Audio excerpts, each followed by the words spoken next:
end of the film is much, much worse. I think this might be one of my favourite horror films. It's so well crafted. But it is a bleak story. A story in which the devil has the last laugh, and God is kept silent. I'd like to return to a line from Catherine, which I think is the central lament of the movie. I had dream once. It was when I was of Thomas and Jews. Stream And laments. I was with Christ. Welcome to my channel. So ravished with his love towards me. Welcome to my channel. Review code provided by Capcom. 8 months ago, Resident Evil Requiem was announced with an incredibly cryptic but exciting trailer. The return of Outbreak's Alyssa Ashcroft, the revelation that she canonically made it out of Raccoon City, has a daughter now and is seemingly dead. Oh, don't forget, said daughter, Grace Ashcroft, is now captured and listed as a greater conspiracy theory. Oh, and one of my childhood heroes and favorite male Resident Evil character, Leon Kennedy, is back, and almost 50 years old. Excitement levels were and still at an all-time high. And believe it or not, I've actually played this entire game a few times. And today we'll be taking a no-frills look at Grace and Leon's gameplay. What Requiem gets right, and what it gets not as right. By the way, this is an absolutely spoiler-free review. I'll have my complete story analysis filled with every story spoiler up after release, and when more people have actually gotten to play the game. Exactly. What do you say we sing Raccoon City's Requiem?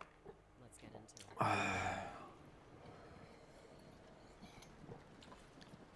To kind of come out of the gate swinging, Grace's gameplay, for me, is pretty much perfect. So you can actually choose the role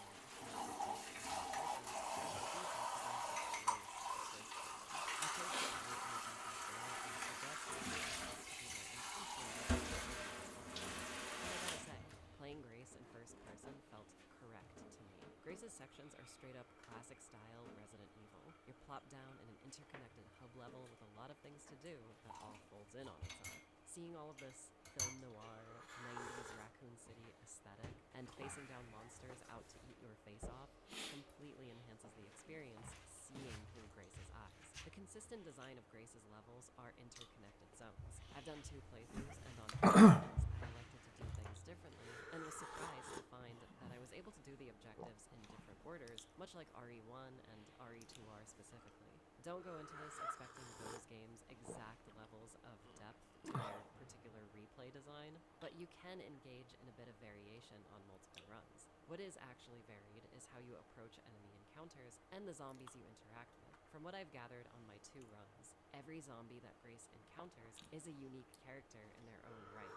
Either in their looks or behavior, each of the zombies have retained a bit of their living personalities and are currently looping the very last things they were doing and saying when they were still amongst the living. Each enemy encounter is a staged, well-thought-out challenge for Grace to get over. A massive butcher trots back and forth his kitchen, cutting things up as you try slipping by unseen. A nearby maid will desperately clean a stain that just won't come out. It's incredible the amount of creativity and character that's gone into each enemy encounter for Grace. One caught me so off guard I was legitimately in disbelief at the scale of what I was looking at. Grace, being the series' least physically capable or experienced protagonist, has to outsmart the threats laid before her like the FBI analyst that she is. Her minute-to-minute gameplay is her thinking about how to tackle a problem, analyzing each step needed to get around or go through said conflict, exactly like how we play survival horror games. And it's that meta layer of character-player synergy that made playing as Grace so much fun for me, especially in first person. I can't stress that enough. During her sections, I felt like Grace. Grace's combat options are a handgun, a massive magnum that never seems to have any ammo, and a damageless push. Yeah, the stakes are so incredibly against you that it makes the moments where you overcome by sheer planning, nimble footwork, and luck that much more satisfying. Something that really delighted me as an RE1 Remake superfan is that this game actually reintroduces a Crimson Head-like enemy type, that being the Blister Head.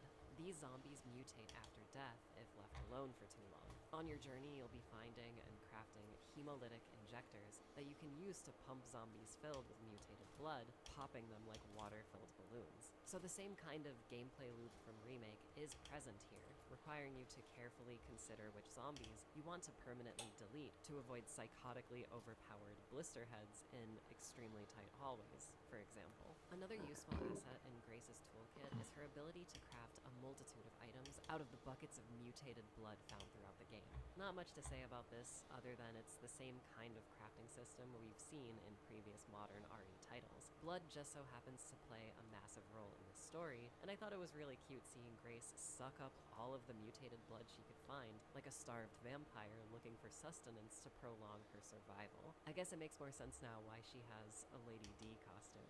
If you choose to go out of your way and thoroughly explore, you'll be finding familiar antique coins and unlock smaller upgrades just like in RE7. Having to actually think about area routing, what resources I wanted to spend, what upgrades were available to me, and planning out my next move was an absolute joy. It's one of the best things about the gameplay and captures what Resident Evil should feel like in the modern day, to me at least. If you're a hardcore classic series fan, you'll be happy to hear that it is impossible to kill every enemy as Grace simply because you don't get enough resources to do so, at least on your first playthrough. That deeper risk-reward challenge is something I really appreciated about every single one of Grace's sections. Speaking of old school mechanics, the save room and item box obviously return. And on the game's optional classic mode, you actually have to use an ink ribbon to save as Grace. This does not apply to Leon, however. I loved playing the game this way. There were a few times where I got caught up in that all too familiar realization where I would die and immediately think, uh-oh, when was the last time I saved? Only to hit continue and be set back 30 minutes of progress. At the start of the game, Grace is so out of her depth, it feels like you're playing as a mouse trapped in a deadly maze. As you get the hang of her unique stealth hit-and-run gameplay, you get faster and smarter. By the end, the mouse becomes a bloodthirsty panther, pouncing in and out of your enemy's shadow. Pushing a zombie on the floor goes from a defensive evade to unloading an entire mag into their face as they struggle to get back on their feet. It's my favorite kind of gameplay to narrative progression that doesn't diminish Grace as a character and keeps her feeling consistent in the actual story. She doesn't suddenly get on Leon's level and start roundhousing zombies out of nowhere. I'd say the less good parts of Grace's adventure are some of the more scripted set-piece moments. Like in previous modern RE titles, there are moments akin to the Chief Irons chase, and there might be a boss fight that is more spectacle than actual gameplay later on. These moments are admittedly few and far between, but they are still in the game. Coming off my now third playthrough, the more you replay these sections, the more you begin to see the set dressing. I understand why scripted linear cinematic moments have to be in these games, but I wish there was a way to skip past them, like you would a cutscene. There's telling a story, and sometimes there's eating into the pacing of the replay. You know who doesn't mess up any pacing? Leon S. Kennedy. RE9's version of an older Leon is a man A scientist, Kevin Dornwinkle, is mocked by his colleagues due to the failure of his invisibility serum. This drives him mad, ending their lives at that very moment. He's sent to a psych ward to punish his evil deeds and avoid other trouble that he may cause. Unbeknownst to them, this won't stop him from fulfilling his ambitions. A psychologist explains to a mother, Mrs. Dornwinkle, that her child is mentally and emotionally unstable, so he has to be raised with gentleness and understanding. However, he also points out that he's borderline genius and is currently very confused, so proper guidance is essential. Meanwhile, the son, Kevin, enjoys peeping on his female neighbor using his telescope. His mom suddenly enters and catches his immoral deeds. She rages and slaps the boy, reprimanding him firmly and emphasizing that women are evil. Ultimately, she grounds the boy in the room for a year, blocking all windows. This makes Kevin cry while his mom laughs triumphantly. Years later, Dr. Kevin Dornwinkle, a scientist,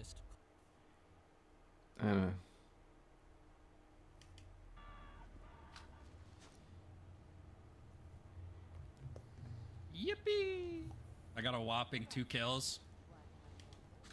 Okay, so go to your options tab and get that account number, copy and paste it in chat. When do we get our money? I have no idea. I'm gonna send them all your account numbers and whenever they do it. Shut up, Grass. Grass is trying to keep the poor poor.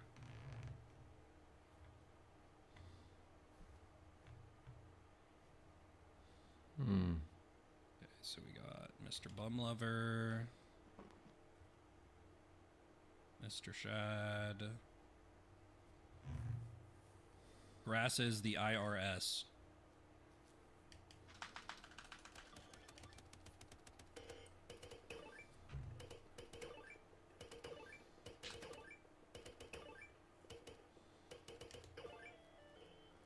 Weddle Seal.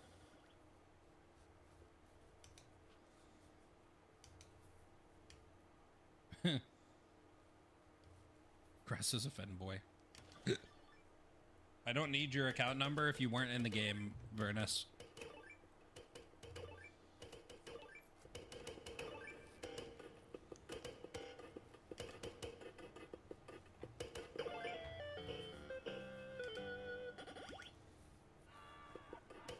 Alright, I'm gonna need you to step away from the stratagem hero.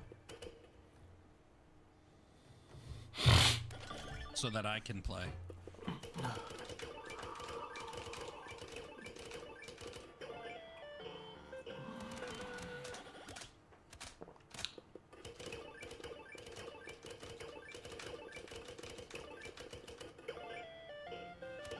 We need to figure out a way to make grass edits into easy to install mod.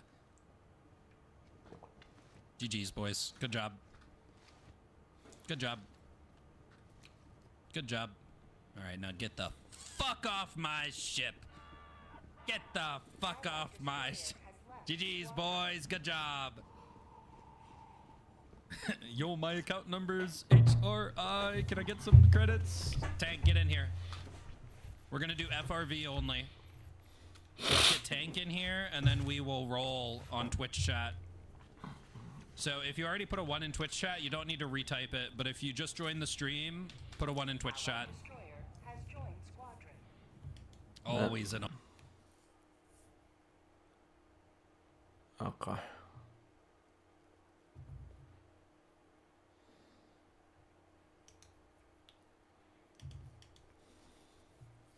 My speculation is that the shadow will be the last. And my basis for that is something that is not important, by the way. You know why I think that the shadow will be last? Something that makes no sense at all. Like, this is just pure speculation on my part, but check this out. If you go to the shadow in here, you go to the Marauder, you go to the Duelist, and you go to the Templar, you will realize something. The Marauder has this, I don't know, like lore fragment explaining the class or saying something that the Marauder says. Hear me, ancestors, a warrior stands before you, a man who chooses his own way. I fight without fear, and should I die, know that my war will continue in the halls of the dead. Neither monster nor man should stand in my way. Oh my god. Then you go to the Duelist and you have the same thing. You have the base class thing here, and then you see that he also has the lore fragment saying, life is all about making an impact, leaving a mark. Simply surviving is not good enough. If you're not doing it with a style, why fight at all? Put a sword in my hand, I'll give you a show you won't soon forget. And then you have the Templar also, the splash out over here, which is pretty cool. And you see that it says, again, the Lord Fragment. Do not mistake me for humble and weak, because I am a man of God. No, we Templars have learned we must handle earthly affairs on our own. Though God is absent, evil should not go unpunished. But then see what happens with the shadow. You see a pattern in here. Everything is fine, cool and dandy. Check the shadow. He has the splash art, by the way, huge emo boy over here, but he does not have this thing right here. You will say, yes, he has it, this is the thing. Check this out. POE database for POE1. It has the same text as the text in POE1. If they have not even done the text that they have for all the other classes, that makes me think that the shadow is the least developed class. I know. Because of a text, yes. A text can be written in 10 minutes. Yes, you are entirely correct. I am taking this out of my ass. But it is the only clue that I have, right? Like, if they have not even bothered on doing the text, then they are not thinking about the shadow at all. The other three classes do have the text. Again, taking this out of my ass, there is nothing to confirm I am right about this, but it makes me think that the shadow is the most underdeveloped class. Man who's seen I know that we everything. saw the This is a screenshots of guy the when shadow looked inside Our the game, creators just put out but an we have also absolutely saw massive. screenshots of the other classes in game, so all of them are possible. What ascendancies of classes will you be excited for? I will give you the ranking. I will give you the ranking. It doesn't mean that I am not excited for all four of them.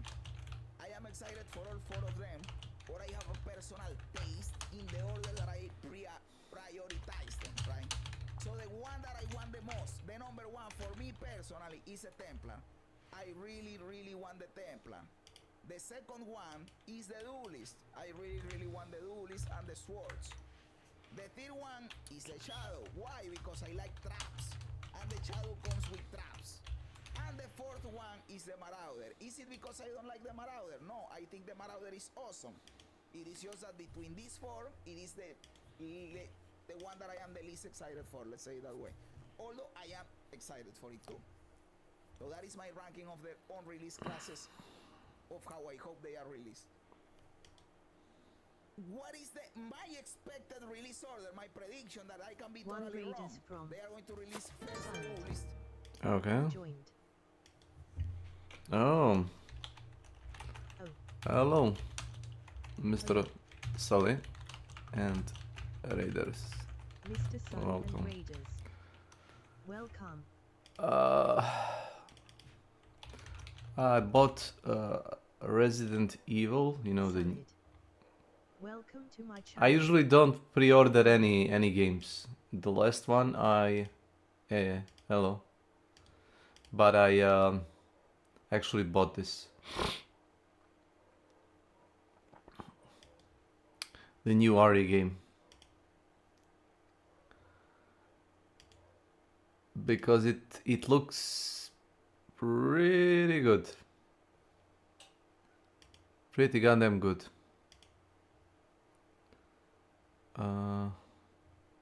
What was the song that I was listening to yesterday? I haven't played any of them.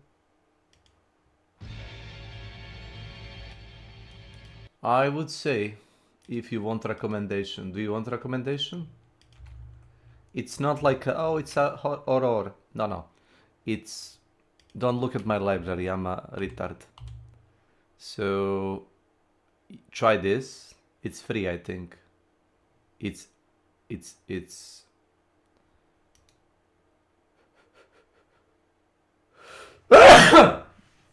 pretty good demo.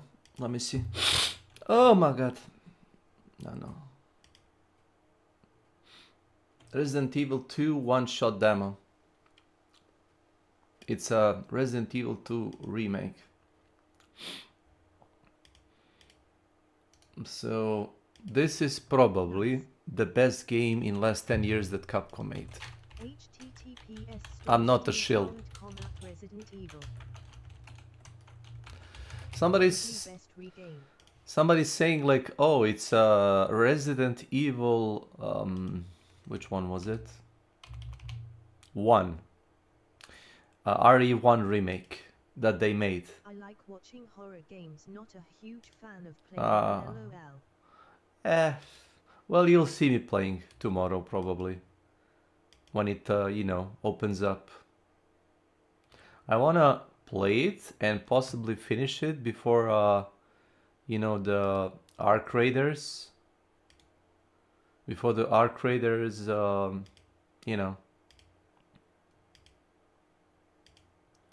before the Arc Raiders, god damn it, do the expedition reset. Yeah, I'm on the wrong category, I'm aware. I just want to showcase something.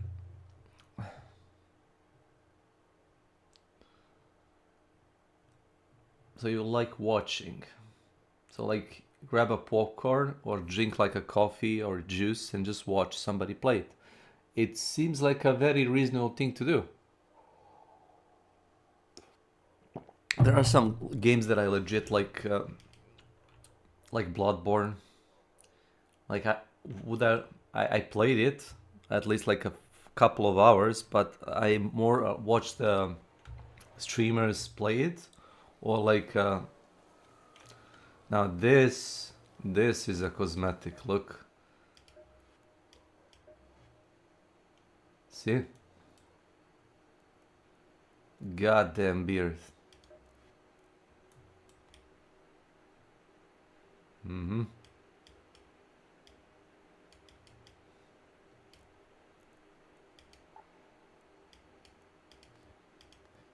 Oh my god, what? Who would play it as a woman? And you can be a... No, no, no, no.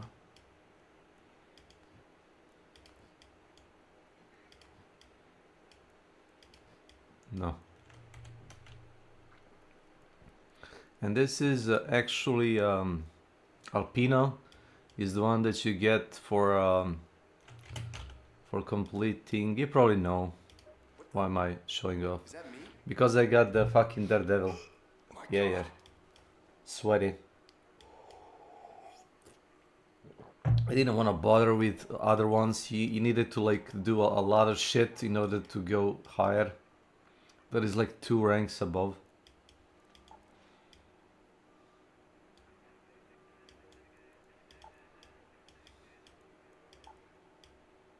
No, I got a free football. Nice.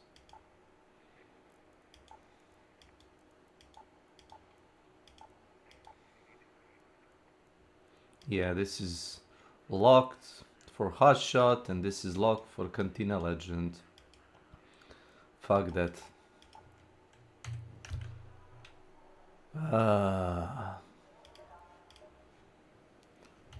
My bloody ducks. It says I have 6.2 million,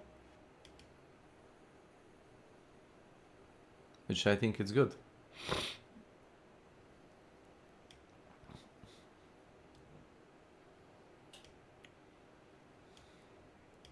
Also, if you didn't, I don't know if you play Arc Raiders, but this new, the Surgeon deck they give is pretty good. I think it's okay. Oh, it's a paramedic bag. Interesting.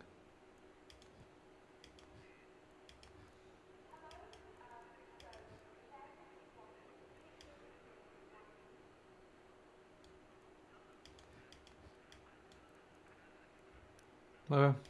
It's yeah, it's a black cock. This shit worth it in my book. But other than that, I completed all the other challenges, so yeah.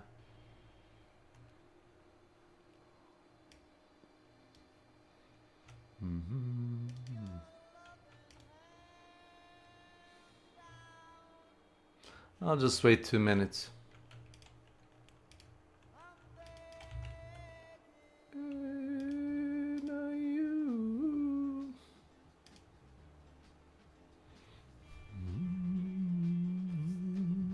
Apparently there are 3 versions of this song.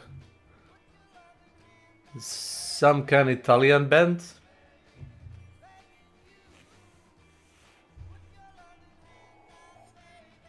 Madcon, was it, from 207?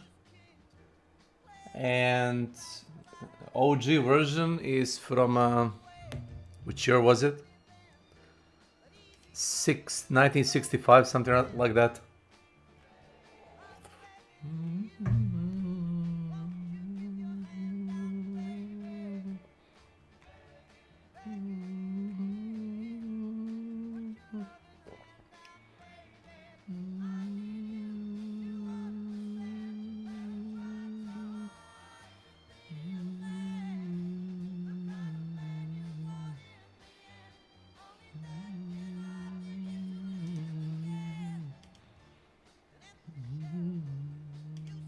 Come on.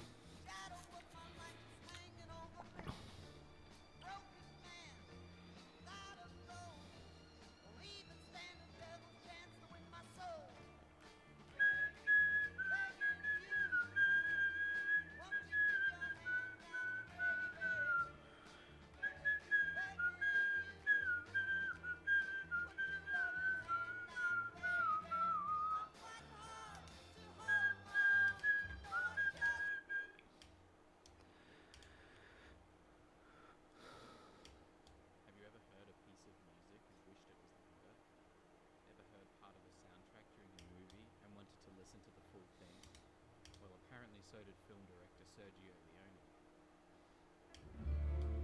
When he directed A Fistful of Dollars, the first of 3 movies starring Clint Eastwood as the man with no name, Leone didn't have the score until after the film had been shot. He still worked directly with composer Ennio Morricone in crafting the movie's sound, but as is fairly common in making a movie, it was once he had entered the editing room. By the time Leone made the 3rd movie, The Good, the Bad and the Ugly, Morricone was so involved in the process that he had composed some pieces before filming even began, meaning Leone likely had them in his mind while he was filming some sequences, and certainly when he was editing them. To put it one way then, as Leone biographer Sir Christopher So, Nolan once did, was about to say how was the stream, but you're probably one away. What can you do? This is especially evident in the last 20 minutes of the film. After sitting with the movie for at least 2 hours and 20 minutes, 2 hours 35 minutes in the original Italian cut, this is truly the moment the audience has been waiting for, and it's certainly the moment that Tuco, played by Eli Wallach, has been waiting for. He has just arrived at a cemetery which he believes houses the grave in which $200,000 of gold is buried. You can feel the excitement, the ecstasy of gold. Appropriately then, the music creeps in, Ennio Morricone's The Ecstasy of Gold.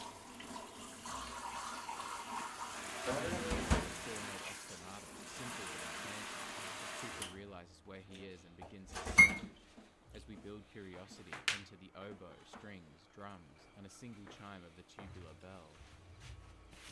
As Tuco's search increases to a run, so too does the music, with drums galloping along with increasing anticipation and desperation.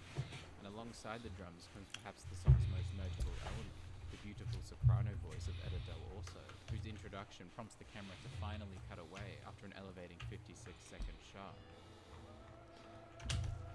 Camera increasing intensity as Tuco's run does, before all the center of the cemetery. Tuco takes a second to gather his surroundings and prepare himself for the search ahead, just as the audience does the same. Then he starts running. Morricone's music really propels the viewer through this sequence, especially as its intensity increases, and accordingly the camera does the same, moving in line with the music. Unlike elsewhere in the film, this scene doesn't have a whole lot of cuts because this isn't He really just doesn't react. intense as such. It's more about Motherfucking. ecstasy, so the camera does most of the work instead, alongside the music. It's truly exciting and uplifting, and it has, according to Morricone, a circular flavor. It's a charming scene and a charming piece of music. Frayling certainly seems to think so, identifying the 2 recurring trumpet sounds as the ghosts of the graveyard mocking Tuco's desperate search. As for why this scene is so strangely uplifting considering its protagonist, well, I think film historian Tim Lucas put it best. We both hate Tuco and are charmed by him. We can now feel in his bones that everything that he has suffered in his life is about to be paid for, grandly, here, on this day. And because of all...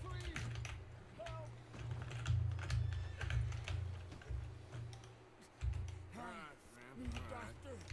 You'll be okay. You gonna help me? God damn it, this man is. Please, do something. I'll get you help. Stay alive.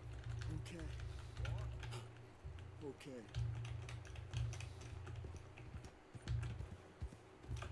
Such a bad horse.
God.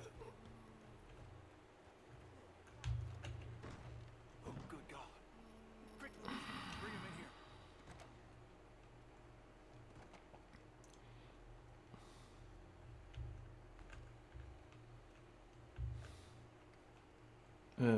Right here. You sit him down in this chair.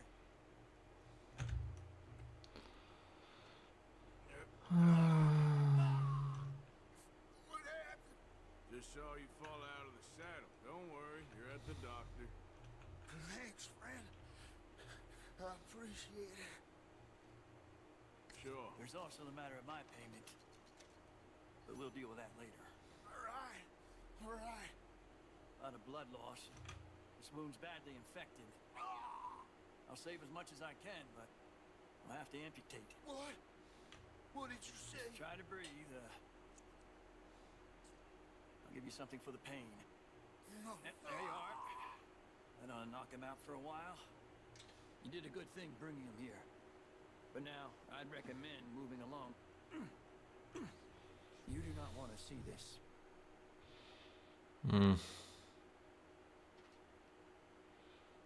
Sorry it's come to this. Ah, jeez.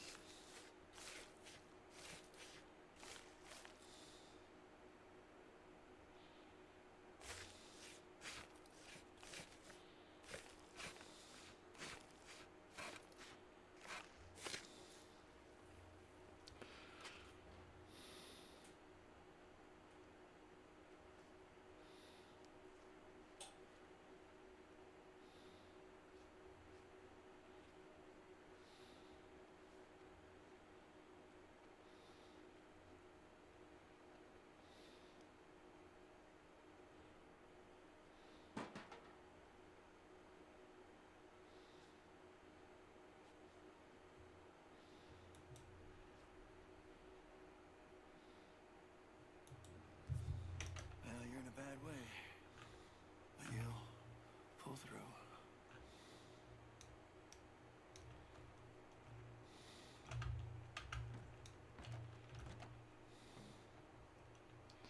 There's not much more I could do.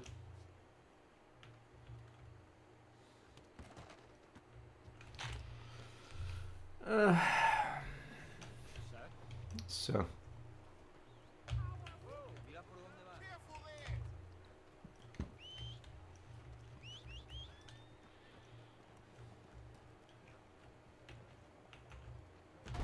Did you so much as touch anyone after last time? You're out. Come on, you tell me what you want. Hurry. Okay, know that I am watching you like a buzzard. Really?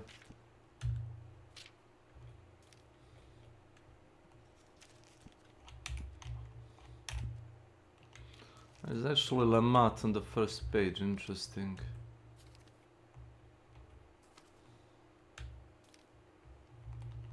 Yeah, it got all the funny pistols.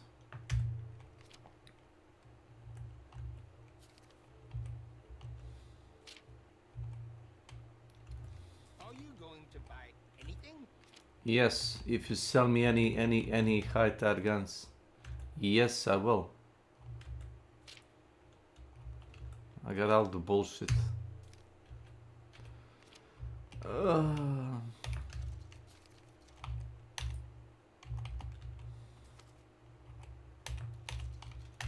I can get enough arrows. Either you buy something or you leave. Yes, I leave. Very nice.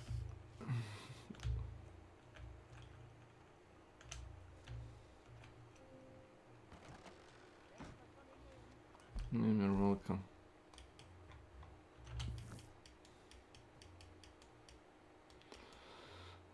So where is the...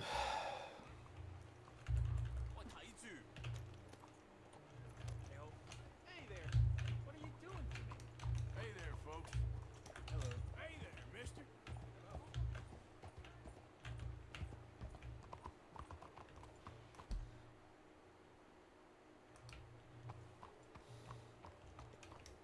Gentlemen. Señores. You got a problem?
all suffered, we've all dreamed, we cannot help but see ourselves in them.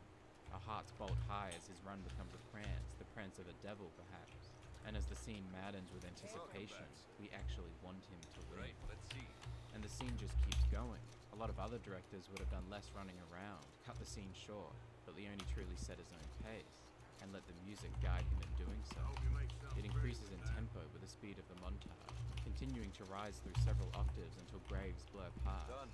There are gorgeous shots of the camera following Tuco, keeping him in frame and in focus, while the background, the ecstatic shots of the graves, remains blurred. It's genuinely stunning, and the method by which these shots were captured, by putting several cameras on the ends of a pole on a tripod and turning them together, is appropriately creative. The way the music continues to build, quantitatively rather than dynamically, adds anticipation to the sequence, and as Tuco's anticipation increases, so too does the viewers. Reaching a fever pitch as the bells go crazy, the instrumentation gets so loud it almost becomes unbearable. Then, inevitably, everything, the camera, Tuco, and the music, stops dead in its tracks. The grave has been found.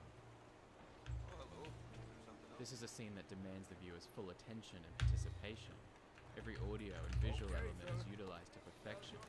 To steal another quote from Tim Lucas, it's really not an exaggeration to say that this sequence took an entire generation of moviegoers, ripped them wide open, and changed them for the rest of their lives. They went to the movies expecting a big adventure, not to be taught so much about operatic beauty. It's no wonder this song is not only one of Morricone's most famous themes, but one of the most iconic and beloved tracks in cinematic history. It's one of my favorite sequences of any movie, yet bizarrely, it's not even the climax. After this, there are still more than 15 minutes left.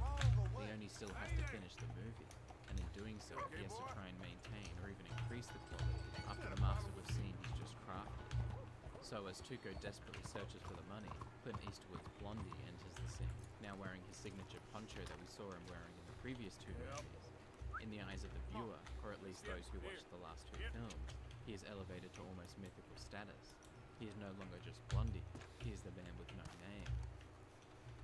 Before long, Angel Eyes, the talented Lee Van Cleef, enters, and the grave is revealed to be empty, upon which the final showdown begins to become clearer. Here we see more of Leone's carefully considered geometry, specifically his triangular compositions. According to Christopher Frayling, this happens quite a bit in the film, 3 human figures giving a sense of perspective, where there are no other suitably identifiable backdrops with which to do so. In this, Leone was inspired by the paintings of Edgar Degas, who similarly crafted triangulation through differing perspectives of human figures. This triangular perspective carries into the final showdown. In fact, it was written into the script this way. And if you want proof of Leone's ability to stretch out a scene to its absolute entertainment maximum, look no further than what he was working from in the script. The 3 in a triangle in the desolation of the cemetery. Immobile, only the wind and the stones and the grass, a long act of tension. And what a long act of tension it is, almost a 5-minute sequence, around half of which consists of the 3 men taking places at their points within the circle. Speaking of which, Leone's carefully considered geometry recurs in the form of this circle, a common element for Leone's finale, perhaps an echo of a motif established at the beginning of the film, in which Angel Eyes rides past a circular stone floor and a circular spinning water wheel. Robert C. Cumbo perhaps put it best. It geometrizes the relationship among the 3 characters and provides an arena for their reckoning. It comments ironically on the whole situation, summing up the film's cynical view of life itself. Those countless concentric circles of graves are grouped around a large nothing, a big empty circle, a zero, the only answer to the question silently asked by all these dead soldiers. Leone wanted 10,000.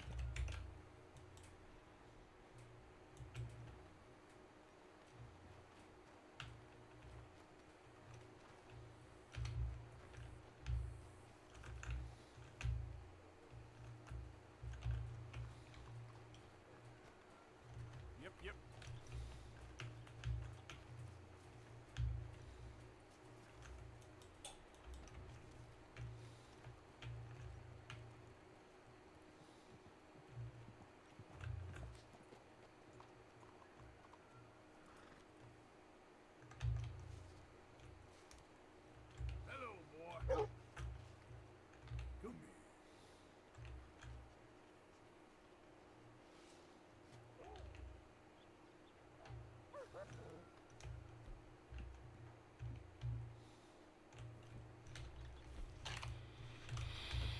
How do I drop the meat?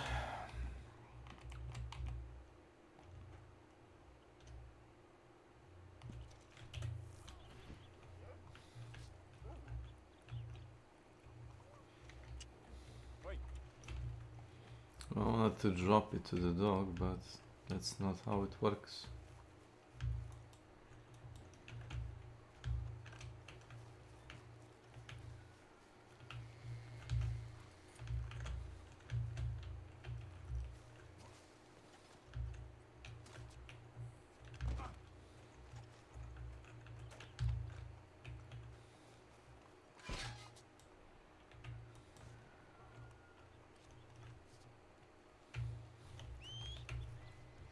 As expected.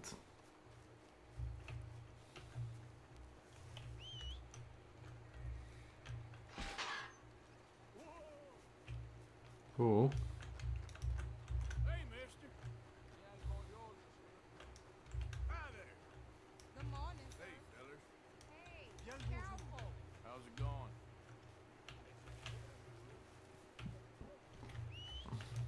Morning to you. Careful, mister. Hey, partner. Bonjour, monsieur. Nice round here. I'm kind of new. Howdy, fellas. Bonjour, monsieur. Morning. Hello, sir. Morning, mister.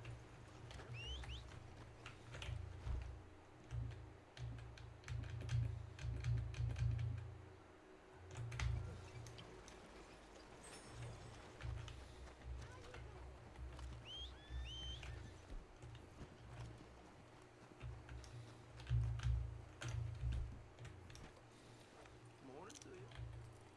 Morning. Howdy.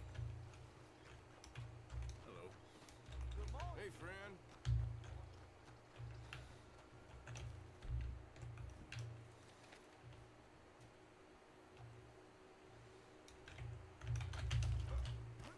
Here.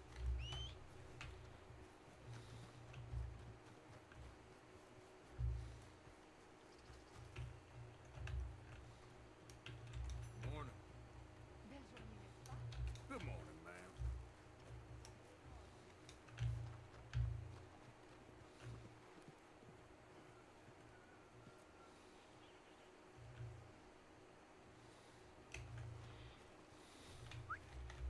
Come on, here.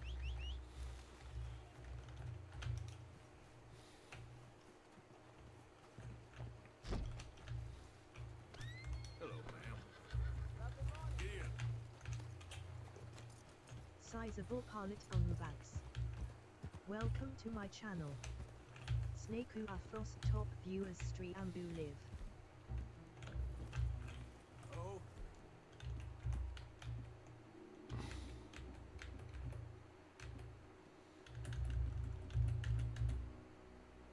Hey there.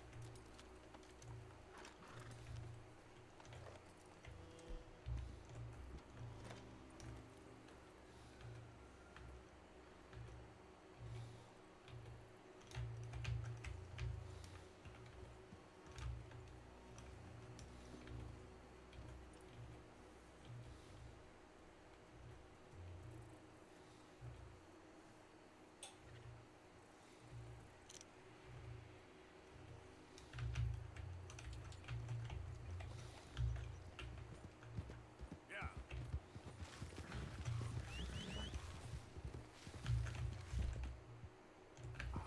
I'm sorry, boy.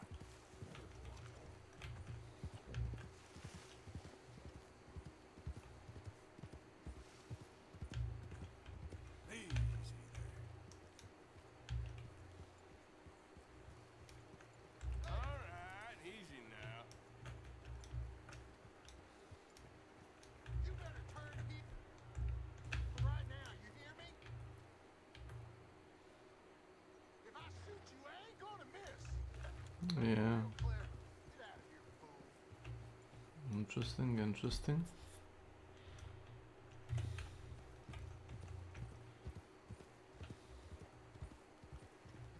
Was this the rapist house? There we go. Yeah.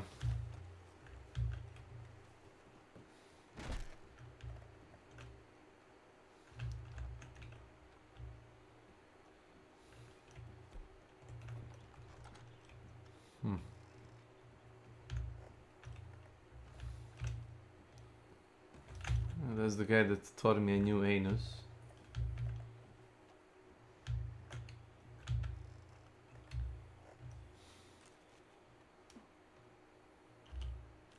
It's the arrow. Nice.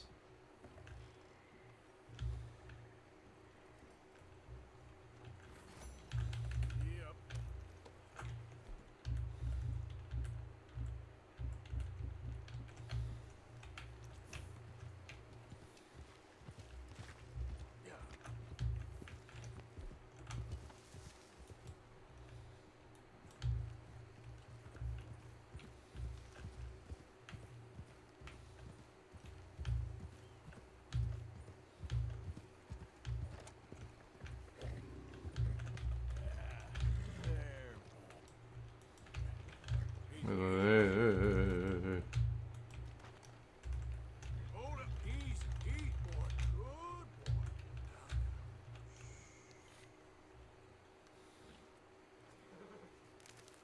I know.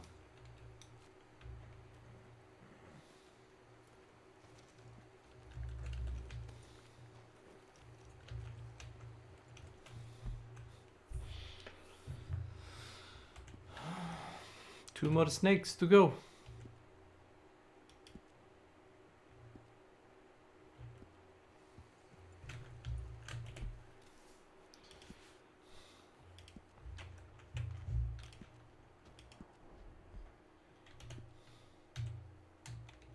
Graves to be built for this sequence to truly fill the screen with the depth of the horror of war.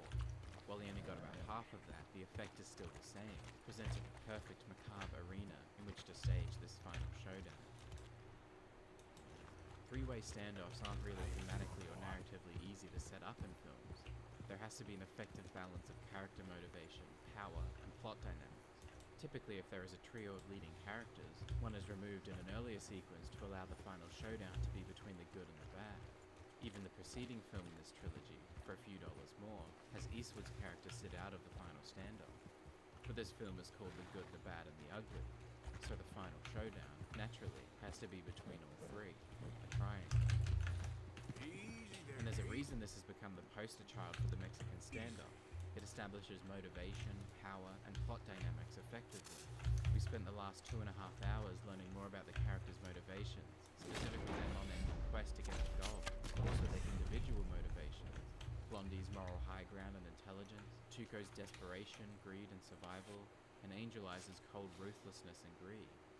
This also demonstrates each character's power and their ability to stop at nothing to achieve their goal, which gives an extra sense of decisiveness to the final standoff, since we know none of them will be pulling the punches, making the plot dynamics even clearer. The entire film has established this theme of greed, betrayal, and morality. A final standoff to the death is entirely narratively and thematically appropriate. Leone thought as much too. He found the sequence gave him the greatest satisfaction. He even One more used snake. the word for it, triello, a play on the traditional duello, meaning duel. He considered this a sort of ballet, a dance of death, perhaps like the paintings of Degas. And like any good ballet, it has a piece of music to accompany it. This one appropriately titled The Trio by Ennio Morricone, once described as a 5-minute bolero of death. It begins subdued, with light woodwinds accompanying the diegetic sounds of the wind. Then as Blondie places down the rock on which he has apparently etched the name of the correct grave, the final standoff really begins, heralded by an incredibly loud riff on the flamenco guitar played by the talented Bruno Battisti Di Mario.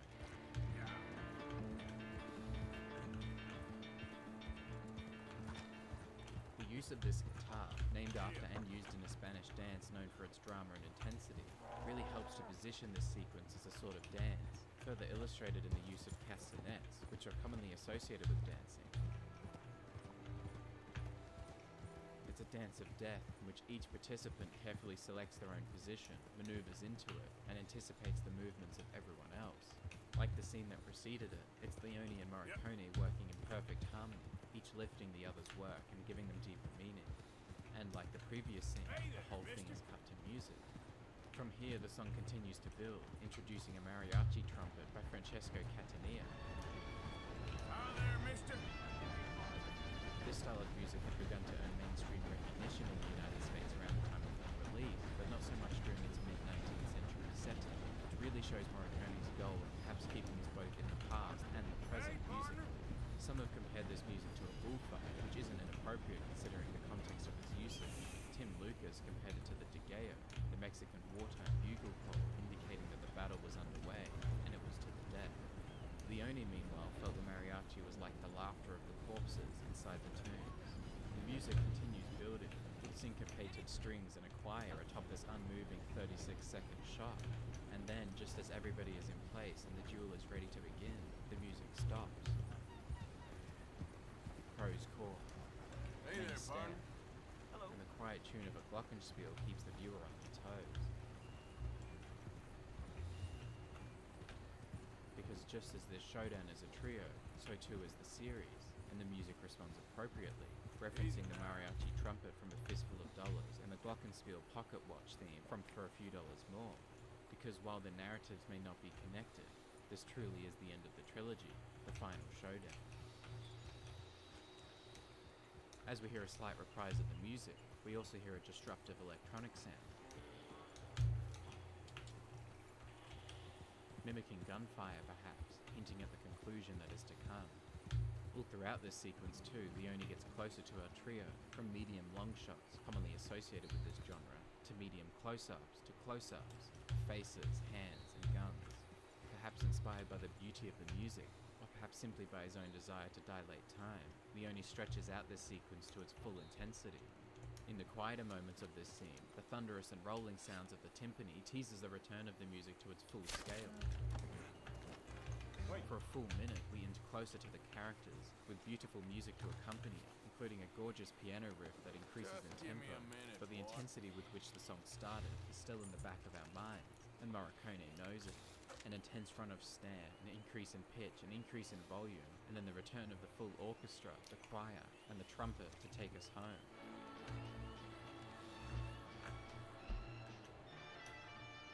And as the music gets more intense, so too does the cinematography, and so too does the editing.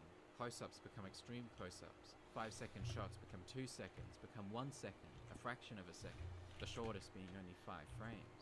The editing becomes accelerated, the camera gets crazy. But in classic Leone style, none of this feels gratuitous. Every shot, every cut has a purpose.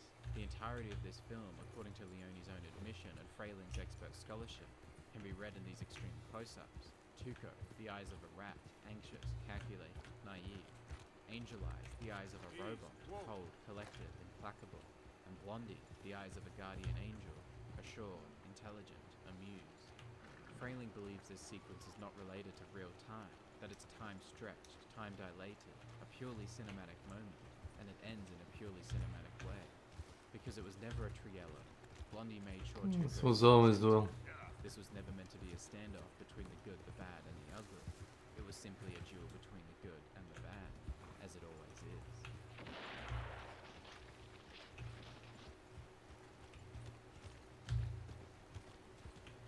The standoff sequence alone is certainly Leone's most influential piece of filmmaking, and perhaps even one of the most influential scenes in cinema history. From the moment the film released in the 1960s, the sequence was being taught as a textbook example of action and music. It has inspired countless directors, many of whom have paid homage directly, some indirectly. Movie brats like Martin Scorsese, John Milius, George Lucas, Steven Spielberg, plus other directors of this era and far beyond, like Jean-Jacques Annaud, George Miller, Joe Dante, John Carpenter, Baz Luhrmann, Robert Rodriguez, Edgar Wright, Quentin Tarantino, who has managed to reference and pay homage to Leone in basically all of his films, one of which, 50 years after The Good, the Bad and the Ugly was made, finally won Morricone his first Oscar. The influence of this scene alone cannot be overstated. The talent on display, visually and audibly, is overwhelming. It is, as Frayling put it, a virtuoso piece of filmmaking. Neither bad nor ugly, only truly good.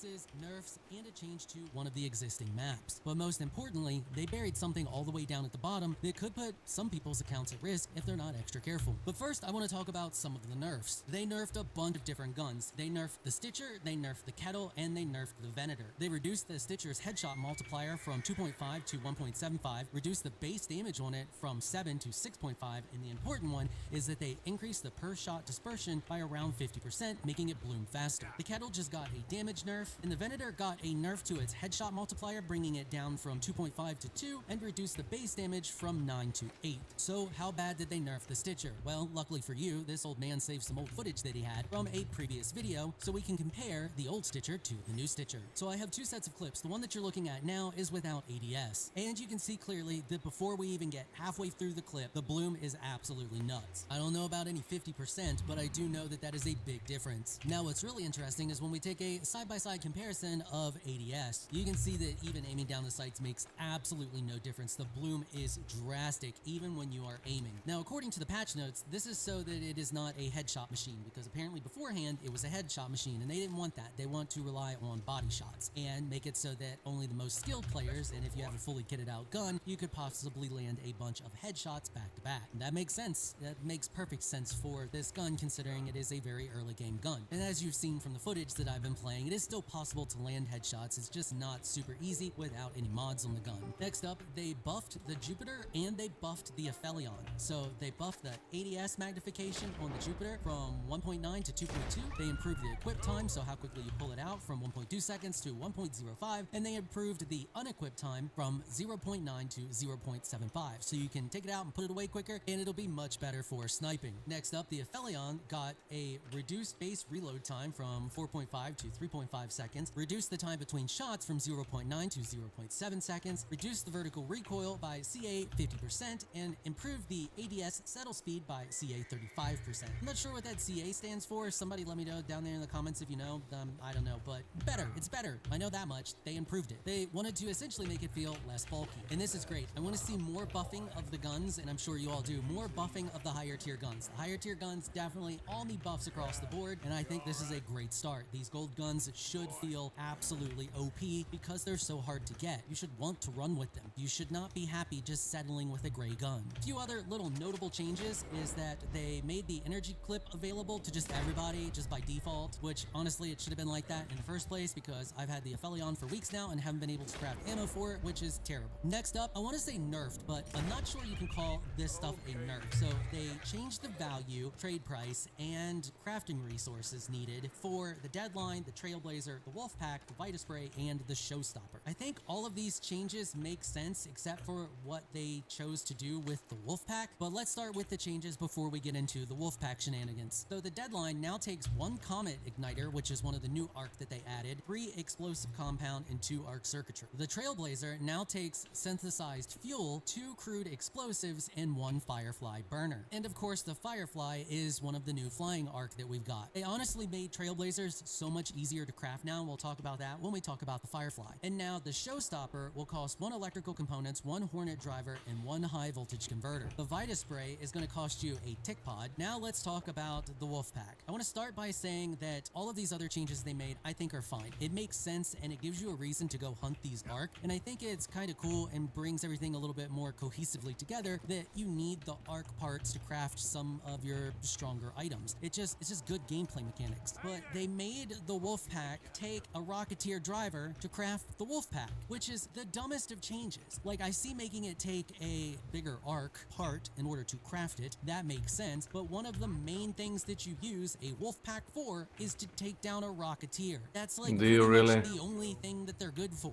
Well, I don't want to say the only thing, but that's like the thing that they're best for. So to make them take a part from the thing that they're best at taking down is kind of annoying, because that means to start the whole thing, you need to take one down first without a Wolfpack to get the driver, to then make a Wolfpack, to then take down another one, and hopefully you get some drivers that you can keep rinsing and repeating. I think it would have been a whole lot better if it used something like a Bastion core or a Leaper core or something like that, something that's already a ground-based arc that you can take out with some of the other stuff, so that you kind of work your way up through the different explosive things. So maybe they'll get some feedback from us, since they seem to be very receptive to feedback, judging from this patch and other patches, and they will make this change later on, because out of all of these, I think that's the worst change. The other ones like I said, fine with. I think they're good, think it's solid, makes sense, works out well, and they even made some of them easier to get a hold of. For example, the Trailblazer. If you take down the new Firefly, it drops pretty much everything you need for the Trailblazer. They drop synth fuel, which means they're a constant, easy source of farming the synthetic fuel, which is great. You need their burner, so that it's in there, and explosive compound is easy enough to get. The Fireflies even drop a little bit of chemicals, making it easier for you to craft that explosive compound. There's more I want to cover, but I want to drop down to the bottom of the notes and talk about what I'm sure a bunch of you came here for, and that is the changes to anti-cheats. So I find it kind of annoying that they buried this all the way down at the bottom, because this is very important stuff, and this is honestly something that should have gotten a blog post all to its own, like the previous blog post they made about trying to tackle cheating, especially because it appears from this that they've changed their whole 3-strike rule, which is very important for people, especially people like me who use software on a day-to-day basis that they deem cheat software. I use Auto Hotkey because it helps me with a ton of repetitive tasks that I do in my line of work. It's recognized as cheat software, which is fine. I just disable it before I play. I even have it set up so that it auto disables when I click to play, just in case I forget to do so. But let me read to you what they have written here and why this matters. So they state, when we shared our last update about tackling unfair gameplay, we didn't fully convey the complexity and scale of what goes into cheat detection. Our defenses operate on multiple levels. Some checks are simple and definitive, while others are behavioral and data-driven and evolve over time. We are also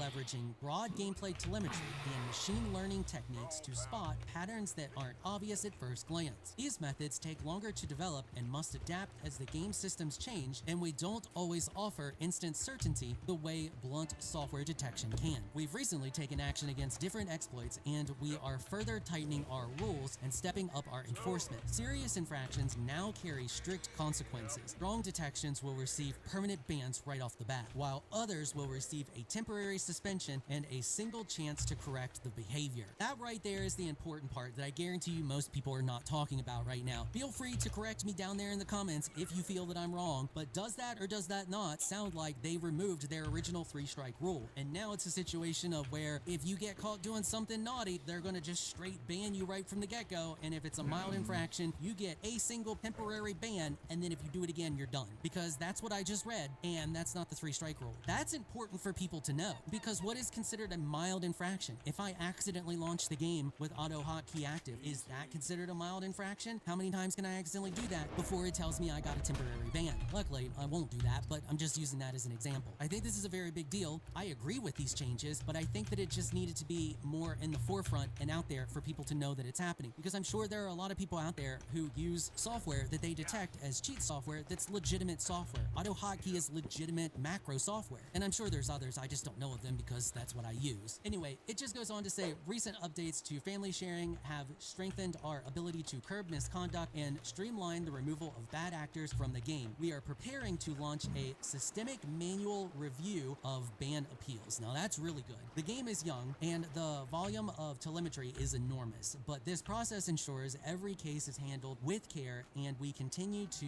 learn quickly and invest heavily in the precision of our enforcement tools. Our dedicated anti-cheat team works tirelessly to keep the game fair. It's an ongoing fight, and we are committed to it. So I want to point out something else there in that last paragraph that I read to you too. When all those other bans that were happening, a lot of people were claiming that they were false ban. I actually made a video about it. A lot of people were just getting bot replies from the email. So it looks like now they're actually having people manually review those like they should have had done in the first place, which was a big cry out from the community to have something like that in place, and it looks like they listened and they're doing it. I mean, come on, they've made enough money. They can afford a team to manually review this stuff. It should just be something that is just standard in a live service game where you have to worry about cheaters. Because whether or not some of you want to believe it or not, there are going to be bans detected by their machine learning algorithms that are going to be false positives. Pretty much anything that involves AI these days needs a man in the middle. So yeah, I think all of this is great. I think they're heading in the right direction. They're doing pretty much everything we can ask of them when it comes to trying to mitigate cheating. I just don't think that this should have been buried at the bottom of a patch notes. This should have been a blog all onto itself, and they should have just been posting it everywhere to make sure the word gets out about these changes. So on top of all this, they are also listening to the community in the sense that they are leaning more towards PvE gameplay. So they have gone through and removed all PvP feats and updated a few existing ones and added a few new ones. I think this is funny because just the other day they put out an article where their lead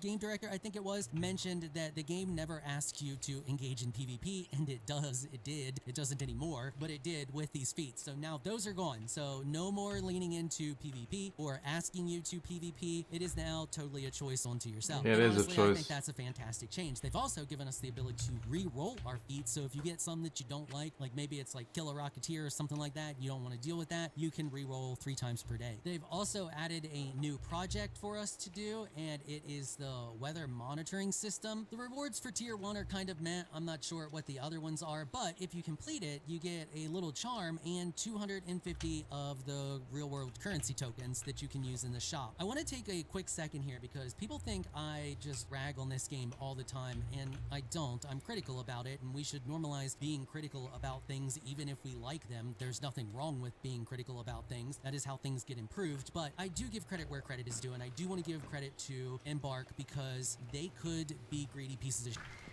And they are not. They could never give us the tokens, make us spend money, and use that shop to squeeze every penny out of people that they can squeeze out of, but Yes. they don't. They make those real world currency tokens so readily available and so many different ways that you can earn them, so you can actually purchase a premium skin or other premium stuff from the shop, that it is just a breath of fresh air. Whether or not they'll continue to be this generous and they're just doing this because their game is new, I don't know, but they are currently extremely generous, and I think they should get mad kudos for that, especially because some other games are so terrible at this. And on top of that, they clearly listen to the community. You can see it in the patch notes. They should get props for that as well. Last but not least, I want to cover the change to the damn battlegrounds. They just added another little area that you can go in and get loot out of. It is a multi-part puzzle in which the final part of it to open the final door takes 4 people to press 4 different buttons at the same time. Other than that, to do the first part of it, you just need a couple of art parts and stuff, and then you can just pop the door to the first part of it and get a little bit of loot. Let me tell you, I did this with some people, and it is not worth it. There is nothing in there. You can go to Stella and get 5 times the amount of crap in one run that is not only better loot than what we managed to pull out of this spot. Because I told people when we were going in there, I told them, I was like, listen, boys, I don't want anything. I said, I'm just gonna look at stuff and let me know if any of you find anything cool. I'm working on a video. One dude found a volcano. That was it. That was all he found in the gun case that was of worth anything. The other gun case had an arpeggio in it. While a good gun, it's still like, it's an arpeggio. They're easy to craft. This room, with the amount of crap you got to go through to get into it, should have like all of the goodies. It should be loaded. I should come out of that thing so gooped up I can't even freaking walk. But no, there's nothing in there. It was just sad. Not worth doing. Definitely needs some rework on that. I think it's cool to have a puzzle that takes people working together. I think that's awesome. That's fantastic. Don't get me wrong about that. I don't mind that at all. I just think for the effort that you got to go through to make it happen, and the rewards should really be worth your time. Other than that, there is a bunch of fixes and a bunch of improvements all across the board. New cosmetic set, new Raider deck, and it's a pretty good patch overall. But yeah, I think we're gonna wrap it up there. Make sure y'all spread the word about the new changes to the anti-cheat system. That's important, I think, for people to know. Make sure everybody got your other favorite content creators. If they haven't covered it, make sure they make a video about it. We need tons of people talking about this. The word needs to get out. People should be aware that it is changed, not to protect. Yeah, whatever.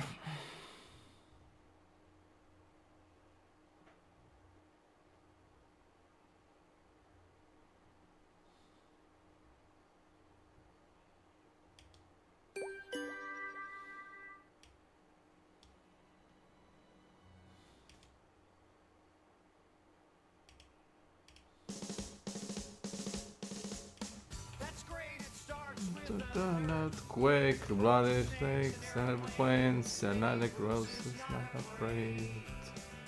eye of a hurricane. Listen to yourself. Churn world serve its own needs. Dummy serve your own needs. Beat it up an ox speed grunt. No strength. The ladder starts to clatter with fear. Bite down. High wire in a fire. Represented 7 games in a government for hire in a combat site. Left to us and coming in a hurry with the furies breathing down your neck.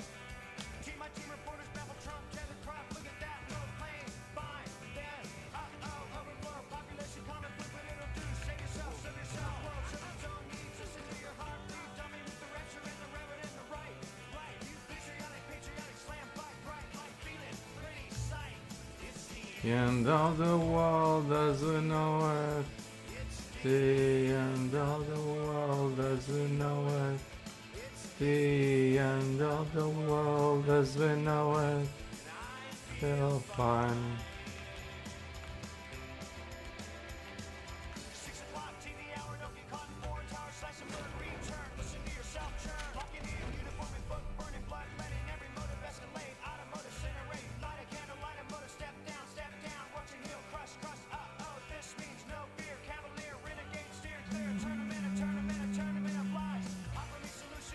He is the end of the world. The end of the world as we know it. The end of the world as we know it. You'll find.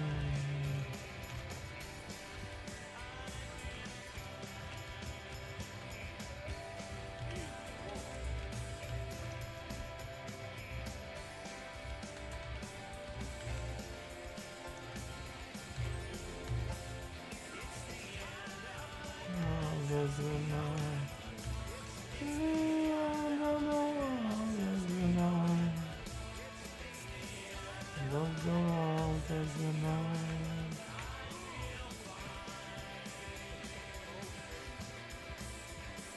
The other night I drifted nice, continental drifted by mountain, sit in a line, Leonard Bernstein, Leonard Brezhnev, Lenny Bruce and Lester Bangs, birthday party, cheesecake, jelly bean, boom, you symbiotic, patriotic, slam button, that, right? It's the end of the world as we know it.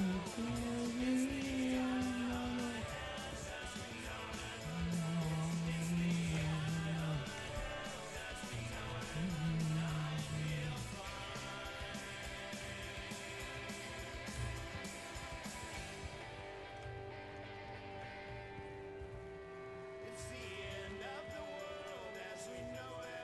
It's the end of the world as we know it. It's the end of the world as we know it. I feel fine. It's the end of the world as we know it. It's the end of the world as we know it. It's the end of the world as we know it. I feel fine.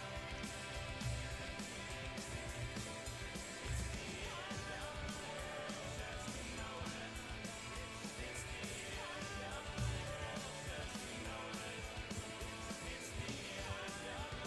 It's the end of the world as we know it. I feel fine.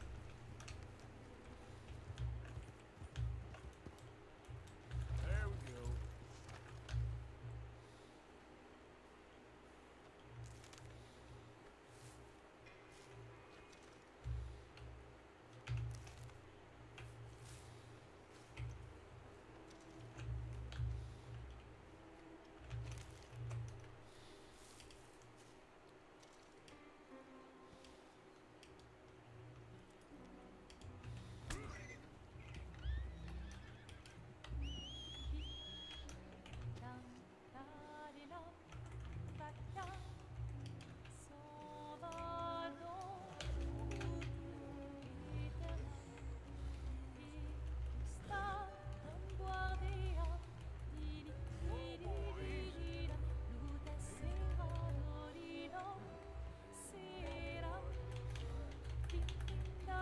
Dim, dim, da, da, dim, da, da.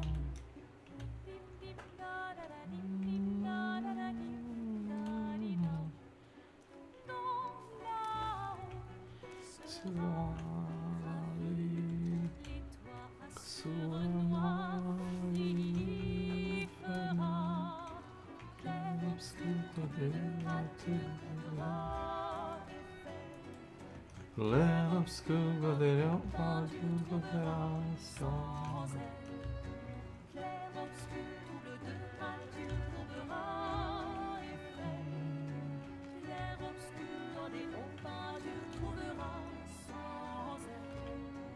Oh, clair obscur, true blue, clair obscur, clair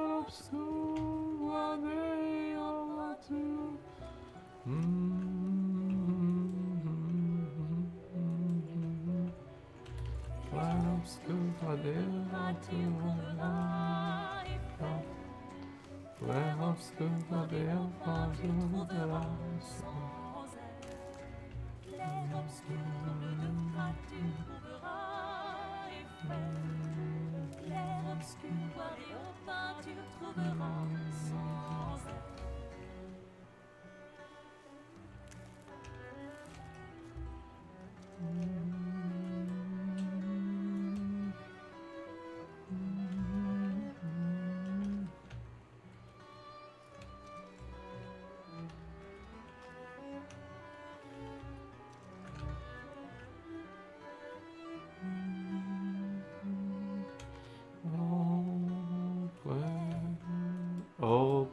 obscur, trouble, obscur.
Miroir du temps, nos histoires s'alignent dans le creux de nos mains. Deux mondes se dessinent, l'un peint de rêve où le chagrin s'efface, l'autre nu et réel où notre deuil prend place. Au lendemain non écrit, sous les étoiles où tout commence, rien ne finit. Dans l'étreinte du destin, les liens restent éternels dans le dessin. Toi le vierge, horizon lointain, peignons ensemble les couleurs de demain, au clair obscur, œuvres infinies.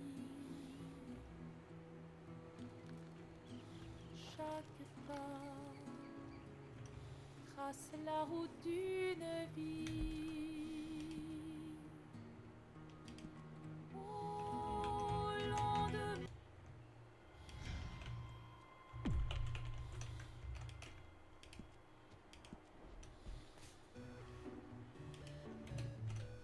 Pam, pam, pam, para, pam. J'ai retrouvé le sourire quand j'ai vu le bout du tunnel où nous mènera ce jeu du mal et de la femelle. Du mal et de la femelle. On était tellement complices, on a brisé nos complexes. Pour te faire comprendre, t'avais juste à lever le cil. T'avais juste à lever le cil. J'étais prêt à graver ton image à l'encre noire sous mes paupières, afin de te voir même dans un sommeil éternel. Dans un sommeil éternel. Dans un sommeil éternel. J'étais censé t'aimer, mais j'ai vu l'inverse. J'ai cligné tes yeux, tu n'étais plus la même. Est-ce que je t'aime? Je sais pas si je t'aime. Est-ce que tu m'aimes? Je sais pas si je t'aime. J'étais censé t'aimer, mais j'ai vu l'inverse. Je craignais que je te Est-ce que je t'aime? Je sais pas si je t'aime. Est-ce que tu m'aimes? Je sais pas si je t'aime. Pour t'éviter de souffrir, je n'avais qu'à te dire. Oh, man. Ça m'a fait mal de te faire mal, je n'ai jamais autant souffert. Je n'ai jamais autant souffert. Quand je t'ai mis la bague au doigt,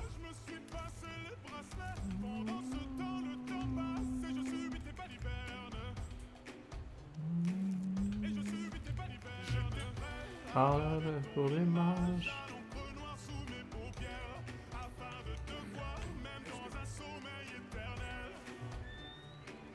Même dans un sommeil éternel. Même dans un sommeil éternel.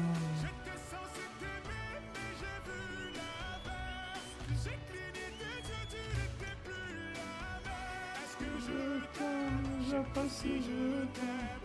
Est-ce que tu m'aimes? Je sais pas si je t'aime. J'étais censé t'aimer, mais j'ai vu l'inverse. J'ai cligné tes yeux, tu n'étais plus la même. Est-ce que je t'aime? Je sais pas si je t'aime.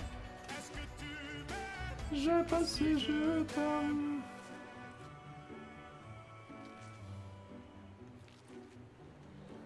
Je sais pas si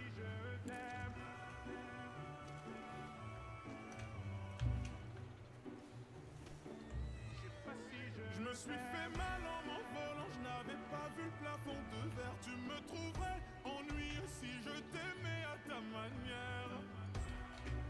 Si je t'aimais à ta manière. Si je t'aimais à ta manière. J'étais censé t'aimer, mais j'ai vu l'inverse. Je t'ai je t'ai plus là. Est-ce que je t'aime? Je sais pas si je t'aime. Est-ce que tu m'aimes? Je sais pas si je t'aime. J'étais censé t'aimer, mais j'ai vu l'inverse. Je craignais que tu plus là. Est-ce que je t'aime? Je sais pas si je t'aime. Est-ce que tu m'aimes? Je sais pas si je t'aime.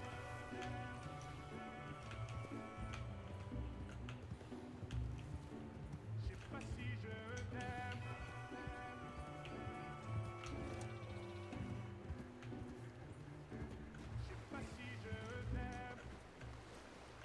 sais pas si je t'aime.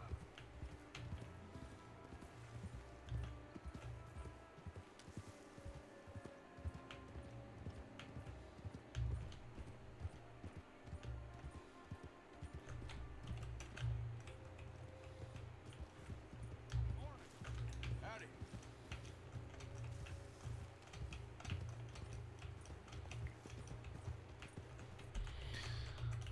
Wait, did I follow this guy?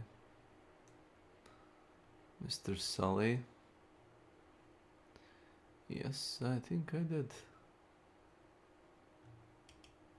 I think I did.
Mm-hmm. Alright, let's have a look.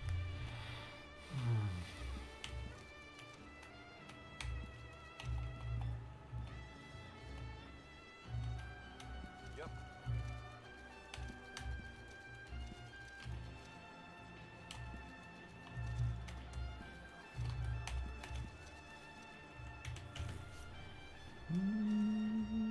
Nothing quite like wearing your best day's work. If you don't want to put it on now, I can send it on to the stable.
Weer kort.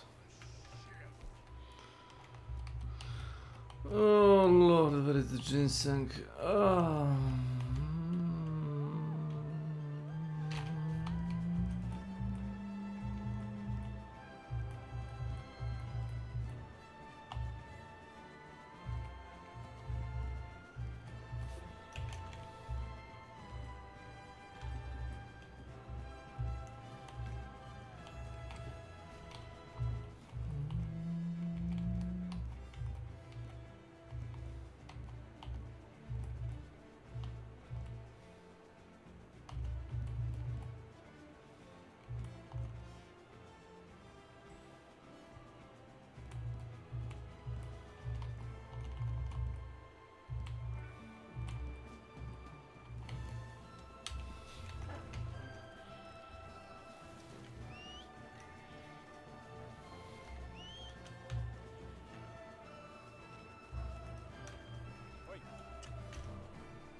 For the past few weeks, we have seen the entire internet collectively come together to give companies like Discord a piece of their mind, canceling Nitro, giving less money to the company, and even then making their voices heard.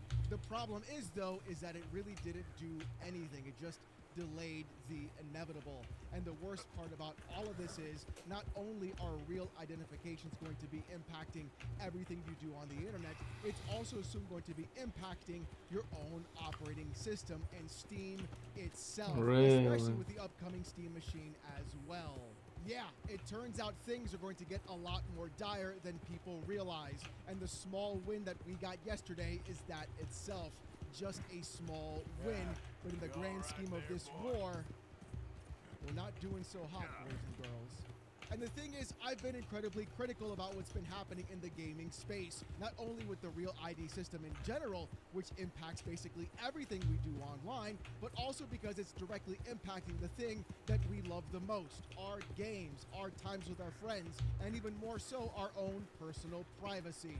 Seeing companies like Microsoft and Xbox enforce ID verification for the UK users right now and having it potentially be spread to other places on the planet is not a good sign. At the same time, watching Discord get massive amounts of backlash for the amount of data that was being collected by users as well, and the little side piece as well of seeing how a lot of UK users were having their data sent to a company called Persona, which is a side project of Peter Thiel, which of course is part of Palantir. It gets better with every time. And the thing is, people called me crazy that I didn't know what I was talking about or that I was looking too far deep into things. Well, it turns out that I was right. Again. Because a few days ago, PC Gamer reported this. Security researchers claim Persona, the provider behind Discord's UK age verification experiment, performs 269 individual verification checks on user data, including those for terrorism and espionage. I want you to let that sink in. Discord, the place we all use to just throw memes around and use voice chat with our buddies to play games on, they're doing 269 checks with Persona and Palantir, basically to double check to see if you're a terrorist and or... What happened to protecting the kids, right? This was all about protecting the children, when in reality, it's not, like I've been telling everybody from the very beginning. It's about information control. Ryan, Colonel Campbell here. Is that GW on the line? Yeah, the AI monitoring everything that you could possibly do. once again all Yes. over the place. Literally, Metal Gear Solid 2 is not supposed to be a manual! But the real concern isn't just the fact that your data wasn't being scraped by Persona and then checked so many times. No. The real issue that we saw here is how your data was in fact compromised, and even then, what Persona was doing with your data as well. And Discord had only one thing left to do, and that was try to completely distance itself from Persona and Palantir, and even Peter Thiel. Because according to The Verge, Discord distances itself from Persona age verification after user backlash.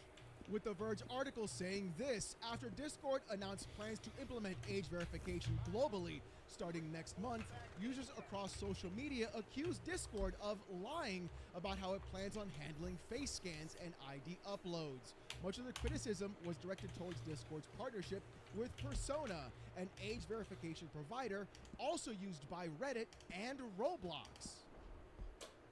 Amid privacy concerns surrounding Persona, a report from the independent publication called The Rage highlighted findings from 3 security researchers who discovered exposed code, quote, at a U.S. government authorized endpoint, along with 2,456 files showing an interface that pairs facial recognition with financial reporting. However, Persona CEO Rick Song confirmed to Ars Technica that the company doesn't have any government contracts, while The Rage notes that the exposed code appears to be powered by an open AI chatbot. Song is in active communication with one of the researchers who discovered the exposed code, which has since been removed.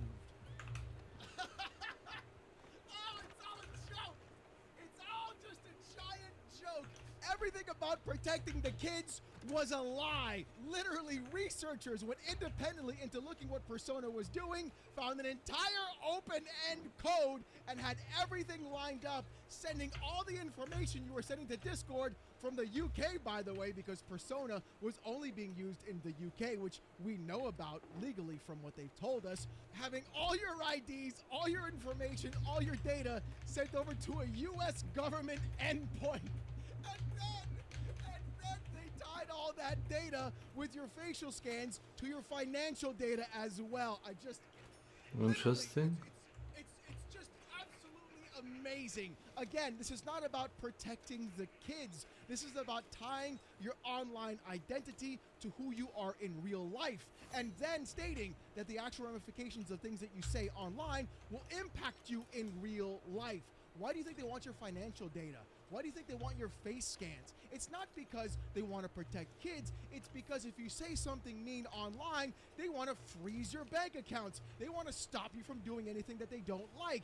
And then, of course, having it go to the U.S. government and even the U.K. government makes things exponentially even worse.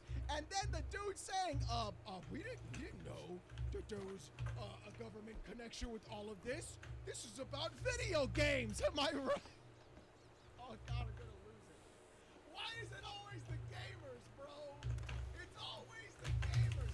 How are we always at the center of everything happening on the planet? It's always us for some weird reason. It is. But clearly, things get worse, as they always tend to do.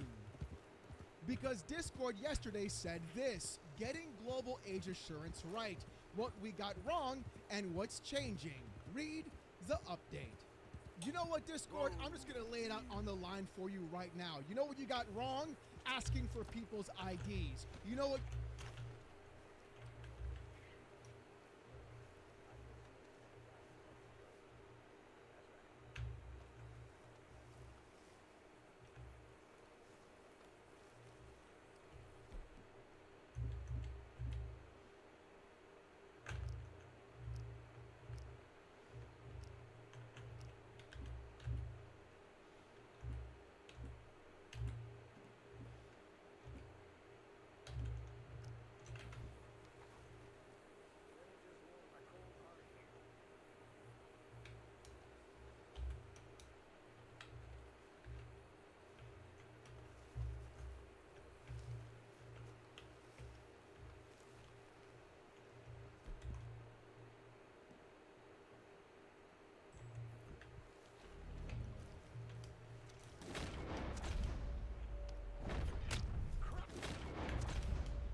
Okay.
You got wrong? Partnering with a company like Persona, who's part of Palantir, with Peter Thiel, not knowing what's happening and sending all that data and facial scans to government officials across multiple countries. You know what you got wrong? Doing all of this in the first place and not researching exactly what's in fact happening. You know what you got wrong? Not trying to find other ways around this like Valve and Steam did. You know what you got wrong? Literally everything that you've done, having tons of people cancel Nitro, losing tons of money over and over again, and still wanting to push forward with this in the later half of the year. That's what you're getting wrong, because if you want me to be real about this, it's not the first time you've done this. This is now the second time you've done this, and you're going to go back and do a third time as well. Just like we're going to see in the article you posted, which clearly you're almost about to get ratioed at the time of this recording. Because, baby, I got a feeling another community note is in fact coming your way. But let's see what Discord had to say and see if they've learned their lessons. Discord's post says this: where we missed the mark. Let me be upfront. We knew this rollout was going to be controversial. So if you knew it was going to be controversy, why did you even do it, you clowns? But don't worry, let's continue. There's always an ulterior motive. Anytime you introduce something that touches identity and verification, people are going to have strong feelings. Rightfully so. In hindsight, we should have provided more detail about our intentions and how the process works. Oh, you mean your intentions about sending all that data to Persona and other governments across the world? Real smart. Good job. What we're actually trying to do, our goal is straightforward. Keep the Discord experience completely unchanged for over the vast majority of people, while ensuring an age-appropriate experience for everyone. Over 90% of users will never need to verify their age to continue using Discord exactly as they do today. This is powered in part by our internal safety systems, which can already make an age determination for many adult users without any user interaction. We'll publish the methodology behind its technical blog post before we launch globally. They're literally proving to everybody they're going to do the one thing we know that they were planning on doing the entire time: doubling the fuck down. We didn't win. We didn't push them back. We didn't stop them from reverting this idea. What we did was make them work harder to hide who they're working with, what they're doing, how they're going to get your information, and what age they think you are. And they're going to do everything they can to make sure that those internal safety systems don't function properly. So when the issue does occur, they'll just say, hey, give us your ID, and then turn around and send that ID to connect your face with your financial information, and then stop you that way on Discord when you're trying to play RB There Yet with your boys. Admitting you're feeding our information and our conversations to AI on your actual post, trying to sound like the good guy, is not the way things should be going, my boys. Think about this again. With the blog post saying this, we know many of you believe the right answer is to not do this at all. We hear you. Oh, we hear you. We're just not listening to you. We're just not going to do what you want. We're still going to do what we want to do because we want that sweet, sweet info to have that sweet, sweet dollary due and sell it to every other government and country. I love this. We hear you. Oh, you guys, your value.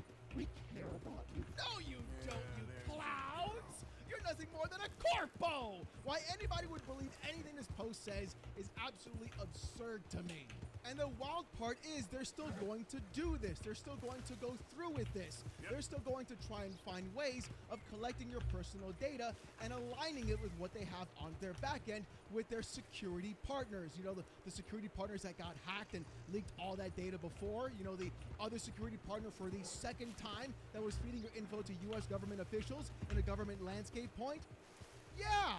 Those partners, even though they've said, oh, we're going to go through a rigorous testing process for our partners, clearly it's not rigorous enough, and you're simply doing it to go ahead and cover yourselves on the back end, or in fact, make more fucking money. But here's the funny part. Here's what they're changing and why they're still doubling down. So here's what's happening. We're delaying the global rollout to the second half of 2026, where we have legal obligations. We will continue to meet them. But we will only expand globally after we've done the following. Adding more verification options. We already had alternatives in development, including credit card verification. We'll complete and expand those before scaling globally so you have more options you're comfortable with. Vendor transparency. We'll document every verification vendor and their practices on our website and make it clear in the product who each vendor is. We've also set a new requirement. Any partner offering facial age estimation must perform it entirely on device. If they don't meet that bar, we won't work with them. A new spoiler channel option. We know many communities use age-restricted channels not for adult content, but for topics people prefer to engage with on their own terms. Spoilers, politics, and heavier conversations. To my channel. We're building a dedicated spoiler channel option so communities Pozdrav. can age gate their server just to give members a choice. A technical blog post before global launch. We'll push a detailed post explaining how our automatic age determination systems work, including the signal categories and privacy constraints, so you can evaluate our approach for yourselves. And age assurance data in our transparency reports will include how many users were asked to verify, what methods they use, and how often our automated systems handled it without any user action. And the funny thing is, there's one sentence that is sticking out in my mind after reading all those things and Pa nisam malo spavan da budem iskren. that sentence is this. Probudio sam se sam. Legal obligations.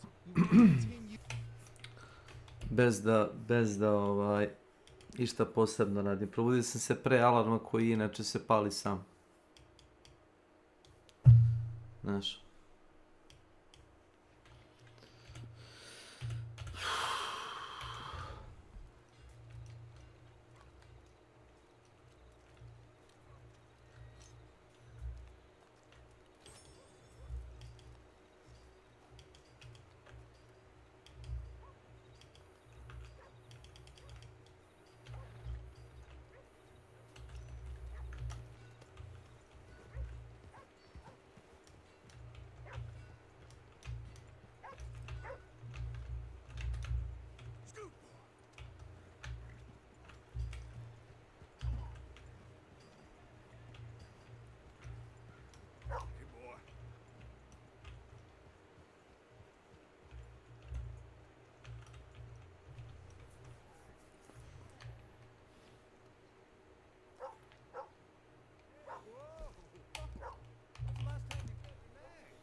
check the health and history of every horse I sell. 7 i 6.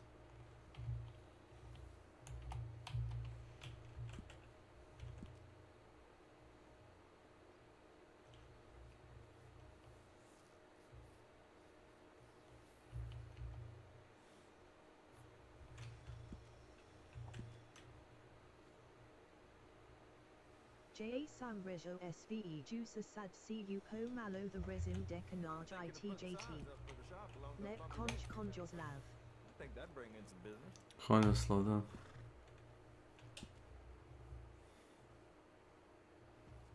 Hungarian half-breed. They know just what you're after.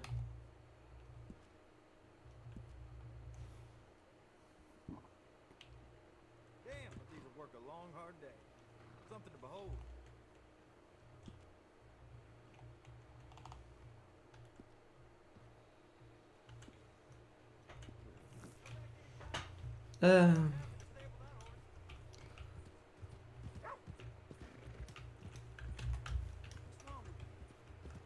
Kazimi Ilajar Vizak Para to SVE Sto JE Krako Million Aposto JE to Max the Li SE Nesto Prenosis and a new Sezo new Cad Radis Reset.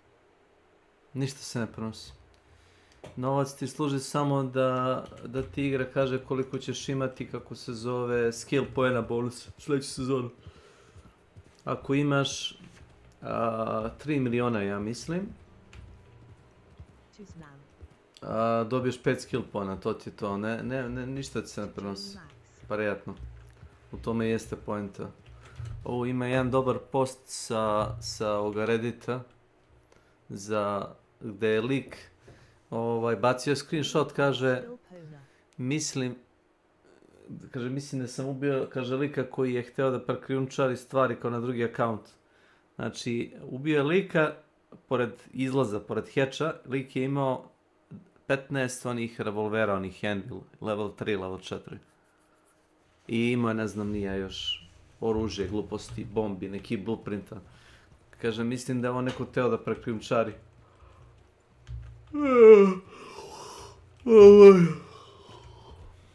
Meni od prošle sezone čovjek dao jedan blueprint, ako se ja dobro sećam. Za nešto relativno nebitno. Meni mislim da je nebitno. I to sam mu ja dao da mi pričuva. Jedan blueprint i jedan mi je on dao, ja mislim, iz svoje kolekcije. I to je bilo to. A sad ja čitav inventar i novac i gluposti da prokrijumčarim. Bote, o čemu se radi?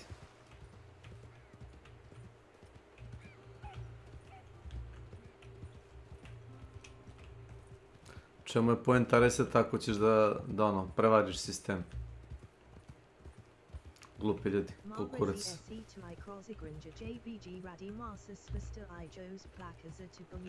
Ja pa imam više sad na kraju druge ekspedicije nego što si imao na kraju prve, ali veruješ to?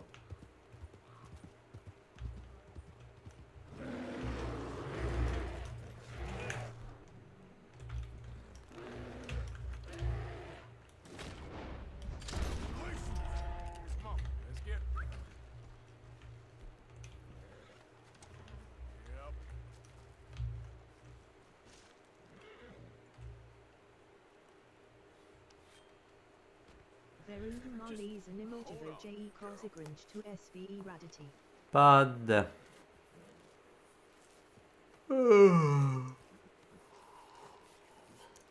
To se usrao sam se, šta je bilo sad? Međit spava, jebote, ja ga probudio.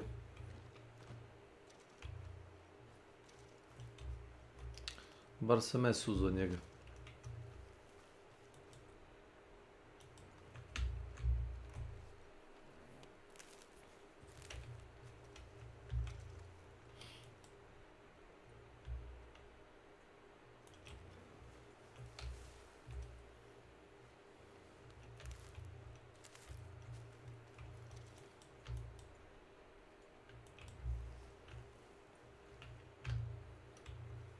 Šargarepa. A trebajte.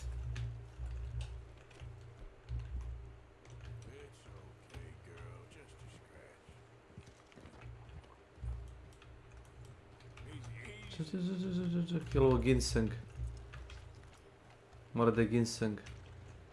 Este. Ovo pojedeš kad se oturuješ. Bar sam toliko skontao.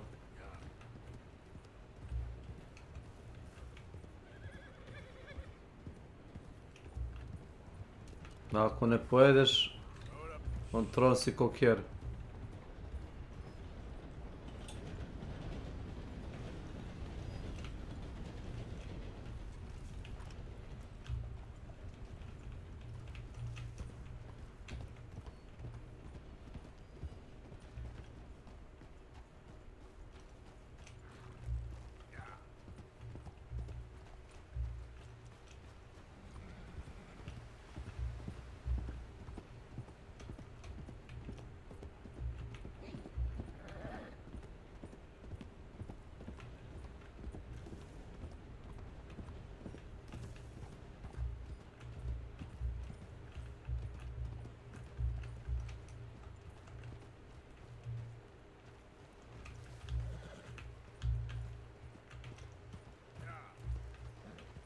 Putuj kojima se ređe ide.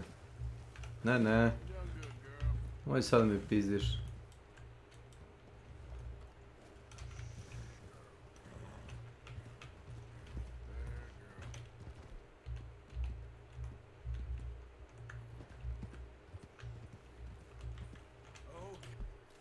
Dobro.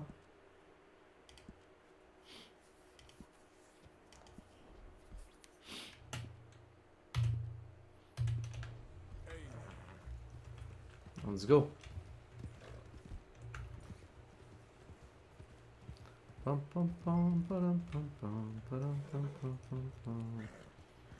Pum pum pum pum.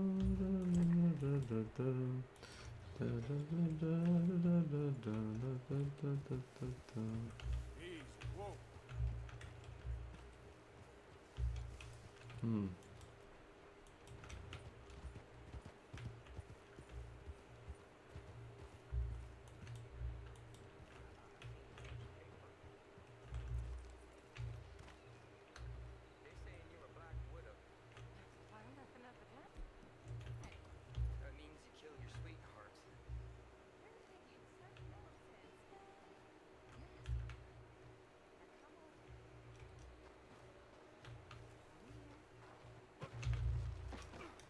That there's a bounty hunter.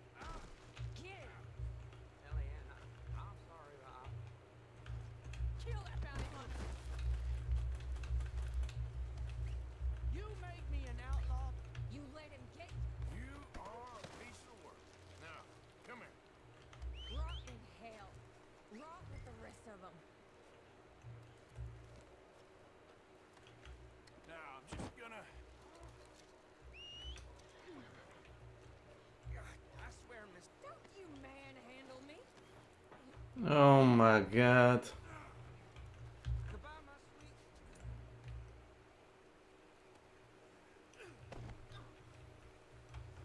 What an idiot.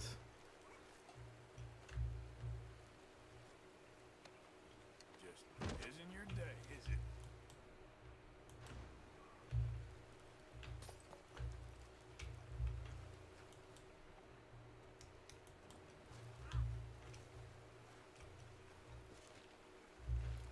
Exp Collector.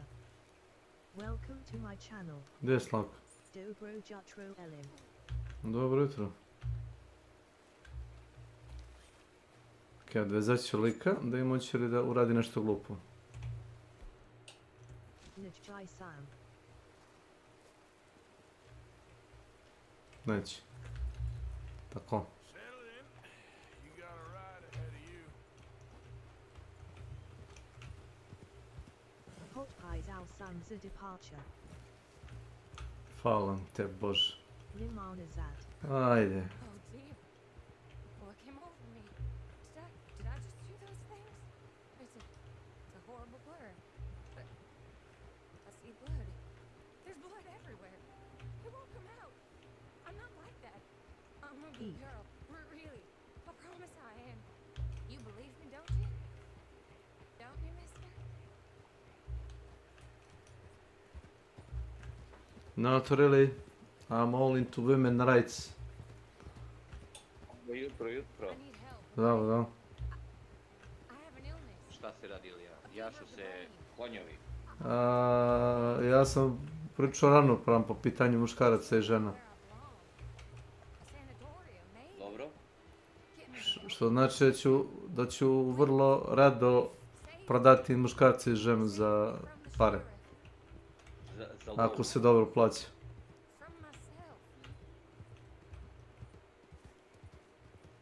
Ili ti nema milosti. Kako si danas vremena? Ima vremena. Dobro. A uveče, ili imaš vremena? Imam. U suštini, rekao sam, ja idem u ponoć u krevet, tako da ako večeras ne stanemo kod 9, nema neke velike razlike. Ne, želeo bi malo da slikamo Helldivers, malo Arci, malo naš, eto, te uglavnom i da su mali. Zapravo o čemu se radi? Pa Cridere sam završio sve, tako da nisam siguran šta mogu da ti pomogu neki zadatak ako hoćeš. Ma briga me za zadatak, to će onako da mi se resetuje. Ovaj projekat samo, na treći sam... Pa, otprilike je to. Sad, mi treba sat, na primjer. Tako da skupim neke stvari, jel kažem ti čisto, eto, hoću da uradim taj projekat, da uzmem to šta već daju, nisam ni gledao. Za reward, jel daju neki skin, nešto ili... Za šta, zar to? Za projekat. Pa daju neki privezak, čini mi se. Pa dobro, ja sam uzeo 2 komada, to znaš sigurno, na Twitchu. Šta na Twitchu? Imaš Twitch dropove, znači 1 sat ti je privezak. Da vidim. I sad je isto kao backpack, ali kao mikseta. Cool izgleda.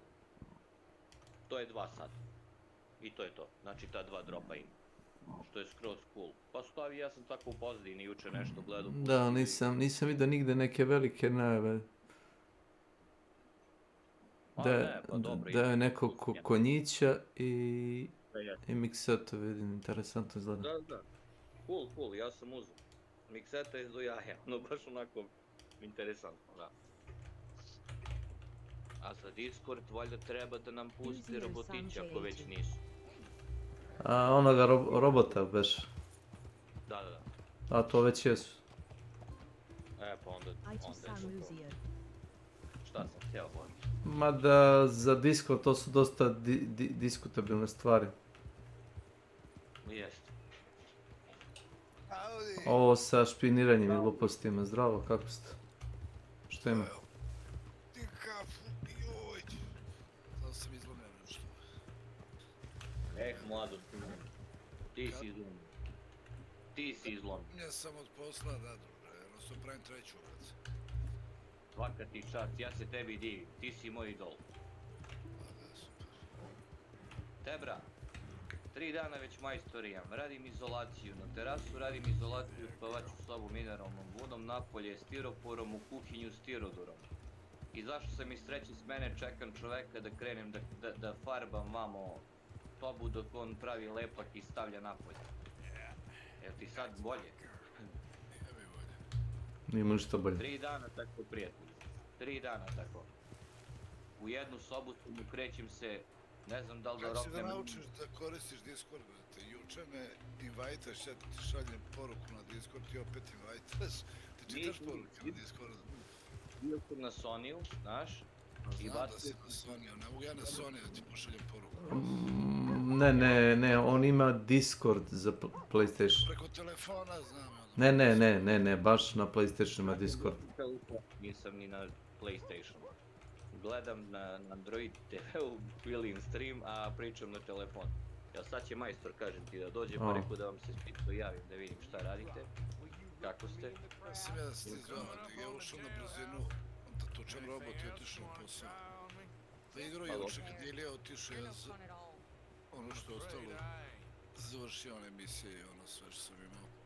Meni se ubagovala jedna misija... Ne može niko završiti. Završio sam ja sinoć. A? Jesu fiksali? Ne sinoć, nego juče. Jesu je fiksali? Pa fora je samo da te sponove blizu... Ništa mi nisi rekao. prvi koji dođe može da uradi, niko drugi posle tebe ne može. Važi, Da. neću se trudim za to. Ja sam se Jer meni je u par navrata me bacao na drugi kraj mape. I dok ja dođe, već on njih 10 pobacao. Ja tako par puta ulazi i onda kad me sponovo baš blizu, onda sam ušao rešio iz prve što mi se rekao. Jebote, još će pobija tamo s nekim. Da mi se dođeš, kreneš da nosiš bateriju, čovjek te ubije, zato što ne može da završi. Nije se niko pozao, vidim, tegne baterija, ono, ko fizikalci, ono, idu po hangaru, ono, nosa, ono, smešno izgleda. I ono, priđeš, ono, pobacano, po 10 baterija, vrati. Je, zašto je zabagovan? Pa, verovatno, bagovan. A i ono misiju što mora, ono, da interaktuješ sa 4 ljudi, ono, to sam uspio da rešim, ali isto bio bug i nije odmah krenuo da učita i tek kad sam izašao na krov i krenuo ka otvoru, ono mi se očita, znaš, ono misija da ideš da slikaš onu sobu, onda sam se vratio, samo slikao i to je to izašao.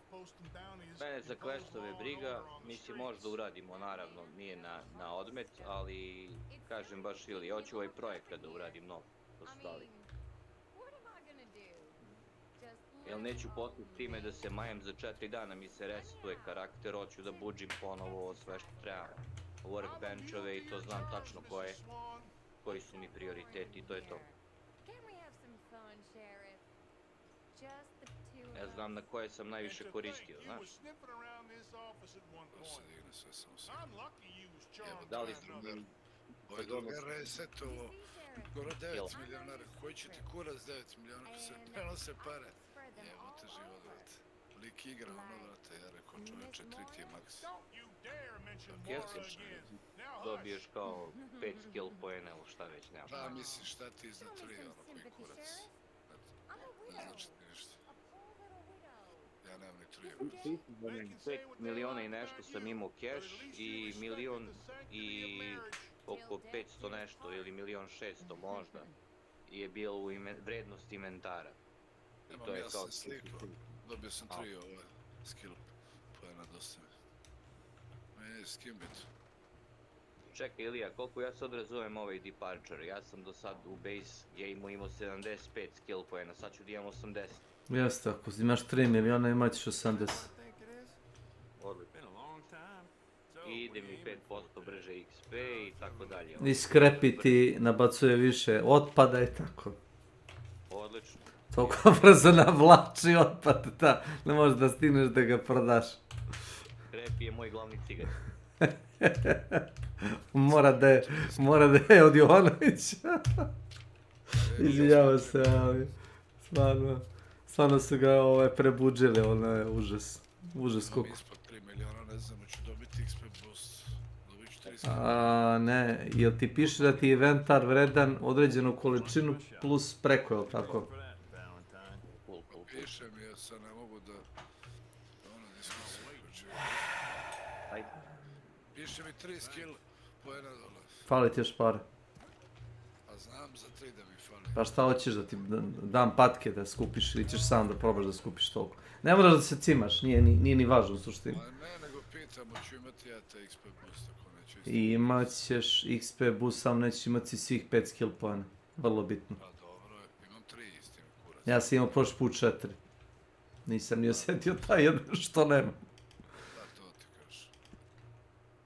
Nego ljudi više ono, brate, prave od move slona, brate, to su sve kroz igranje brzo. Imaš ljude koji su navukli prošli put 10 miliona, zašto ovi Embark nije rekao koliko para treba da su ljudi skupljali kao gobline, razumeš, lol.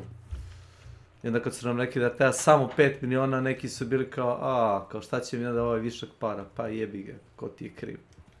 Koja pojenta bi bilo da se sad prenosi lupam? Da ne moraš naredne 2 sezone, evo to uopšte ni da uzimaš pare. Znaš, automatski samo resetuješ. Ovo je igra pojenta. Igra se, stigne se. Ja još igram, dečaci tušim, hoću da 100% to rešim. Bravo, bravo. Ponosno sam na tebe. Mislim, ono gledam i da malo poriječi to razumiješ. Dobro, vidiš, došao si velike mudrosti, čoveče, igrajući. A jebi ga, brate. Možeš. Cijela stvar je u tome, u sporom čitanju. Znači, zapamti, Treba sporo da čitaš. I da čitaš naglas, nekako u sebi, onako da, znaš, pomeraš usne dok čitaš. Znaš, to radi intelektualci inače. Odlika intelektualaca je da čitaš. Da, jes. Stari Grci bili nepismeni svi. Imali su robove. Nadam se da ću sve do 12 da završim. Ja se iskreno onako kao nadam. Pa sad dok seku, dok lupaju, dok trkaju, dok pičke materije. Pa jednog drugim čoveka starijeg, čoveče, ništa me ne pitaj. Pustim u pičku materinu, znači. Ja sam tu, jebi ga i tako, eto. Nego hoću bre, brate, da se opustim ovih dana, ajde, druga smena i on mi pre podne s njim, posle podne na posao, znaš, ono, legnem ko pas u ovaj krevet na ugovnu garnituru i vrate, ono, čekam sljedeći dan isto i ovo nanovo. Rešit će brzo, ali projekt nije ništa strašno. Pa imat ću danas vremena, kažem ti, posle podne, čim završim ja, ako ste voljni, meni je projekt. Meni je Ilija dao nešto što mi falilo, ostalo sam ja završio sve juče emisije i to, igrao sam ceo dan, Marko. Da. Pa jebi ga, ja sam siguran bio budan. Ako ste voljni da mi pomognete, ja bih vam bio zahvalan. Za zadaci. Pa bra, projekat, quest, šta god. XP, hoću bradu i tako dalje. Bradu? Pa izbacili su PvP izazove, možeš svaki meč da izneseš skoro 30 pojena. Svaki meč. Ajde. Šta ajde, nije nego kako sam ti rekao, pa da, nema više PvP, možda ljudi, kaže, Embark kaže da je izbacio sve izazove koji su intenzivirali PvP fight. Znači, ako želiš da se boriš, u suštini s drugim igračima, to je na tebe. Pre ti je bilo ono kao, ne znam, bilo je ljudi koji su u fazonu kao, pa moram da te pucam, piše mi deal damage, ne znam, sa tim i tim oružjem, ili tom municijom, kao na igrač. Ne, sad to nema. Da, bilo je pre baš samo na raideri da pucaš, bilo je i to. Sad to... Onda su bacili opciono ili raideri ili arpove. Sad nema uopšte. Nema određenim, nego određenim municijom, znači municija. Znači nema veze kojim oružjem, samo je municija bitna, razumiješ? Ja koliko vidim taj PvP se uopšte nije primio igri, to što su ti streameri silili to mislili će da prođe. A nije takav tip igre, razumiješ? Pa nije, ljudi to ne shvataju. Meni PvP smeće, iskreno. I uopšte niti me privlači, niti mi je palo na pamet, uopšte je da jurim igrače. Zanimljivije mi je ovo svakako. Pa mislim, ako si pogledao bilo koga od tih streamera, njima je kao fora da te kokne i napuni inventar sa oružjem i onim armorima. A šta će mu to, ja ne znam. Pa jeste, bukvalno, imam pare da kupim ga i njega i taj armor, to nosi. Znaš koliko sam puta skrepao 10 oružja, razumeš, samo da bi napravio mesta, recimo, za crafting, one stvari. Pa da. Pomotno. Ilija, znači, kupuje se, preorderi, instalira se. Pa gledao sam ovu, kako se zove, content creator za te igre. I nije, taj što ona napravila preview je, što kaže ona, spoiler free. Vidio sam, uključio se. Gledao sam nekih 7-8 minuta i ugasio sam, nisam teo da vidim ništa što će mi dalje pokvariti igranje. Dobro, vi volite to igru. Kao Resident za slobodu. Ne znam i da sam igrao nešto davno neki deo. Šta sam ti rekao? Pa nije preorder, ili bi ga uzeo večeras u ponoć ili bi ga uzeo sad, istim izjavom. A kad puštaju play opciju? Večeras? Ja tako nešto. Da te izlupam večeras da... Ne može, večeras idem na posao. Može tek sutra kad se vrati. Ti možda ga instaliraš, ali... Mogu, instalirao ga jesam. Tako sam ja Cyberpunk. Oko 90 GB za zimu. 75, da, ali mislim da ti tu najviše uzima Slavko to što su oni svi retardirani, svi ti developeri, što ti naguraju one 4K teksture, znaš. A Lud sam da igram igru na 4K, znaš. Ne znam šta će od sebe. Ta rezolucija koju ti igraš, to je po meni maks. 1440 piksela, pa bilo koji YouTube klip ili bilo koji video, filmove sam gledao kod kuma u taj 1440 piksela, mogu ti reći da vjerovatno je najbolji ono kvalitet. Jeste, ja. Gledao sam neke testove da sve iznad toga, prodavanje magle iznad te rezolucije. Ono da uzimaju pare. I sad, koliko je to tačno? Pa za nijansu ti jeste razlika u odnosu na 1080 piksela. Ja sam koristio 1080 piksela monitor dugo, jedno 5 do 10 godina. Ali pazi, primeti se razlika na 1440, da. A na 4K nisi siguran da bi primetio. A to ti kažem, ljudi su govorili da je to prevara. 4K, 8K, da sve iznad 1440, da je prevara uopšte da ljudi to ne uzimaju. Znači, maksi 1440. Doko kao registruje. Sve do toga, iznad toga, da kako. Samo bacanje para. 500 herca, 16K, ne znam, milion herca, mislim. Koju ti igru možda igraš na 600 Hz, vrlo zabavati. Pa tako? Sa 600 FPS. Pa jesi gledao kad su, da li je Shroud ili ne znam ko je još bio. I on baš validan, ali bar je bio taj e-sport, jel, profesionalac. Da su njega i još par njih uzeli i pitali su kao da kažu da li znaju kakav je monitor, znaš, da li je 60 Hz ili je 140. I postoji, čini mi se, razlika između 60 i 120 ili 90, zaboravio sam, a sve preko toga kaže ne vidi se. Pa postoji, da, jer ja prvobitni sam imao onaj koji bio onaj kockasti debeli, onaj svi mali Pentium. 4.3, da, rezolucija. Pa sam onda uzeo, pa sam Samsung uzeo onda, ali nije bila Full HD, bila ona ispod 1610, 60 Hz, tad je bio najnoviji monitor. Onda kad sam uzeo 144, mogu ti reći da je nebo i zemlje. Tu se baš vidi razlika, sa 60 na 144 možda. A kad si uzeo taj, kako si osjetio baš razliku ili šta? Koji 144, 60. Aha. Je, samo osjeti se, to se baš osjeti. Pa eto ti. A sad je 165, pošto sam drugaru dao, ono je 144, nema razlike, to je malo herca. 165, 144. I sad ne znam, 240 i ovi 360 i 600 je po meni to 20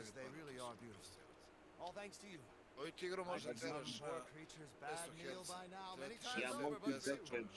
Ja očekujem od vas danas pomoć. Znači, kad budem završio s ovim, javljam vam se da malo potrebno. Dobro. Podne, ja sam tu do 5 slobodan, posle moram. Dobro. Ja se nadam da ću kažem i ovo do 12:01 valjda da sve završim. Nije problem, mislim, ja sam sve završio, da li Ilija imaš nešto? Ma on je završio. To s bateriju. Te gluposti. Samo ubijam marke, za pravi pojedno ću da rešim. Možemo ići tu misiju. Samo je fora da se dobro spona blizu, znaš. Da. Jer mene par puta spona na drugi kraj mape i jebi ga. I onda me spona bukvalno pored, ja ušao prvi u hangar i rešio ideš. Ali sam rekao liku iza mene, rekao, moraš prvi ući, objasnio mu šta treba da radi, izašao je. Ništa, ja vas momci pozdravljam, majstor samo što mi nije stigo. Da vidim to da krenem da radim, da uradim i da on krene da radi. Si rešio na Dan Battleground ili onu misiju, što mora onaj robot da se uključi. Subaci ona baterija, pa ona 4 ljudi stisne interaktor. Ma to ti samo za loot sob. Moraš da slikaš tablu. Da, i da uzmeš sliku. Pozdrav. Ako nisi, možemo ti rešimo. Ne, to je urađeno. Ne treba ti 4 za to. Samo treba bateriju da nađeš. Jel znaš? Pa ne znam, meni ja sam ušao rešio. To ti je samo za loot. A da, ona dole soba, ona. Da. Gdje morih, da, to znam. To je samo za loot. I to kaže da loot nije, što kaže, Amerikanci kažu something to wrote home about. Nešto što bi pričao bilo kome da je kao loot. Wow, ne. Ne. Bilo se i to ubagovalo, nije telo da mi učita i onda imaš iznad onaj ekstrakt, znaš, blizu krova kad izađeš. Da. Pa sam krenuo ka izlazu, ono mi iskočio, ono žuto. Ja sam onda vratio i otišao u sobu da slikam i onda mi uračunao misiju da ne ulazim opet. Aha, nije ti računa kao da si ušao, dobro. Ne znam što je, možda sam ubagalo opet nešto. Možda si ušao dole na neki način koji nije bio onako, da kažemo, regularan. Ja sam recimo skočio kroz krov, tamo gde je onako, imaš više ulaza dole. Ono je zipa, ono sajlo, pa sam otišao gore. A jok, ja sam, ima deo koji je razbijena rešetka, ja sam upao na glavačke dole između dva tureta, dobro nisam poginuo. Prvi sam ušao dole u sobu, posle mene su ušli neki solo igrači da rade neki kerefeke, pritiskali su dugmiće bez veze, ali niko nije uspio da, nisu kapirali da treba, i što, glupi su kao kurac, stoje dvojica pored vrata i čekaju da se otvori kao da uđu prvi. A jedan lik stoji s gitarom pored dugmeta i ponekad pritisne dugmet, znaš, ja isto, i sve mislim ovi magaci će dođu da interaktuju makaki. Znači to tačno vidiš kakvi su ljudi. Znači isto kao ono kad biješ bossa pa imaš ljude koji ne pucaju nego stoje skriveni okolo, čekaju da padne deo da ukradu.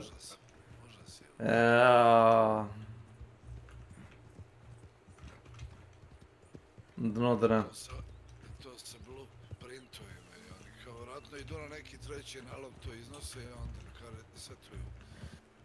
Sve što ti kažeš što se nađe kroz igranje isti mogu razbiti. Ako igram, da te nađeš.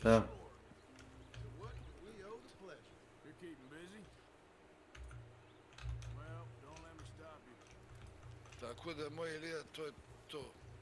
Svi su imali one 4-3 monitora, onda sam uzeo, Samsung je bio. Ali ono 1610 je tad još bilo, još nije postučno kada je. To sam 60 Hz, onda sam uzeo onaj Zovi BenQ baš. Za turnire se koristio u to vreme, tad je bio najjači monitor.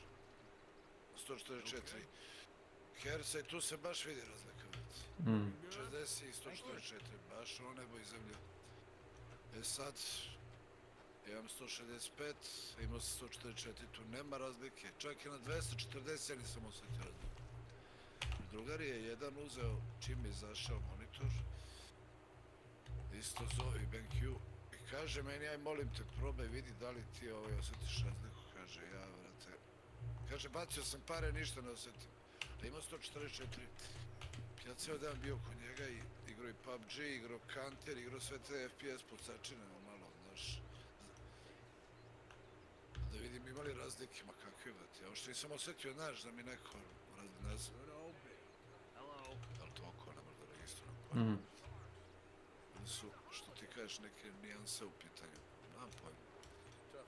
Ajde, od 240 mi je okej. A sad imaš i, sad je već standard su pomerali na 360, sad i to kao postalo smešno, sad halavo guraju 600 Hz. Da. Tebi znači da bi ti igrao naš 600 Hz treba konstantni 200 FPS. Da, Counter Strike 1.6. Čak ni to ne možeš na 600 Hz, ovaj novi CS. Mislim, 400 ti je max koji CSGO. Ja mislim da je po meni ko uzima novi, da nije imao pre da je 240 Hz. I više nego dovoljno. Moje neko mislim. No pojma. I guess all life is brutal in its own way. Yeah, it's all just a miserable waste of time. Appalling. Dreadful. You know, maybe that's the point. How are you holding up? It's like a nightmare I can't wake up from. It will get better, Mrs. Hadley. Okay. Hey, another morning. Well, at least you're a happy chap. I wouldn't go that far. Well, I'll leave you to your important work.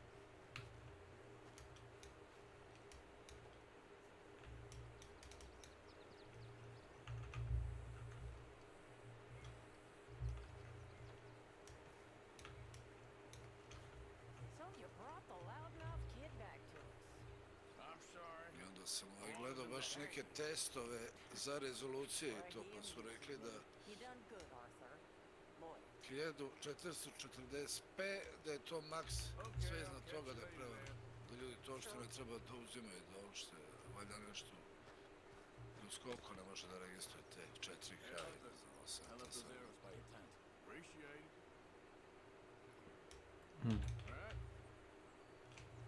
A drugar je imao ko ti, on kaže da se vidi razlike, Full HD i to. On ima OLED neki uzeo. 1440p, 240 Hz OLED. Hosea, how are you? Mislim OLED ispod. How did we end up over this way? Huh? Well, guess we know the answer there. Okay. Ja juče bio u Arci i od Slavka invite. Ja mu pišem na Discord, pošto nemam kako. I bio u meču i izlazim. Idem na posao, ono opet invite. Čita li on to preko telefona? Znam da oni moraju preko telefona nešto. Za konzolu, znaš. Discord je to. Nije ko kod nas.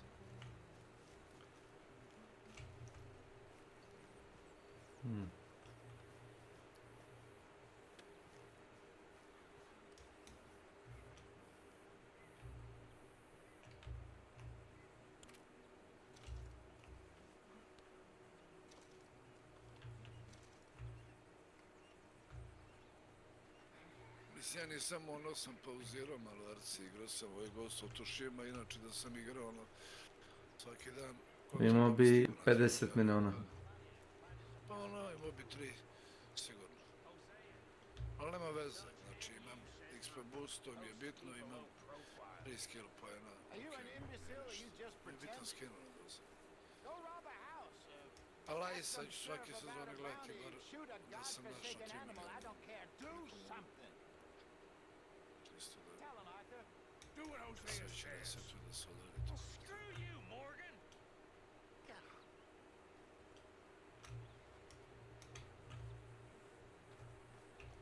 Dobar onaj lik što si ga okačio, ja ga isto pratio za misije. Kanal njegov, onaj što si ga okačio na Discord. Onako lepo objasni. Nego ću ti kažem, kad izašla igra je puno bilo da kažem hajpa tih streamera debila s tim PvP-a. Sve manje vidim da i oni vide da se nije primio PvP uopšte, da većina ljudi igra normalno, kako i treba da se igra.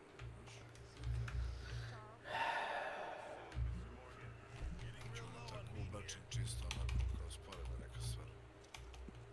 Što po meni okej, ne smetam.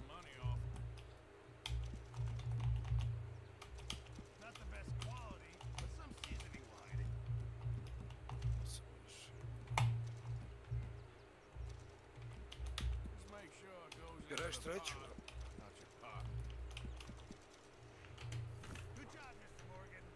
Ili je danas treću radiš? Da.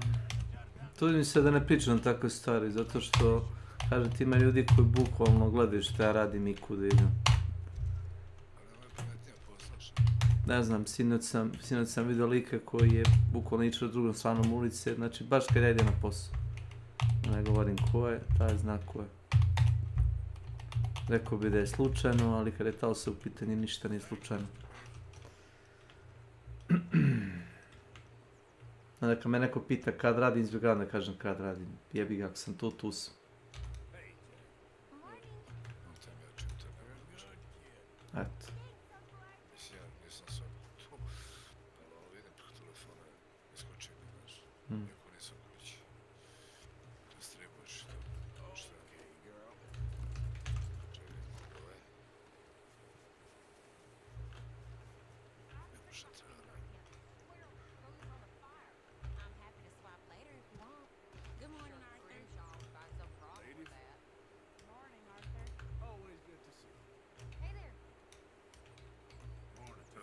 Što se tiče monitora, ti si mjera na tebe, mi da uzimaš nešto. Imam dva identična monitora. A ne, to je taj 1440 i 240, tako? Ne, 144. Verovatno ne, 144. Ja sam vrlo realističan, teško ćeš ti u bilo koje igre nagurati 200 frame, znaš. Pa ima i toga, teško. Možeš s onim, kako se zove, generatorom frame-ova, ali to mi je ono laž teška, razumeš? U suštini ne igraš igru na full rezoluciji, igraš je u 720 piksela. Te gigabajtove monitore, sećam se. Pa da. Ste ovdje uzeli vam U Novom Sadu. I to u 2 prodavnice. Mislim da je bio... Nešto nasređanje, ali tako? Sa 50.000 na 37, ja mislim da je bila takva neka glupost. I dalje je bilo skupo, ali ono, šta znam.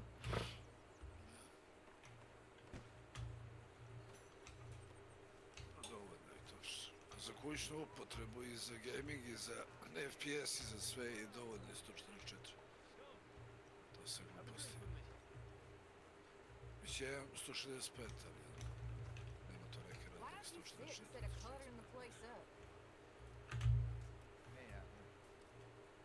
Ne ispušim jedno, idemo da daily dungeon. Yes. Well, good, Abigail? Yeah, starting to like this place, the boy too. Good, I'm glad. All right, well, I should be getting on. Okay.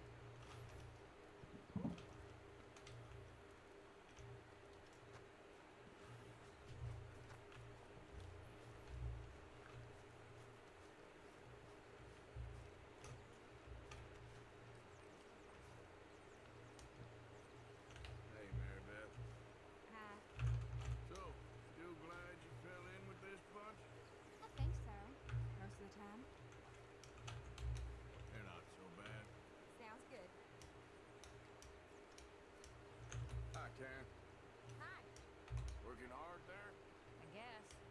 Well, I won't disturb you, All right then. my lady. Hello. Doing a good job there. Thank you, Arthur. So don't let me disturb you. All right, Arthur.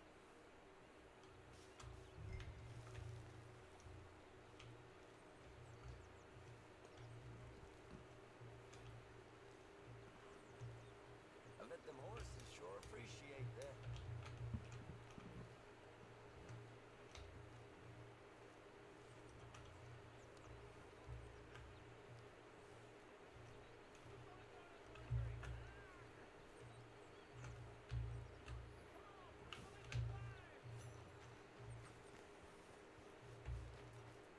Mr. Morton. Mr. Morton. Yes, Miss Grimshaw. One of the girls saw that friend of yours, Mary Gillis, sniffing about. Mary? Yes. I never liked that woman, Mr. Morgan.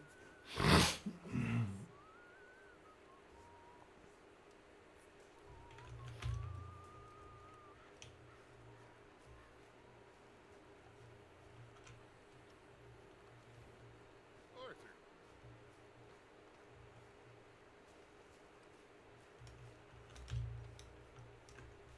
Hi, Karen. Hello. You seem in a good mood.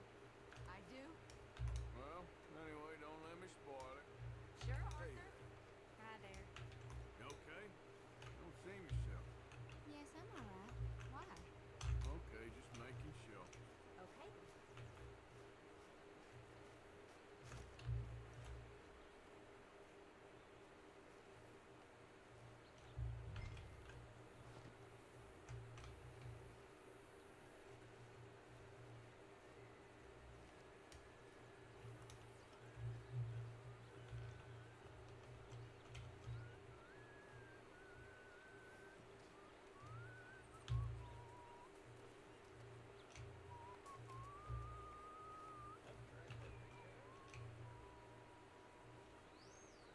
Careful.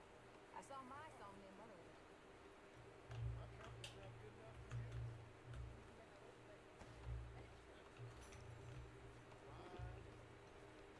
Znaš šta je meni fascinantno? Oni ljudi što idaju blokadu s FPS-a u CS1.6D Max, to je FPS-a prošli igra amator, oni dižu na 1000. Znači tebi 1000 oko max FPS-a za igru 100. Razumeš? Dobro. Aj CSGO kad je zašao imao je 300 max FPS pa su ga digli na 400 i sad je na CS2 na 400. Aj to okej. 1.6 je na 100. Mislim da je Dota na 20. Ja mislim. Tako još. Well, get back to it. Ali imaš monitor 600 Hz, kama se kupuje, znaš, vidi streameri video, ali ja vidim i u kantoru i pro igrači da većina igra na 360. You seem a bit happier. Mm. I'm feeling good. I'm glad. Okay.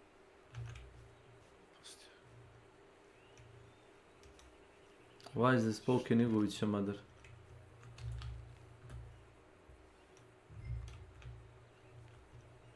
Predator, Meteor, Hunting Ground, sve.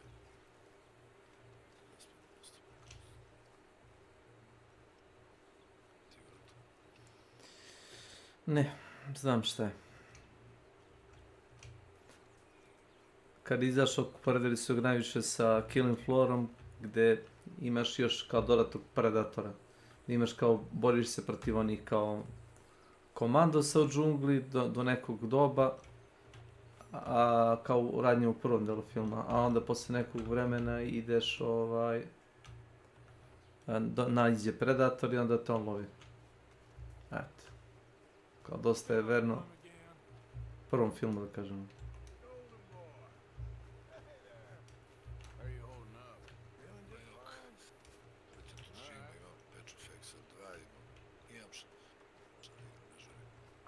Tu još. Era boj. Elder Scrolls, Counter, Dota, Arci. We'll be back on track soon. I'm fine, Arthur. Don't worry about me.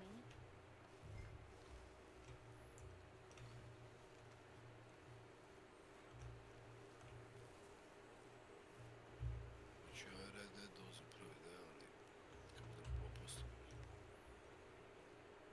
Da ga Rockstar da na popust, pa možda kad izađe GTA 6 kontam. Ili Red Dead Redemption 3. Možda. Pre će izaći Red Dead Redemption 3 nego GTA 6.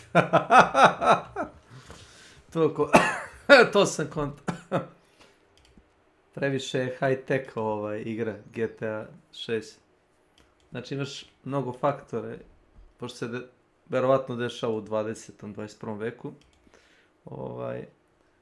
Imaš previše vertikalnosti, znači ovdje nemaš mnogo vertikalnosti, imaš konje i koči i to ti je to, druž. Nema letenja, nema plivanja, nema glisera oko. Imaš čamce, da, zaboravio sam, ali čamac ti je ovdje relativna stvar.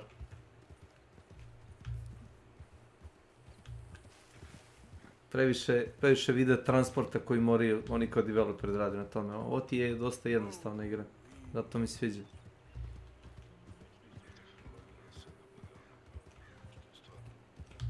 Mislim, imaju ovdje tehnologije, imaš parne vozove, imaš kočije sa Gatling mitraljezima. Probao sam da je prodan, napali me neki razbojnici, ja im oteo kočiju, pobio ih, oteo kočiju i to da je prodan za pare kod ovoga fensa. Kaže, šta da radim s tim, kome da prodam? Ja rekao, pa jes. A ne mogu da skinem mitraljez jer ga sačuvam.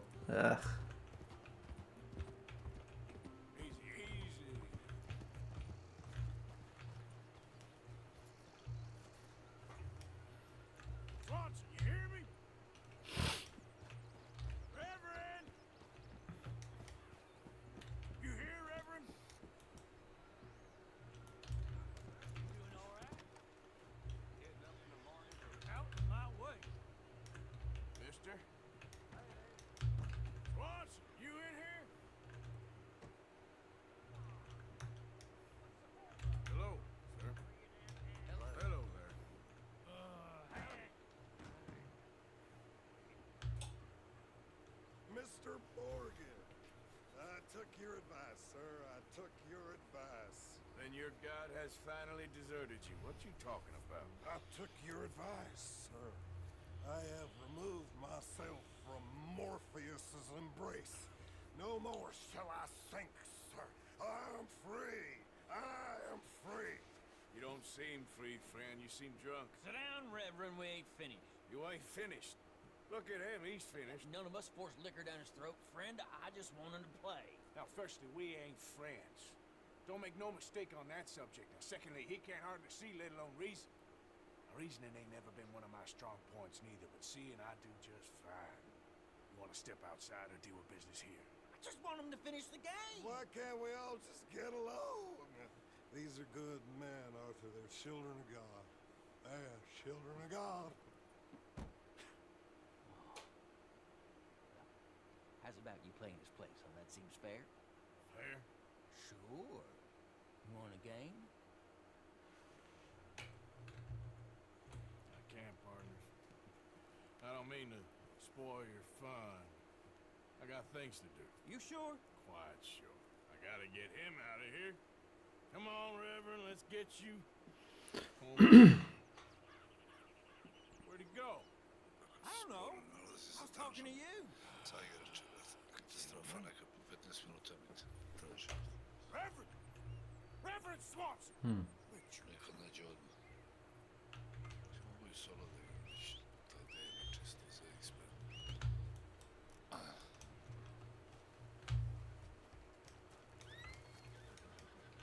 You crazy?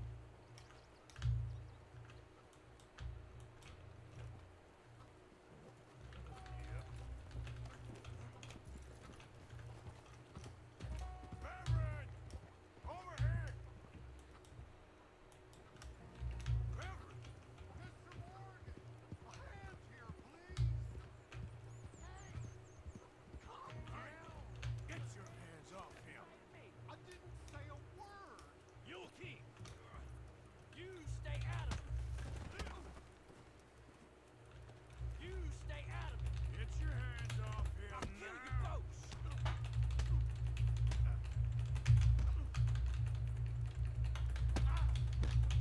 You're going down!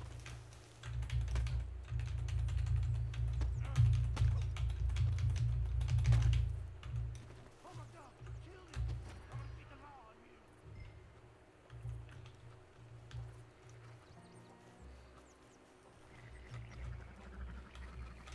Hey, you! Get back here!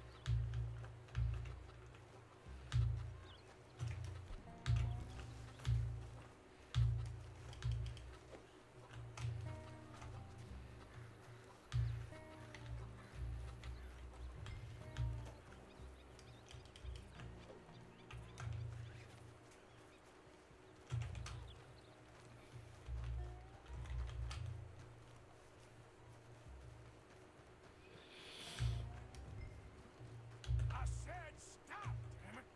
Okay. Tell anyone what you saw back there? You're a dead man. You understand me? Yep. I won't tell a soul. I promise. Good. Get the hell out of here. The last thing. Reverend! Get off the damn tracks!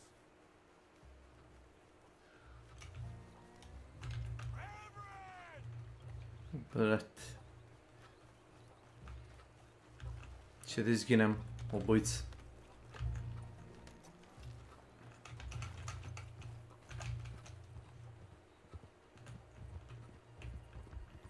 Come on! My friend! You can... It's just a simple mistake. Save!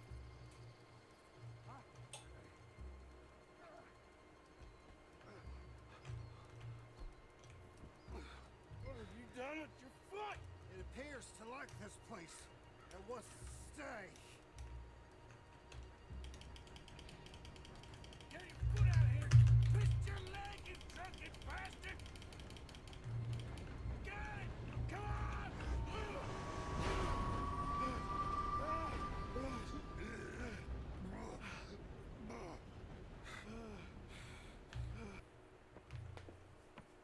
Thank you, sir. Oh, no, you don't! What the hell is wrong with you? What the hell is wrong with you? Throwing me off a bridge like There that? was a goddamn train, you crazy bastard! About that again, Mr. Morgan. I'm sorry. I wish I was different.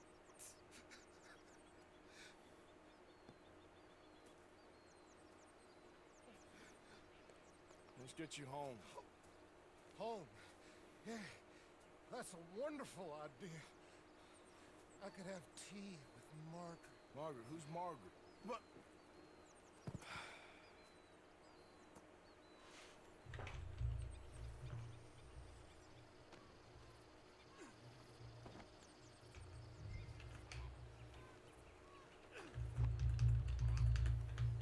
Kippers, please.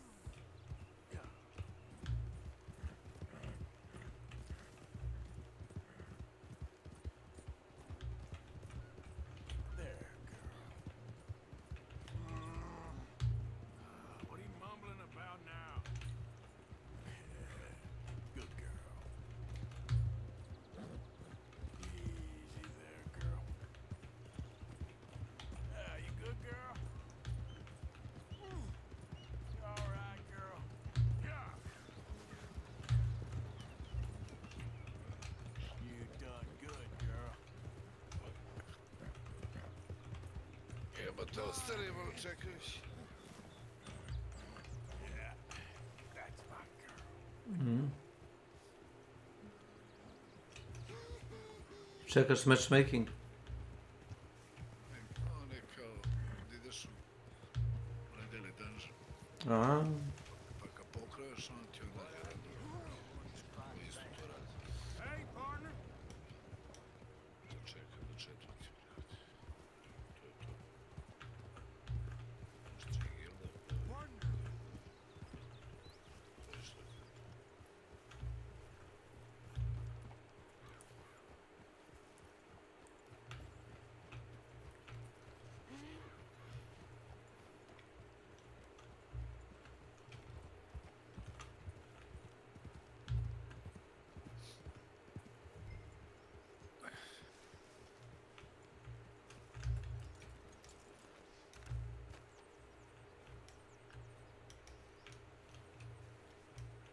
Charles?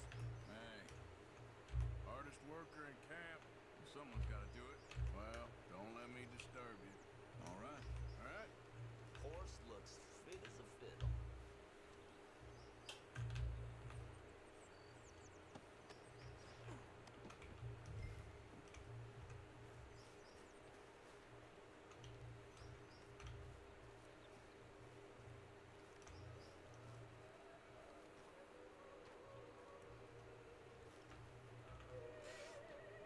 Well, I was wondering when he'd show up.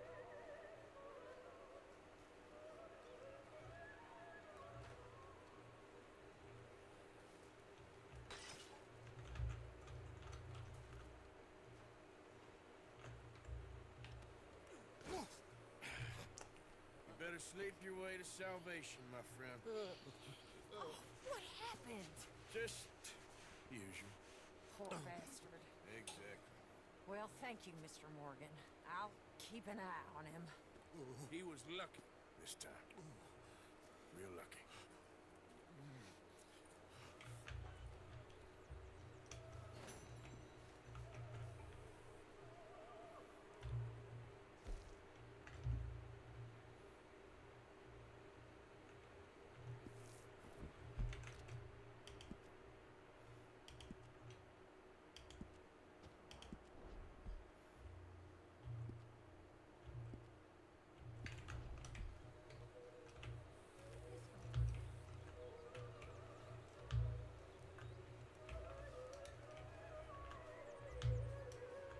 Probably just needs to sleep it off. Arthur. Well, he looks like he's been up for days.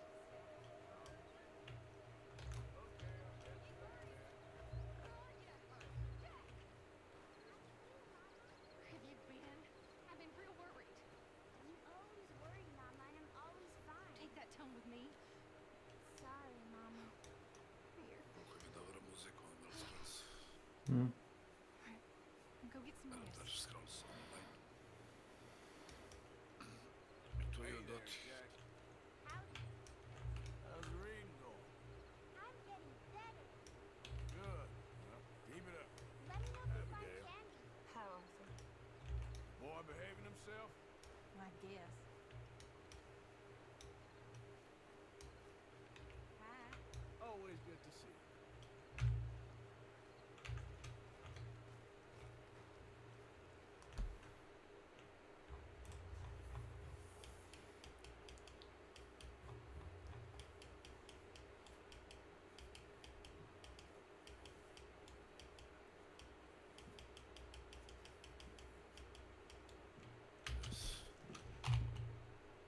Sve je tako.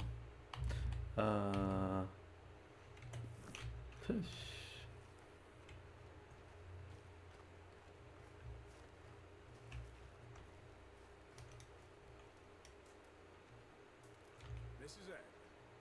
You joining us then?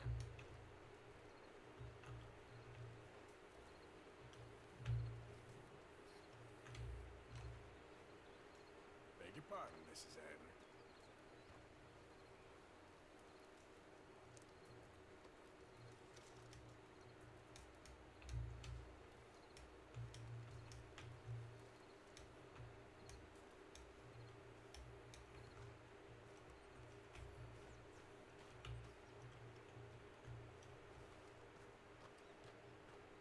Arthur.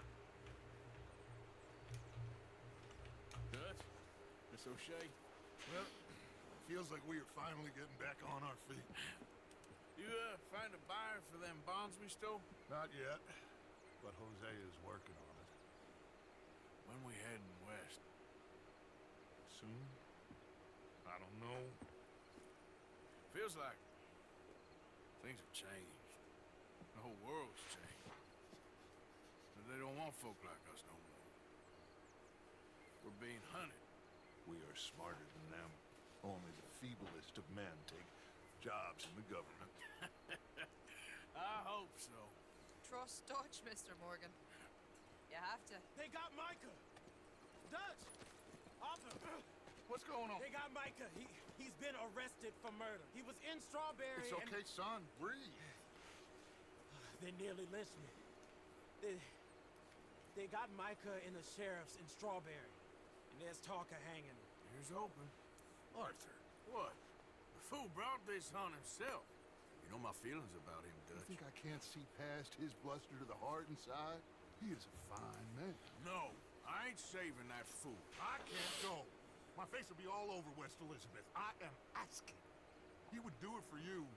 I don't think he would, but fine, all right. Arthur. You okay, Lenny?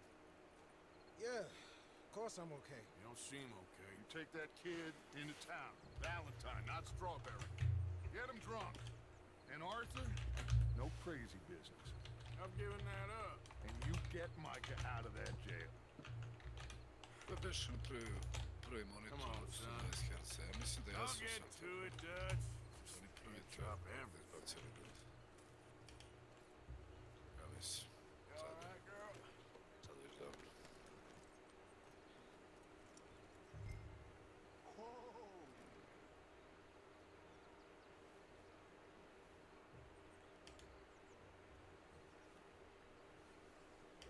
Let's go if we're going. I'm beat.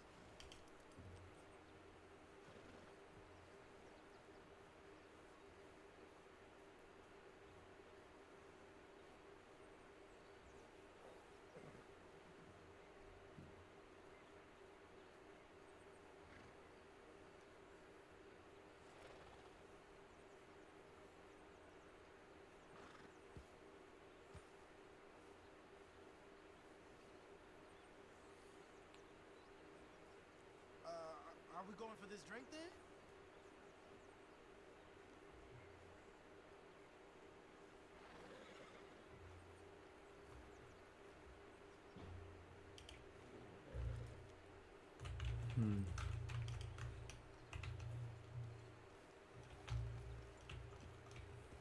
Treba da odem u kafanu, da se napijem. Ajde. Ladies?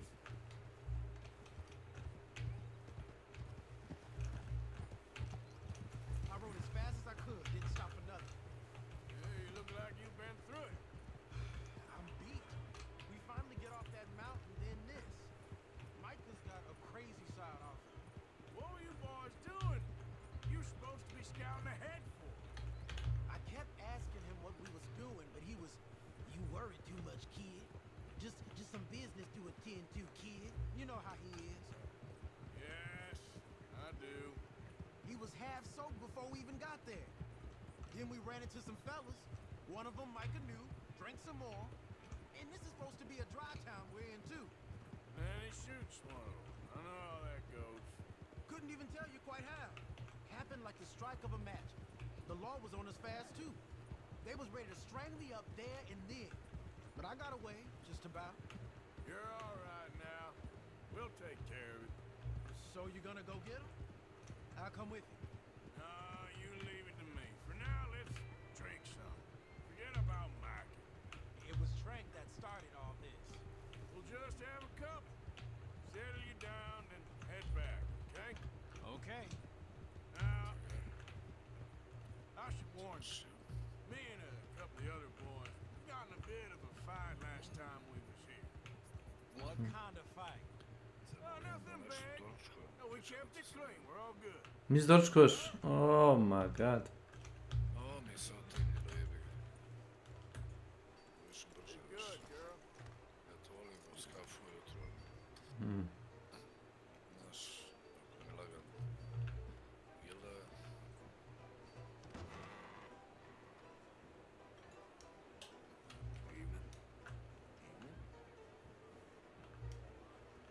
Howdy. Evening.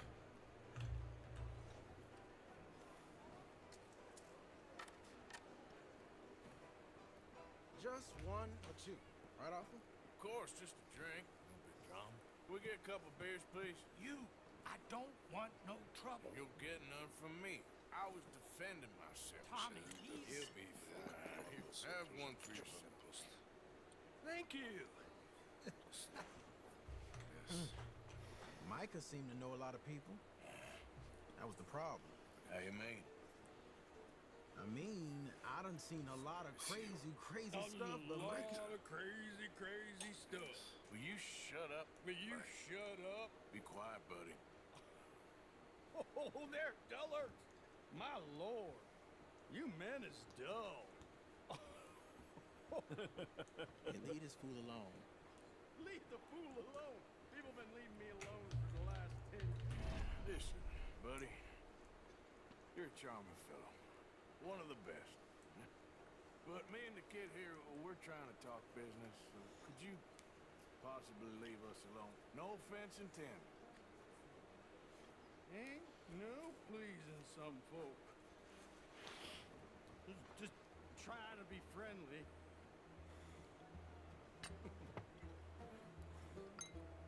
Oh. Well. That's great, partner. Lenny, where are you?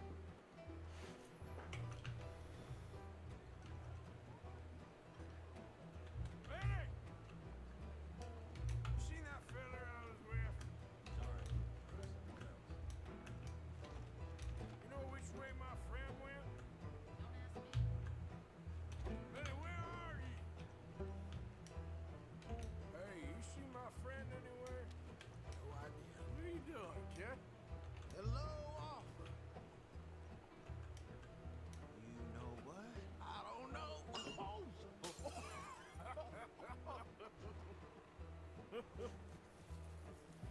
Oh. Man, why ain't you never married?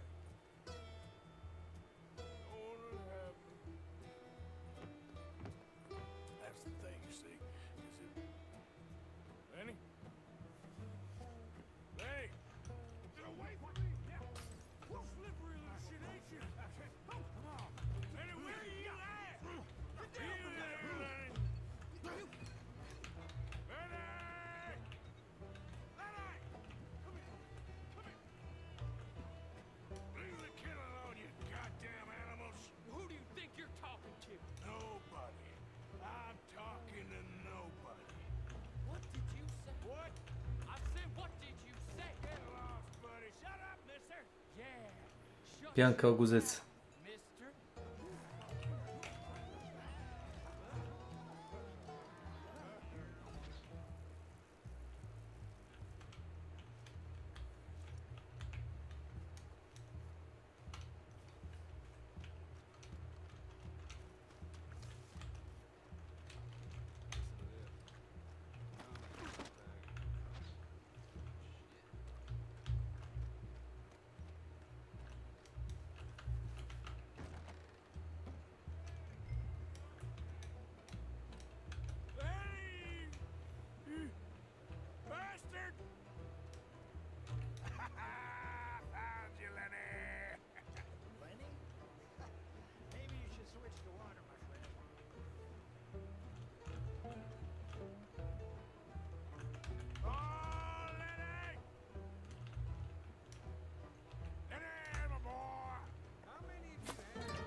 Hello.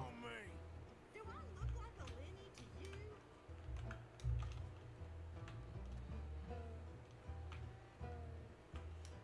There you are, Lenny. I'm Clyde. You got the wrong fella. Been looking all over for you, Lenny. Lenny? Go away, you're drunk. Lenny! You mean Jenny? She left with a John an hour ago.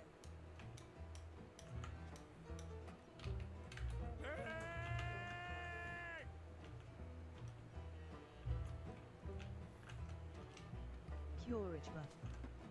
Thanks for following. Yeah, hello.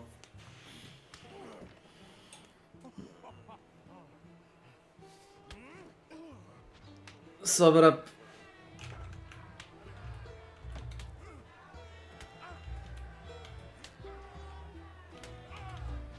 You're a good friend to me,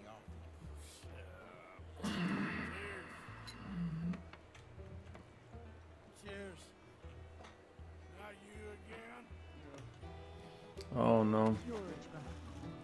Welcome to my channel. Mosey follow Batonga aka Nige problem ni moj samovanat. I didn't mean nothing by it. No, it's fine. There you go. Enjoy. Boy.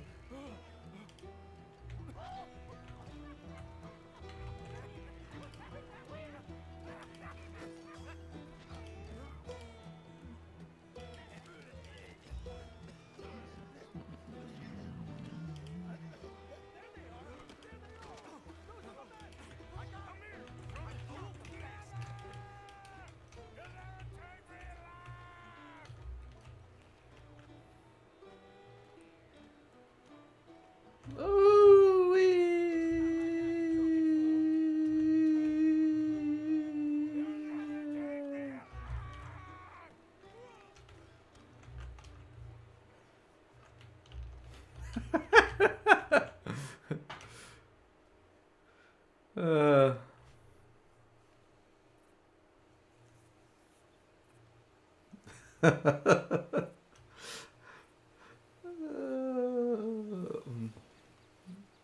Sweet mother of God. Where am I? Where am I?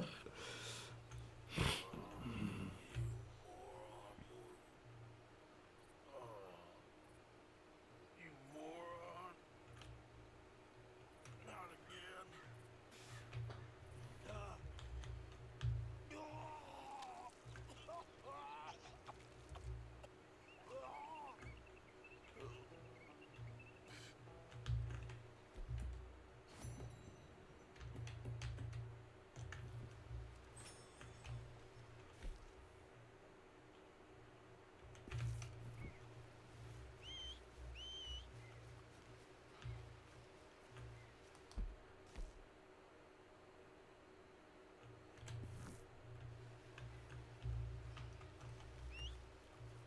Where's that horse got to?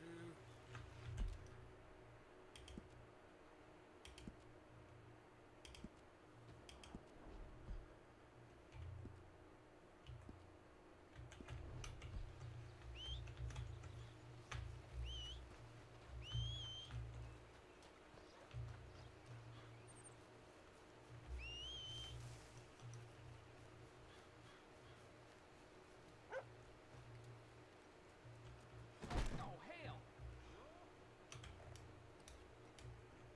Morning to you. Poker's a game of nerves. And I'm like iron. Excuse me, partner. Howdy, friend. I just don't know.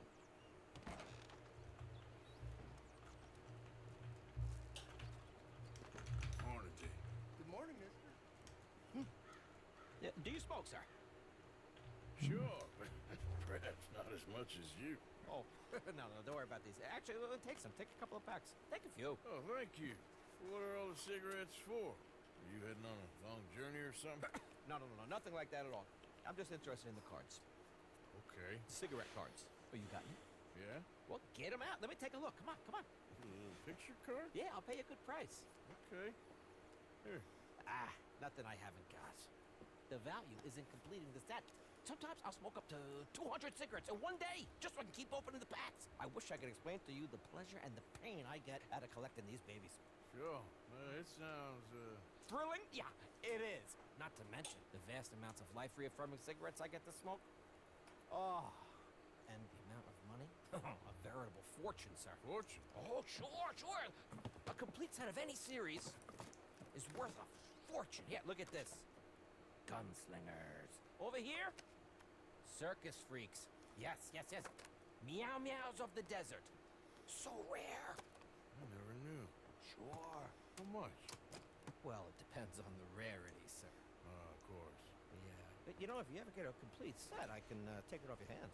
You'd pay me. A fair price. Now, you send them to me right here. Phineas T. Ramsbottom, at your service. Okay, I gotta run. This is my train. Look me up, okay? Think about this deal. Only a complete set. That's where the value lies.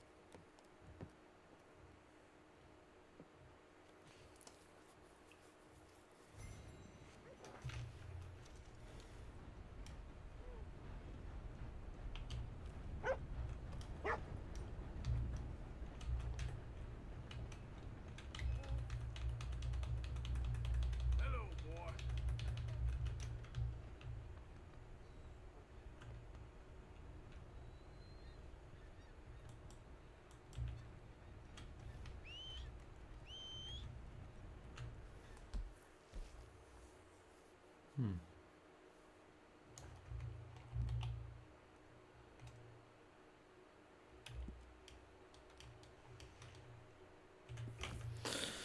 Okay. Morning.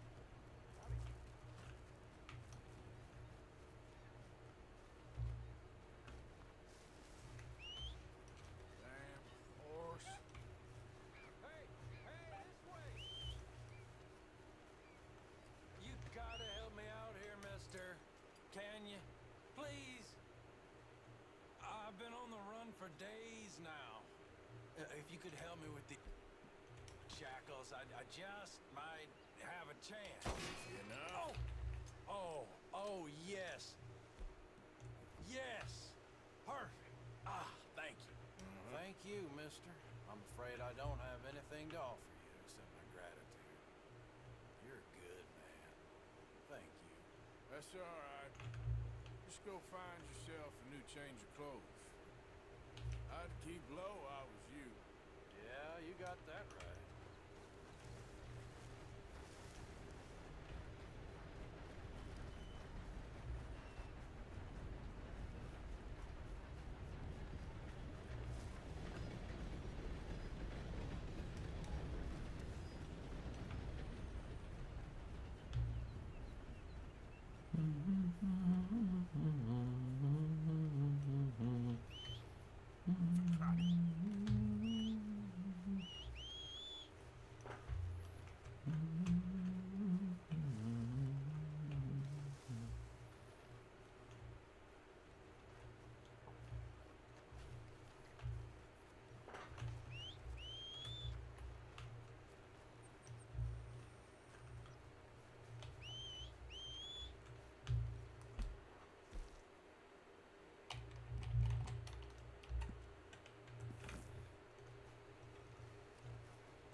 Coming in. He's back. Planning the next big score, right?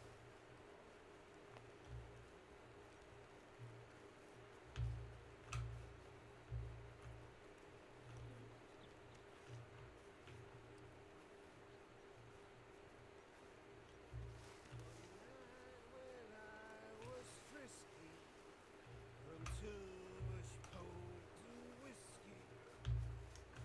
You busy, Arthur? Not too busy. What? I heard about a house. Could be interesting. What kind of a house? I don't know. A couple fellas I heard in town, they said it was weird, freakish. Family local boogeymen, I guess. But they're crooked in every way.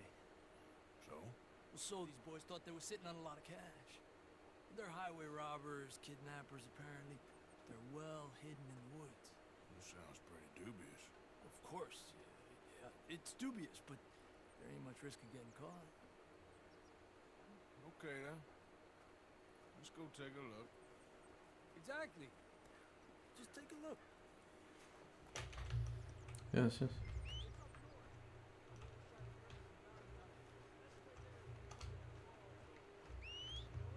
Sure, Les.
Okay, we're pretty close now. Let's stop and go on foot from here.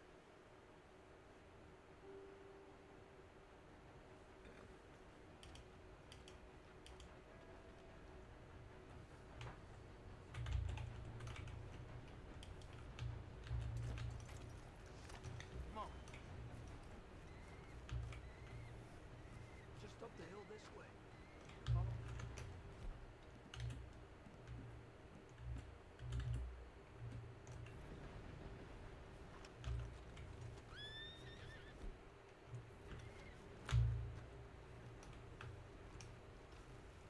There's a spot up ahead where we should be able to get a good look at the place. I want to make sure we don't run into any surprises. Sure. Apparently, this family's been isolated for so long, they started talking in their own weird dialect. They really don't like outsiders, especially on their turf. Look, you just keep selling me on this job, don't you? Wait.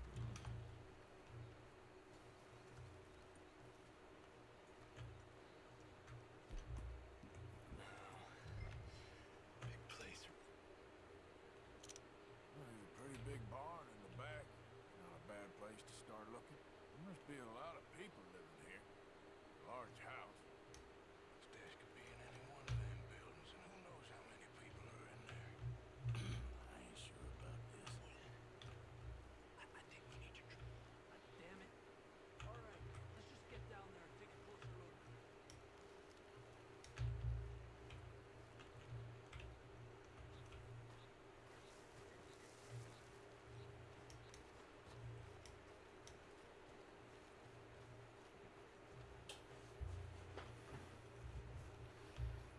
All these trees, I can't get a proper look at the place. Well, hopefully it'll make it harder for them to spot us, too. Coast seems clear so far. Yeah, so far. Hey,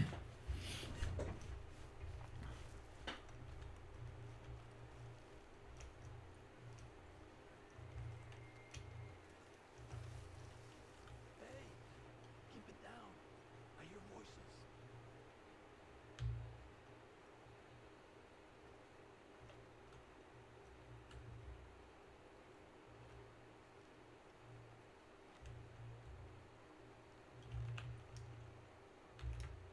Come on, let's hide behind this shed.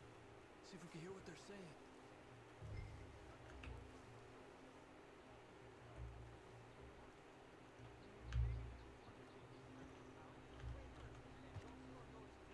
Just stay quiet.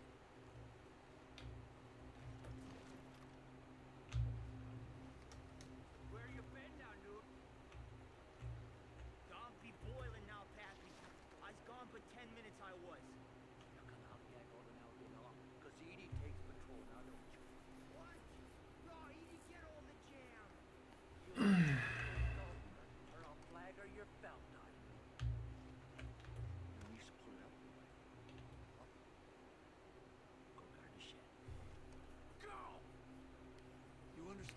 say? Not much of it. What we doing, Javier? Okay, take cover by the rock over there. I'll create a little distraction, then you jump, okay? What kind of distraction? Let's see.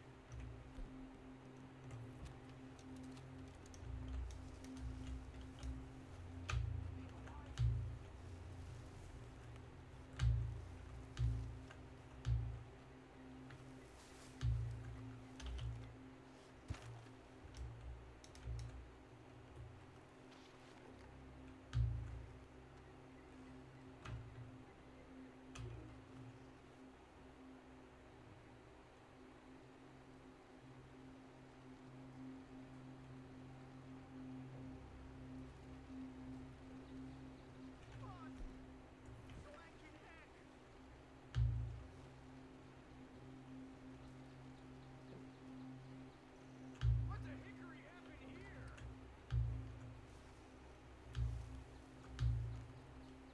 We got to put this out, don't you?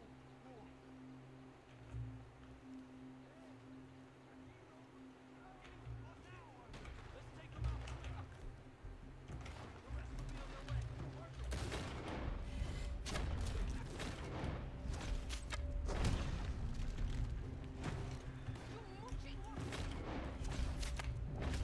Danger's upon us.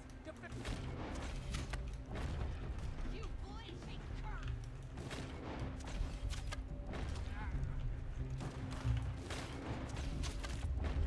Close.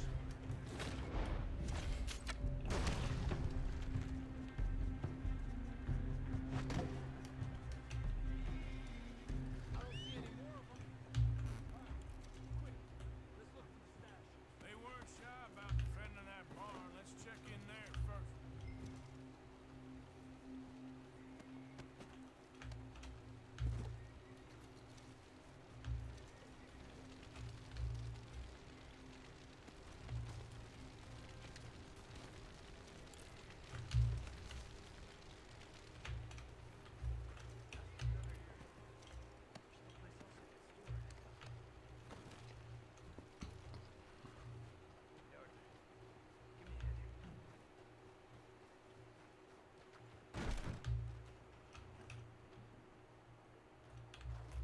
Hey, look out, Javier.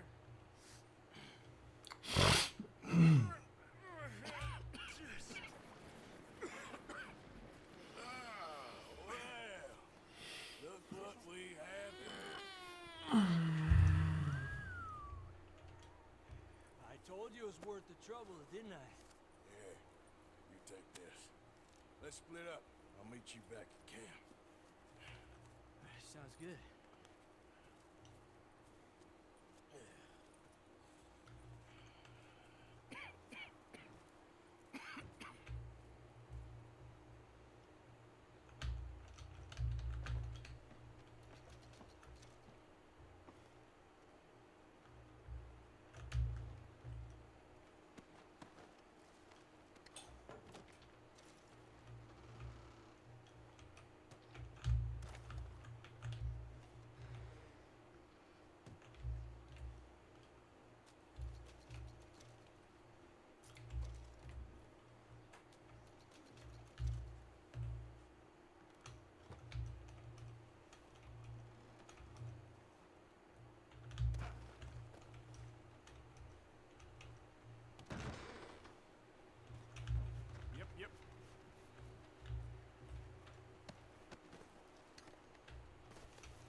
Odd. Come on, girl. Yep.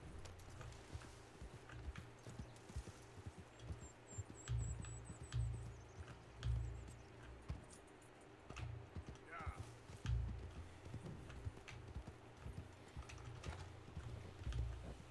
Come on. You good, girl?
Fjorajba. Welcome to my channel. Kurajber. Oh my god. Uff.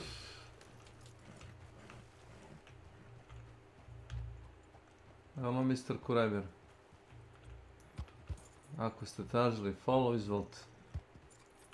Od streamovanja nema leba, to ću ja da vam kažem.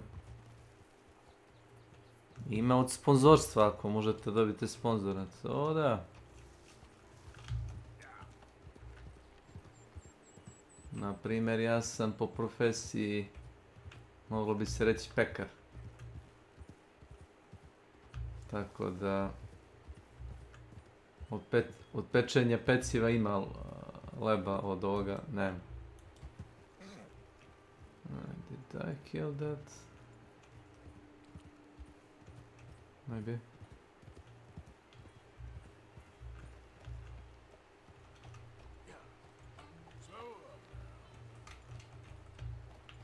Dusha. Giddy up.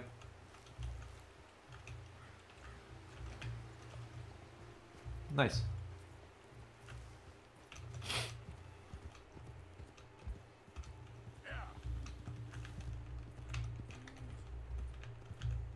Bez panic.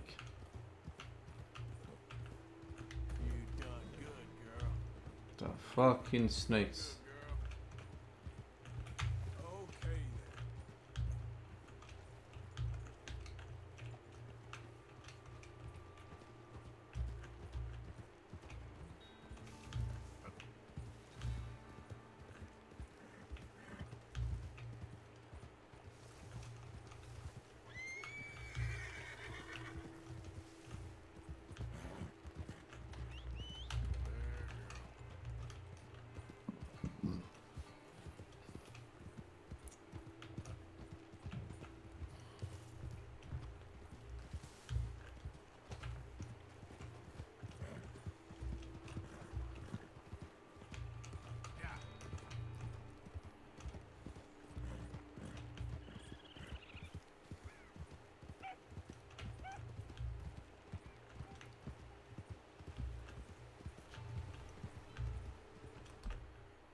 So where am I? Oh, I see.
Hmm.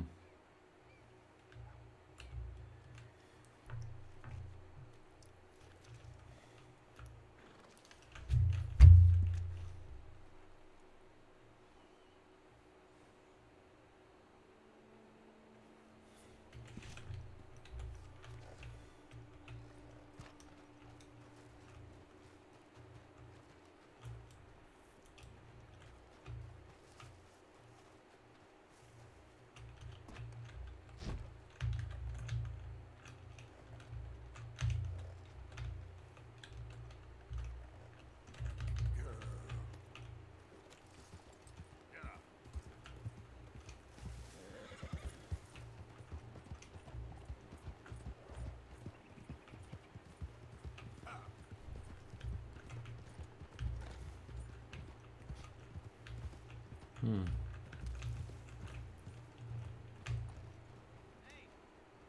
here! Hey! Hey! Stop! See that? Fella's dead down there. Must have gone off a cliff. Yep. Think he's from that cabin up the way there. Poor bastard. Well, guess I'll tell the sheriff when I get to town.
Exp Collector. Welcome to my Desla. channel. SVE Sam SE Umazal. Od farbanja. To fino. Farban. A,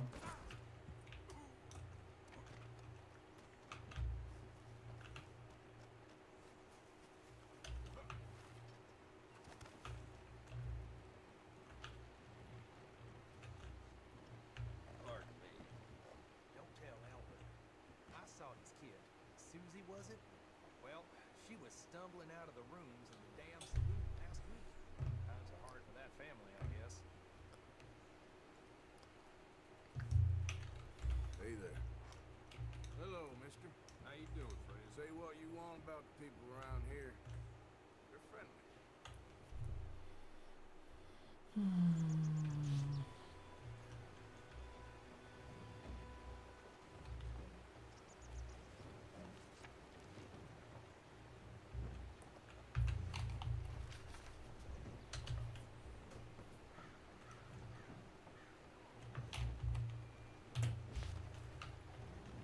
yeah.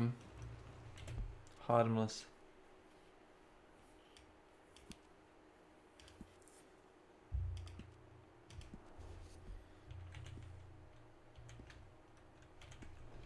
Hard. No.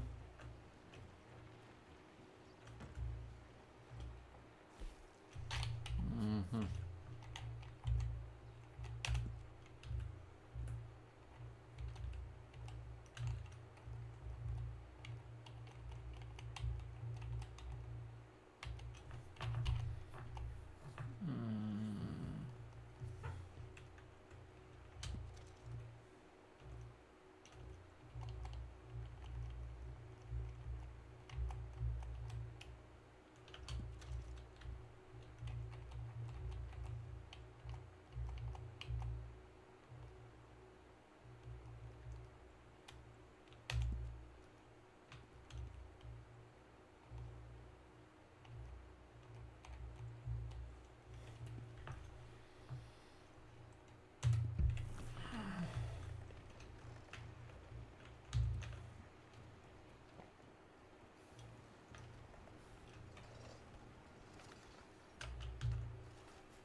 Ne izlazite iz kuće bez svog šešira. Ja.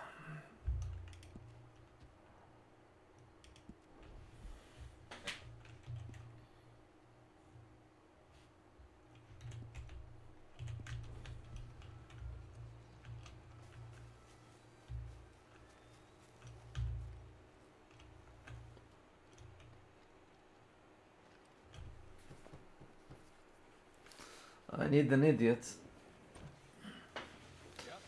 Hello, sir.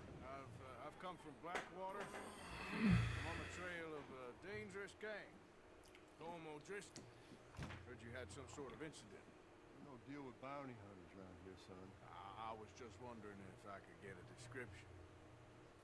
Well, they weren't friends. They got in a fight, 2 men got killed. Now, one of them's an idiot, the other's some kind of dumb mick, so maybe them's your boys. You can look right enough when we hang them.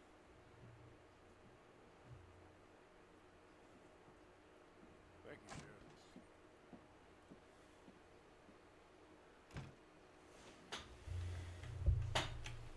Let me out of here, you maggots!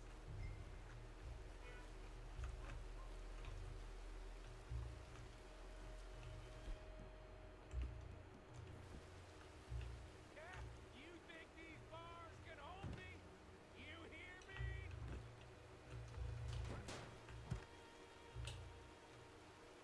My boys are coming for me, and when they do, we'll burn this hick town to the ground. Hello, old friend. Had a good time, did you? You going to get me out of here? I ain't decided yet. Real funny. Oh, I ain't joking, cowpoke. I heard so much bluster out of your mouth these last 6 months. Now, I got an opportunity to watch you be silenced. Well, you gotta do something. I always looked up to you, Arthur. Well, that's your first mistake. Listen, there's one little problem. There's only one of me, and there's a whole town full of people wanting to see you swing. You got to do something, Arthur. This wall just needs some good forcing. Yes. Hook that over the bars. See if you can pull them off.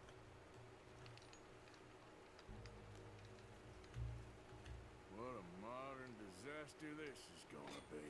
Just pull that lever. Come on.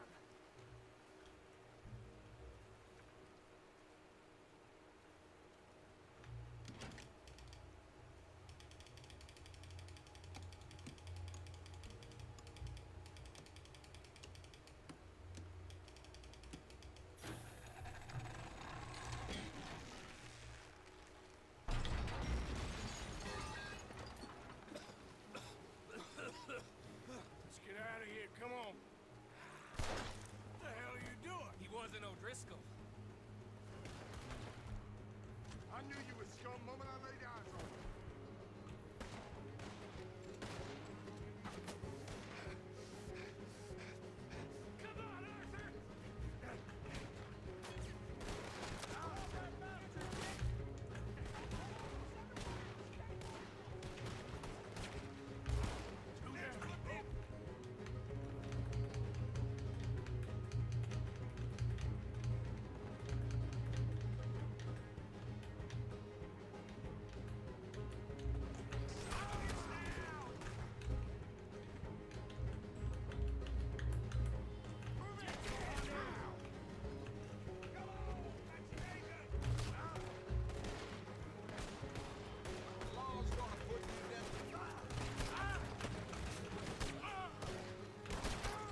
So it's on them, right?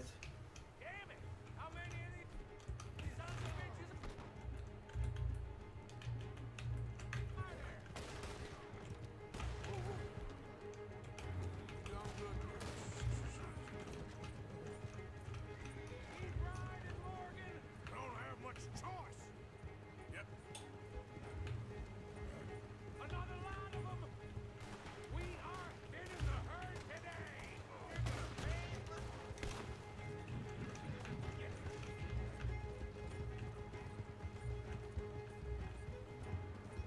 Look, they're sending the whole brigade. Who's gonna get that man?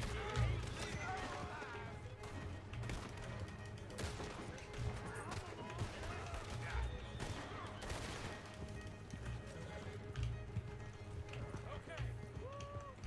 Let's get out of here before we get any more on our tail. That was some good shooting, Morgan.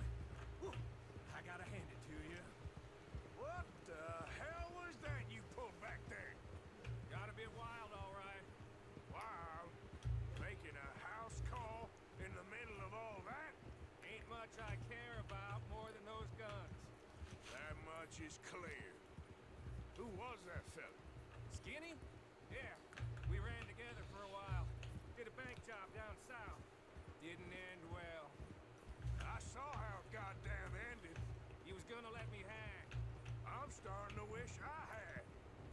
And you owe Lenny, too. He hadn't found us in time. Yes, we'll all be thanked profusely, I promise. Yeah, well, you're lucky Dutch has got your back. Some unknown reason.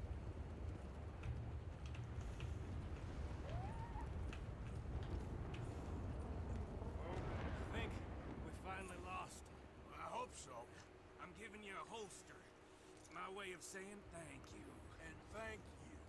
There I was, having a dull day only for you. To liven it up by letting me help you shoot up half a town. You're a funny fella, Arthur. Real funny.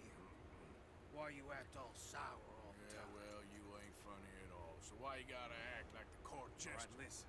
I'm sorry, but we're family now. Arthur, you and me. Sons of Dutch.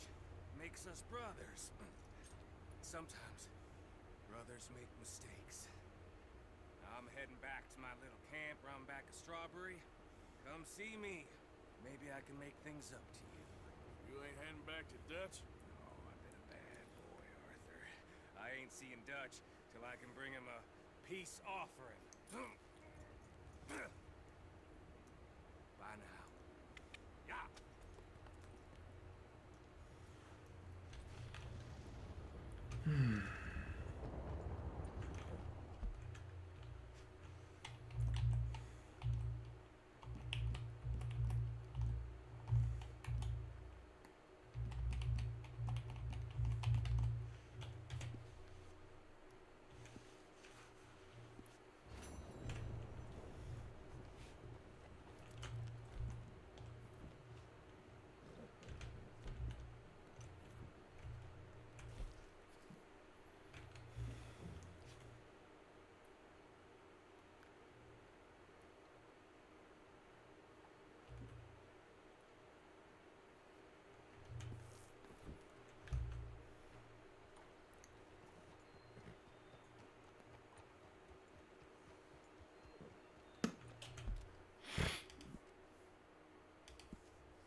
choice I'm giving you.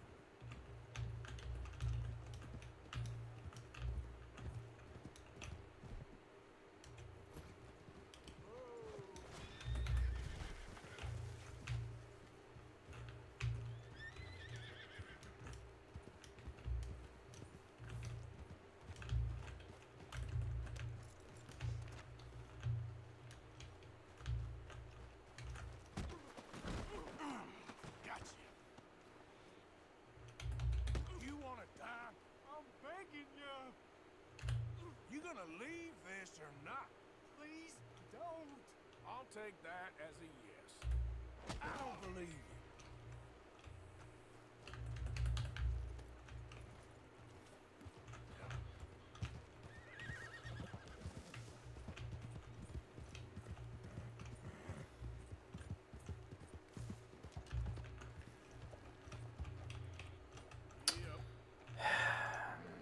Please. Yep.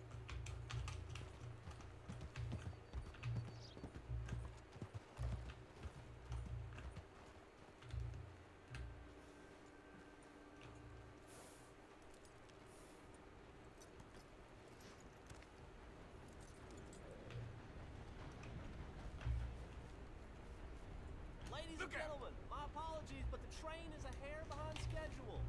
Howdy there. Well, paying it all off then. Good for you, I guess.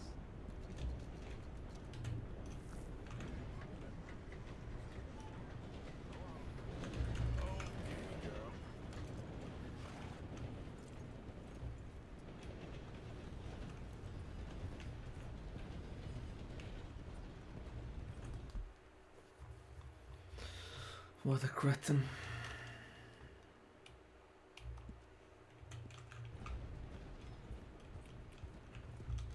Yeah.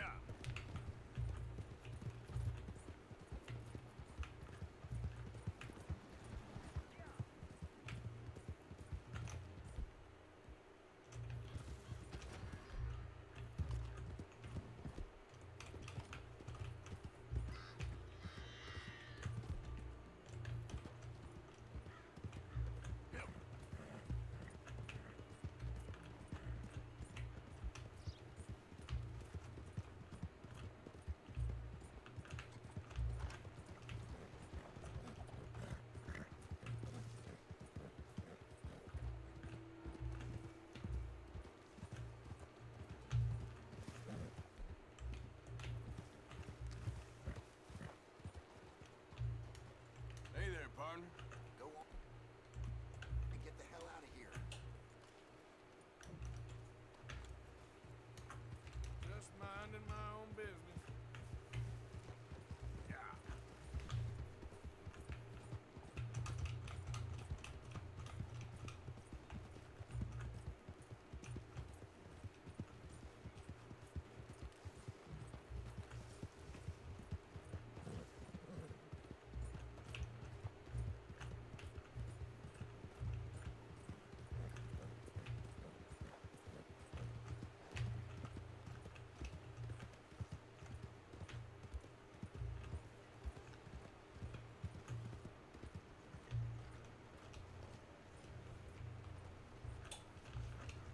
How's life been treating you?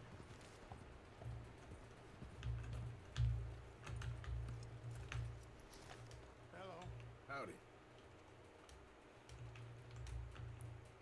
You're doing a great You job. ain't a tourist, so I'm guessing you're a bounty hunter. Posters usually go up on that wall there.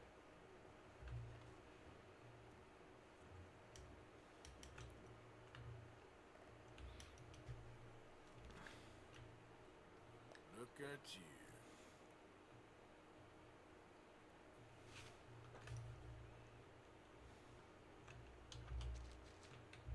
Word is he made a home out of an old mine up in the Big Valley Mountains. But you might want to leave that one on the wall. Happy hunting.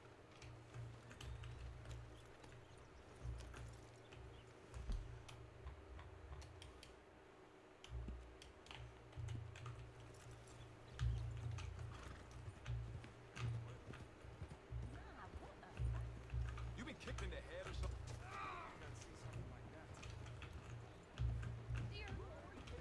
You're fixing to make Got a problem? You ain't biting the head, is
Yeah, I got horse already, thanks.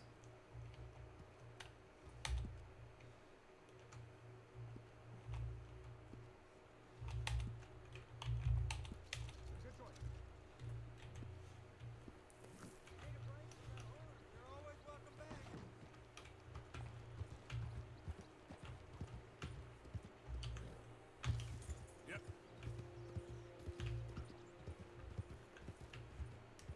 Hey there.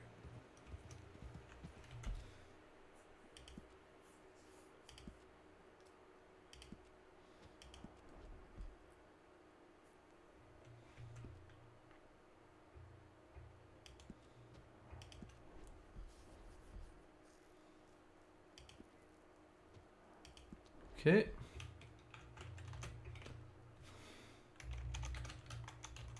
BRB. Off to shave.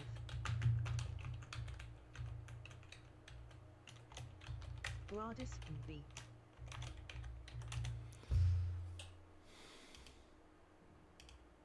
What the fuck is going on? Oh. Christian, is that you? I'll be right back.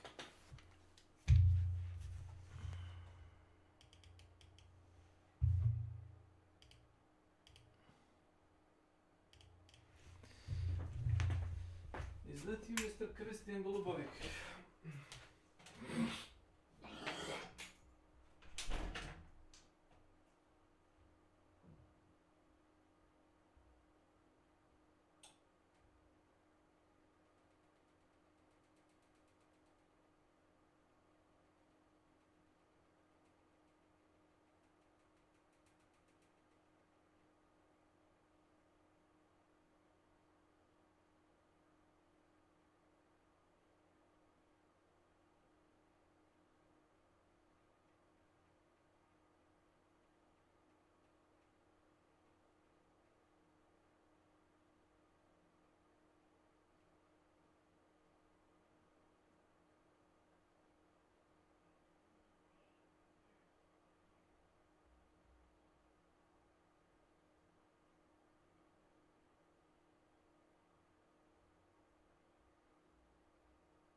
You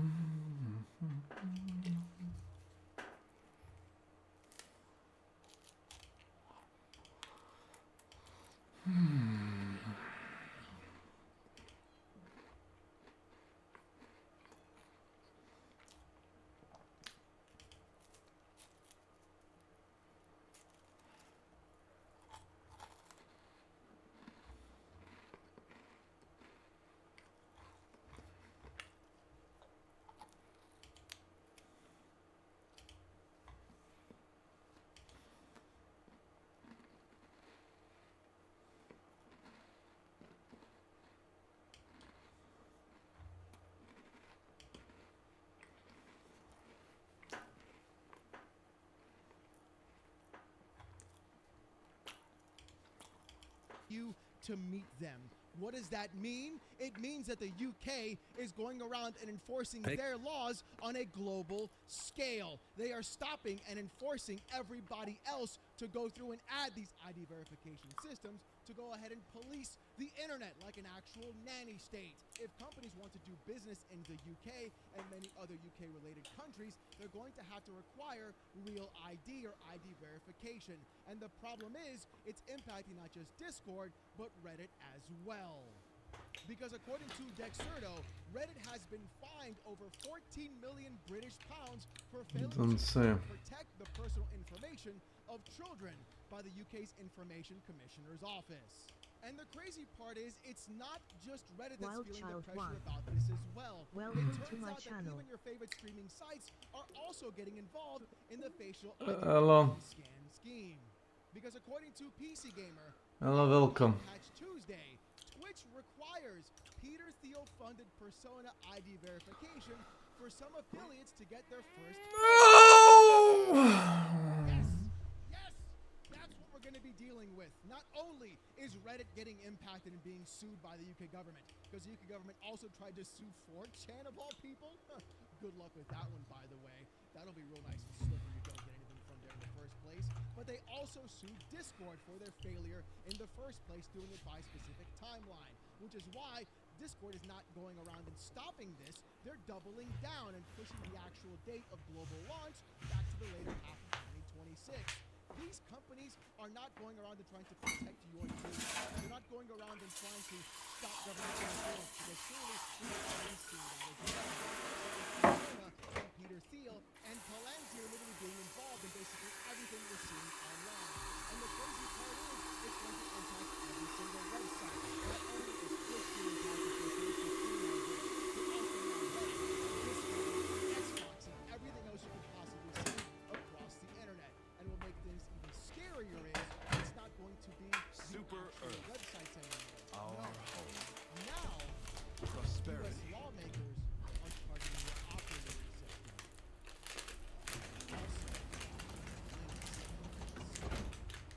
If you don't believe me, this is SB 26-051, Colorado General Assembly. This is a bill that's trying to be passed through by Senator Matt Gaetz and Representative Amy Paschal. Here is exactly what it says. SB 26051 says this. What is this dumb bullshit? A developer to request an age signal with respect to a particular user from an operating system provider. You really think a child can do it? Application store when the developer's application is downloaded and launched. A developer that receives an age signal is deemed to have knowledge of the age range of the user to whom that age signal pertains across all platforms of the application and points of access of the application.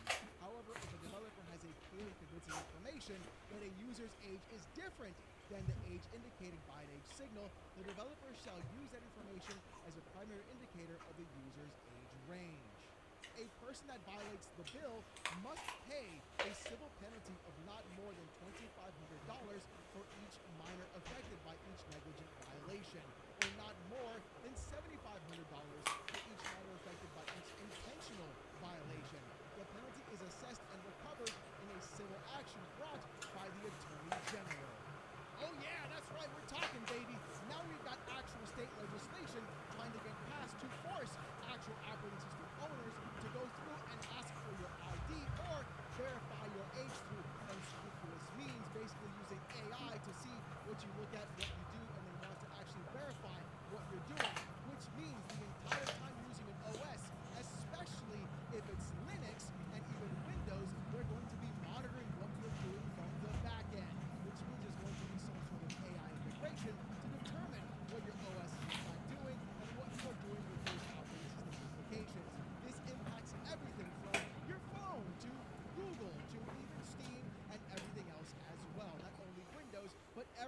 distro of Linux on top of that.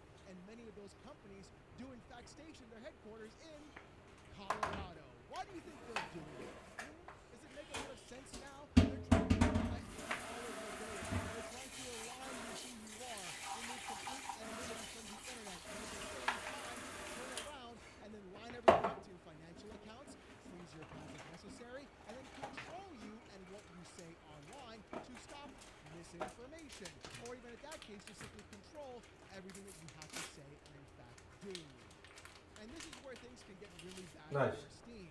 But the thing is, it's not going to end there, because what we've noticed is Steam has been on a roll lately, and Valve has been winning court case after court case, even beating the Rothschilds in actual court and being patent trolls. I know. Imagine that. But the thing is, Valve is going to have to step in on this specifically. Even though they're based in Washington, if this bill goes nationally and even crosses that threshold, we could be seeing a massive issue across everything. Every OS, every system, every app wanting our Face ID, feeding up information to AI, and then lining everything up directly and feeding it to the government, which is exactly what we've seen already so far. Don't tell me it won't happen, because it already has happened. And the crazier part about all this is, it turns out that the most finally made a good point. Tim Sweeney on X said this: Apple is the only company with a great proposal here. Let parents who buy the devices used by kids set up kids accounts and decide what they're allowed to do. Then pass those decisions to apps through parental controls without demanding anyone's identity papers. What's that, Chase? I can't even...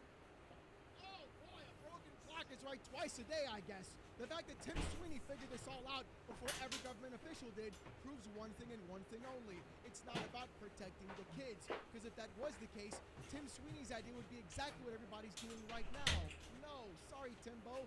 I hate to be the bearer of bad news, but it's about data collection in general. And that's exactly what they're trying to do. This is going to impact all of gaming. It's going to impact every OS you use. It's going to impact Steam and Valve with their operating system for Linux as well. It's going to impact everything that you want to do on the internet, simply because they want to collect all of your data. And Discord is going to be the beginning linchpin of this. Because if they can get Discord to do it, and you'll go ahead and just acquiesce to them and give them your info or have their AI judge you, then they'll be like, look guys, it worked for Discord, they rolled out globally. Why don't we globally do this too? And then every bill in the US will pass on every specific state, or even then, something national will occur as well. And this isn't about just simple data collection. No, this is about total control of the internet and what you're doing online. The removal of total anonymity and even being able to have any sort of access on your own. First it was the AI problem of losing all your hardware. Now it's the actual identity problem of losing everything online. This is an absolute train wreck.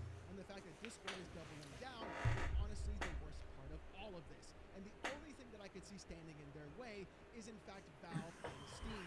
And the fact that they've won so many court cases already, and they've been beating so many other issues coming their way, I feel that the only way we can actually beat this right now is if Valve in fact steps in. Especially if it starts to impact the SteamOS model and even the majority of Linux in the first place. We've seen Microsoft already bend the knee to the UK, and we've seen Valve try to circumvent some other ways around this as well by having a user's credit card information be applied instead of collecting their ID. But the thing is, the only winner that we can have right now is going to be us or them.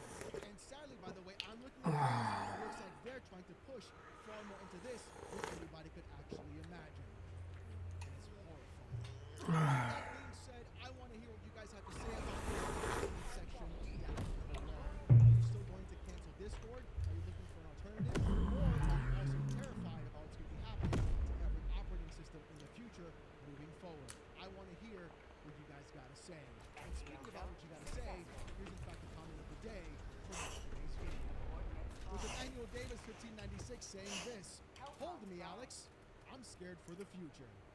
Emmanuel, the thing is, I'm scared too, because the moment you see Tim Sweeney come up with a good idea, things are going to go real bad real fast. So, I'm also terrified. Mazzy. But with all that Welcome being said, to my though, channel. if you want to see more of this kind of content, more PC port reviews, Mazzy? Steam Deck Hello, reviews, Mazzy. fanboy content, and live streams every Saturday night, 8:45 p.m. Eastern, subscribe to the channel. We're on our way to 109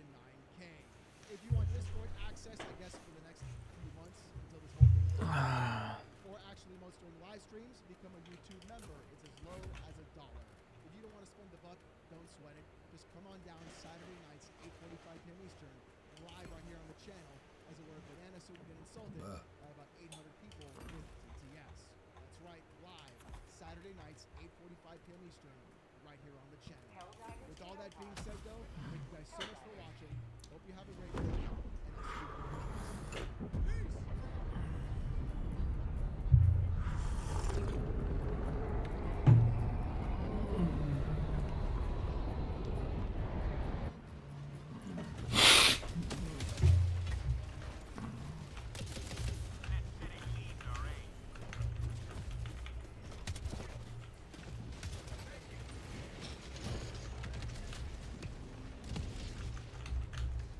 Hello, hello.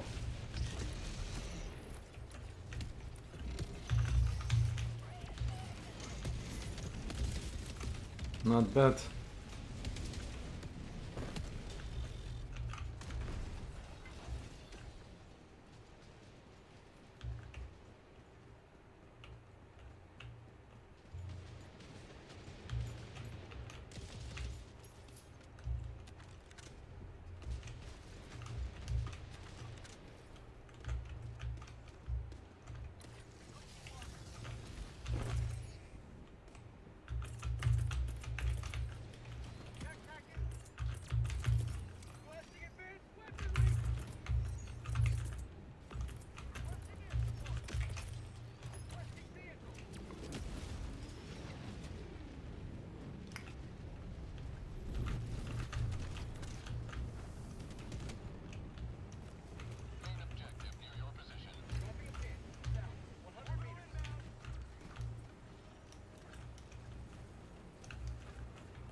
Imaš skuvan čaj.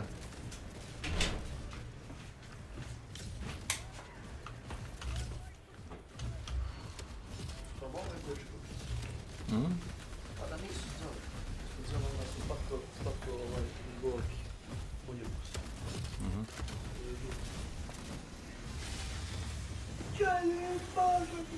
Get into the tank if you can. Thank you. Oh, bro. Keep running behind the tank.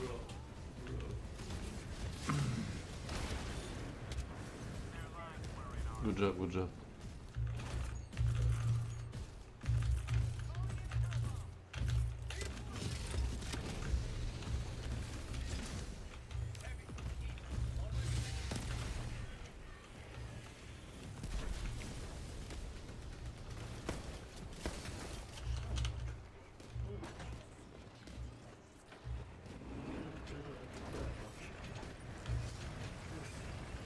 Get behind.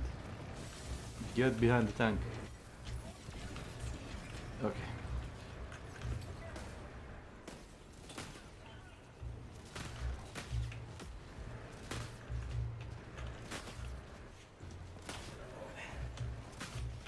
Get in.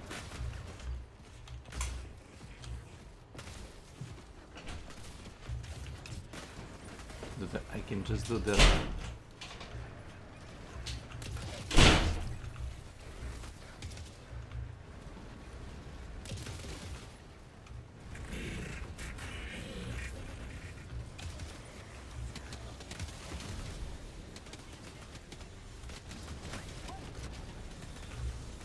Yes, yes.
Easy.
Should I reinforce?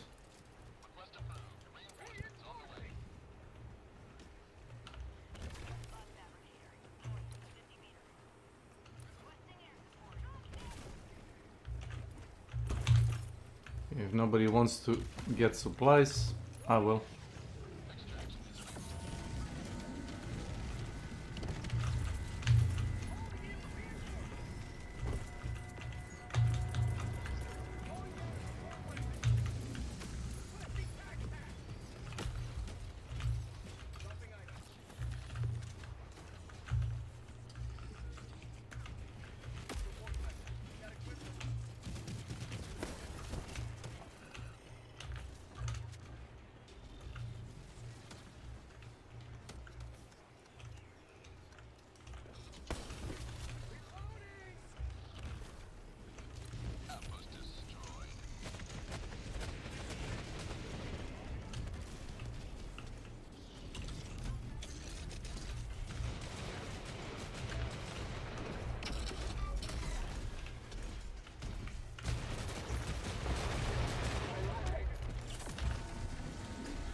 Thank you.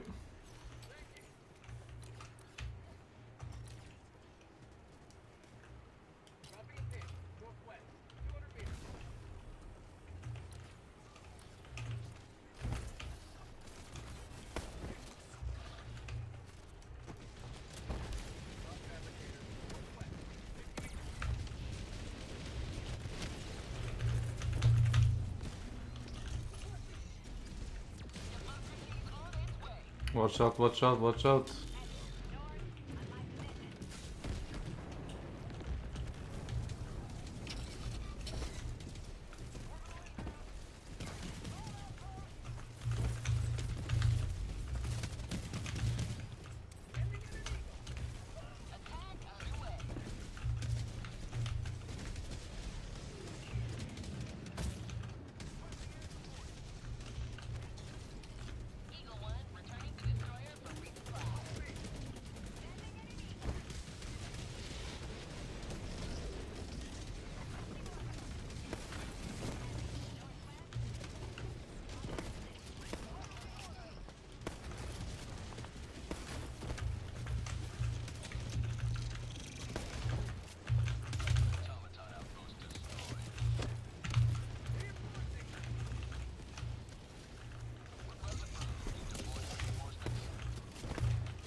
Dropship, dropship.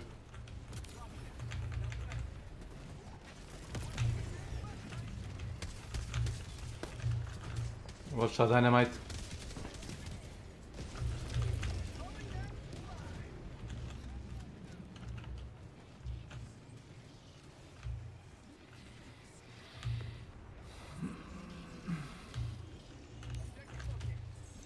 Found it.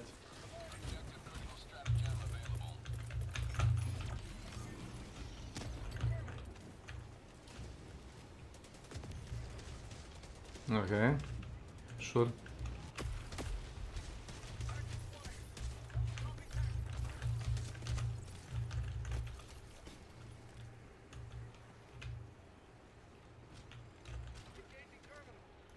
Need cover.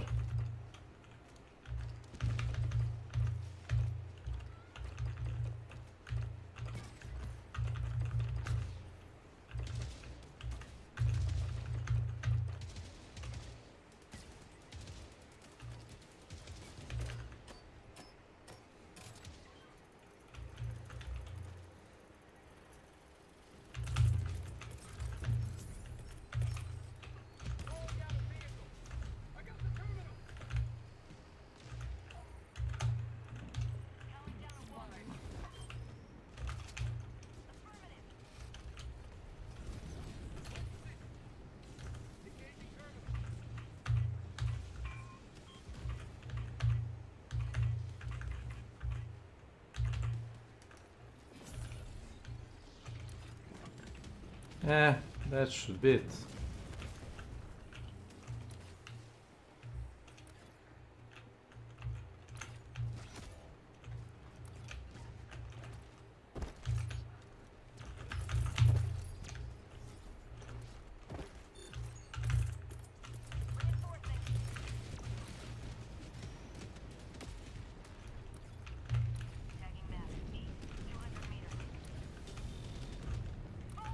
Wait, did you found where did you found one sample? The other two are there probably. Roger that. I need a gunner. Sorry? If you need purple samples are where he found one. Because I see that we have currently one sample, the purple one.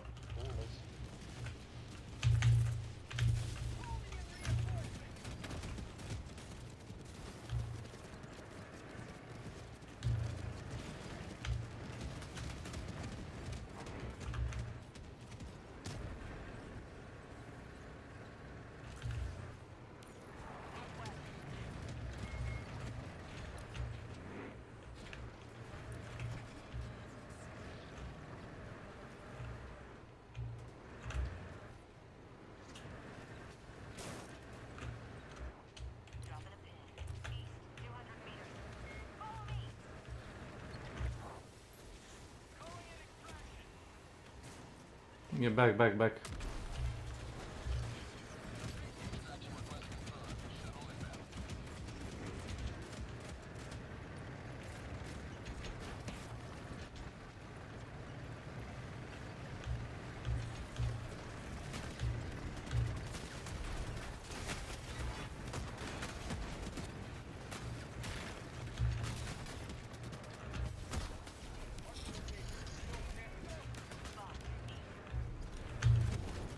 Not behind the tank.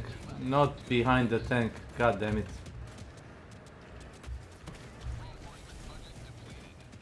He got out.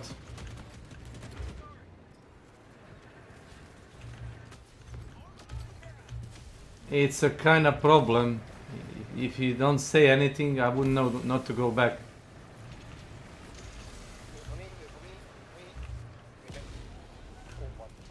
I see. Get him.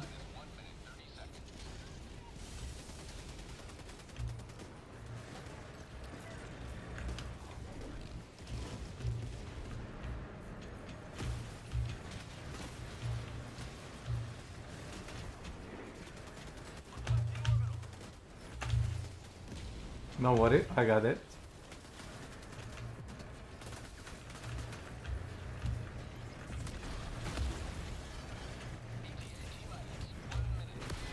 I think fucking destroyer is shooting us.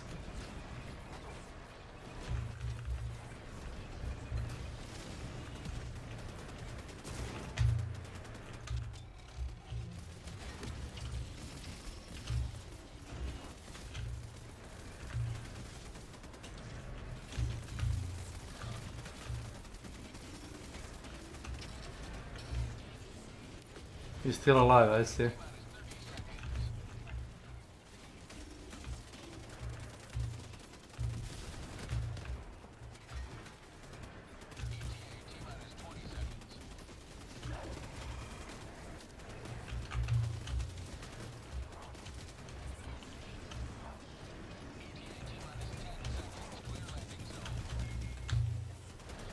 Get out of the way!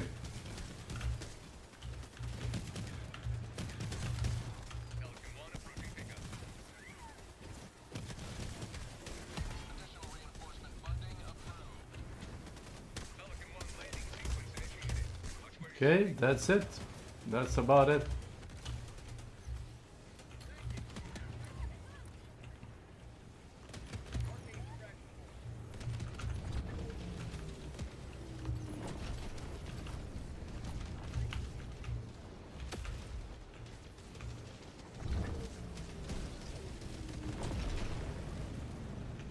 Nice.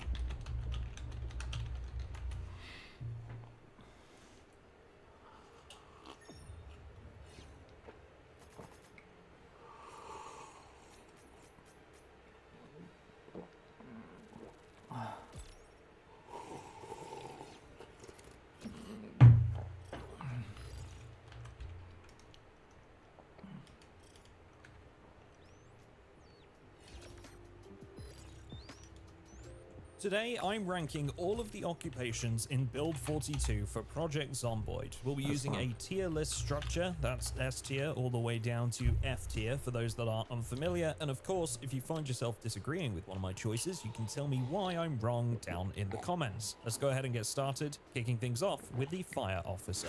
So we're starting with a timeless classic, a solid, well-rounded pick for newcomers, especially thanks to its bonus to both strength and fitness skills. This is going to mean you can fight for longer periods without tiring, carry more loot, and knock back zombies a little further with each of your attacks. The axe skill is a nice bonus here too, especially if you're able to get your hands on the firefighter's signature fire axe. Sure, the fire officer doesn't exactly excel in any one skill, and it doesn't cover any crafting skills either, but at a low point cost that leaves you with a neutral 0 points, you'd be picking an all-rounder with some helpful combat-centric benefits and no real downsides. For that reason, it's going into the A tier.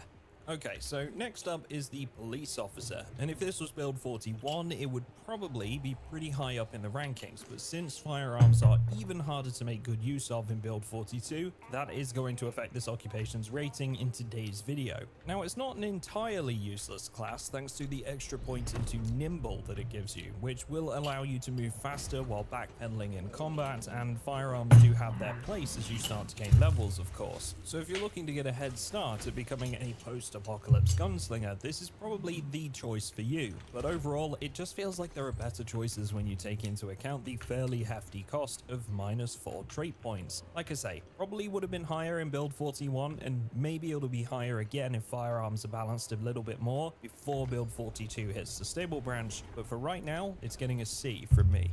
Okay, so the Park Ranger is next, and I think this is a real contender for top spot in build 42 right now. Yes, it comes at the same cost as the police officer, that's -4 trait points. It is a little costly, but the payoff is massive. Not only do you get an extra point in the axe skill for combat purposes, you'll also get extra levels in some of the most useful survival skills currently in the game. The point in carpentry gets you closer to building your own safe house much faster, but the real prize is the 2 levels you'll get in both foraging and trapping. In build 42, both of these skills are incredibly powerful.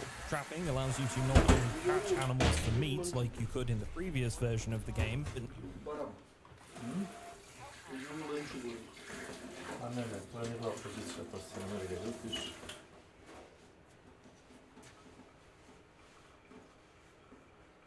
Treba da izađe večeras Resident Evil novi. Requiem. Aha. Tako da ako hoćeš da igraš, možeš večeras da ga skineš i igraš. Imam ga, kupio sam već. Kupio si? Da. Imaš ga na Steamu, samo možda ga skineš, sad će ti pisati da ne možeš da ga igraš dok ga kao ne puste kao release. Release the Kraken. Release the Pecon Cat.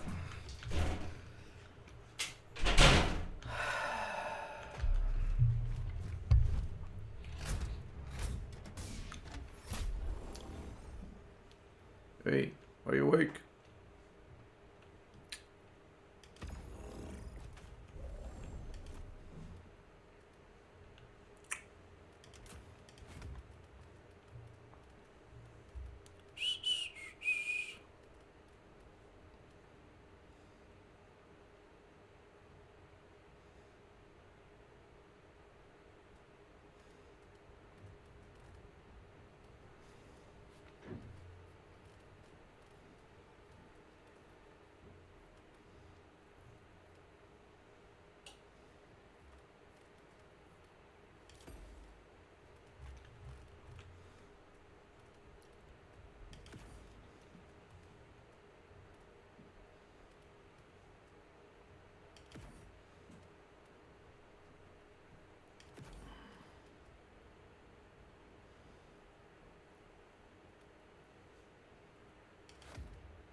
Welcome, welcome.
Welcome aboard.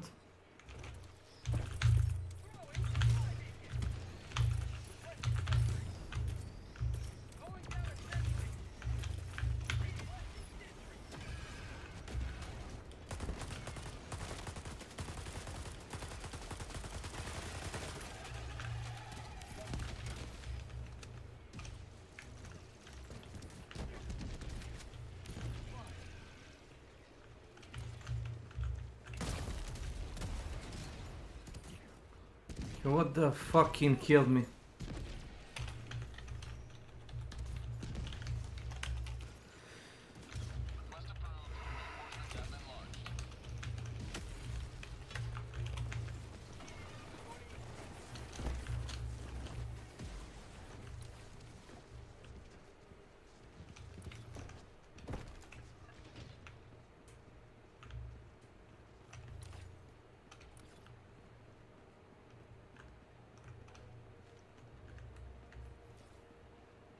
Thanks, Arrowhead, thanks.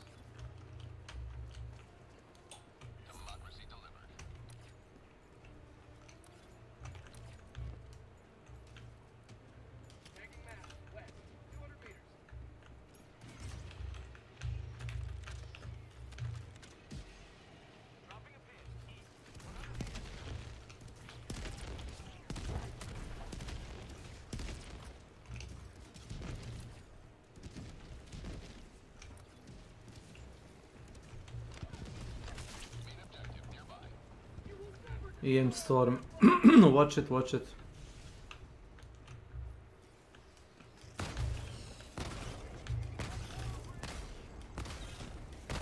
Stalker nest close. Stalkers. Possibly west.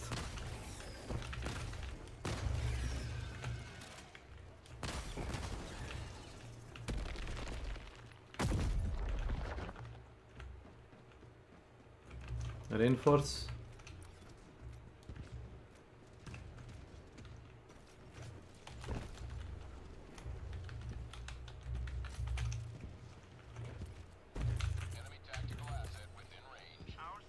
I can do it.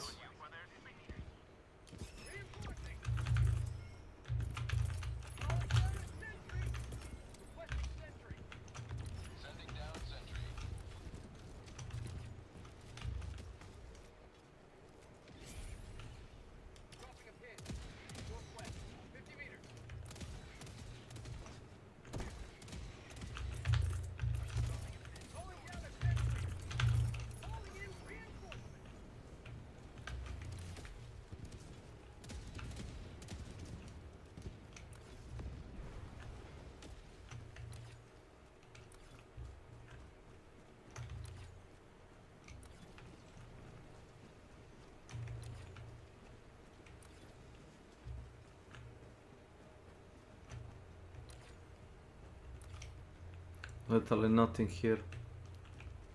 Nice. Tactical asset nearby.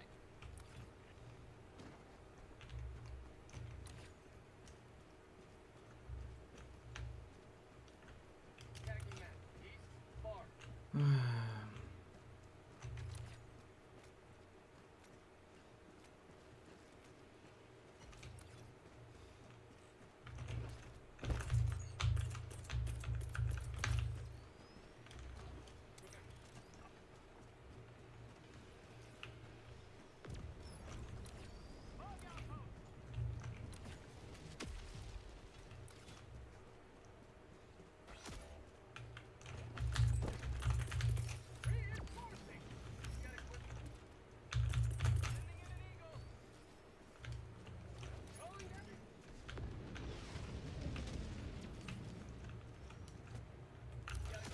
Neurotic official.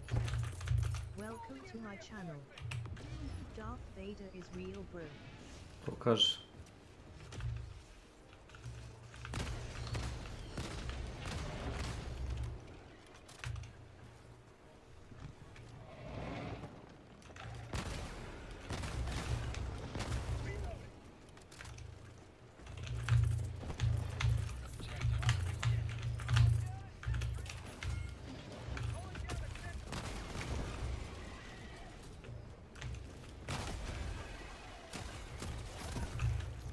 Oh, mamma mia.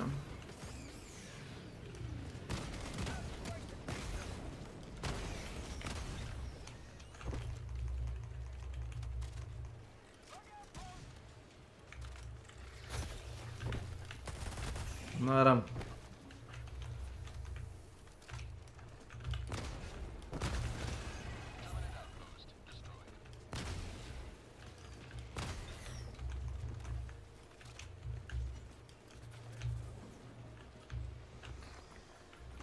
Desktop.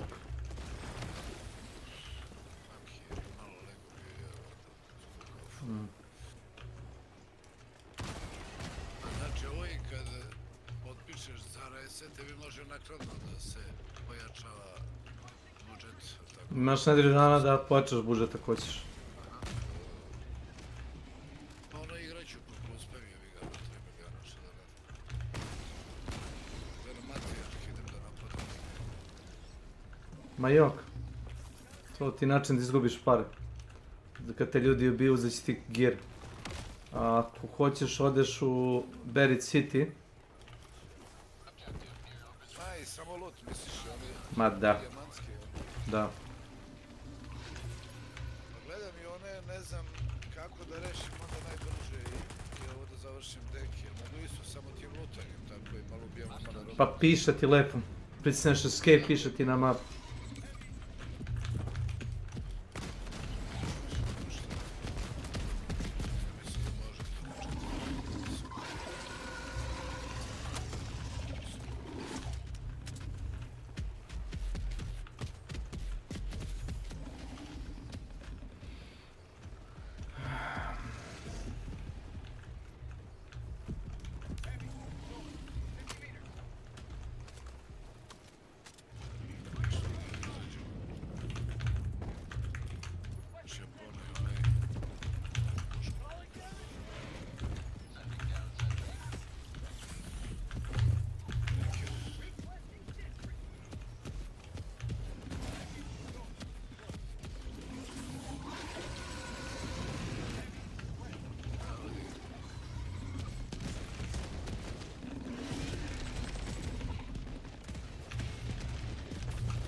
Hello.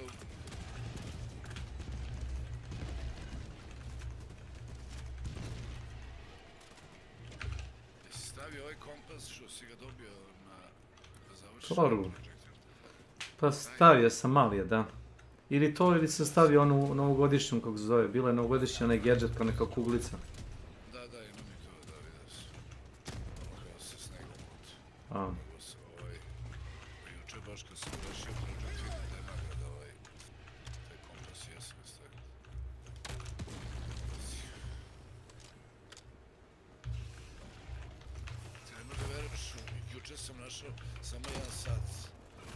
nisam maski našao, bolje da ti ne pričam. Nego mi ne treba, znaš.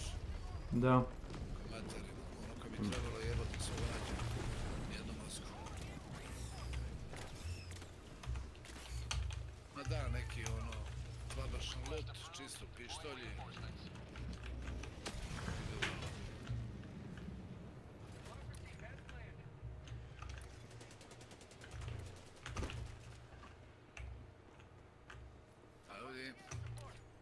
Yes, yes.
Uredi stroj, 2 komada, da se vratim zbog gejta. Opet. Uz kontejnere. Yes.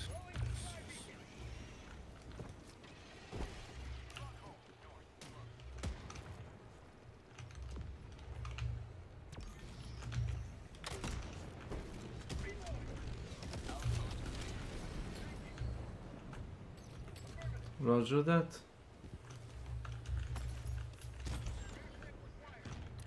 Pištolj, ja. Ono jedan reload, to je to.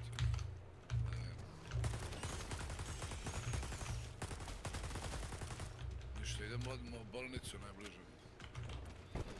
Imaš u Space Travel Agency, ako pogledaš na mapi blizu bolnice, u Space Travel Agency u prizemlju, znači to ti je ono 0 sprat kako hoćeš. Imaš dole kao locker room, kao soba za preslačenje. Tu imaš jedno 7-8 ormana. Tu imaš sigurno satova, narukvica i ostali zinđova.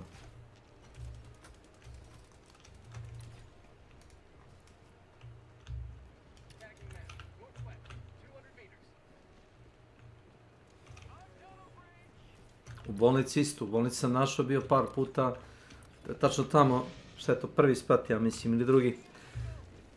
Zadnja soba, razumeš, sa crvenim ormarićima, tu sam našao 3-4 sata jedno, a nije mi trebali ni za što. Samo za pare.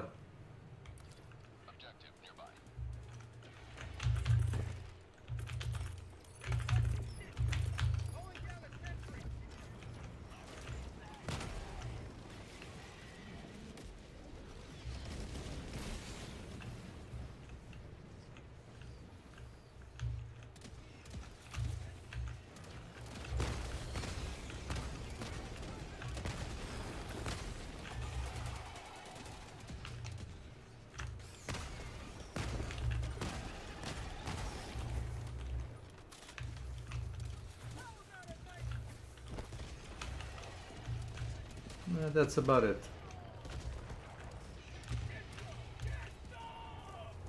Move it.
You may call exfil if you want.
Dobro jutro, dobar dan.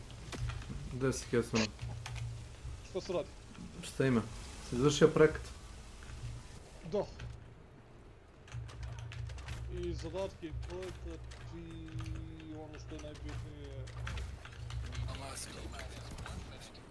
Gde ono snaži, gde ne reputacija, leaderboard.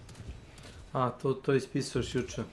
Travan. Ma da bre, znači ne da sam se jebavao oko toga, čovječe, tamo se vrati na listu, izbace me iz liste i onda, brate, rekao, ne vredi. Nije toliko dugo trajalo kod mene. Rekao, moram da nabijem. Kod mene su vratno ljudi digli ruke, znaš, o tome se radi. Tamo gdje sam ja bio. Kaže ti, ja sam preko veze upao sam iz nižega ranka, 3 ranka gore. I tamo gdje sam ja, ljudi se ni ne trude previše izgleda da idu gore. To je ono sweet spot bio za ligu. Da bi stagnirao, morao si da imaš koliko, ono, 70. 60-70 da. I drugi... Samo da bi stagnirao... Da, ovi se nisu ni trudili, znaš. Ovi okolo mene. Strašno. I ništa, kad ste tako da se sad ispadaju na kraju, rekao ono, ne znam šta ću, kako ću, rekao, ajde da ubijem one tikove na tikovima sam imao 9 i 800. I otišao, ne znam koliko se nabio sa 13.000 ono tikovima. Brate, bilo je nemoguće. Znaš koliko sam partija morao da odim? Tada imaš sreće u onim, kako se zove, u Stelemontis. A ne može, brate, stalno ljudi tu, znači... Ljudi u arhivi, ljudi u Sid Voltu. Da, moraš prvi da uvatiš, prvi. Da. Ali vredi, brate, doslovno su ljudi tu, razumiješ, i ako se ti tu nećeš ih sve pokupiti, razumiješ, znaš, ono, iz arhive ljudi nisu izlazili iz Sida, nisu izlazili, ono, nema ništa, nema to, ušaš bukvalno 30 minuta meča da bi izašao sa, ne znam, ono, 4.000, 3.000, 5 ako imam sreće i na kraju, brate, u toj jednoj partiji, što kažeš ti, posrećilo se da niko nije ulazio u Sid, tako da sam Sid imao samo za sebe, gore u ovoj arhivi, tu su ljudi onako malo prolazili, uzimali, znaš, kao uspio bi možda i na 15-16 hiljada da nije bilo ljudi, ali ajde, kao prolazili su ljudi i oni su malo ubijali, tako da, znaš, ono, ajde, nekako sam uspio i završen kao Daredevil trojka. Trojka? Dobar si. Pa da. Znači mogu se te šutno, a nema neke velike razlike, osim što si kao veći rank. Ne, vidi, rekao sam Daredevil. Između 1 i 3, nema razlike. Ja sad... Nema. Da, ja mislim da sam pravo jedino... Znaš šta je razlika? Dobiješ one trinkete što valjda možda staviš na... Ali vidi, od sada, dok se to nešto ne bude novo ubacilo, nemam namjeru da radim više od 3 zvezdice. Znači, uradim 3 zvezdice, brate, više, ono, dosta mi je. Ne moram da jurim, kada kažem više. Ne, pa i ne moraš, zašto? Znaš, ono kao, nema razloga. Zar hoćeš se... Znaš, ono kao zanimljivo, naprimjer, nemam pojma. Kao... Znao sam sličio s ovim energy weaponima. Jebote, ja ne znam da li su oni bolji, brate, od Half-Breakera, stvarno ne znam da li su bolji Half-Breakera. Ne. Hacker jeste namijenjen za ubijanje, Arko. Znaš kako, što se tiče dometa, imaju prednost. Znaš, kao na primjer uzmeš onaj Jupiter i kao preko jebi ga što kažeš ti jebi ga Jupiter je ono kao snajper i bukvalno možeš, ne znam, odakle da ga gađaš, da kažeš domet mu je prednost. Što se tiče damage-a, stvarno nisam siguran kako da ima... Nema damage ništa s tema. Znaš, čak nekad mislim da bi mi ono lakše bilo, mislim, ove male neprijatelje isto bi trebalo 2 šota Jupitera. Ne, mali damage radi. Energijska oružje. Male neprijatelje. Energijska oružje na male neprijatelje, brate, ne rade ništa. Ne rade, ono, bukvalno su bez... Bolje ti da uzmeš Andrew. Da. Ali ajde, ono kao, znaš, bilo zanimljivo. Malo pokušavo i... Hvala, sad, nije loše. A Felion mi se dopao. Ono što puca burst. Ja mislim da Felion može da, brate, bude za PvP. Ja. Ja mislim da možeš ono i za PvP da koristiš na koji... Jel ti to nešto... Puca 2 zraka kao brst. Da, tako je. Pif. Ja mislim da je na Steli Montis dropujemo blueprint. Ma to sam prvo dobio. Ma da. Ali nisam teo njega. Nisam teo njega. Tek su posle to promenili, znaš. Kako to? Pa promenili su to da Ophelion ne treba ti zapravo Jupiter da bi mogao da praviš baterije. Sad možeš baterije da praviš sve jedno. Da, sad mogu svi, ono, i pravo ti kažem, meni se to dopalo, pogotovo zato što nisi imao blueprint za tu bateriju. Mada mislim da je okej da imaš, mislim, znaš kako, ono, nije fair prema igračima koji su, eto, kao skupili blueprint, da dobiju to i, ali sad kao mogu svi, znaš, ako, ja iskreno nisam imao blueprint. Sad kad bude sezona, počela iz početka, bit će ti drago, verujem mi. Pa i čekam da prođem, neću da više, znači, završio sam sve, malo su i uradili mi zadatak na Space Sportu. Kaže Neurotik da ga uradio. Ja sam isto uradio, čovječe, ubili su mi 2 puta tom zadatku. Kad su ljudi zvalili da nijednom, ali problem je bio...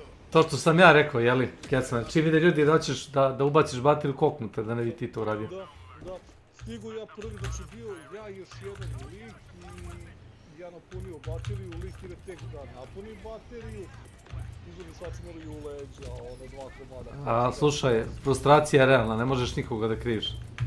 Znaš, da li me zajebavaš, ono... Ne, mogu da razumem zašto je to radio. Ne zbog tvoga luta, već zato što je pain in the ass.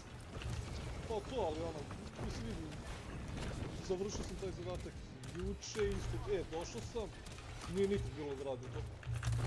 Ajno eto. Nije nikog bilo da radi. Znaš, najvratnije su neki ljudi, ono kao, brate, sačekaj malo, ili su završili. To sam ja rekao. Pa to, pa bukvalno jeste da budeš najbliži, brate, da možeš stignuti. Sorry. Ne, par puta za redom, kraj mape i čeka me sponovo, brate, savršen. Sa par pokušaja i to.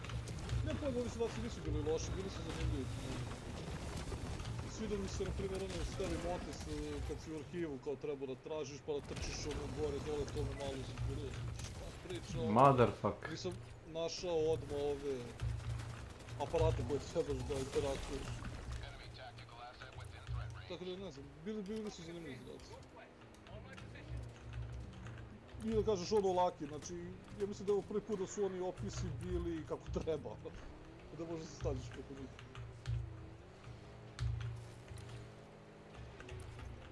Stalker Nest? Game Battleground zadatak je bio zajeban, ono nisam ja uradio, ono je neki lik, evo te. Znaš, došao na lokaciju, gledam šta je ono kompletno nova zona i ispostavi se da trebaš neku bateriju da dovučeš, ne znam, od dole negde. I onda ti se otvori valjda ta soba gde trebaš da uradiš to.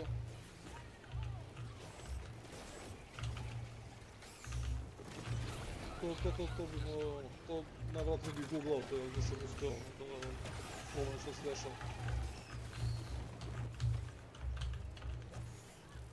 It might not be like NFS, but I know how to drive. Koliko ti imaš još u ovome? Svi? Kaldaverima? Bravo. Sad čekaj da završim samo ovu mapu. Ili počni ako ćeš farmaj pa ćemo nastaviti. počni farme malo poene, pa... Ovako igramo tvoj progres, tako da znaš. Da. Nego ja se trudim da ne trčim mnogo sa likom, ono ispred tebe. Wait, don't go out. Wait. Dude. Another stalker nest. Trust me, bro. I have experience. Don't go out. Another stalker nest. Yes. Trust me, they gotta spawn somewhere close.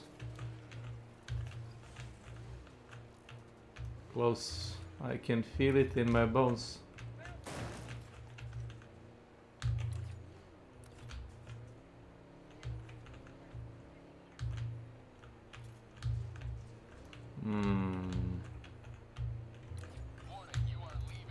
Yeah, wait.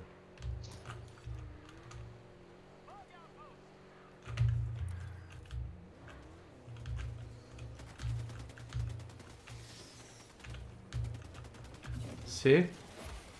It's coming from somewhere.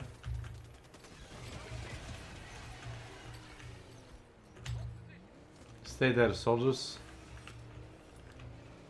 So, he could be...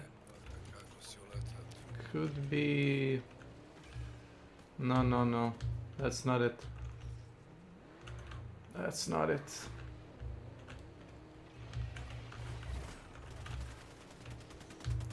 Okay, let's try it, but motherfucker is somewhere.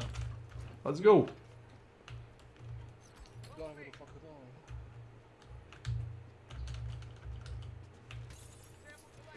Go. I'll set up perimeter. Watch yourself.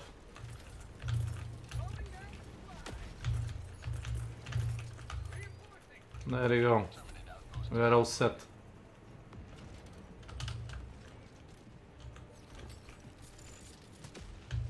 Oh my god, money.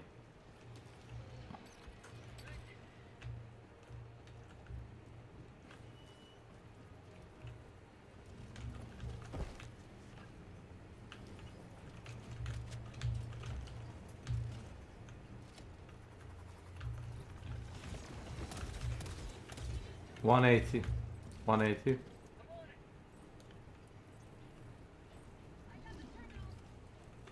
Yeah, on it.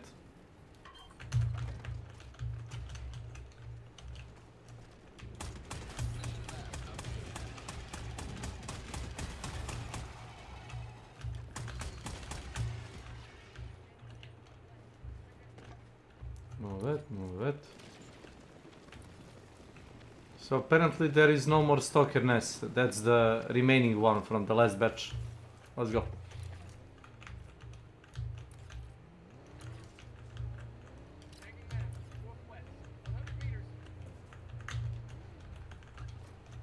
Okay, let's try this.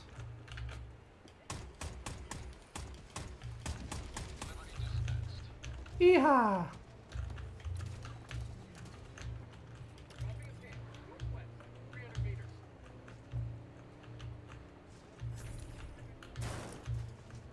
Nice.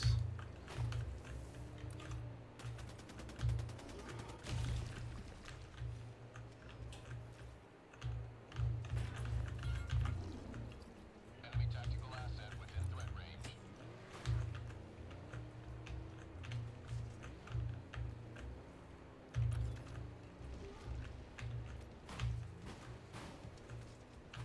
Hey, it's a Titan.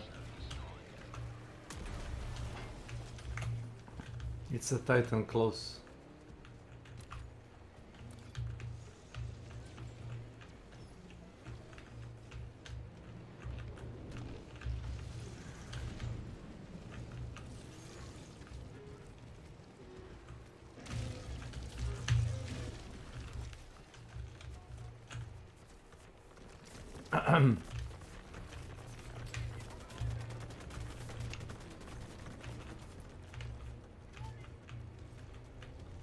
Oh, you should see me driving a tank. Too bad nobody wanna shoot the cannon.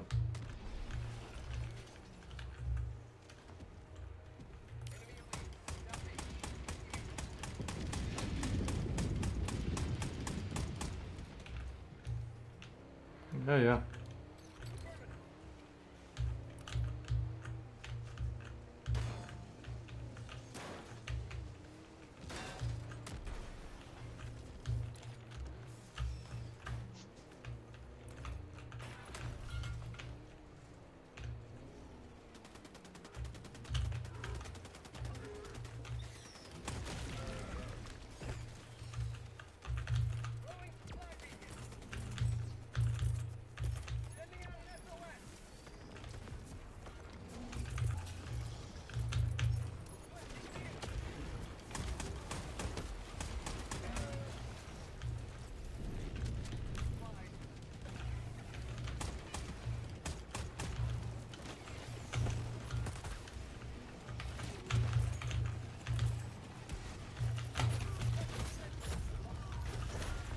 Fuck my life.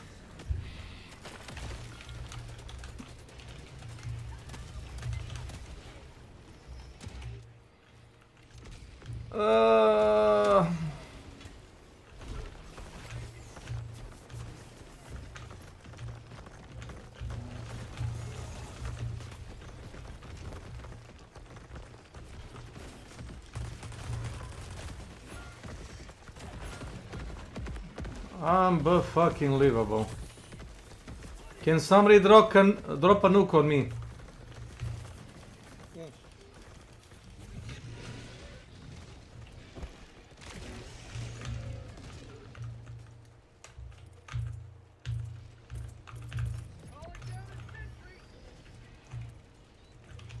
Bro.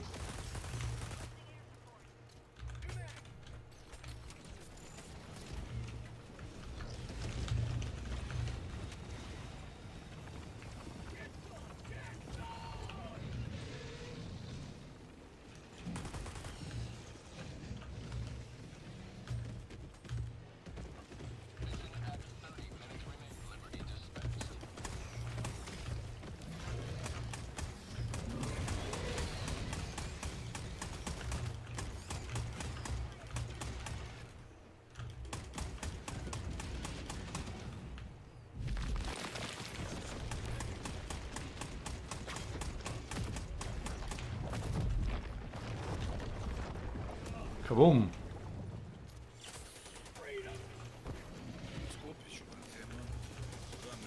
Ma, znak jasno što smo radili za prošlu sezonu. Brdo par. Odlično, samo zatvori vrat, kasnije. Samo zatvori vrate, odmah momentalno. U gaći. Pa prijatno.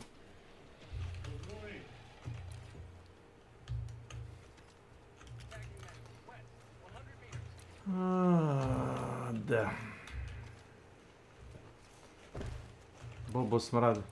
Skide gaći.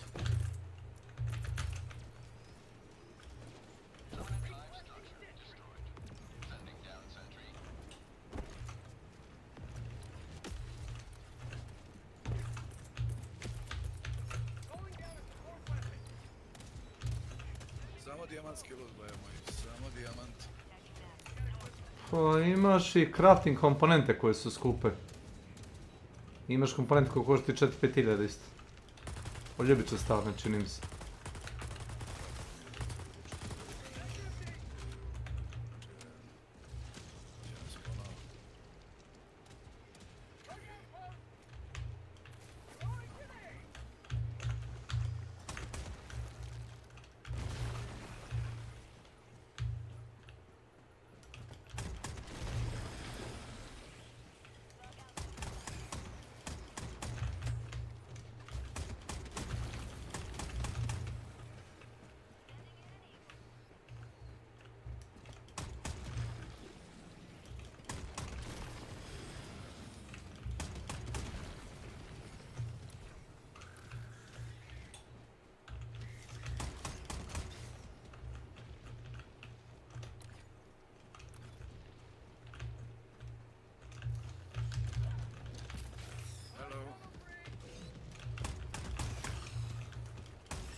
Jebem ti materu, pičku, bre.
Hello.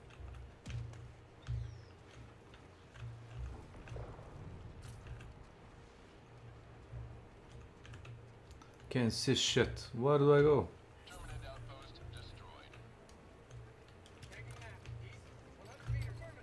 I see now.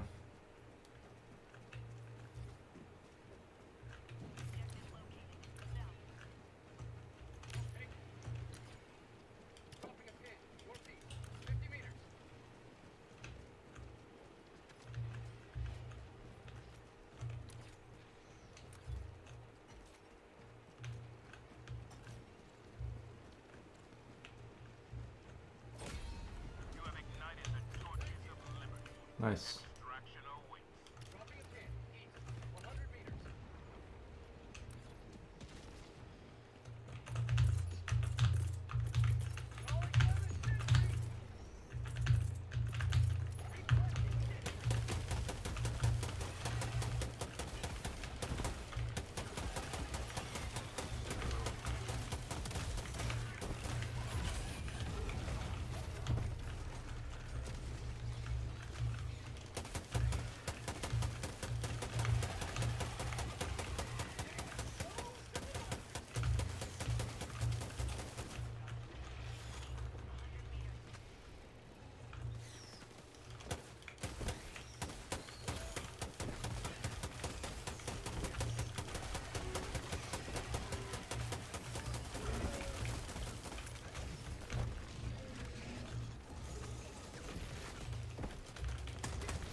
That probably.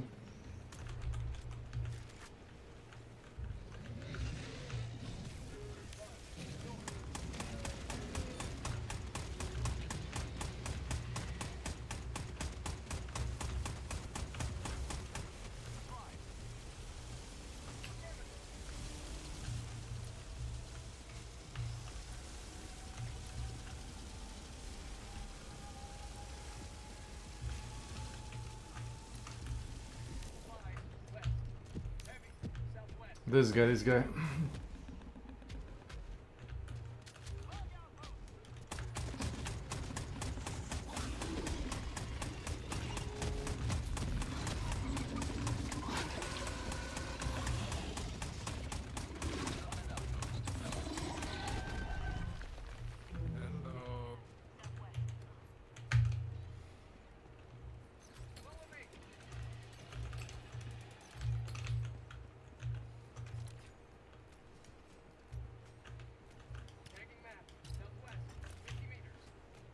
A si?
Oh my god.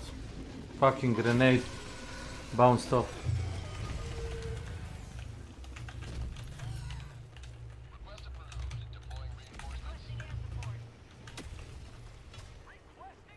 Yes, yes.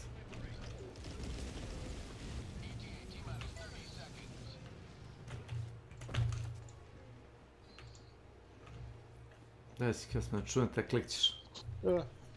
Nisam kliknuo. Nisam kliknuo ako na to mislite. Da, nisam kliknuo. Nisam djedo. Čekaj bre, tu onda slušalice krče ili nešto, nemam pojma. Ne, čujem kao... Ako čuješ svaki put klikne, ne, kad klikćem u redu je, tak klikćem, a sad nisam kliknuo. Ne znam šta je.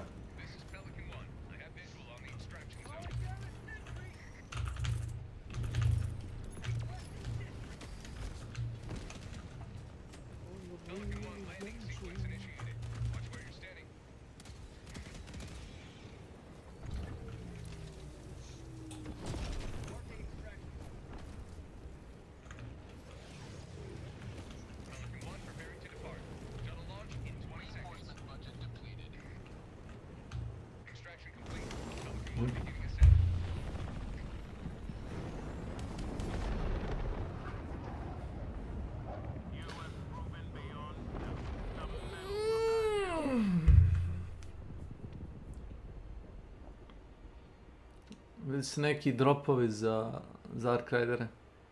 To me neko slab. I ovaj... E da, ali to je bilo kad, jučer preključeno. Ima i sad.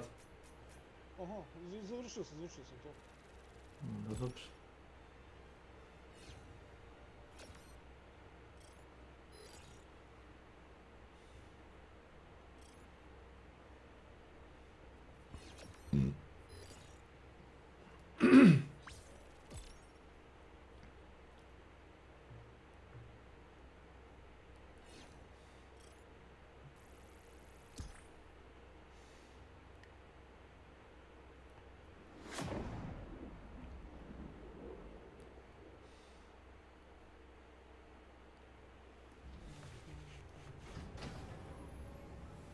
To su one bili bre, za leđe da kačeš. Da, mikseta neka, ne znam, kad čudan, pa.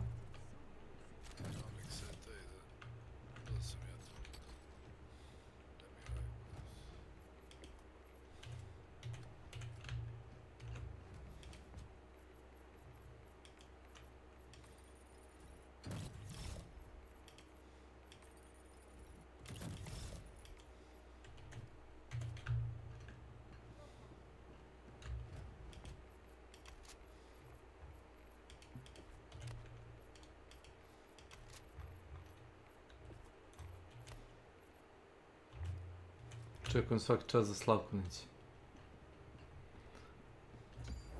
Rekao je bio da nešto da mu kreće kuću ili tako nešto.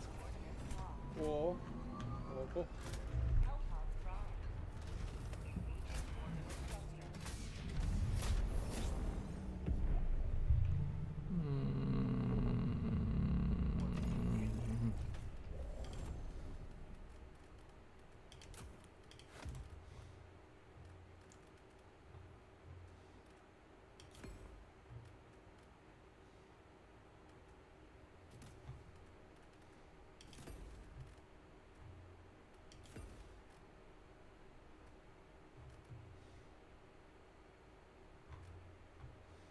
A, kurvo.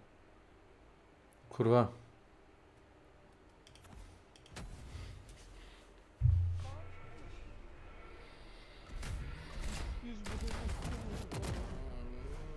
Kaže, sad će ti operativni sistem najvjerojatnije početi da ti traži ličnu kartu, da vidi kao koliko imaš godina, a to je laž teška.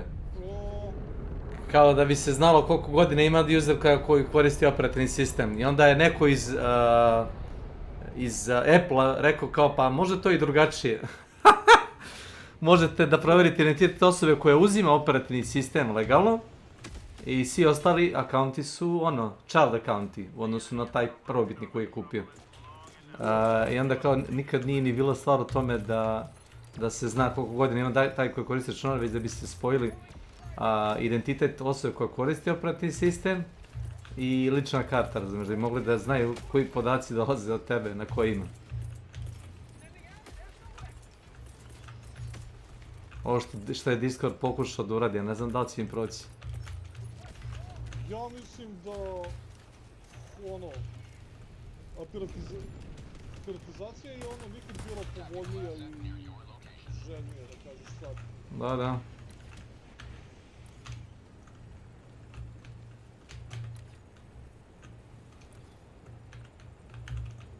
S obzirom da više igre koje kupuješ i generalno ne kupuješ na YouTube. Da kaže, da.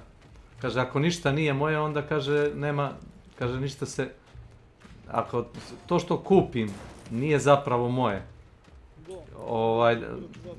da, onda nema krađe, da. Pošto nikad nisam ni ukrao.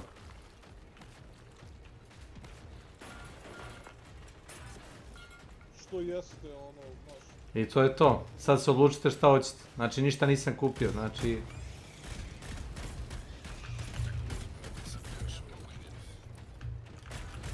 Pa ne radi se baš o tome, ali dobro.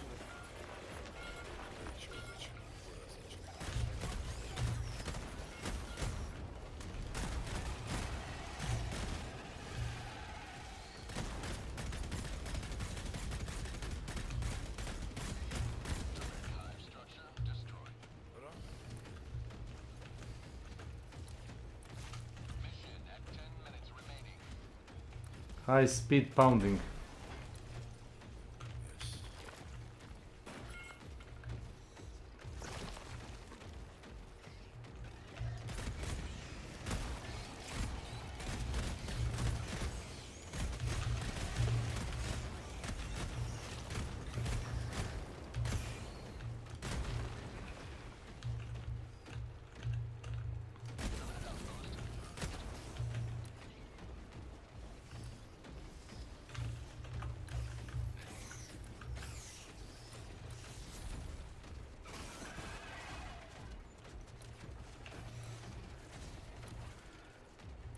Nikad ne cenim ovo što Bog radi.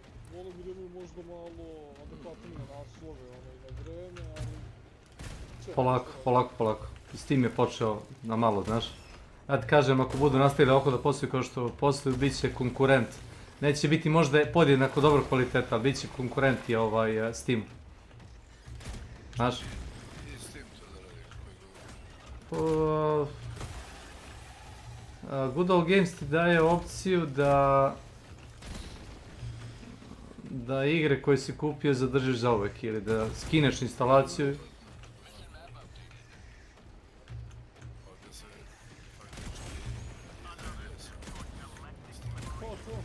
Što ne bi trebalo da je možda kako, ali kao što vidiš, znaš to, ja mislim da sve ti online i sve ti ide preko servera kad oni odluči da server više I ne treba, ugase i... Kao ona igra koju si mogao da kupiš, kako se zove onaj, Crew. Ugasili su master server igru, više ne možeš da igraš. Pa eto, to ti to znači. A prodali su je na Steamu. Za 1 euro 2 je bila licenca da se kupi, kao licenca, pošto naravno ne možeš da kupiš igru. I onda je Ubisoft rešio da puče prekidač i kao više ne možeš da igraš igru. Nelegalno barem. Ne da nije krakao, nam reći tako.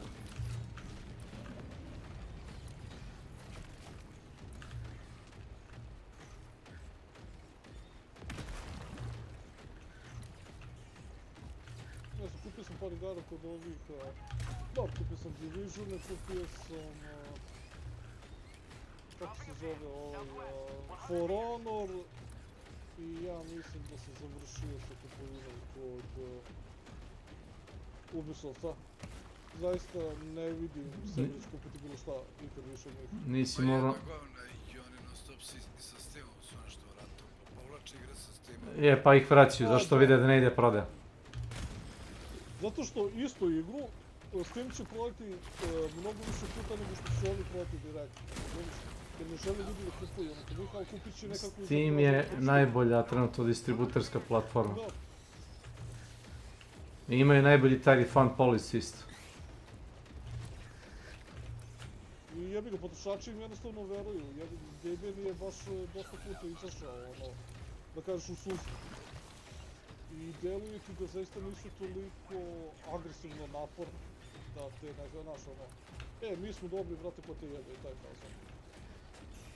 Nek je nama dobro i to je to. Kaže Steam ima, pa sad ovo. Spram broja radnika imaju najveće plate na svetu, jesi čuo za to? Ne. Jesi čuo za to? Ne. Najjača kompanija za plate na svetu.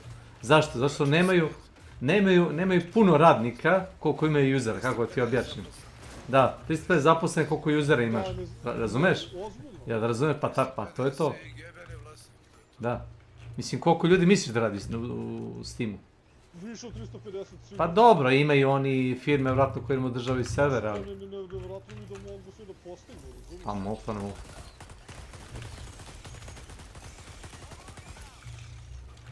Da radnik Valve ima jače plate nego...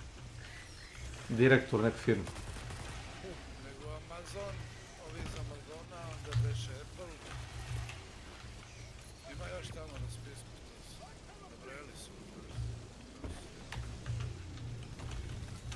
Praktički su milioneri i radnici. Da.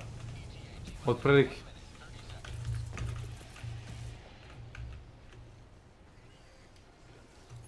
Green, watch it.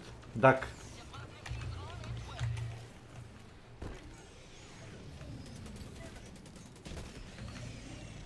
Yep.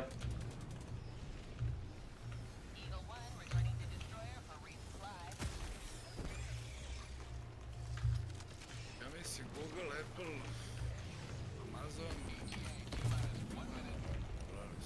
da ima jače plate na boji, što ima tamo.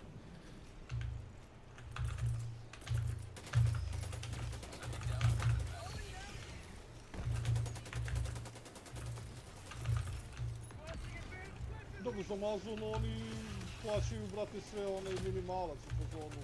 Ako moraju, gledaju, brate, da ti što manje. Zato... Zbog toga im je usluga strane, brate, užasno je. Oni se žale na njihove pošiljke i na sve. Je, solution.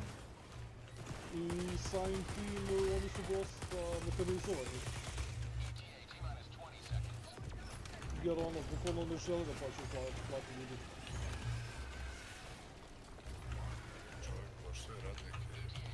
Pa da, znaš, ali će uzmeš sve da svima. Godišnji odmor, one kolektivne, Havaji, ne znam, zimi, da ide pičke s porodicom.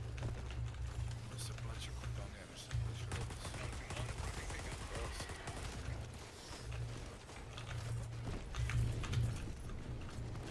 Kažu da Valve ima jednu od najjačih digitalnih ekonomija na svetu kako se napravili. Ne, samo za igre razgledali.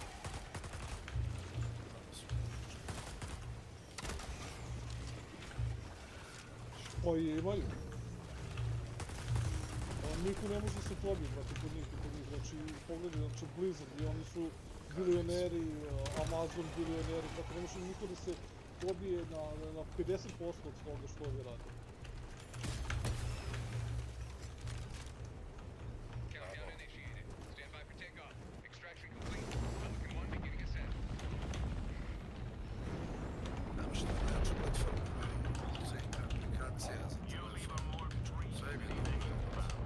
Kad pogledaš ostale ove, brate, za gaming neko, toliko jadno djeluju, poređenjem sa valove, sa Steamom, mislim, vjerojatno. Šta je? Onda, znaš, ovi povlače terije, ne možda su ljudi navikli na Steam, brate. Preći da čekaju nego da kupe kod njih, znaš. Pa jest. Ja sam čekao 2 godine da vrate Far Cry, mislim da je 6-ica bio na Steamu. Ništa je ukupio ono što nam izvod. Su vratili na smozu. Neću, brate, navikli da samo na Steamu igram. Navikao se. Vidi, svi imaju lošije lančeve. Mislim, zbog toga meni nije bio jasan Epic kad su oni to pokušali da rade. I dalje nisu napravili ozbiljan lančer. Koliko god da su ispumpali novca iz Fortnite-a, mogli su da plate 5 ljudi da uradi bar taj korisnički interfejs. Pa ne, to vidi. Znači, htjeli ste se takmičiti, ali i dalje ništa ne rade po tog pitanja, zato mi nisu jasni, znaš, kao šta je to endgame? Pa nema endgame, endgame je da se proda Fortnite, skinovi i premium valute, to je to. Ali uložili ste par u ovome, znači... A jesu, ali lože pare kroz, pa da vide se to. Da, to sam isto vidio, rekao, koliko je ona para dobila, brate, za to? I koliko oni para misliš da će da izvuku, ono? Što najgore izvući, Pa čekaj, mislim da je Dracula rekao da je ona Nicki Minaj bila u nekom Call of Duty. Jeste, ja mislim u trojici da je bila Modern Warfare 3. Pa često oni ubacuju Call of Duty. Glumce, ne znam, sportiste, reperi, bili su i Messi i Taker. U Modern Warfare 2 Messi i Neymar, da. Pa za Neymara znam da on igra sve te igre, sad za Messi ja ne znam. Neymar baš ono igra, gaming ono, igra Counter i PUBG igra i Call of Duty i sve živo. To je moj hobi. Zdala ova igra. Šta ima za to ti nije loša ideja, kad ti dosadi futbol, odeš u streamera. Pošto da ne.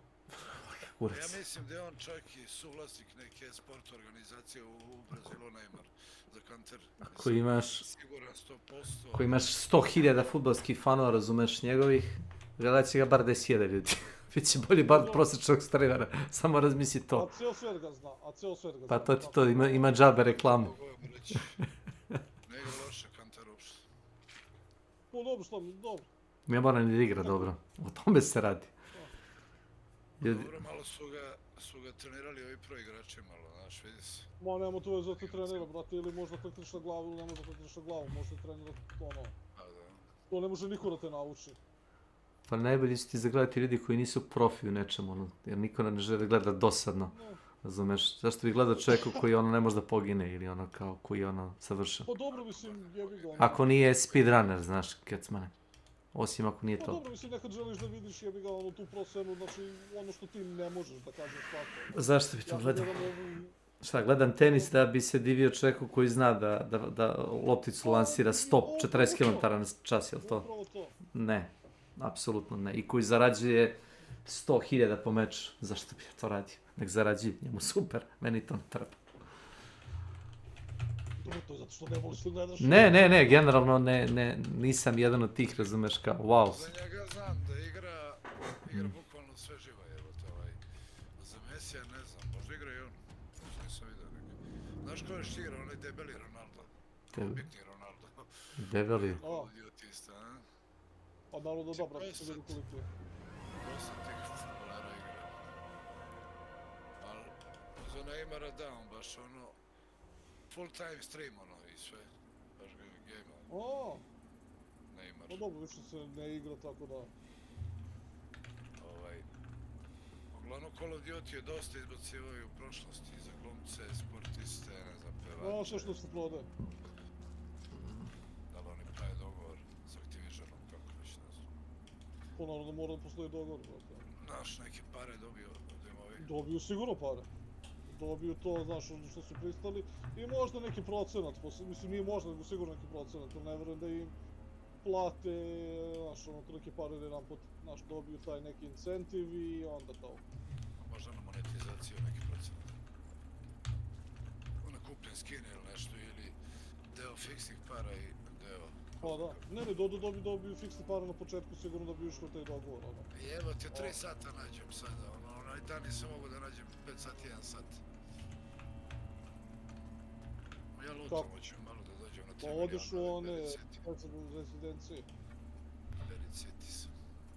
Pa u Berit City bilo gde, ono, rezidencije možda ga nađeš. Ne tražim sat, nego kažem da sam ga našao sat.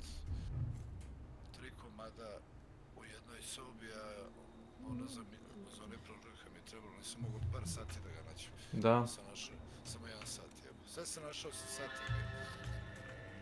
Meni je najviše za projekat trebalo vremena da nađemo ona sočiva za kameru. Sat. To sam morao da igram, ja mislim, 3 puta.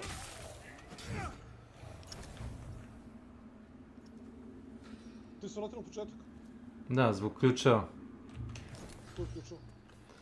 Znaš onaj ključ.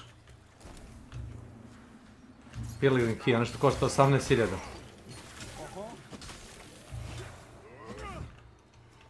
Ne zbog toga. I Snoop Dogg isto igra svašta tamo. Istrema. Mislim i on ima ovaj skin u kolu. Ja ti poslati kako da policam. Ali te iste godine... sad sam se sjebao. U futbolu su bacili Mesija i ovog Neymara. To znam, te godine.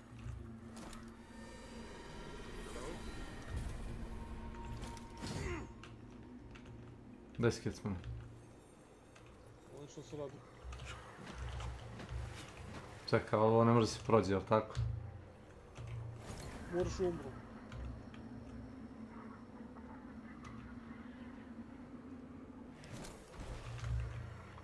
Moraš komplet da pređeš, ali? Da, moraš umru. Nema lampa na gumbu.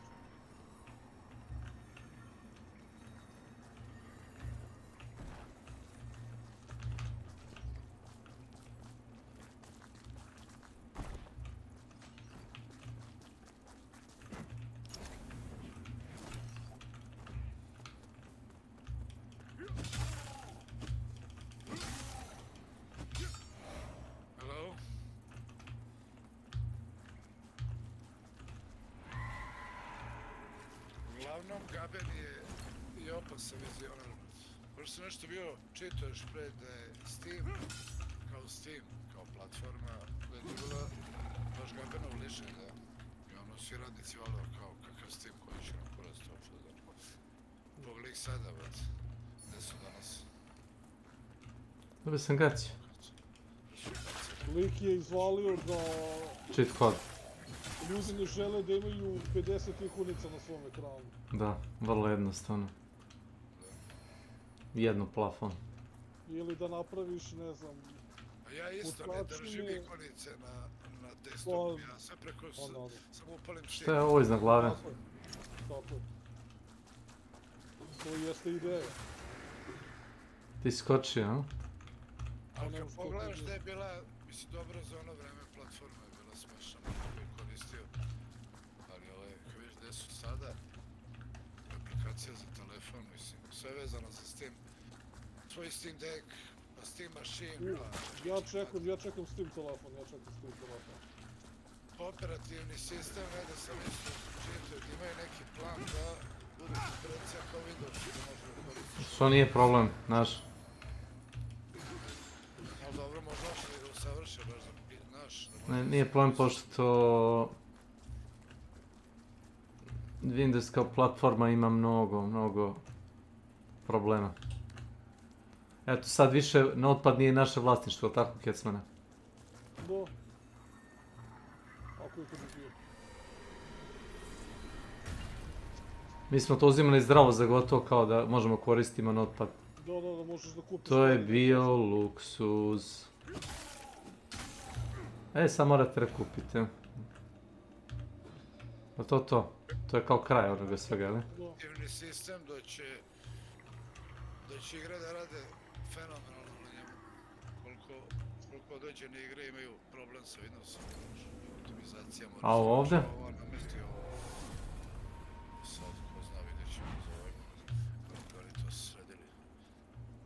Pogledaš da su jedna od retkih privatnih kompanija koji se nisu prodali već. Šta je ova platforma ovdje, Bojan? Koliko je nudio ono Microsoft bio valu da ih kupi? 16 milijardi ovi odbili to pre par godina. Pa što da odbiješ? Kao onaj što je, kaže, kupio za $18-20 kupio ostrvo u Sejšelima. Kaže, kao pusto ostrvo i napravio toga oazu. Poslije ne znam koliko drveća, životinje na seriju, razumeš? I neko mu je ponudio neki šejk, valjda, $50 miliona za sve to. Čovjek rekao zašto, šta ćemo? Već ima novca, znaš. Naravno da Valve nije prodao, nego kažem. Već se oni prodati. Pa nema razloga zato što je dalje ubijaju, razumiješ? Znaš, pa ne stoje loše, jedino ako stvari krenu nizbrdo, onda počiješ da prodaješ, da ga. Ništa da su bacali su ovaj fen. Gde, u? Ne vidim kako bi krenuli nizbrdo. Ili su zatrčimo tamo. Kecmane, imam ključ, nemam pojma koja vrata su gde, razumeš? Ali ne, otvaraju dole ona vrata. Otvaraju, znači 18.000 košta ključ, mora da otvara sve. Za 18.000. Ne otvorite samo tu zonu, imaš 3 vrata dole. Sad ćemo da vidimo. Pa znam. Kažem ti, dve su ti ono velike... Ko je umro ovdje? I jedna su možda da iskude bilo. Ček. Šta je ovo? Ništa, mislio sam da se lomi tu nešto, ali ne. Što si tako siguran s sebe? Jesi našao Falšan? Koga? Falšan jesi našao? Mislim da nemam pojma. Mislim da ga nisi našao, što znam kako igraš, skakućeš mnogo okolo. Vraćao sam se Rikver da skupim 18.000, našao sam oružje koje smo ja i ti promašali. Sad ću pokazati šta nisi našao, garantovano. Gde si? Jebem. Ajde, vodi me tamo da vidimo, trči tamo. Ha, otkud znam, sad ćete reći kako se zove. Stani. Perdam Felšan. Ne mogu da ga klikujem. Evo gledaj, ovo. Si našao ovo? Pa mislim da nemam ga sada. Znaš da ti je to? To ti je jedna od onih zona gde smo skakućali gore dole, znaš. Da te vodim tamo. Misliš da ja imam pojma? Evo... Ajde, google pa ću vidjeti, ajde. Možda se nađe kao drop. Jednako će se teleportovati kod mene.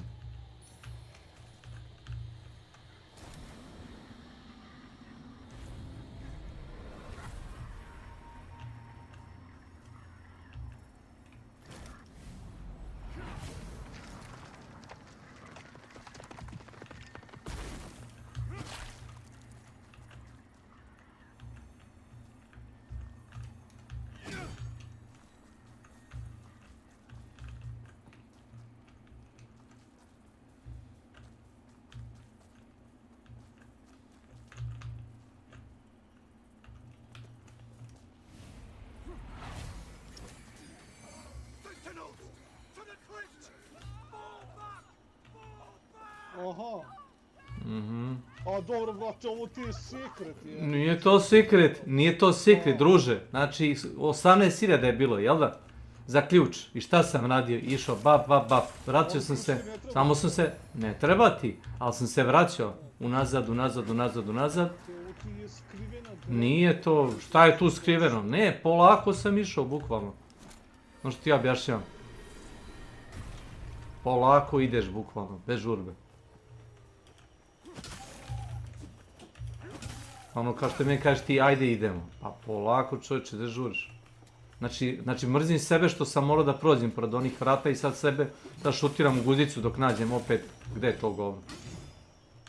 Znaš tačno gde je to govno? Ne znam, zato što ima usput par vrata, ima bar 3 vrata. 2 minimum. Nije par, nego ima tačno 3 vrata, to sam ti rekao. Jedno su ti na početku, u tim vratima ne znam šta je, druga vrata su ti jedan te skočice za visoku zonu, jedno ti je, kako se zove, isto imaš neke loot, ali imaš jedno 7 neprijatelja isto koji su, dosta jaki.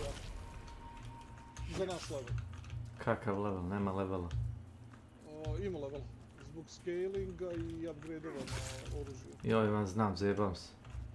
Kad sam vidio onu žensku kad je ubila Maleniju na level 1. To je, znaš, jel ti iskakala možda na... izlazila možda na recommended kao kanale na YouTube. Ona Stormfall 66 ili 33, ne znam tačno kako se zove ono username. Ona ko ima malo bogato poprsje, da kažem tako. Ne. Gledao sam je zbog... Jel ima OnlyFans recimo? Ne. Dosta onako... zdravo debela, ajmo tako da kažemo.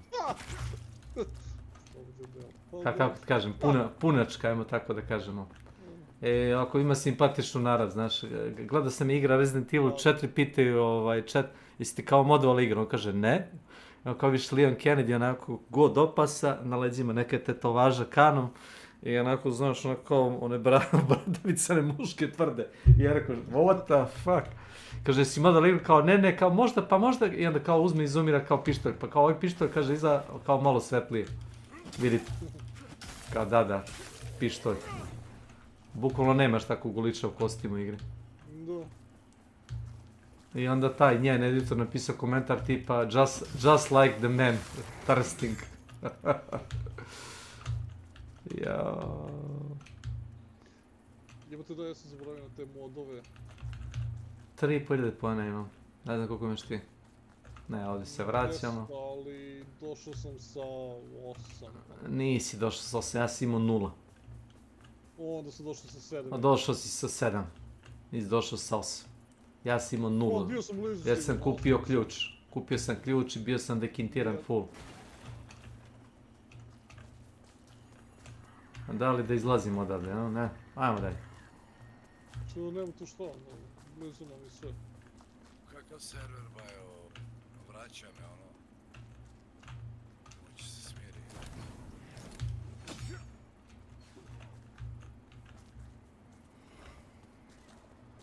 Evo ih vrati. To ti fej. Ne znam, sad ću da vidim. Ha, samo piše door won't budge. Dobro, pošteno. Da, to ti fej key. Šta je ovo? Ovo smo i prošli put radili. Da. Sve bile dole. Pa ovamo. Da li ovo ima point? Osobno smo toga uradili jedan put više. Generalno tu si došao da bi ti to, da bi je šupao. Ovo? Samo ovo?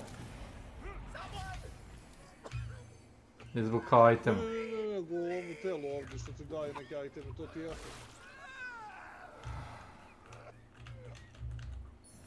O, drop. Aha. Moram to ti odrediti. Izvini.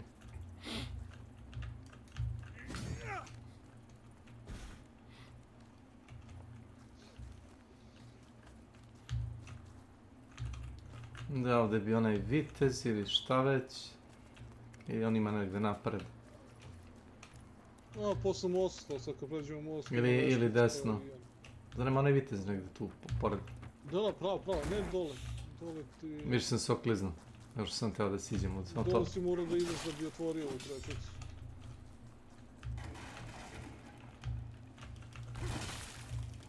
Nisam znao da u ovoj igri isto imaš one konzumable koje koristiš da bi da bi kao uzeo duše ili rune, kako god rećeš. Da, pa naravno da.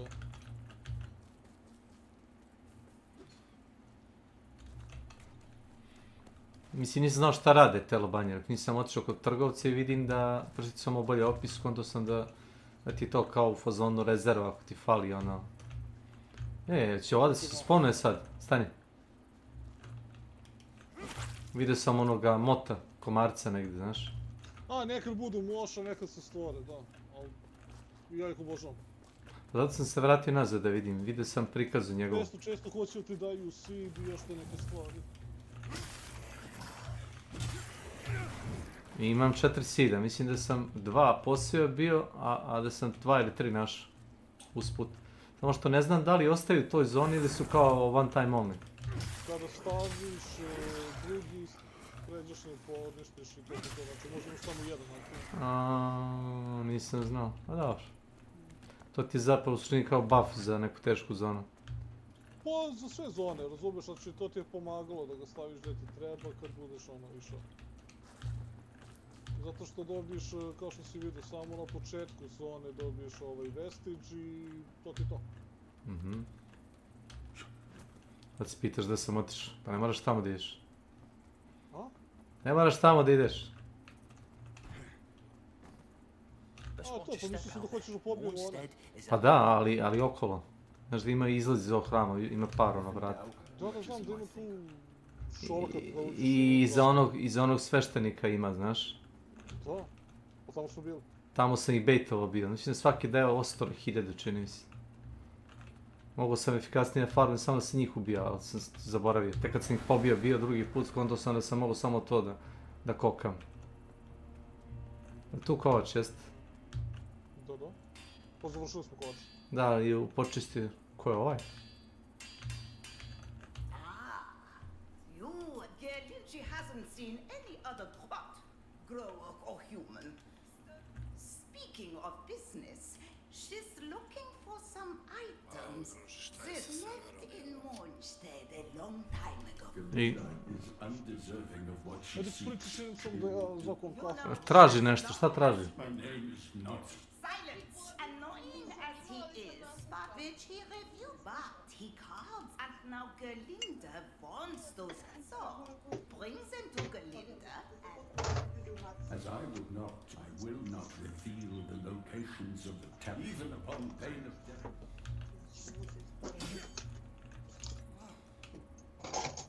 As I will not, even upon pain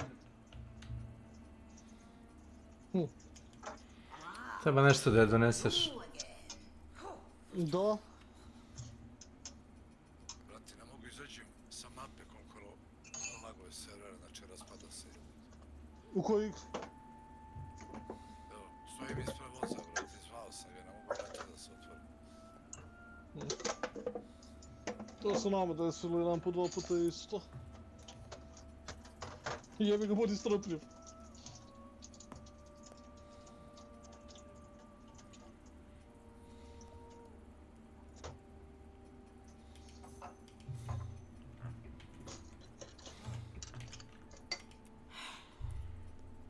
Našao sam isto Agony Light. To također nisi pokupio. Zato što... Googlaj. Agony Light, to ti je katalist. Spiše spell slot 3, traži Radiance 15. Ima scaling Radiance D. Level 1.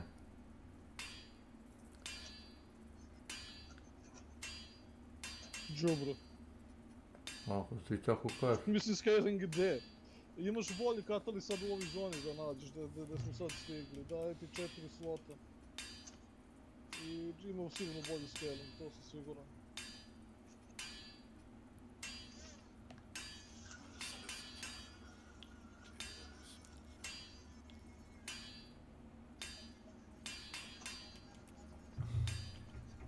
Kako povećaš maksimum municije?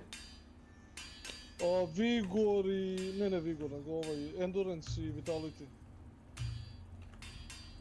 To je to, no? Da, moraš da uložiš u Endurance i Vitality da bi ti porastao, znači, municija. To sam googlao. Zato što je namenjeno najvjerovatnije za te klase, znači ako igraš čistog, ne znam, Warriora ili tako nešto. Ili nekog Rangera. Pa ja sam uzeo kao offhand sada, samostalno. Dalo mi kao dobra ideja. Na što ti se scaluje? Na strength. Uvijek se scalao na strength kako malo bolje razmisliš. Pa da, zato što imaš neke oružje kako sam vidio da se scaluju Mislim da su ti lukovi, da lukovi više... Agility. Uvek u svakoj igri. A eto, ovo ti ide.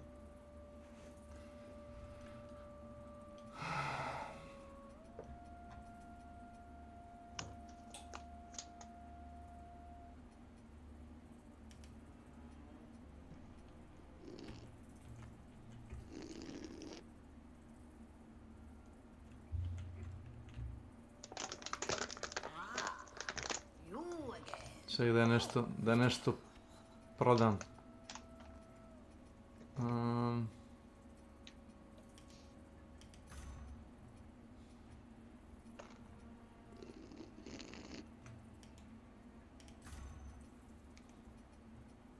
Imate, vidio sam taj stash da tu stoji,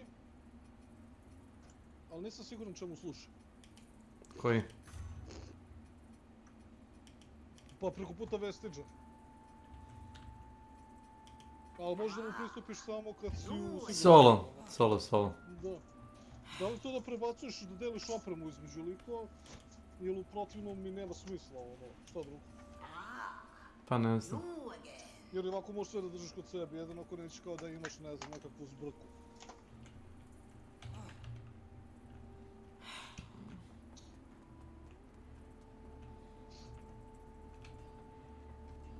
Izvini, što si mi čekao, ja sam svratio.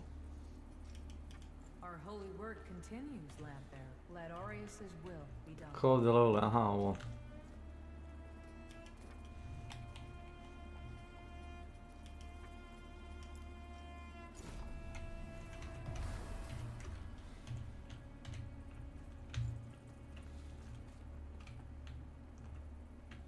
To je prazno.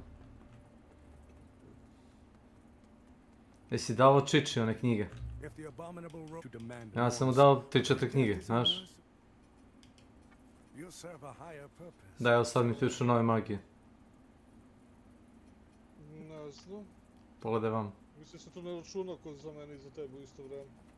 Pa... Ima Purgerov armor. Ne znam kako ovo da čita. Purger.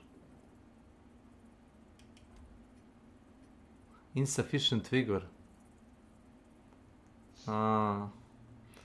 Ima solidno dobre statistike, samo ti kažem. A što je Purgator? Purger. No, Purger, kako ti objasnim. Ujebote, ne znam da loš. A što je ovo medium i sve? Pa nije teško previše, čini mi se. Moglo bi se nešto ubiti dole. Niz brda. A ovi se sponi ovdje iza vrata, ako dobro seća.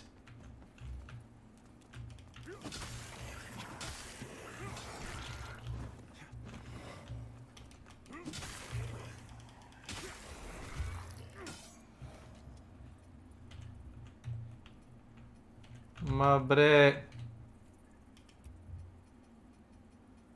Gdje je onaj healing item, ono kad pojedeš?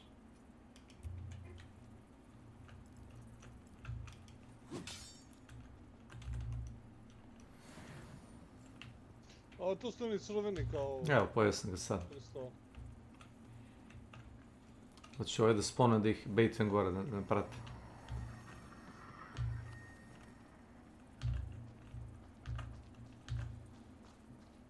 Evo ga.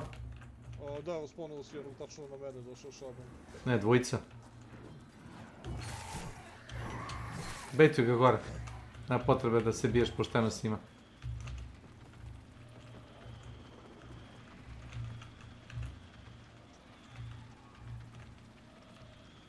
Ne, vamo gore. Pošto sam mu zapali.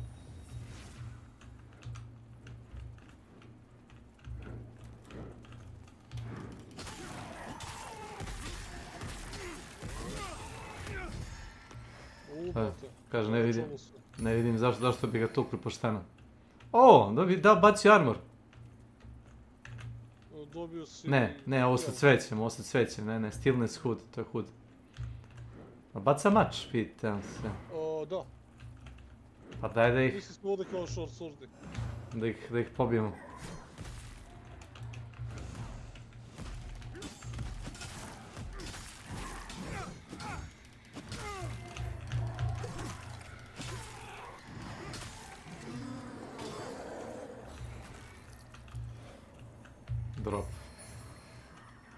Vestige Seed idem. Bravo. Kako da se... Pa možemo gore da se Pa predstavimo. da, gore. Evo ti vredi da vidiš kako mače bacio. Ili hoćeš da googlaš? Imam ih. Imaš ih? Da, na onom karakteru. Imaš drugog karaktera? Imam prvo karakter, ovo mi je drugi karakter. Da, dobro, gdje je prvi... Možemo te restojemo ovdje, pa možemo opet na njih, ako hoćeš tako. Gdje su prva vrata koja možda ključamo sa imi? Su blizu ovoga? Mogu da se backtrackuju, nije mi nikakav problem, ali mislim da znaš ovako na pamet. Vrata su ti negdje ovdje, se sjećam smo ih vidjeli, negdje ovdje u jebiga, kad smo krenuli u ovaj parč. Misliš pa dole, da, to znam. Pa nisi trebao odnos probiti što. Što, pa zbog... Ti hoćeš da farmuš, pa ti pitaš gdje su prvo vrate, ja rekao... Ne, ajmo na vrat, nema veze. Ako imaš mača, nema potrebe da... Ajde kad si ovdje, brate. Mislim, 2500 košta onaj armor, znaš, a nemam 2500. I ne bi teo da odradim pola igre, razumiješ da se vratim da ga kupim. Teo bi da vidim valja. Čekaj, ovaj armor što ja nosim sad, što sam sad kupio. A, to je taj, jeli? Bulgar, Da. Vidi ga. Čini mi se da je upgrade u odnosu na ovaj. Možda ima dve statistike. Onako normalno, znaš. A, vidi ga ih ovdje već si stvorili.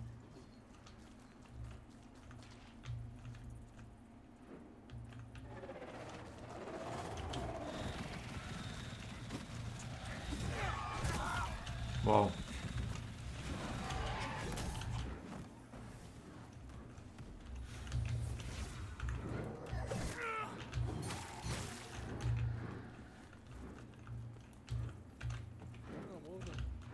Samo da li možemo da ih nekako natramo da budu mirni. Pa možeš, što će te ne mogu da te prate u hram, to je fora. Jednu firmu magije će se...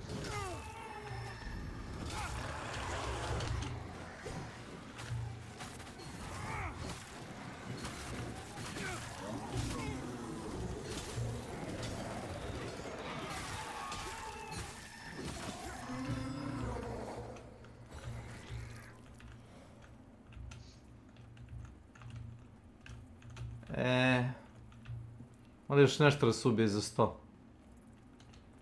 Ovdje je jedan okosovi stvor. Da li imam jednu onu lobanj? Kao consumable? Nemam.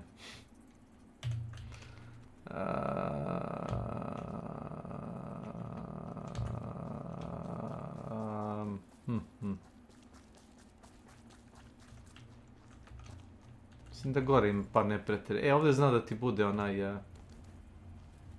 Evo ga, mot. Aha. Da. Još, najgore armor je dobar.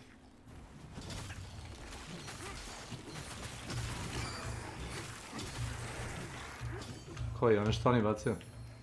Ne, ono što se kupuje. Pa znam, da sam i to da kupim. Evo, to imam. Ono kao medium je. Jeste, ima solidne statistike, vide se. Možda glavu želiš da mu zameniš, ono... Ti misliš da ja nosim čitav set, šta? Da. Stvarno? Ne, nego kažem ono. A da, zaboravio sam da ti Slavko volite čitav set, onako kompletiran. Ne, ja... Da, ja kad si igrao Slavko Helldivere, Slavko mora da igra sa čitavim setom kompletiranim, znaš? Ne, daj Bože. Što pričaš tu nema setova, što? U Helldiverima. Ima, pa to ti je set. A, ti je set, jebote. Biram glavu, koristim stalno isto i menjam ono dela. U potrebi.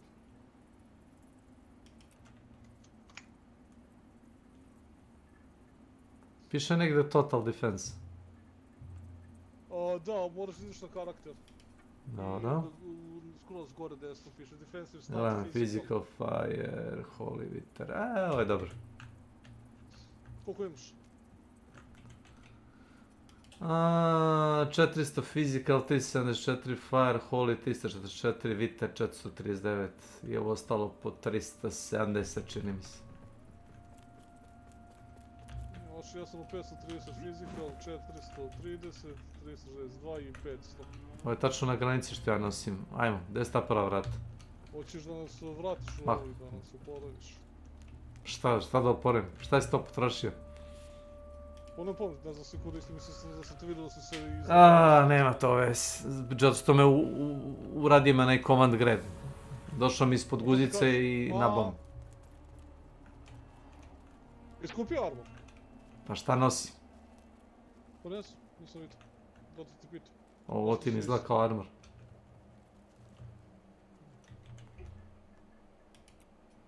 Čekaj, ove gaće su baš seljački. Treba ti nešto da budeš boss. Mada, jesi kupio od prvog bossa armor set? Gde? Pokod one veštice što ti radi... Koja veštica? Što ti pravi lampu i to. Ko pravi lampu? Ne, ko pravi lampu? Pa tamo gdje možda svaki mišljeno pređeš lampu kod one veštice. Nisam ja to... A ti pretpostavljaš da ja znam te stvari.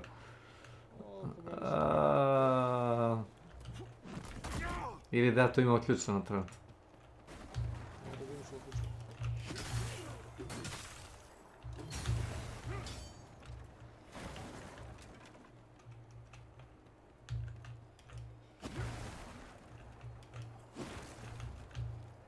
Ima ovdje kule, si to provalio?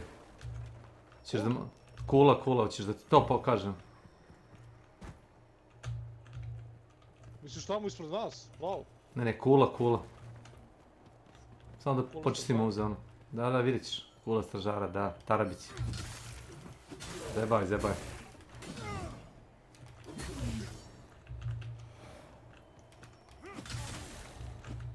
Aj ti ove hoćeš. Pa ne, mislim nije da ih farmim, više se neko pobjede doći. Ovo sam te pokažem. Gledaj. Ovo, brati, pored nas. Si vidio ovo? Pa znam, to sam ti rekao, to ti prečica za posle. Kako za posle?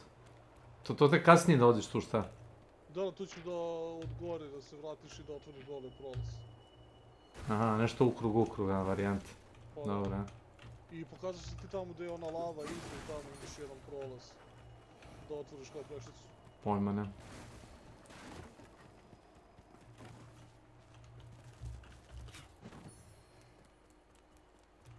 To je penitent shackle.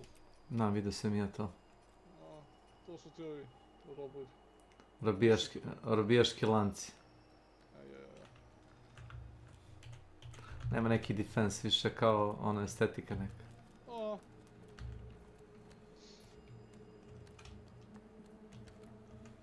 Gore idemo, jel? Pa da, gore po dole, ono, i... Pilgrim Perch.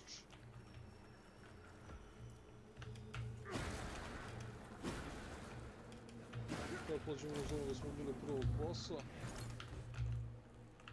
Si ja ubiti ovdje, hoću, jel?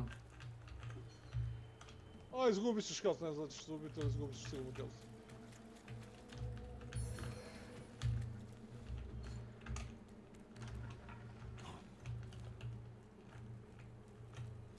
Vidio li živ? Tu već može.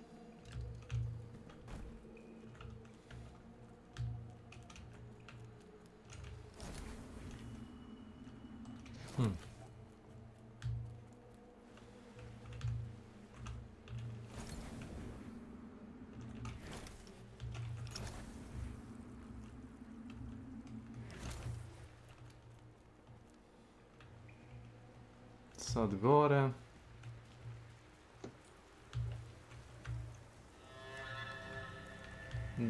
Za prvo vrata su nam ovdje. Ako se ja dobro sjećam. Je, dobro se sjećam. Evo ti pa vidi imaš vesnič. Evo su ti prvo vrata.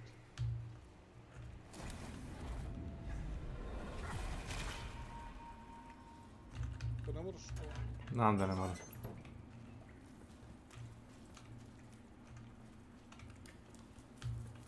Ajde otvori ti, neću ti gledati. I to više zbog onoga kao ako pogineš da imaš kao rezervu. Evo armor. Teknici rezonans. Jo, to je onaj boss.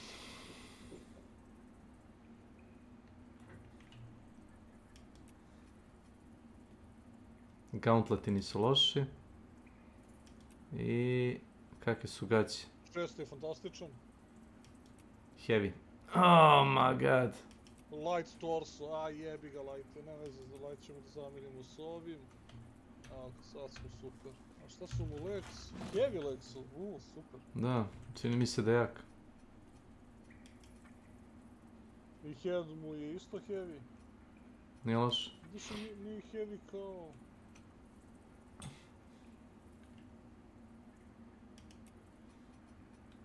Ima bolje rezistove, naravno što je očekivati, ali ima manje armor. Ima dosta manje armor.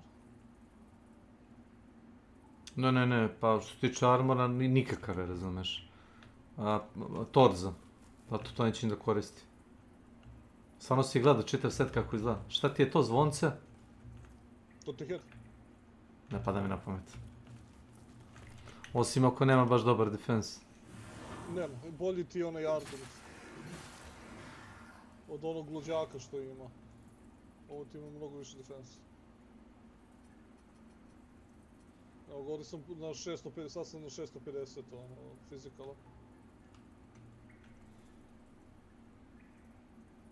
Ako hoćeš zbog defensa možda koristiš i njegove noge, ono, noge su mu dobre. To sam uz. Ove gaće. I rukavice su. I to sam uz.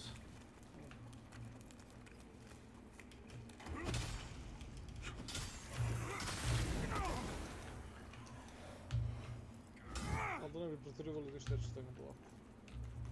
I ništa, to ti to, sad vidi ako hoćeš. Ovdje negdje imaš onaj katalist, znaš. Ovdje, tačno u ovoj zoni. Pogledaj malo okolo. Negdje po ovim visećim platformama.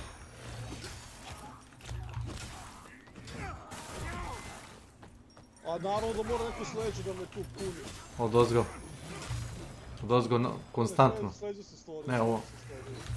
Imaš jednog iznad glave. Aj, tebi nije problem, njega ćemo lako doći, ne boji se da se spomenuo.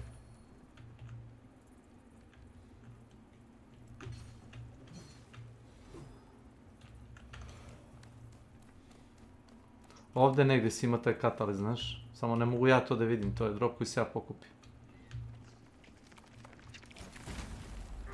S obzirom smo otvorili prečicu, ne moraš ovo da vidiš, znaš. Znam.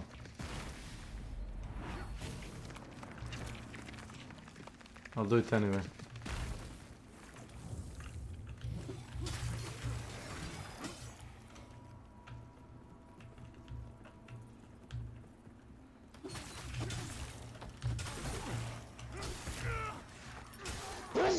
Nazad. Vidi ovo. Zašto me stan lokuje, mogu li da znam? To radi sta dva udarca, znači to mora se biti pažnje. Niko ne očekuje drugi udarac, ali eto.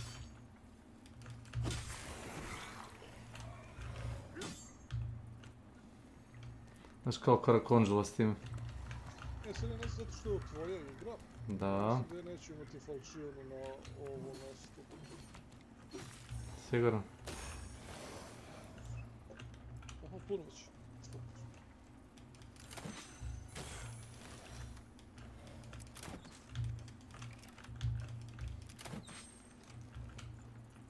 Tako. To sam sredili.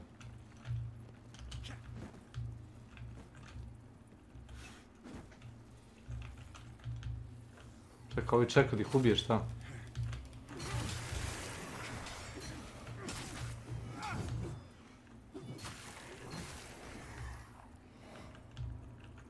Ga vidiš ti negdje?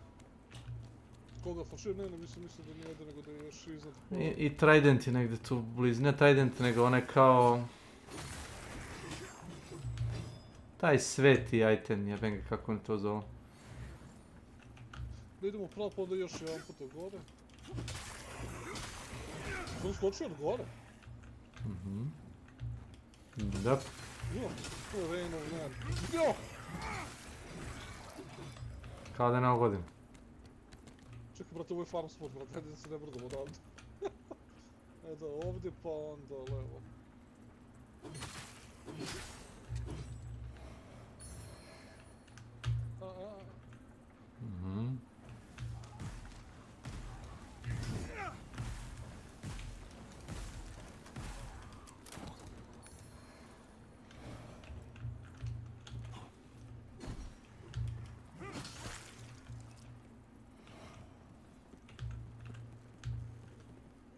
Ne, gore okolo. Ovdje se ovdje negdje dropa za falšan. Da, mislim da ovdje ne treba da bude falšan. Da nije na ovu gredu ispod nas. Ovo ovdje. Jest, ali ga nema sad, znači to je to mjesto, ali ga nema za mene. Kao ja sam ga pokupio i ti ga nemaš uzeti. Pa da, i onda ga više nema. Evo ti ga ispod ovdje. Da, zamora, kažu ti nema. Mislim čisto da znaš gdje. Mislim ne znam li ti važno. Da. Našao sam... Da. Ali to ću morati tamo u novu zonu da te vodim. Našao sam neki tuhender.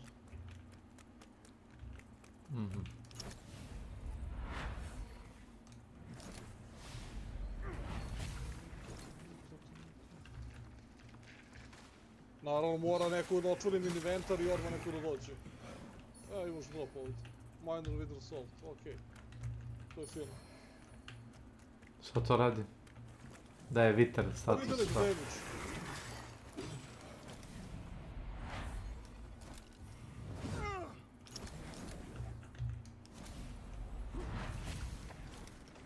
Ali najviše dobiješ izgleda fire. Nešto sam ovdje slušao, kad sam gledao te neke YouTube-ove za igru, kažu da je dosta neprijateljno kao otporno na fire. Otporno na fire? Pa da, ali da to ne treba da te, obeshrabri. Obeshrabri jer Inferno ti najjača škola magije i najviše kida i radi.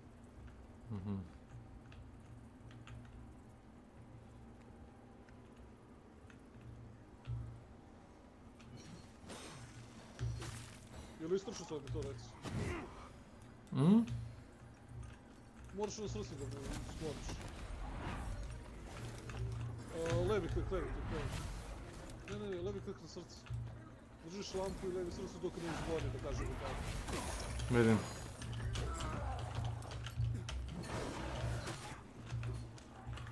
Pazi, otićete tu u neki... Čekaj, ko ću prvom ovo? Ja se izvinjam. Nadam što ste htjeli.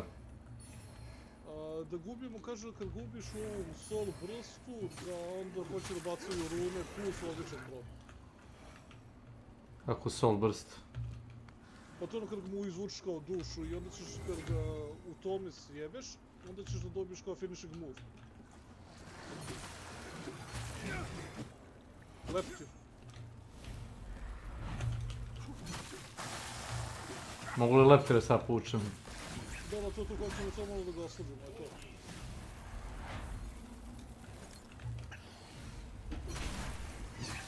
Dođi na ga Toma, dođi.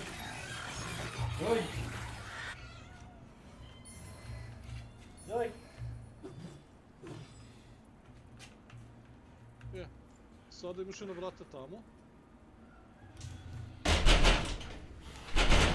Šta si rekao da imam? Hoćeš da treba da sačekam ili? Šta? Šta hoćeš da uradiš sad? Jedna vrata su ti ovdje i ova vrata su ti, kažeš, sporedni progres. Ja mislim da ima jedan guide. Šta si ti rekao za ovoga? Ništa, ajde mu spržimo mu srce prvo. I malo da ga oslabimo. I sad uradi ono na desni klik kada ga išupaš. Dobro. I sad to onda predijemo. Da, mu se to vratilo prema što smo ga sjebali. I dobit ćeš kao da uradiš neki finishing move. Ako uradiš neki finishing move, imaš veliku šansu da baci run.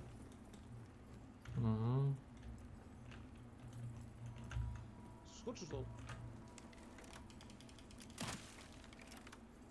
Meni se ne mrzi. Što bi ja spenjao gore kad mogu da ga pogodim uglo sve? Moraš da lutuješ, imaš onaj upgrade materijal, ali onaj najmanji, obično. Misliš da me mrzi da ga pogodim? Što bi te mrzilo da pokuniš? That's the thing. Hoćeš pomoć nam put ovo ili? Ajde. Ili ajde ko samo... Ne, ajde. Šta ovdje neprijatelji? Isto imaju ono srce i malo su zajebani, ali čisto da ih vidiš. Ali ja mislim da može samo da se istrči ta ideja.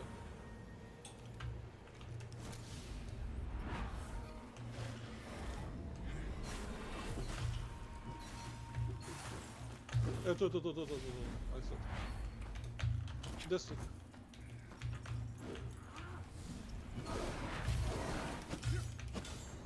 Jesi vidio da si dobio kao 10 klik ono na nje, levi klik, to jest da mu uradiš... Ne, bili smo preblizu ja i ti. I'm not so sure. Ja sam stao.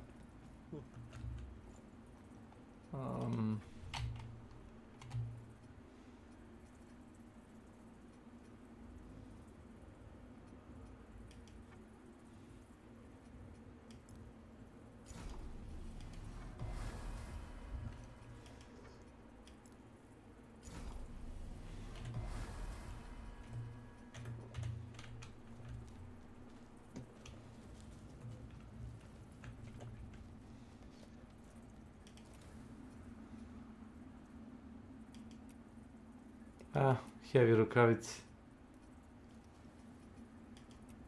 Ja da, njemu su srce misli tamo u onoj drugoj prostoriji. Vidiš kako ima ovo kao plavo na heltu. Dobro. Znači su uništili, znači moramo prvo to, uništimo to je tamo u drugoj sobi, nemoj ništa da lutuješ. Ima i mimik u drugoj prostoriji isto. Koji mimik? Pa, jebi ga sam, koji mimik.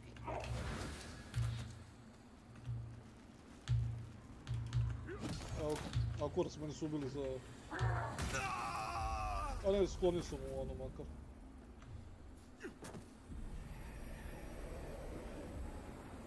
Kako misliš srcem u drugoj prostoriji? Iza zida, šta? Da.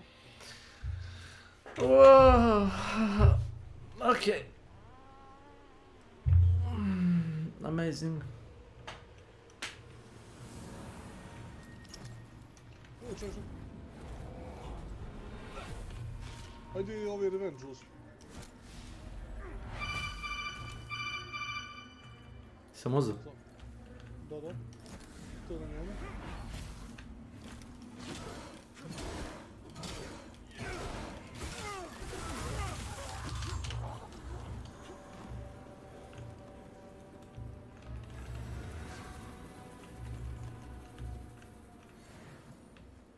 Hoćeš da utrčiš da uzmeš duše, ovo, ti si vikor. Pa, ne znam gdje su. Treba ti bude tamo početka, ali što je.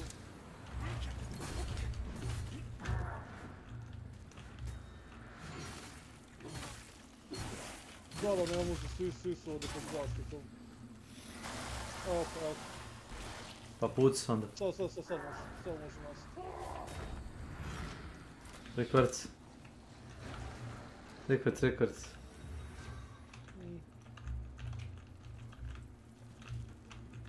dođe on kod nas.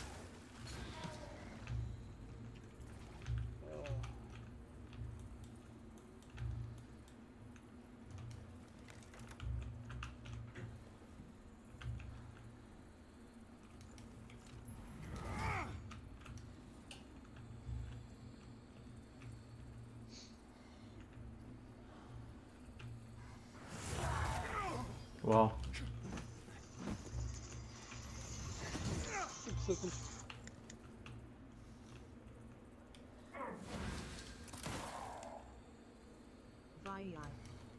Welcome to my channel.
Tu imamo ljeptirija.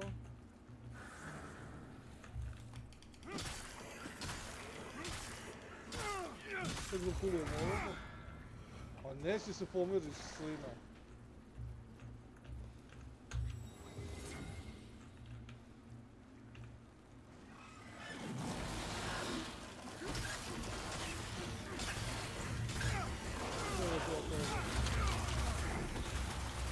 Mogu da se pomerimo odavde. Znaš, nabili smo bili u ćošak. Viš?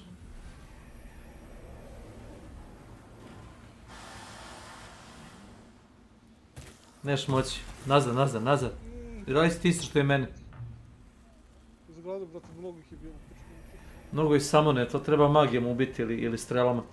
A pokušao, ne, kad uđeš unutra tek ih onda prizove i onda moraš da ih počistiš malo po malo. Imaju mnogo healtha, to mi se radi. Dosta su jači od nas sada. O, revenge, super.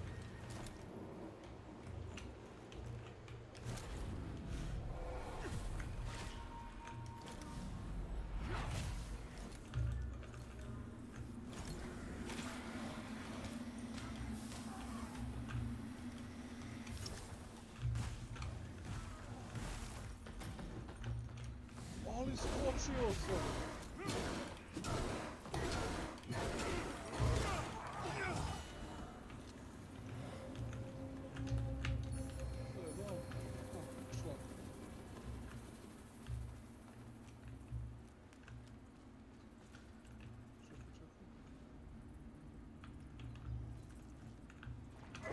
Eto, to je to.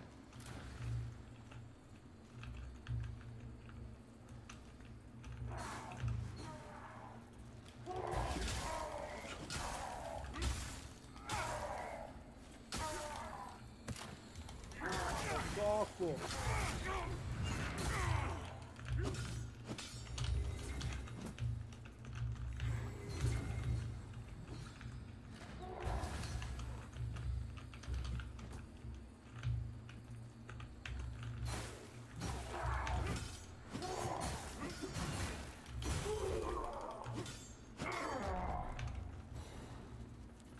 Nešto je bacio. A, bleed cure, nešto pametno.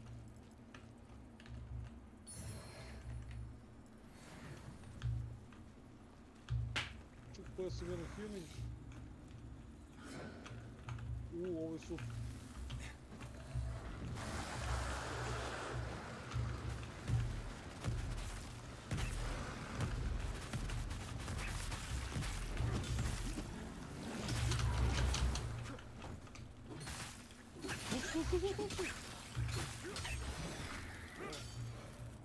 Sad ti health skinuo, onaj otrov, šta? Super. Pa imaš odmah s ove strane isto. Šta je? Rekao da ne lutuješ. Šta bi to bilo? Pa mimik. Šta, zamk? Pa mimik, da. Kako ne znaš šta je mimik, evo? U ovoj igri mimik. Da. Pa rekao sam ti. Mi znao da izgleda kao item. Pa da. Si to bio Dodino, jesi? Da, ali ne da mi, zato što su neprijatelji mislim previše blizu. Što čekaj, imam 3 kila.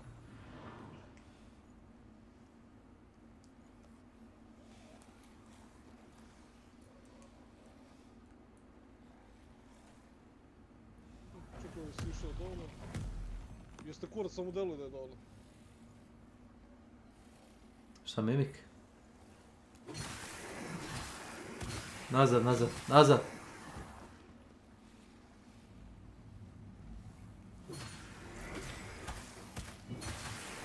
Health.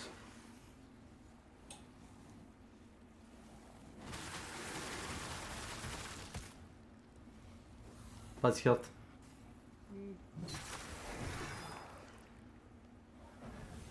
Što nam meš onaj jedan consumable za health?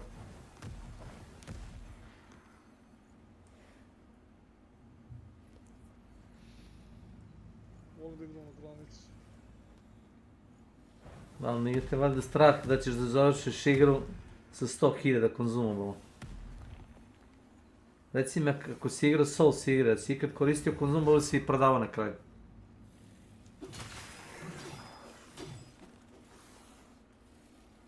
To nije bio odgovor.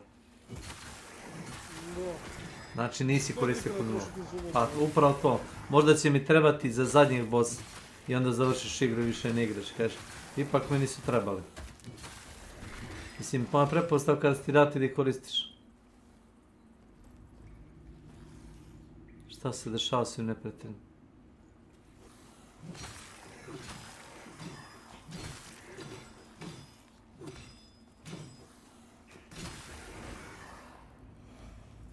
Sad, evo ga. Ništa, ti ćeš dobiti crku. Sve. Sve? Da, ne, zbog čega sam htio da mi ostaviš tog mimika da bi mogo da ti samo pokažem. Dobro, šta ima neka metoda za njega? Da, razlikuje se zato što dosta više vibrira inako igra.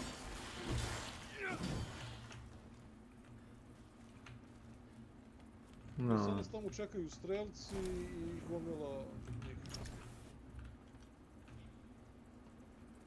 Ja sam prazan sa svim.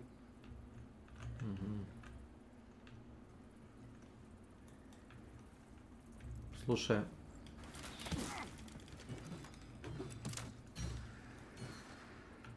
Gurno sam strelca dole. Ne već imaš tamo s druge strane isto, ne vidiš? Vidim.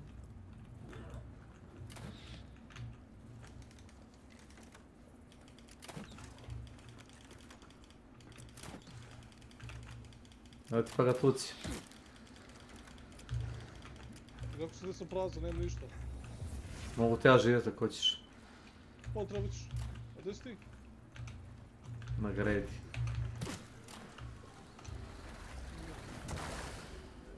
Nećemo čega ništa. Pa moguće... Sam to mjesto vratio nazad, pa možda pokupiš to. Imaš tamo stepenice. Vidim. One shot on. Zagodi se na najgore. Glavom me udare, znaš. A ne bacati tu, ne bacati tu še, nisi imao 2000. Nisam mnogo izgubio.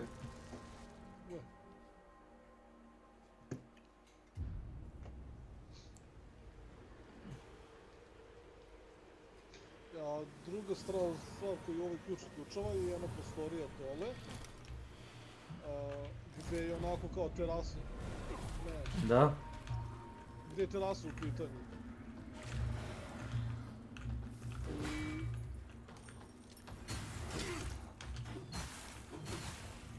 Čekaj se... jebi ga se zove. Pa, heavy samo radi, ti si udario si ga light, nas gleda heavy. Ne koristim heavy ovdje. U ovoj igri heavy radiš samo kada pokušavaš da radiš pošle damage. Jer ti heavy i light radi isto damage.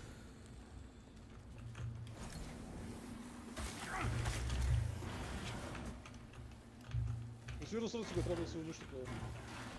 Vidio se, nego item samo onaj bio da dirno tamo, znaš.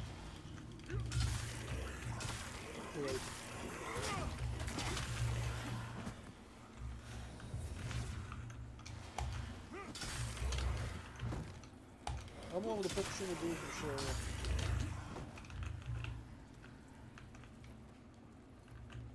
Jebate koliko je ovo.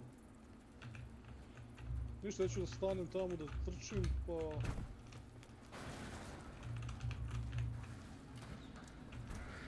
A tako.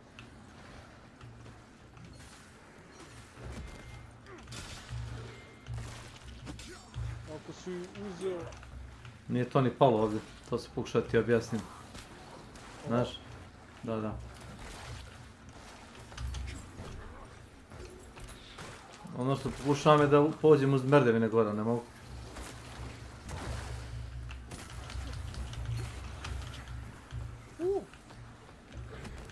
Ej, jebi ga. Jedva živ. Mnogo ih je na merdevine nabijeno. Možda nađe našu da ih ubiju. Aaaa!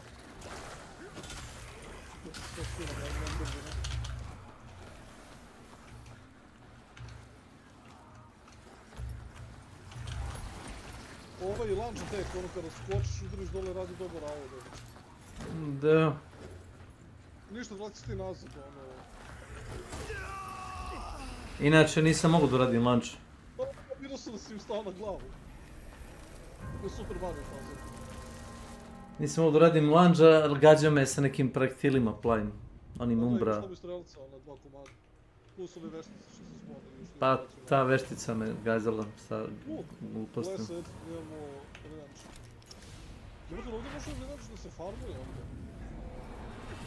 A, to još da može.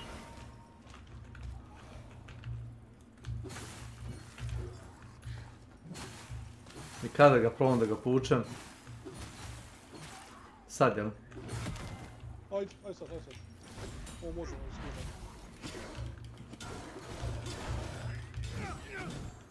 I? Pa ne znam, si vidio onaj... Small derailum fragment i plucked eyeball. Čekaj, dođi vam.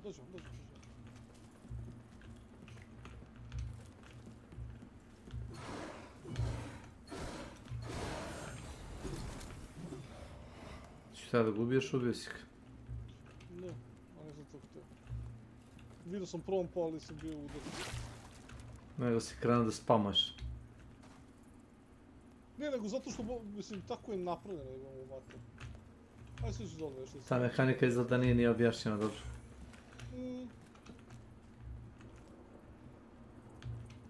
Evo te skočilo je dole i onda je... Evo, to. Pus.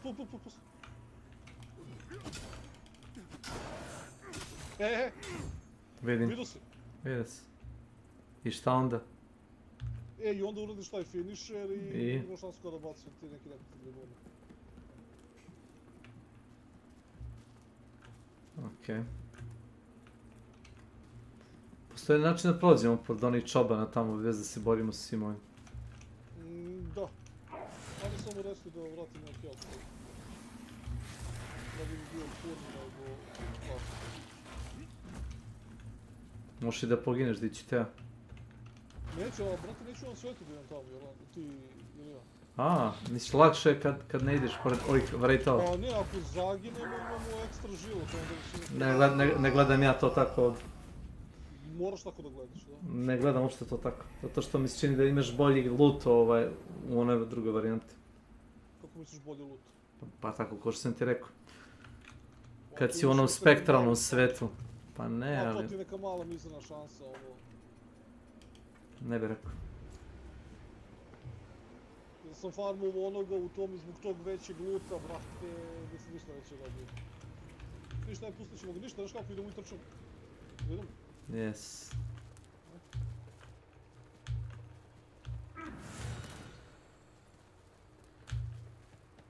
Odimo u skok.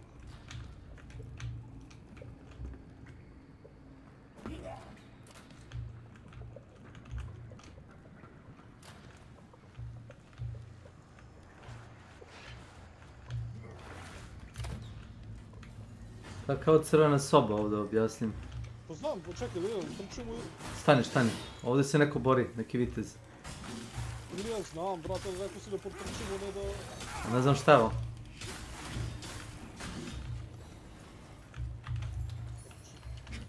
Prsten ima. Znam,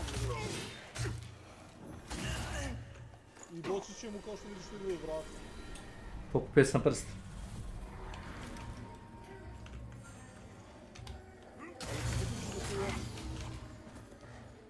Samo bi go...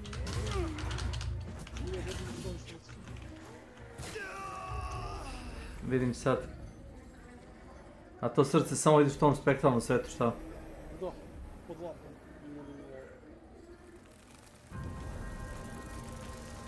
Si ti pogibao?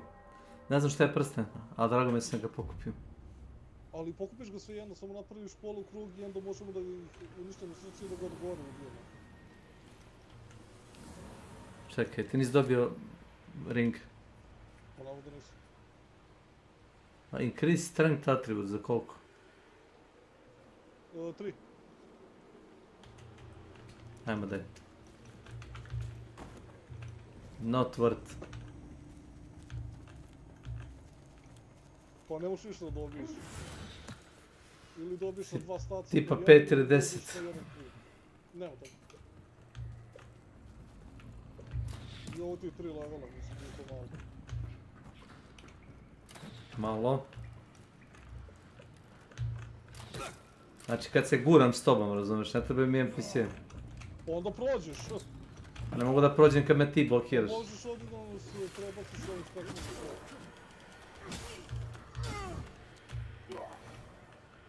To se možda treba ti kažem opet ranije, ali... Da sad skočim u vodu, šta? Pa možda da podigneš. Gdje si pao? U vodi? Pa prošao sam mi tamo, vidio si... Jel ovo to? Jel ovo to? Ovo prešli se neka, šta je ovo? Pa to ti mi zamislio. Evo, ako ga ja pustim napolje, šta će biti s ovim idiotom?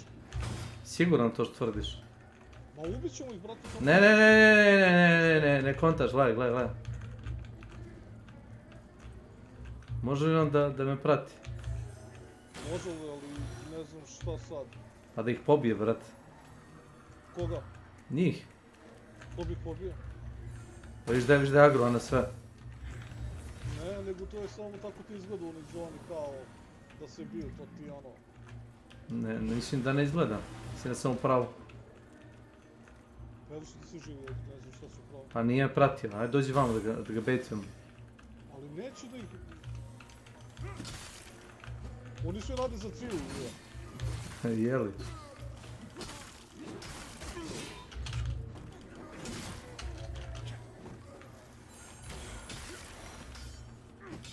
Ništa smo sličili sad.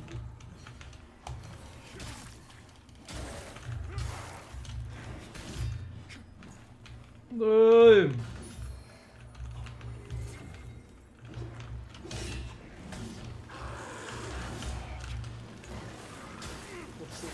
A gdje sam ja, mogu li da znam? Jesi ti to prizvao Kjera iza mene, majke ti? Znaš Kecman, prizvao si mi samo ono da me blokira. Ne mogu, oni su spektralni. Boga mi nisu spektralni, sam mogu da se pomerim. Nisi ga pustio napolje, nisu mogli da stojimo gore i da ga ono uzeli.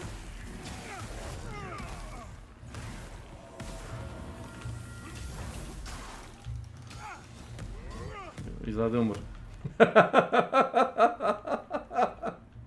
Gde su dropovi ne znam, ali umre. Pa to. Ne veze, šanse za drop su ti mizerne, tako da... Ništa ne propuštaš. Pa ono. Ja ne znam... Ne vidim prstima ovdje. Pa pokupi se ga. I ti više ne možeš da ga pokupiš, šta? Znači to ima... Čekaj, pogledaj da li ga imaš u inventaru, molim te. O, sad... Ne, ali ne znam, kupit ću ga u svom petru. Možda i ne mogu da ga ja pokupim, znaš, ima i te neke stvari. Čekaj, zašto ne bi ovo radio? A? Ovo mi zvuči kao pametno. Pa zato što ovdje nemamo... Da. Ne znam da li nemam, ali vidim da ovdje može se restane. I to ti unutar neprijateljske teritorije. Da, nisi trebao ovdje to dobro. Je on živ? Mislim da nije.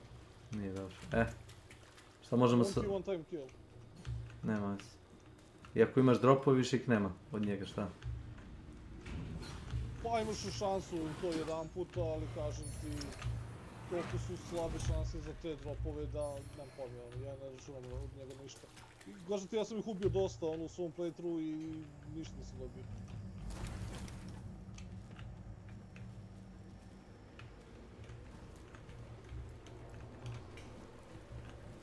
Kako sam ih uštirao napolje, kako vam se sviđa, a? Nego htio sam tebi onaj mač ovdje da uzmemo. Gdje je mač? Blood and Glory. Imaš ovdje... Smrt. No. Kako? Prebacimo su nesveti. Umro.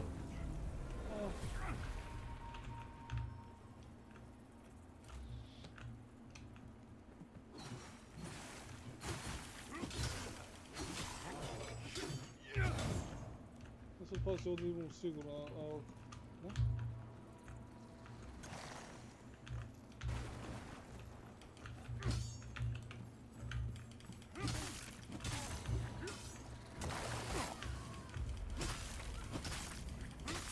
Ja neću sve što ovdje dosu. Gurnut. Blok, levi klik ti je onaj kao shoot.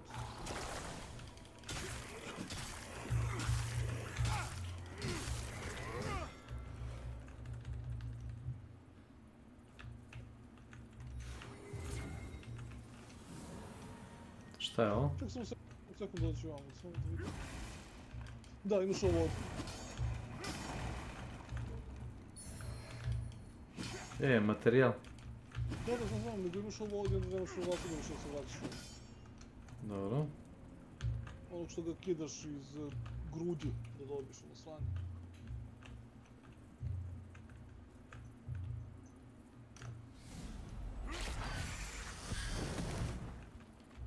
I ovo što najgore ne protiv. Ne, mesto je loše.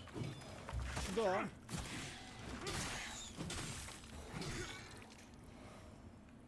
Ne vidim gdje sam uopšte. Može past lagan. Kamera je nabijena za zid. Da.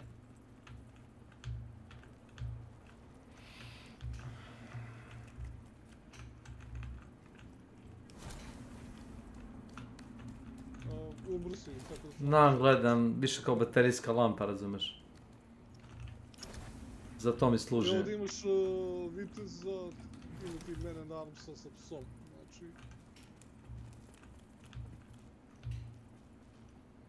Evo su.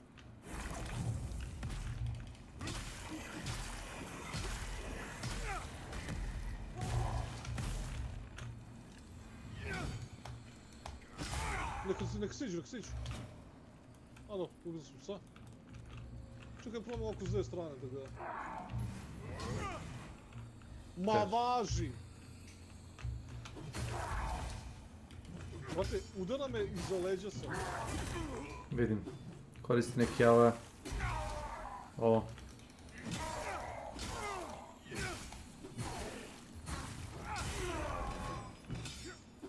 Znate.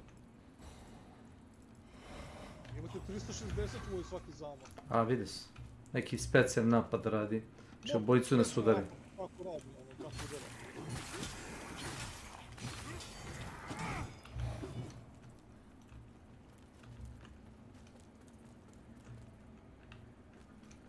Sad levo ti je boss, tako da pazi, a imaš ovdje da postaviš za sjedove. Ovo ovdje. Drži više ovdje.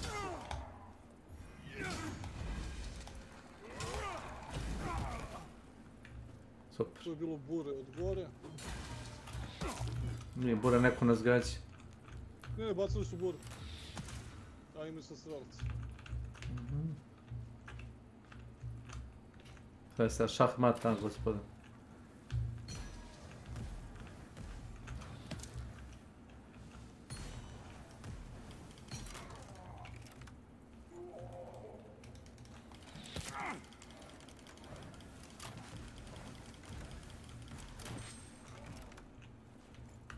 Baš u pičku materinu. Pazi sad, pazi i odmah će ti ga baciti više na bure od gore, s ove strane. Najbolje pogineš da te revive. Ajde sam koliko ćeš vidiš u bure. Bejtuj napad. I naravno strelac. Ovi će osići sad do gore.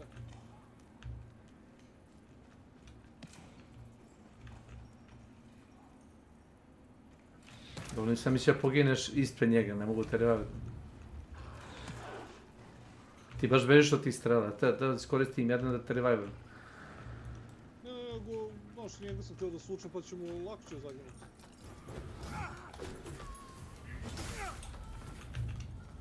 Ovdje je bilo manje dobro.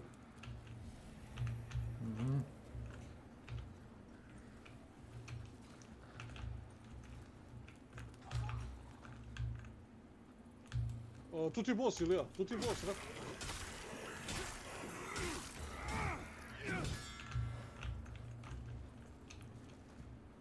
Ne znam da ćeš moći se vratiš sad.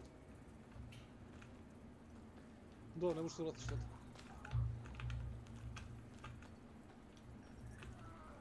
Čepote.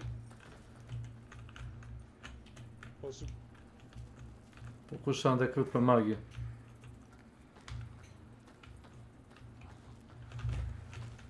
Ali zašto idi meni samo podignu tamo?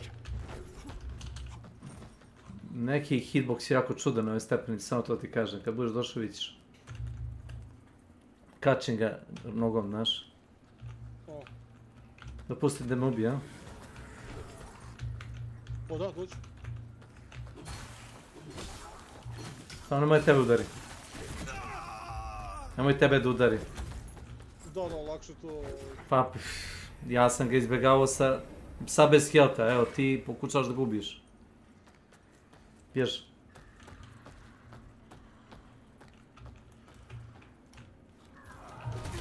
Ma vaši. Wow.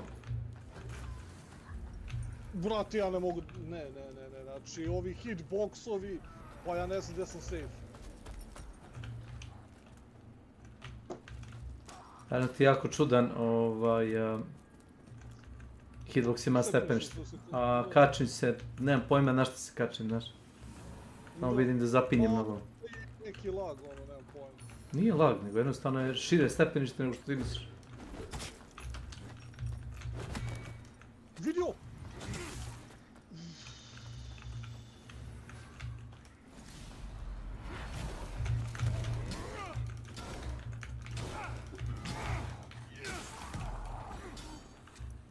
To radio se neki ekstra damage, to stoji. Pa jesi, mislim i stanovani su oni za to vreme. Čekaj, mislim šta se da su oni sreću sam bacio magiju.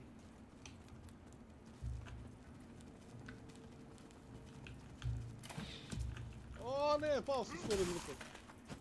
Dobro, opet još ošudilo magija s obzirom da su oni neću dobro. Nego čekaj, ajde hoćeš da staviš sid ovdje onda. Ajde.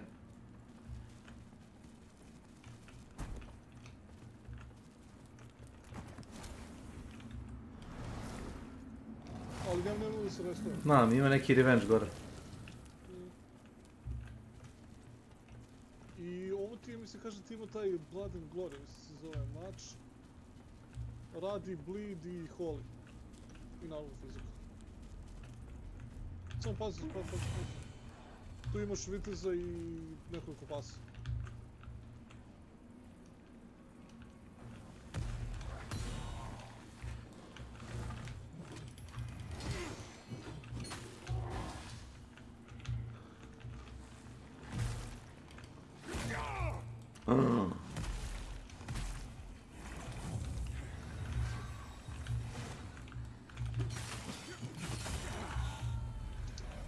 Da, ne smiješ mu diraš ovi štit kad je...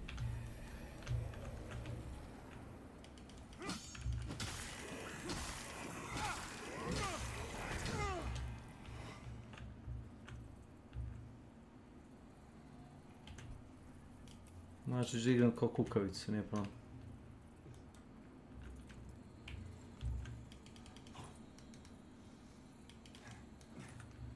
Sve smo istražili. Ne, nisu.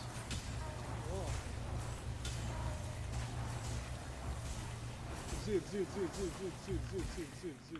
Vidim.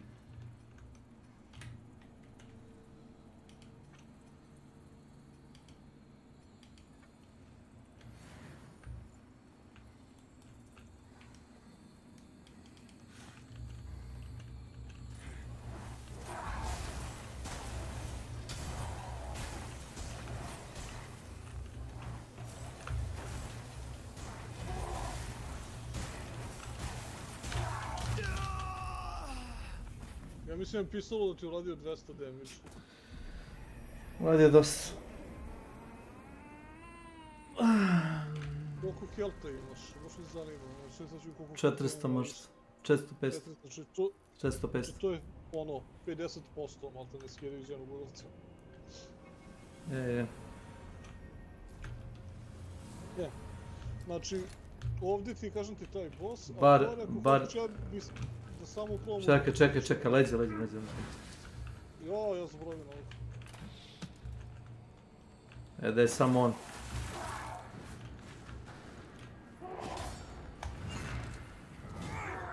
Si zaboravim strelca gore, tam gore.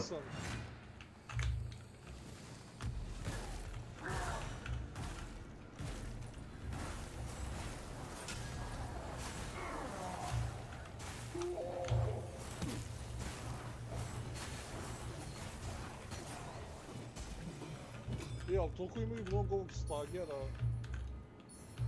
Sa svima.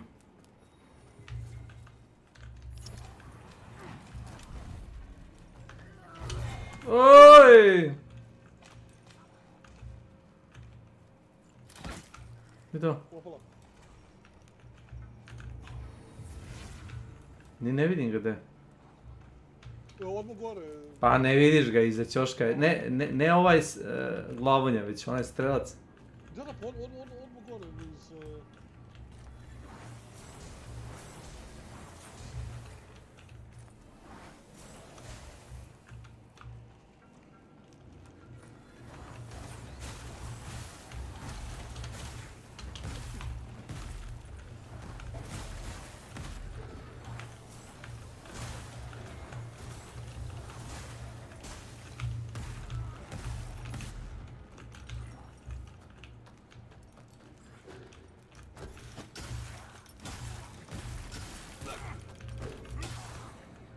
Po nogama sam ga isekao.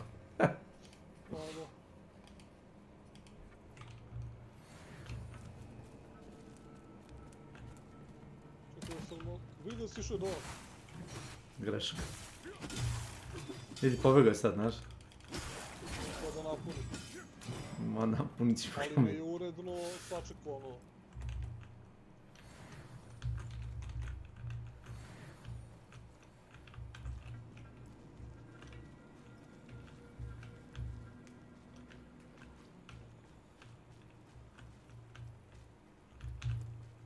Možemo samo njega da betim.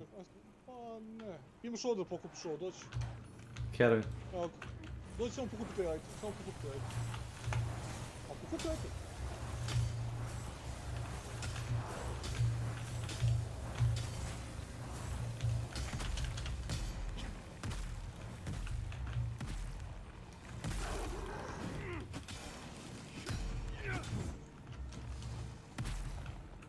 Što se zaboga taj ker? Pokupi item pored dva kjera i ovoga... Da, pa kao što sam ja pokupio ono. A kad trebaš da pokupiš, ti ne pokupiš, ne. Kad ne trebaš da skupljaš, ti skupljaš i to ti je to. To ti je to, sorry od mala.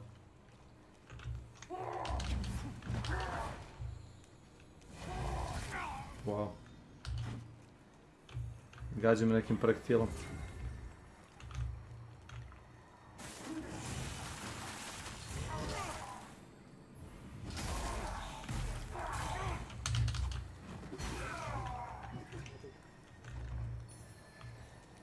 Bloody Glory.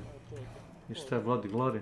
Dođi sa nama, sad ovdje levo... Stani, ne mrdaj, žuric. Ne, mrde, ne ostaj. Ne znam šta je Bloody Glory. Dođi, rekao Šta je to? Mač? Mač, da. Dođi vesnicu aktiviramo. Ispred, šta? Vesnic, da.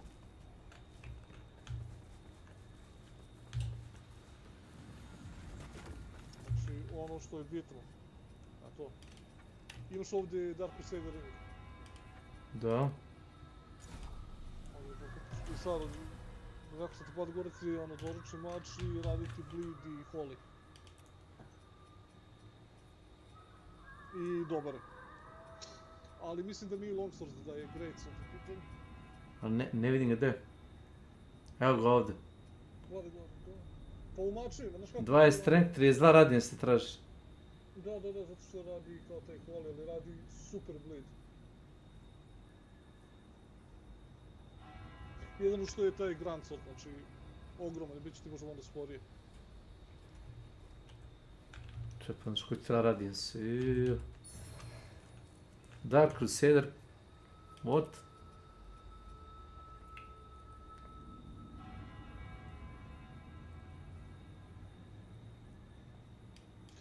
Kad iskoristiš ovaj heal, onda ti healuje kao još malo ono, over time. Da, ništa, sada možemo da idemo tamo na Vestige. Čekaj, znaš šta me zanima? Što?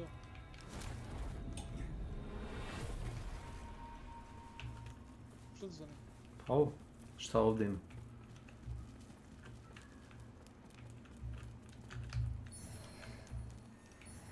Dobro. Smo nešto propustili? Ne, pa nismo mnogo ni prošli. Ona je dole. Šta ni dole? Pa šta si rekao da ovdje ima boss? Boss, da, tu ti boss. Ali ja bi da se restujemo prvo. Da restuješ sve ove neprijatelje ovdje, šta? A tu ti je boss ili ja? Nema veze. Ali boss ti je posebna arena, razumeš? Evo je.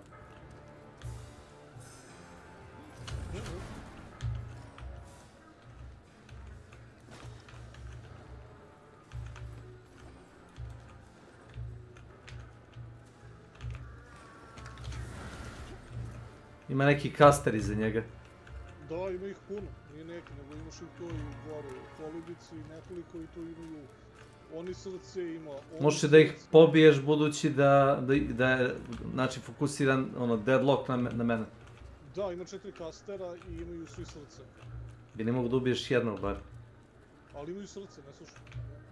Hoćeš njega šta da sjebem? Pa ne možeš ga sjebeš, možeš prvo srce, a ovdje ih imaš koliko? 1, 2, 3, 4, 5. Evo, sjebao sam srce. On ti je najlakši. On je najlakši. Da. Ovdje imaš 5 neprijatelja s kojima trebaš da uradiš full combo da bi jednog ubio. Dok ti tako bacaju magiju, kao što vidiš. Kapiraš? A unutra moraš da uđeš da bi uništio srce. Ne moraš da uđeš unutra, pa... iz srca iza njega bilo. Njegovo, ali imaš i William, brate, ja ne znam... Da. Imaju kasteri svoje srce, on ima svoje. I kad uništiš svih 5 možda ih biješ. Pa moraš da uđeš u kavez da uništiš srce za kastera i onda... Znači ima 2 srca. Pa da. A on ima svoje i on ti nije problem. On ti je najlakši. Jer je mnogo spor i lako ga kajtuješ. Trebalo bi da se spavno teleportuje, ako hoćeš.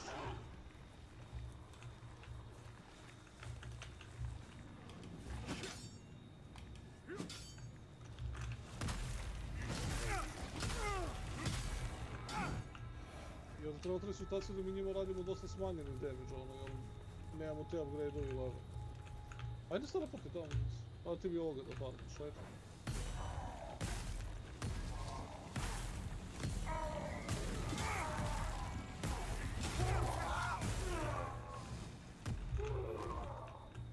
Brate, celu manu, brate, potrošimo na...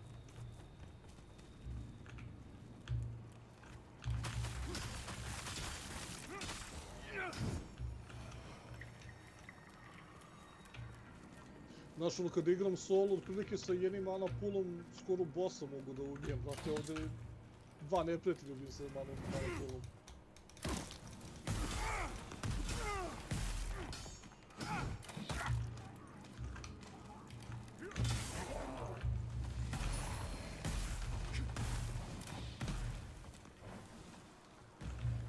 Bojane, čuje. Da. Ne veze, pobio sam strelca. I naravno, ovo se ne izbjegava, znači ja ne znam kako ovo se izbjegava.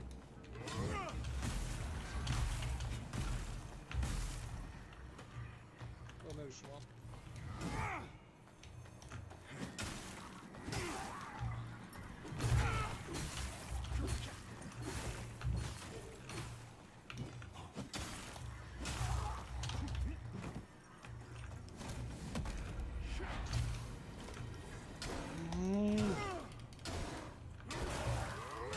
Ne znam što se ne healujem, brate, čim padnem na 50%, stvarno... Kad znaš da skida pola health.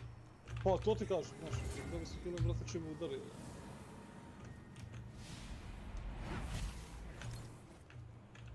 Što je to, revenge? Ne znam, na nekog. A ne vratili oni dole, li? Marksman crossbow. O, nice. To je za tebe. Šta, pa ti to ne koristiš? Pa nemam, ovo treba ti 12 snage, 12 agility-a. Šta je to prvo? Sad tako imaš nije. Pa 12, nije 28 kao ono Radiance. 12.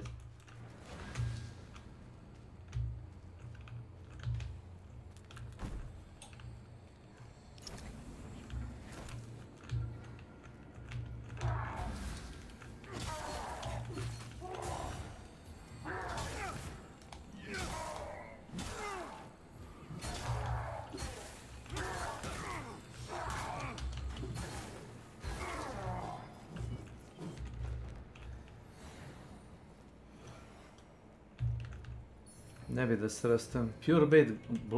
Pure? Pure Blade Gloves. Pure Blade. Interesantno. To me zbunilo. A, ne očekuješ šta? Tu kombinaciju reči. Medium. Dobro, izgledaju lepo. Kakav je armor set od njega, pitam se. A, pa to što on nosi.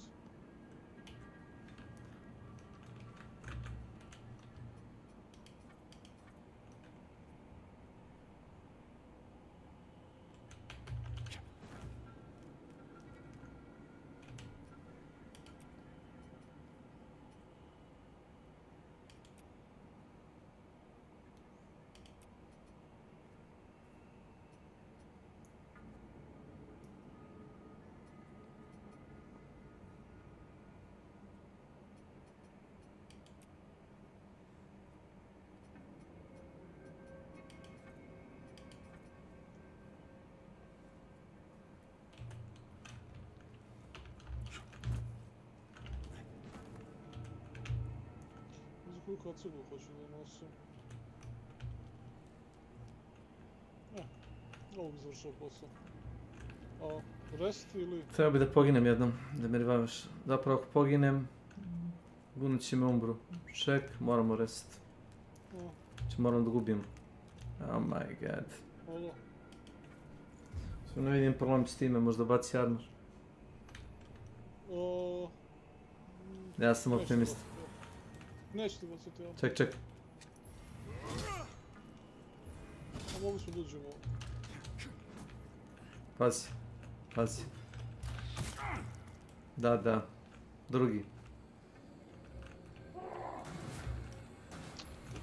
Marksman Bojana, njega si zaboravio. Znam.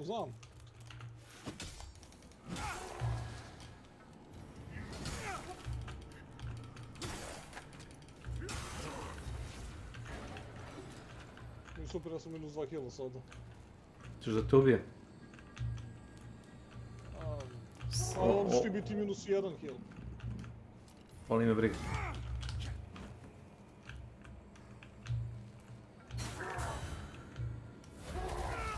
Wow.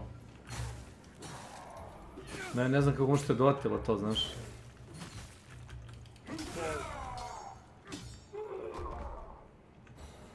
Već da radi vata na njega. Radi, ali skidam mu po 3.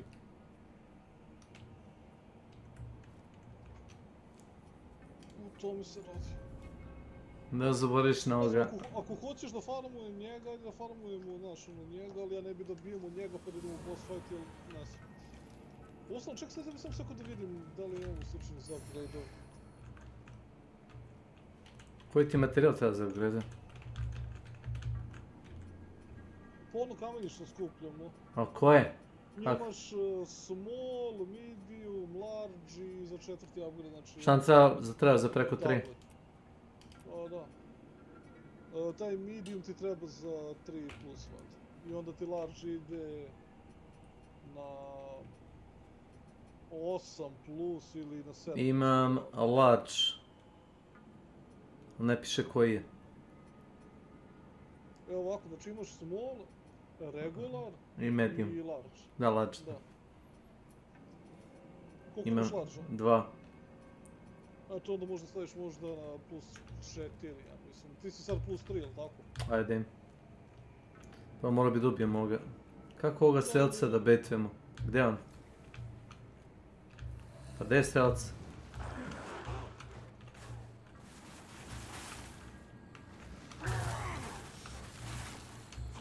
Nejasno kako. Brate, ovi spell bi trebao da pokida...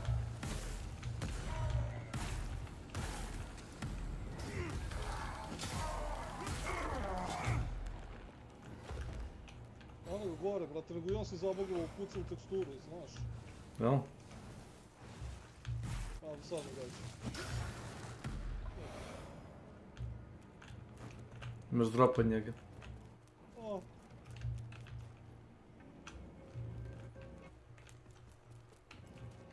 Municija.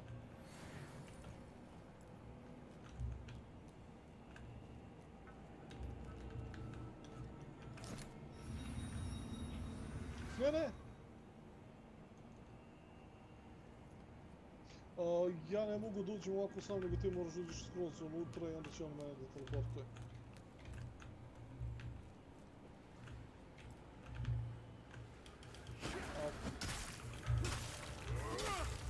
Ne mogu tući, ne radiš mi ništa.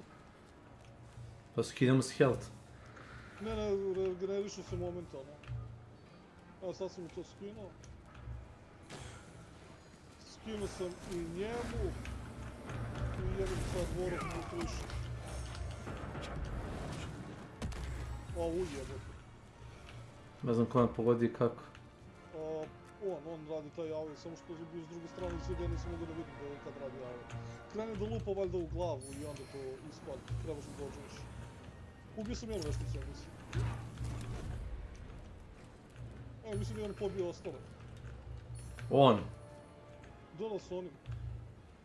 Izgleda oni nisu bili imuni na to.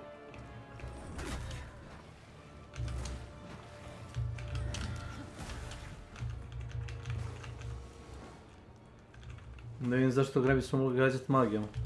Pa to ćemo da radimo, zato ti kažem, on ti nije problem, on ti je lagan ime.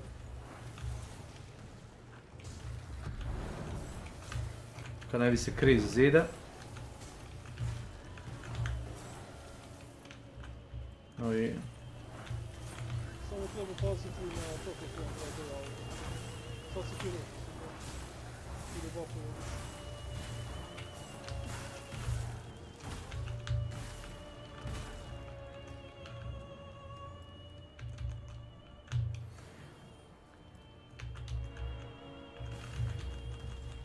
Ako će da stoji...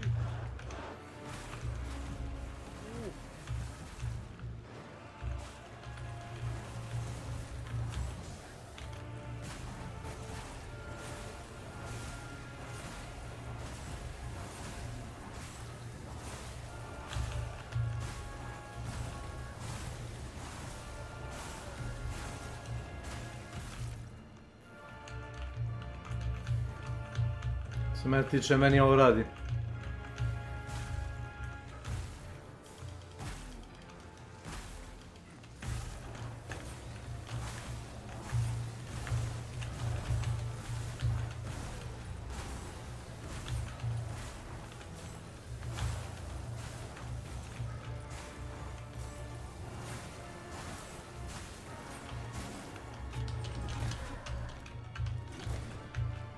Privuku me nekako, nemam pojma kako, znaš.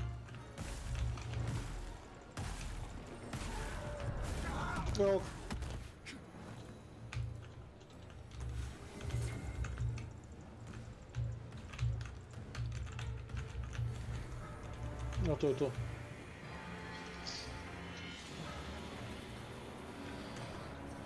Ništa je te čekaj što on baca? Pa... Jebi ga šta je, brate, oružje, kako šta je. Ne, gledam. Samo pogledaj da ti odgovara. Žao mi odgovara kad nemam statistike, prijatno. Nema šta da gledam da li mi odgovara, razumeš? Dobro si me pitaš, kažeš da li mi odgovara. Kad bi imao 25 strengtha, možda. Pa ne znam, vidiš da ti piše D plus na agi i C na strengthu, znaš, meni je to... Dakle si bukvalno istu statistiku. A ovaj Bloody Gorim ti na primjer ima ali mislim da će se to promeniti kad budeš uradio par upgrade-ova. Čekaj, ovdje nismo mogli da uđemo. To napred, da, tu nismo mogli da ga nismo...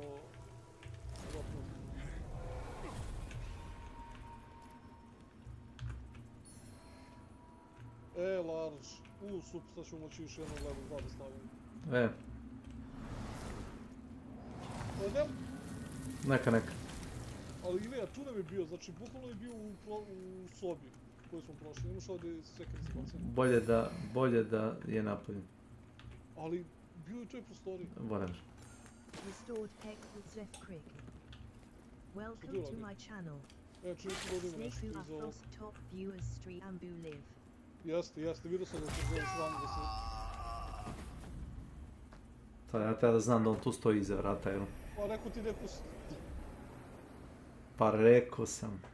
Slušaj, ja sam stavio checkpoint iza, tako da znao šta će biti.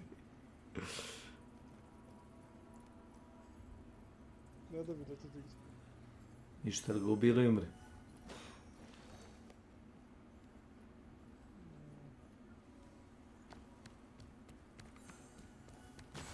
ne mogu da skočim na njega.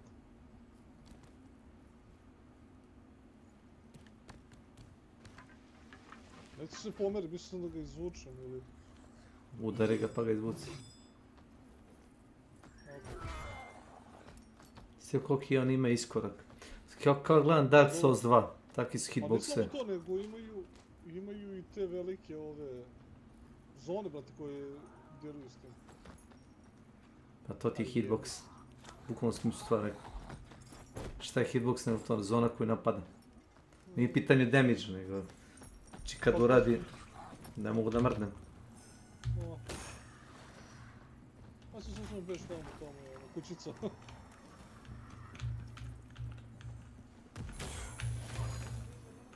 Do 2. Pitala li treba nešto, mada ima tamo neki spisak ako hoćeš da slikaš da pošalješ i ne znam tebi treba nešto, ali kažem ti do 2.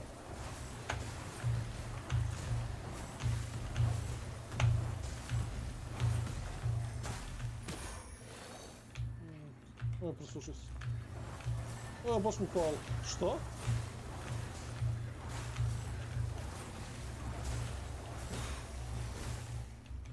Dosta. Što jedan spamuje udarac.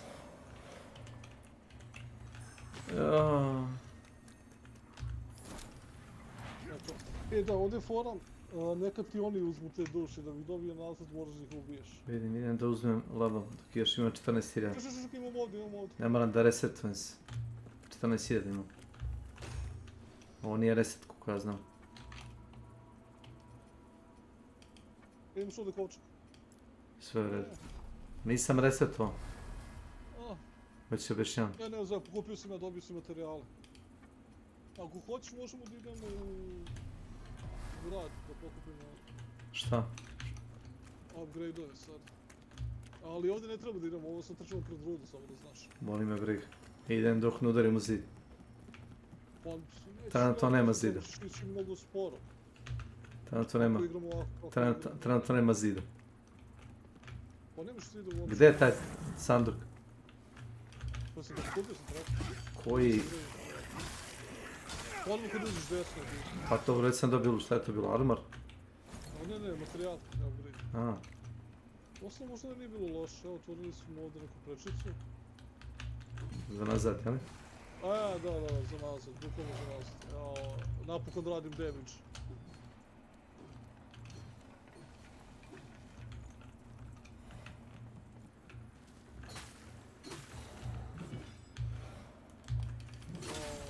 Ti neka vrata otvorio?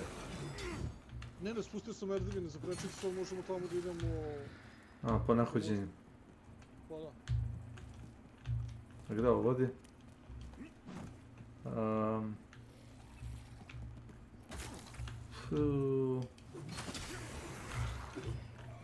Mislim da znam. Da.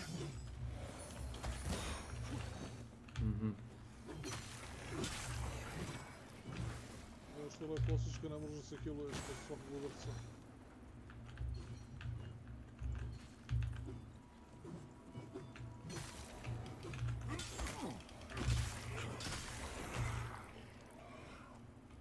Giunte Nagatano.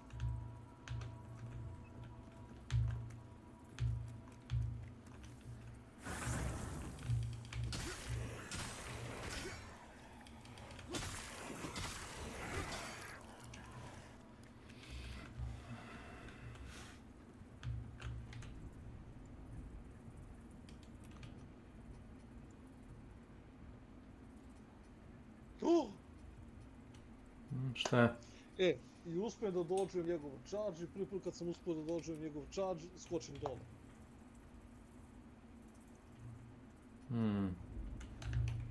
Treba te revivim, šta? Ne možeš. Što ode tako daleko nazad? To sam da vidim tamo šta još ima. Sad se bukvalno back... Pa ovdje se backtrackoš. Ovdje se backtrackoš. Da. Namjerno ili? Ne, nego bio je tu tesno da ga ono...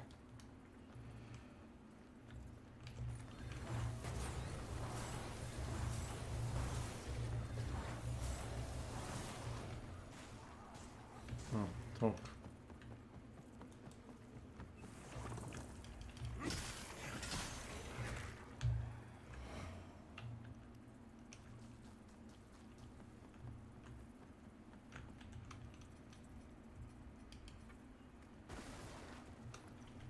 Ovo je solid physical defense. To su bile ovo merdivno kako.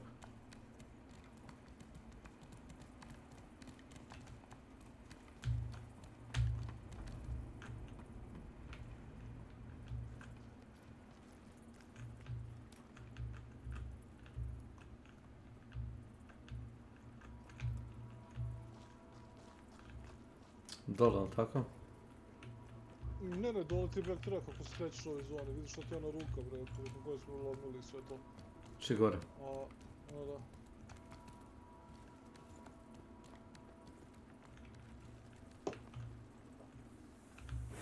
Da.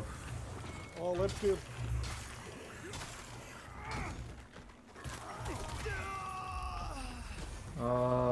Nešto je bilo ovdje da se povuče. Leptir. Ali mora se povuci. Nije leptir plan, udarijem onaj u glavu. Znaš, onaj glavonje. Ti si zato kod leptira. Neš moći da izađeš.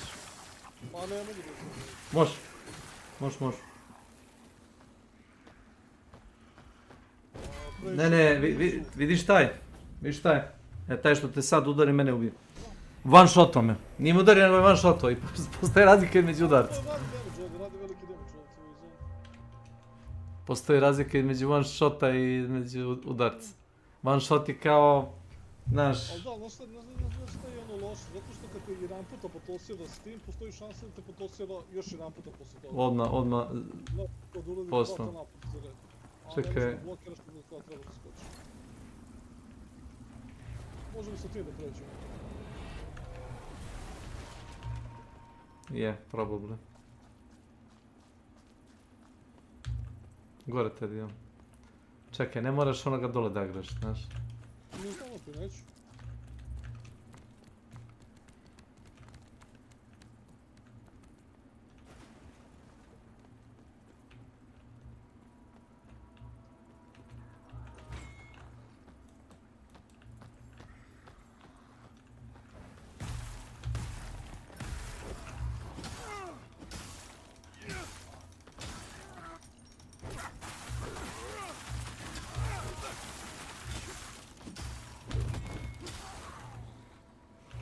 Ja ne znam kako sam živ.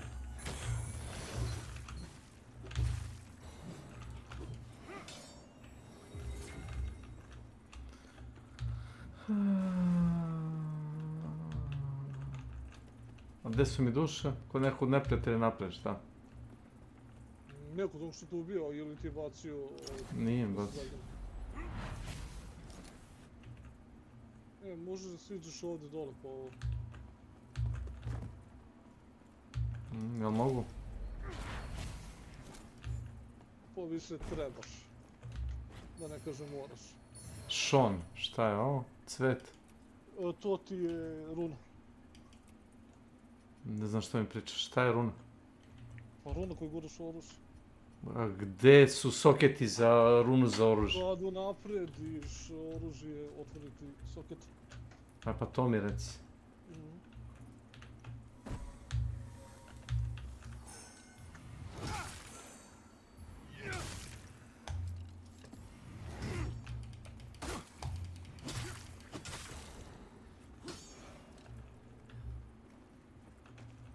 Čekaj, smo ovdje bili? A da, ovdje smo spustili krečicu,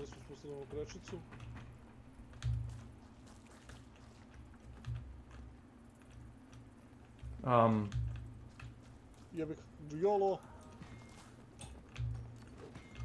Može.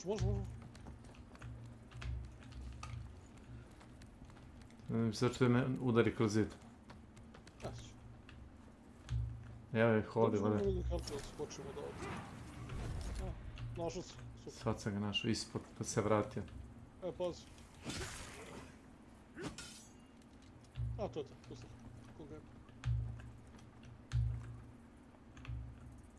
Šta je ovdje? Bure. Gdje je, šta je? Ništa. Ko je bure? Ono što gore na nas. Šta ako stanemo ovdje? Ništa. Ako se skloniš, ništa.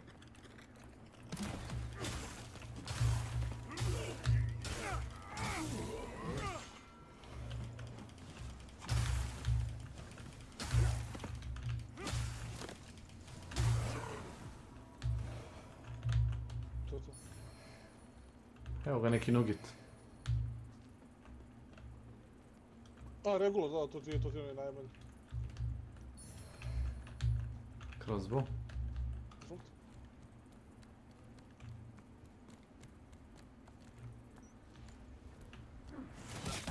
Wow. Opa. Leptiriću, šareniću. Evo, skinu se. Možda neki lift stajao. Joj, i strelac. Ja sam rekao ima neki lift. Tako ćeš da te rivave, man. Ti jednako ništa ne gubiš ako pogibiš.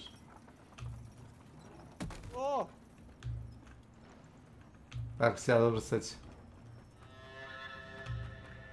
Šta je ovdje? Ima li neki vestiž? A? No,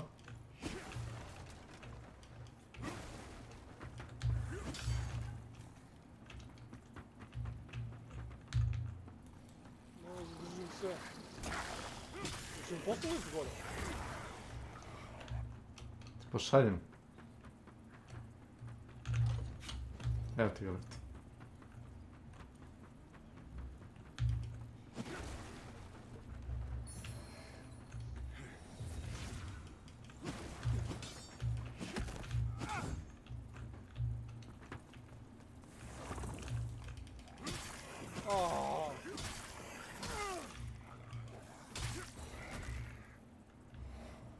Malo checkpoint ovdje ne ide. Nevratno da ne. Sigurno. Ukoliko ne dođeš u novu zonu. Pa pisala je da je nova zona. Pa da odgaš. Vraćamo se nazad, ima što ima dole.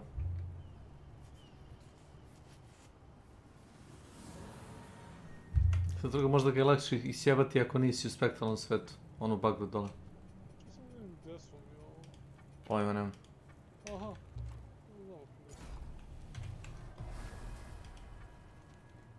Nemoj trošiti, sad ću nešto za upgrade. Imam 2200. Onako mi treba već previše za level.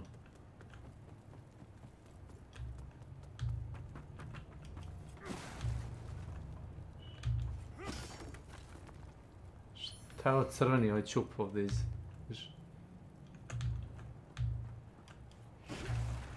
Što glitchovan. A, da.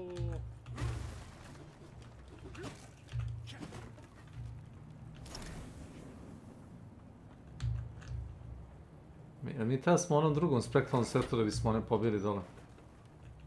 Ko je dole? Pa one dole, onu bagru, ispod lifta. Ne? Mislim, znam da su naranjivi, zato te pitam. A ne, zato što su imali ono srce, uništiš srce i to je to. Ali možda možeš da pređeš u drugi svet da bi uništio srce. Ne, brate, s lampom. Nešto mi pade na pamet. Učiš lampu na CTRL i levi klik. I ako si u spektralnom svetu moraš istu stvar da uradiš.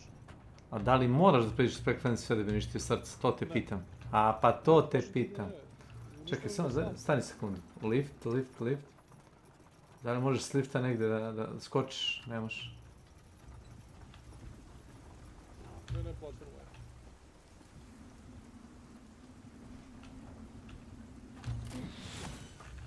Ja ne mogu srce.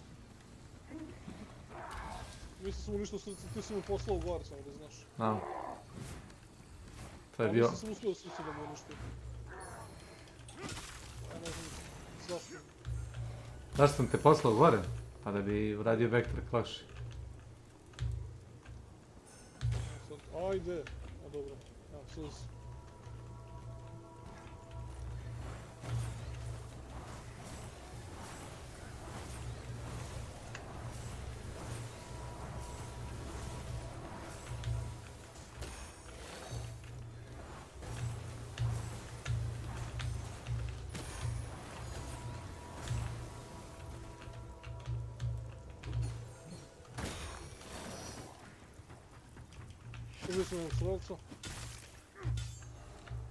Pitaš šta ja radim, pa ja se popeo gore i kaster mene. Da, su one dve veštice, a? Da, jednom sam sjebao ovako, a drugu... Mislim, probaš pa ako uspe, a uspela. Uspela. Who dares wins. dođi ovdje. O! O-o.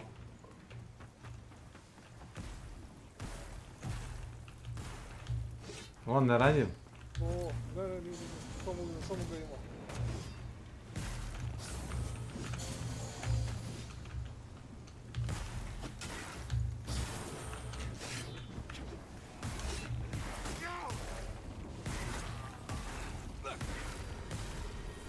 On je mene mrtvog napada. A.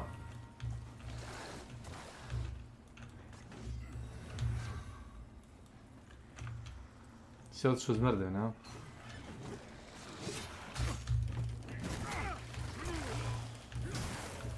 zašto ovo radiš, glupo i glupo? Gurna me. Naravno, leptire tu. Leptire.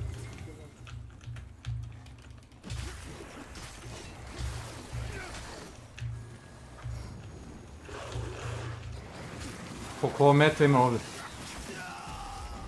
A? Mrtaviš? On jasno. Bježe da ih leptira. Može? Dobro.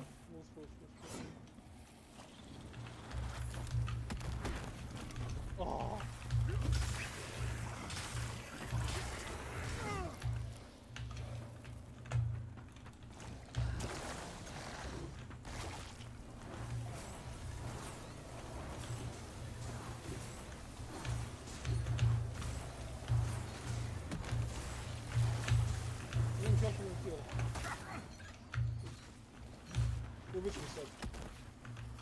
No, vidim ne još ovdje.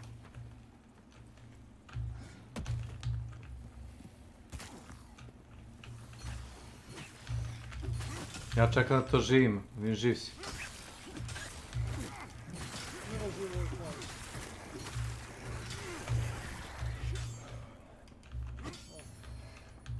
I šta je ovaj bacio? Ništa. Vitar stolca, da, nije bacio ništa, ne bacio skoro nikad ništa. U Bloodlighter imaš fist weapon. To je čuvo. To je fist weapon. O da, ono... Radiance i agility traži. I topolan. CC.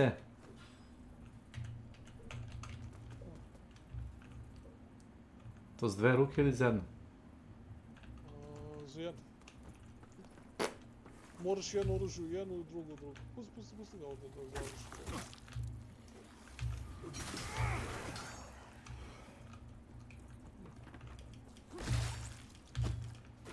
Ništa sad, on dok hoćeš...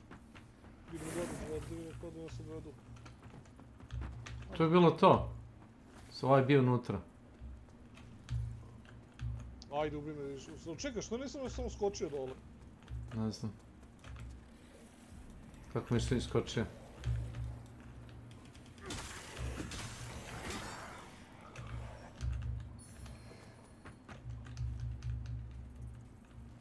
Šta ima gore?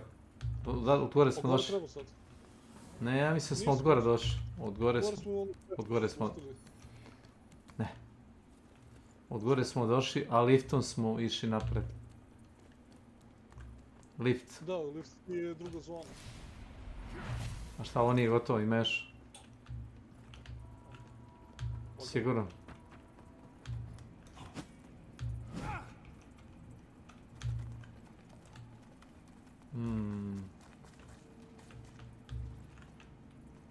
Stani. Ne znam šta nas čeka dole.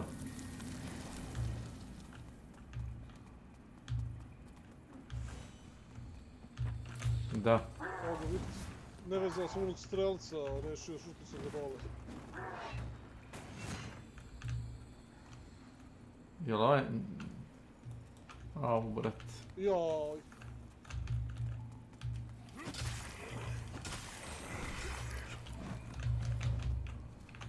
Ima se švanci.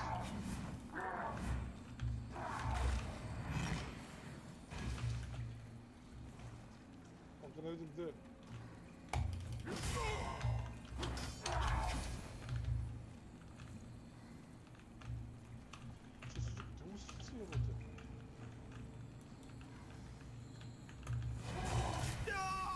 Ubio me. Ne znam da moj srce me ubio. Gađa me nekim projektilom. Pola helta mi skine. Što mu skine srce? Ne, nisam ga našao.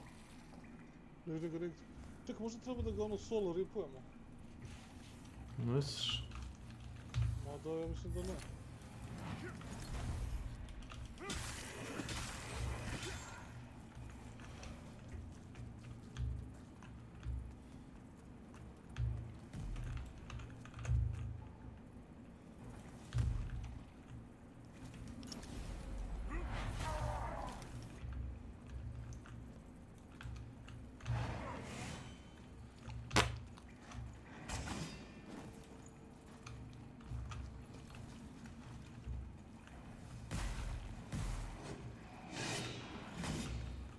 Naravno, glavi se u zid.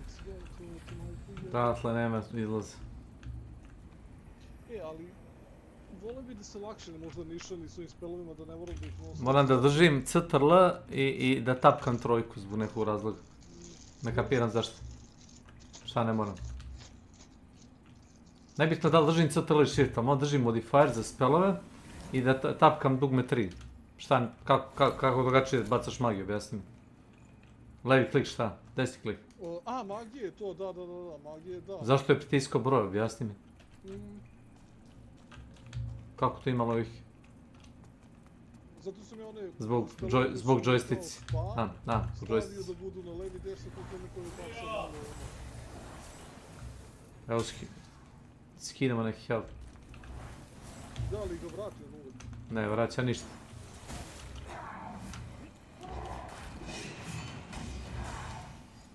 Ha, vas dvojice zajedno, a?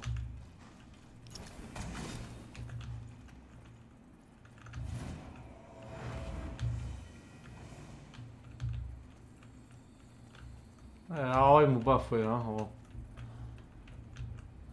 Čiže ga ugurnemo dole. Ne, ovaj ga buffuje.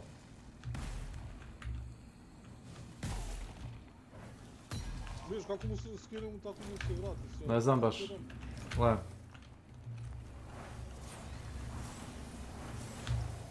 Vidiš mu health. Vidiš ovaj spektralni. Zato što mu ti radiš taj withering damage.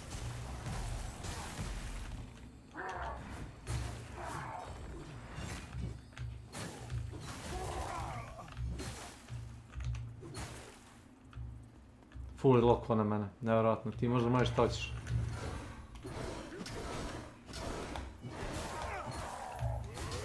Možda ga gurnemo dole. Gurni ga dole, bre. Kako je to Ivicu našo vidio?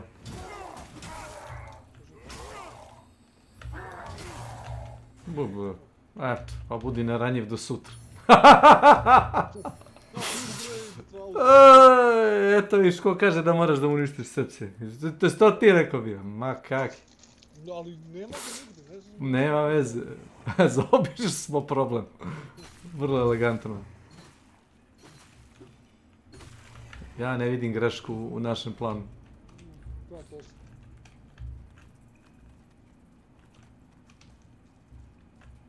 I eto, sad je mrtav. Gdje je onaj drugi? Tu je, 10 strana. Tu su neki strelci. Ajme izgleda sad.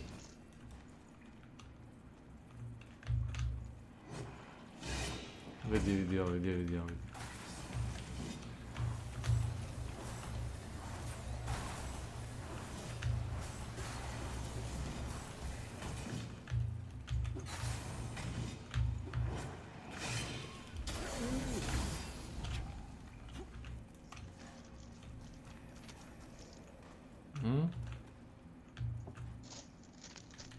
Zapeo, a?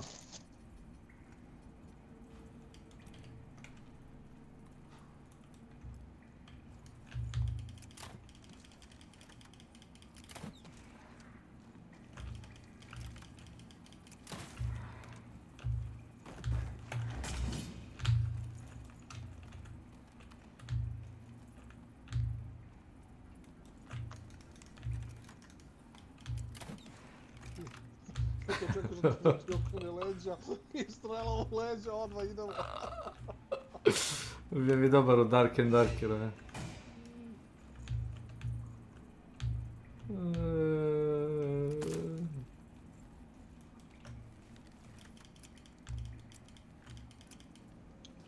Nemam strela više.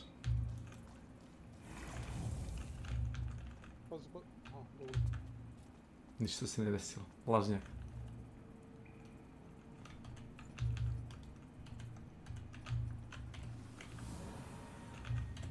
Nešto se meni pogubi.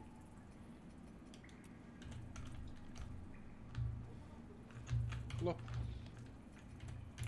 Evo da dolazi.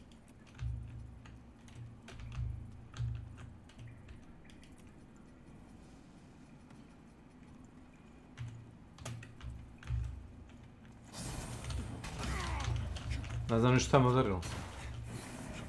Znaš? Ovo je stalo što radi. Neki duplikat. Ne kapiram šta je bilo. On to kao baca, to radi jedan sen.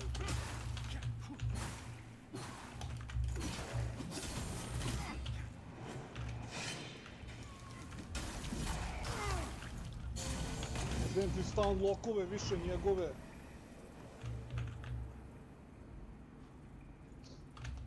Sam to heala.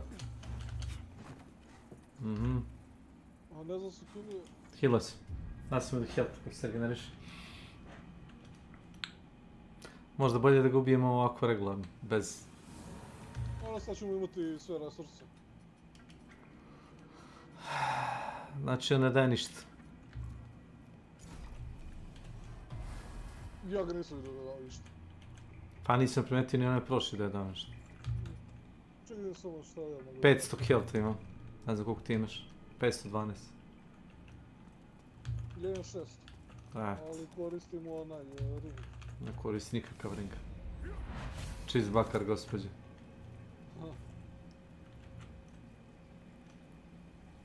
Hotfix... Opa, revenge imam opet, da.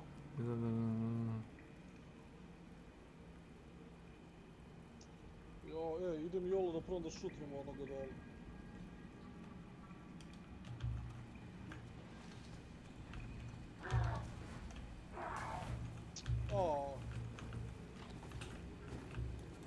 Ovo je opet na ranjiv, a?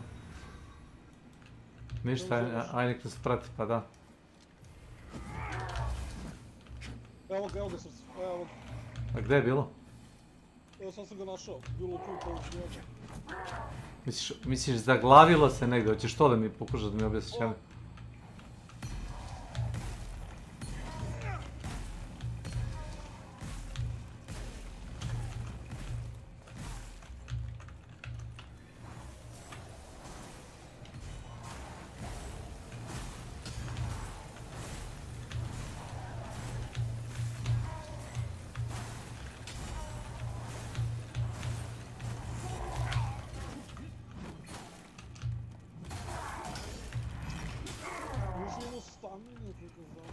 Sad daj armor, ajde.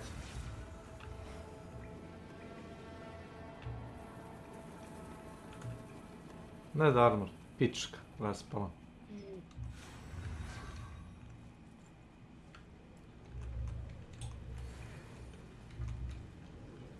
Znači, vjerojatno mu je srce izgličalo negdje u zid. To je moja pretpostavka. Ili tako.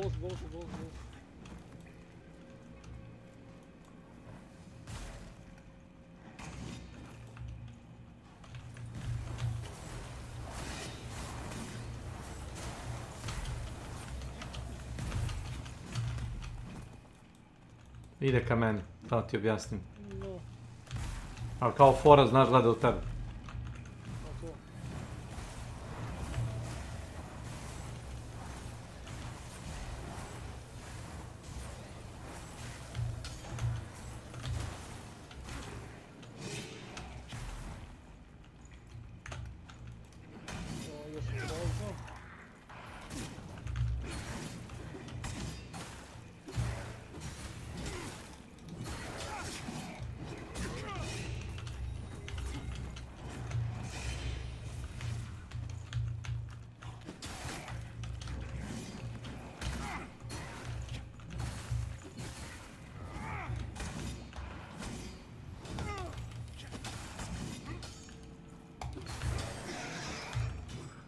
Prvi put da sam vidio drop od njega, znaš? Ne vjerujem. Mislim da nasumično baci, kao Dark Knightovi u Souls igrao. Znaš? Da. Tako osjećam. Svi su retro gauntlet. Jebate, čak i nije nešto pretredno dobro. Pa nije za ovaj trud, rekao bi da će baciti neki arm kao wow, znaš. Mislim, nije loš, više kako izgleda nabuđeno ovaj na ramenici. Nema što ima dalje, neću da ga respawnem bre, već ni ovoga. Ništa može.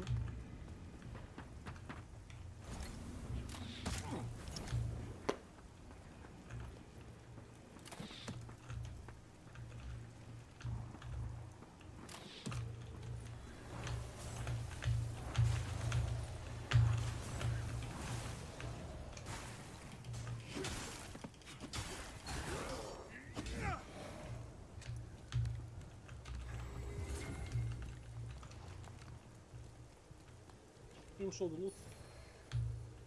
O, ring. Singer sam.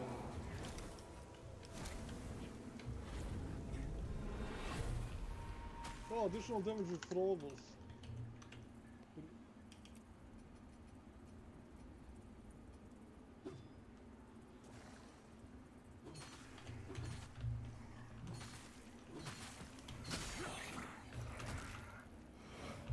Umre s armu probani. Koliko imaš kila, koliko imaš kila? 1. Ajde vam. Skočim dole. Ne, digni ti mene pa ću ja tebi.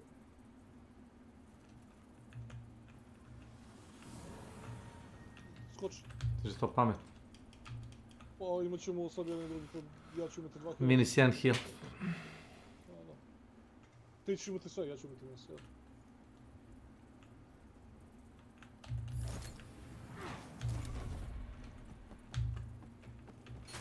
I timer ti se restuje na 0, znaš.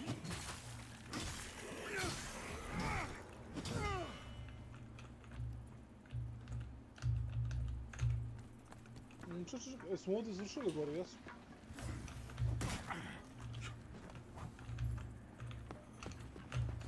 Što mi skočio? Ne mogu da nisi skočio, ja bi nastavno skočio.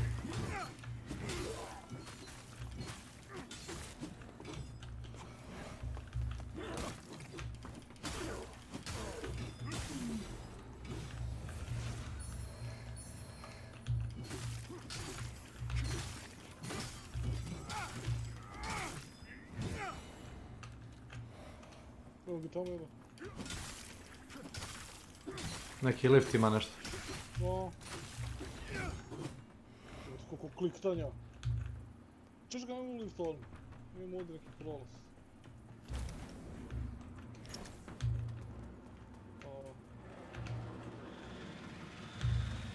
Senke. Cleric Benediction.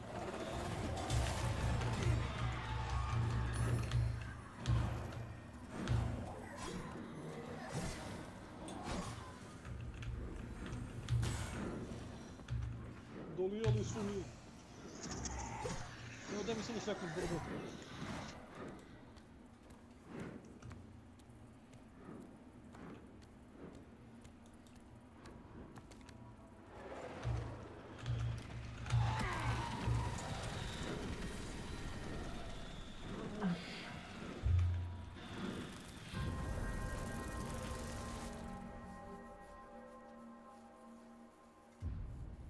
Ne možda radiš planč, presuk.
Izvini, evo me nositi. Mhm.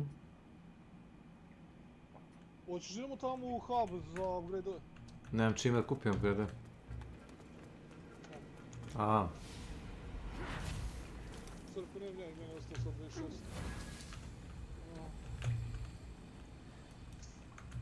Inferno 46, evo te uopšte se ne primećuje. 46?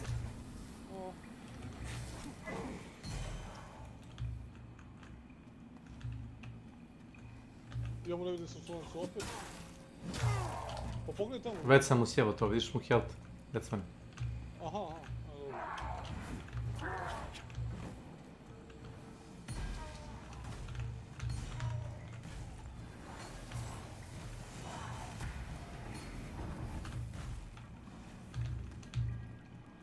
Kako orad?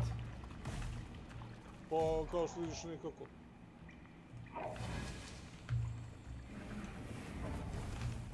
Nuci ga vamo, ne? Na ovaj bomb. A ode ti u drugi grad. Iza leđa ima još jedan. Znam.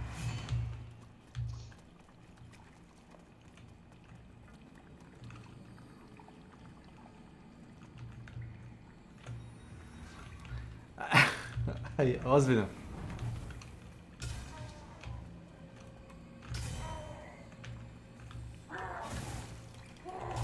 ...82 damage-a. Jedna! Više nego što ja radim. Da, ali vidim šta treba, mislim, ovo... Ne, to baciš, to je kao mina, znaš, tako radi. Užas. Nije toliko loše. Može se biti kad. Pa gdje ćeš da radiš ovakve stvari, jebote zbog toga? Mogu da budem kreativno, zatreba ovakvim igrama.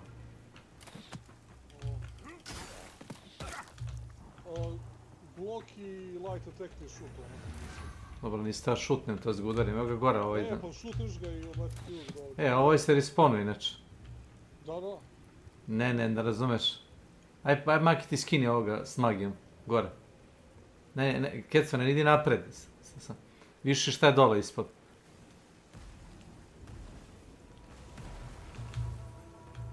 Vidiš?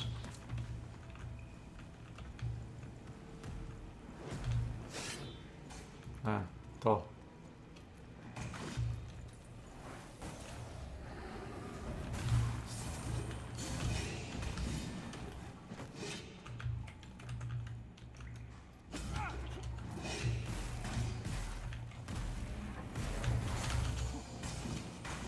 Nemoj mi to! Ide mi na kurac, brate, to zaglavljivanje, znači svuda.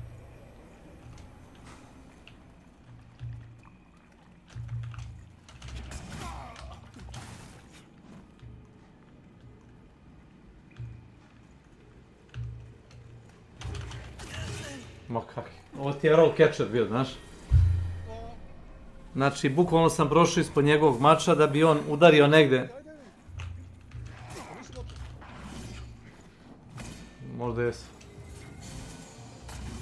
Ne. Ovo je bio roll catch, nevjerovatno.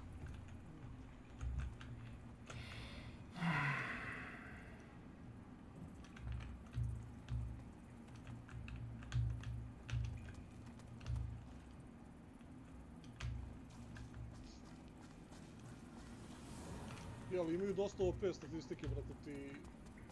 Vitezi.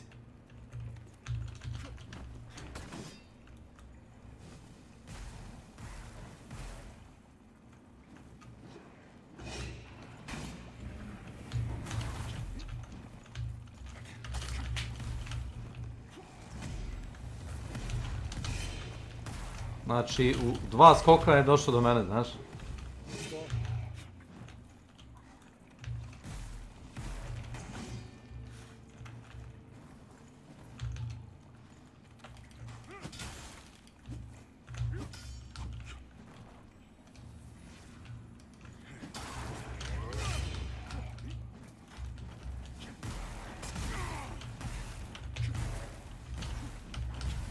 Jebote, ko da smo onog bossa tukli, jebote, tako mi je iskustvo s njim.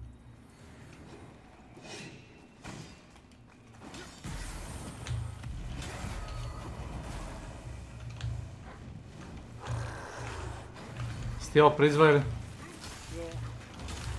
Da, ovog je heala, vidiš? Naknul se čovjek. Da. To si ti priča.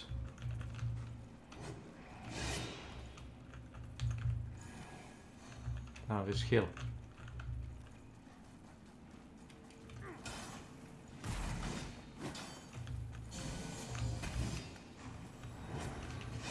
A ne.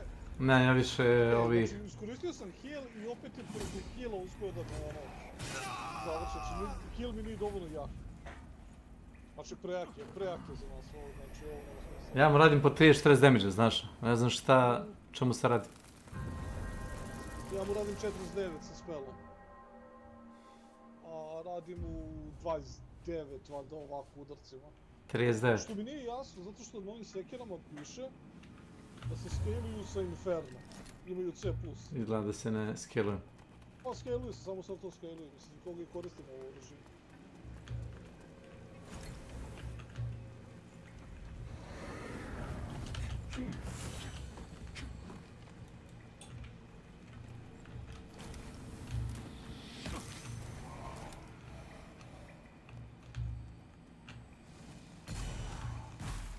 Ovo mi skina 99-79.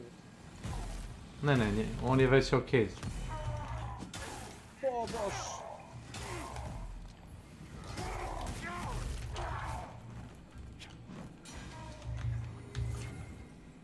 Bar mu radimo stagera, koji što.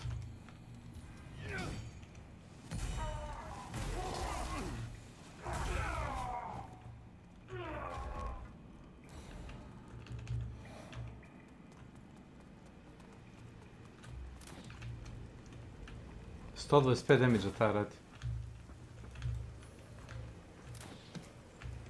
Municiju baš je to.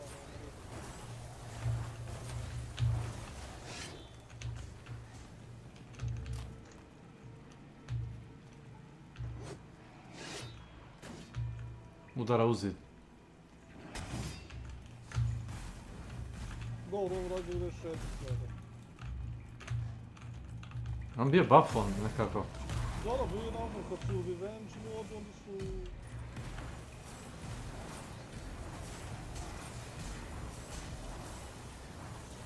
Ja se sjećam na prvi put kad smo ga tukli nije ovoliko radio. Dobro, ali ovo je onaj dio za naš level. A misliš buffo ti je kao da... Ovi su sada već... Kao New Game Plus. Ma znam ja to, nego ovaj što smo ga malo pretukli bre. A onaj dio je kad su u revenge modu, onda dobiju statistike i sve.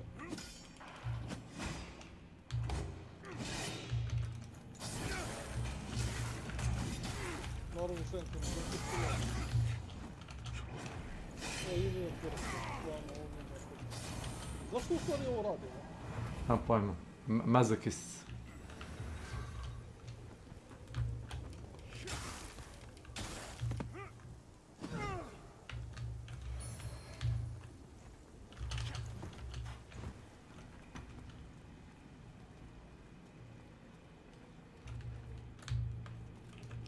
Ima revenge,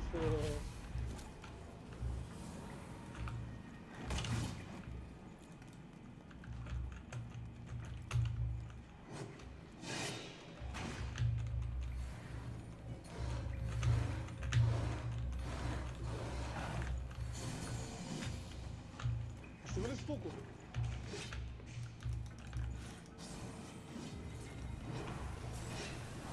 Veri mi teo sam manu da napunim.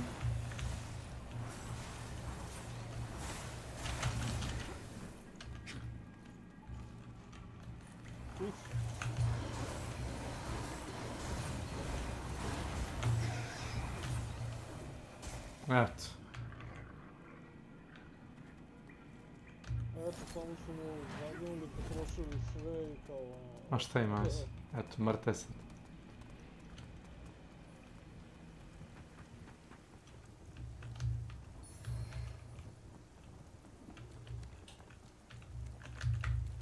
Inače, prvo sam da uradim plunge u onoj zoni. Znaš, nemoj da radiš plunge. To sam ja probao, da, ne. Ne, probao sam. Pa znam.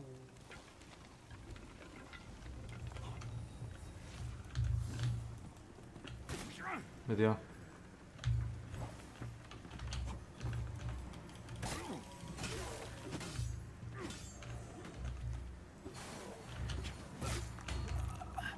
Opa.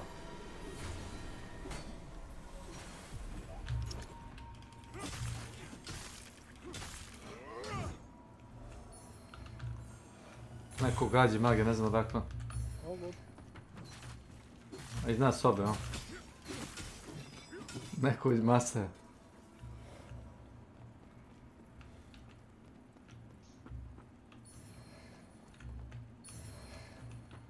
Mace opet. Da, ovdje je bilo... Ako nisi pokupio. Uf. A ovo neki lift, gdje je ovo vodio, prosto, ja znam. Bojne, bojne. Pokušao. Ćao. Ne znam gdje ovo vodi. Ja mislim da je ovo prečica, da. Pa to ti kažem. Ovo je lift onaj koji nije radio, no. Evo, sad radi.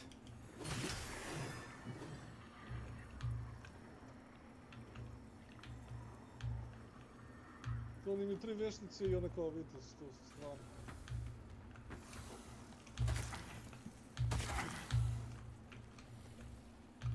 Čekaj, imamo ovdje kakav rest.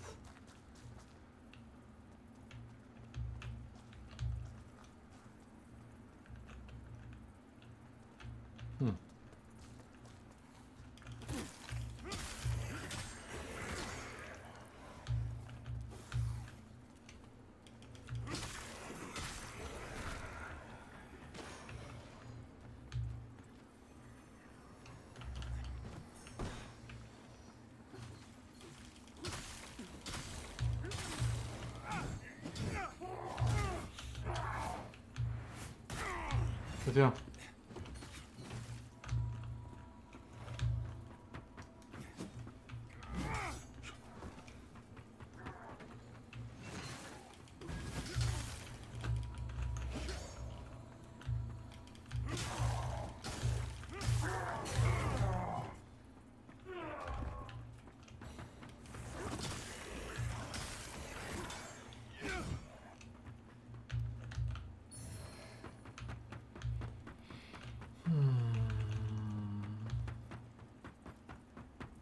Što je neki shortcut bio. Si mogu da napravim rest ako se to isplati. Pa da i ne, mislim što ćemo tu kad imaš gore. Gdje gore tačno? Pa tamo da sam ga postavio. To je uz lift i tu smo. Moramo da pobijemo sve ono gore. Pa ne moramo pobijemo, tamo su završili ni sobi, sad jedino...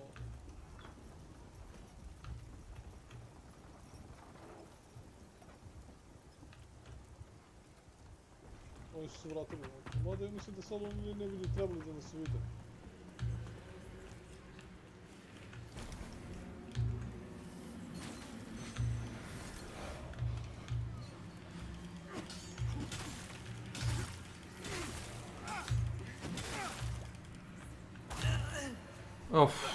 Ne znam kako ćeš me rivovati, ali pazi. Pazi.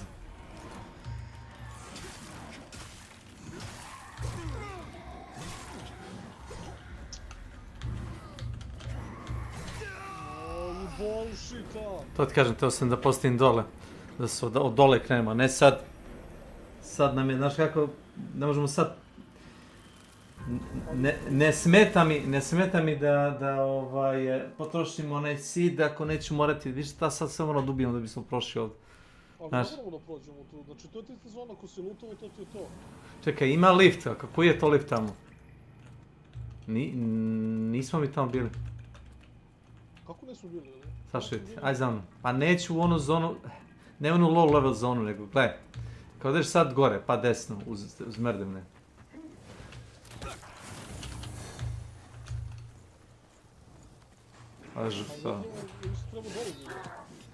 Gdje gore? Pa dole idemo, ne idemo gore. Ne znaš šta ćeš gore, gore nemaš ništa, nemaš polaz. Kako, pa ima?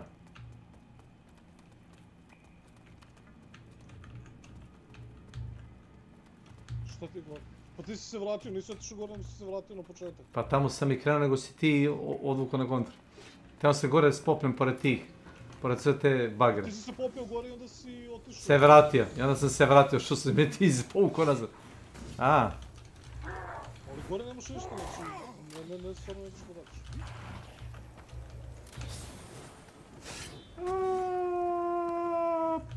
Mislim, istrči sam, ono... Ovo sam teo da uradim, nego me ti ne čuješ. Znači, ovo je sve sjebano za zatući. Pečica otvorena, ništa više. Ma neću pečicu, ću ja prođem pravo pa levo, razumeš? Što pokušati ti kažem? Gledaj. Ja ne znam šta je pravo pa levo. Gledaj. It's quite simple.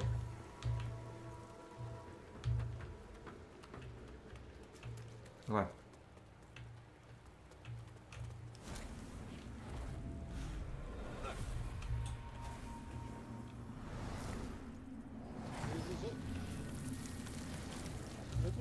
Ma, poslušaj me samo za mnom. Sad ću ti pokazati na šta visi. Lakše ne krenemo odavde nego da pobijemo svu onu bagru da bismo došli do merdevine. Gledaj sad, gore pa levo. Uz onaj lift. To sam to da kažem. Ovo je lift ovdje. A taj lift se doveo dole. O, znam. Pa idemo levo.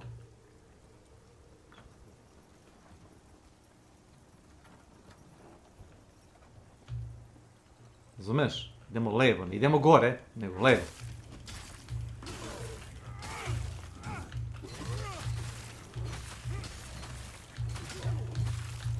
Kako ovo spamonje udarati?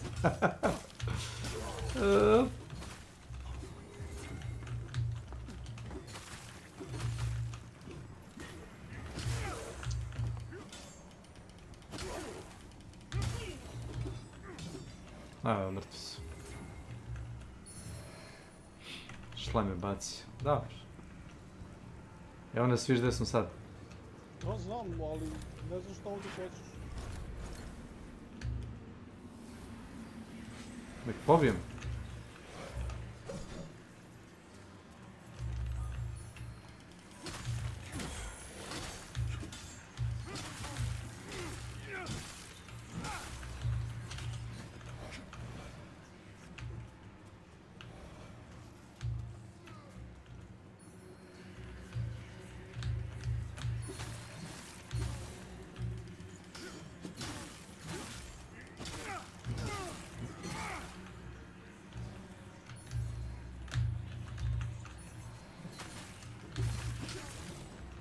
A, sad možemo se borimo s onom dvojicom, ali tako?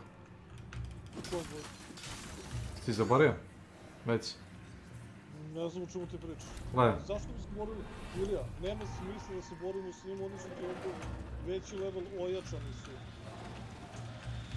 A nisi toliko teški. Ja sam im 2400 damage-a, brate, jedno sam unačeo, ono, hell.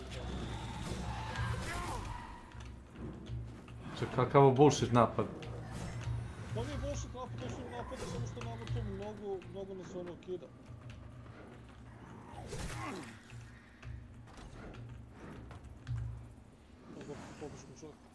Pa zato što si ostao gore. Što ćeš se boriti pošteno s njima? Opet.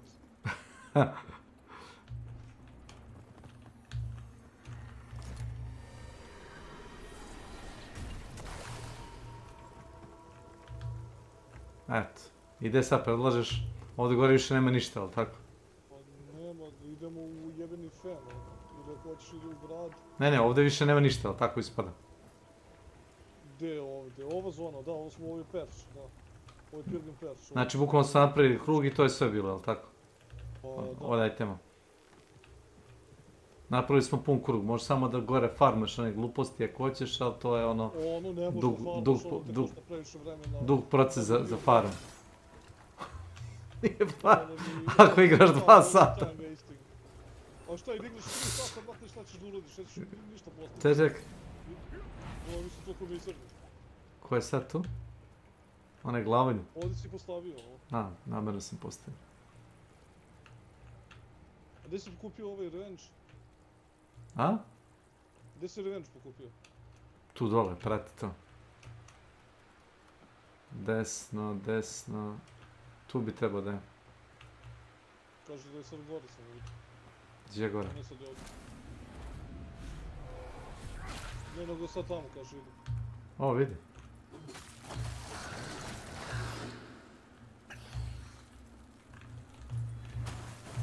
Opusti ga!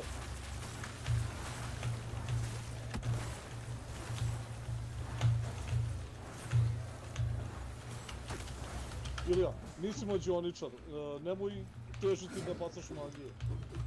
Bacaš magije kad ih čizuje. Ja sam optimist. Uvijek.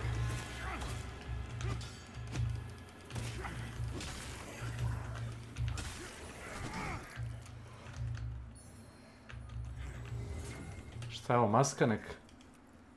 A nisi probio ranije, ne? Ne. Da, ima, jeste, ono mi probao ta maska, jeste. Nije nešto posebno, ali... Evil zona je set Despair, ja mislim. Despair Cocoon set, ono.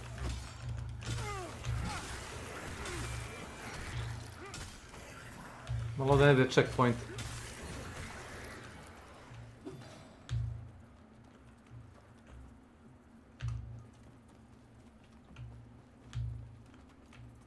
Ovdje ne. Idemo dole, pa napravimo, ne, ovo ti je put za onaj, kako se zove, za lift. Znaš, pa da se spustimo onda dole gdje je bio... Ili ima još jedna vrata da se otvore s ovim ključem, mislim da ima. Da, i rekao sam ti da ima, jer to je ti dole gdje ti je, kako se zove...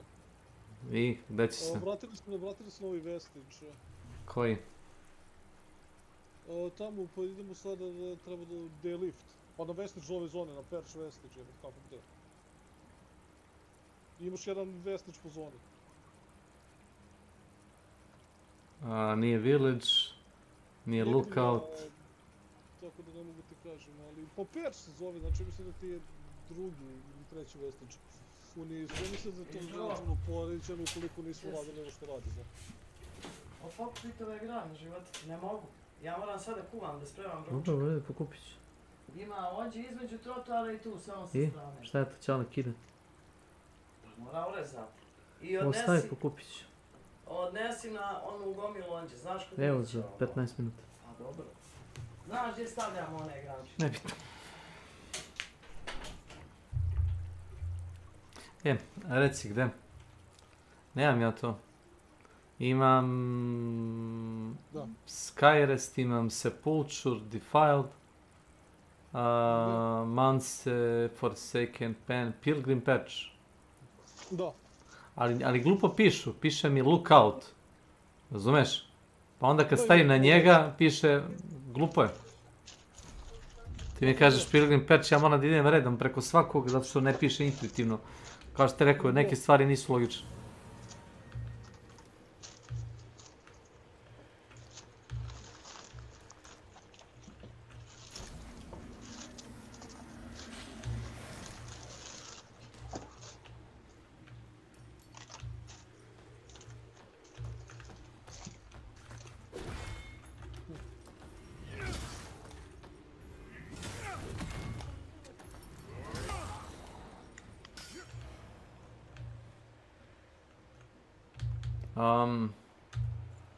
Ja bi trebao nešto da uradim. Kjeva mi tražila.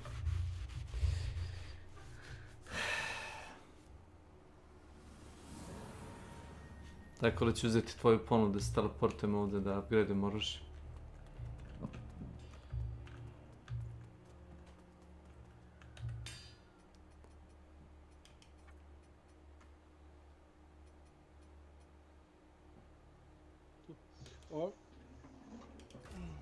Pa imam ja materijala. Pa imaš, sad smo kupili par komada, sad ne znam koliko da, ali samo jedan level. Šta mi traži, plus 5?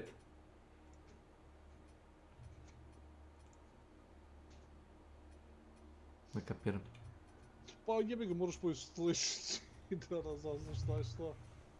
A traži 4 materijala ova, kao masna umjesto 3. Imam 3, a ovo kao traži 4. A ne možeš ni ga kupiš. Pa ne možeš još.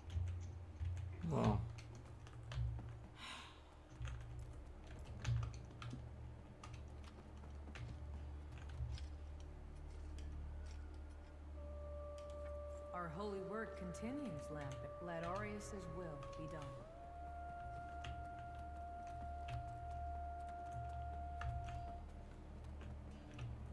Ovaj vitez je nestao odavde, za glavne sobe, interesantno. A meni kako ti ono progresuješ stvari, sad su mi otišli ono... Ko zna gde. A da, u svakom slučaju ajde stavi u umbru. Ne, moram, nisi me čuo. Da, zašto?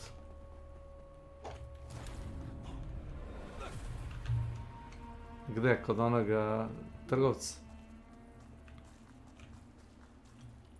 To, i sad kad odeš kod njega možda kupuješ bossa stvari. A, imam da mu dam neki bowl. I šta sam mogu? Upgrade Umbra Lamp, ništa od toga. Remembrance? Ne. Remembrance je ti to. Mogu da kupim čitav armor set, šta? Pa da, zavisi od kog bossa, znači kod nesmog su... Mogu da kupim njen mač. Rukavice. Gaće.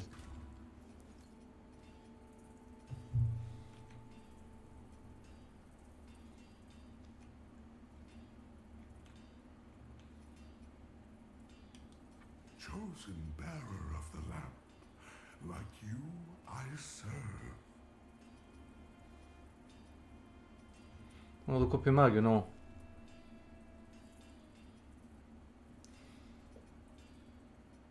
Znaš? Jel da? Mhm. A da ti koristiš to umbra. Da imam buff za oružje.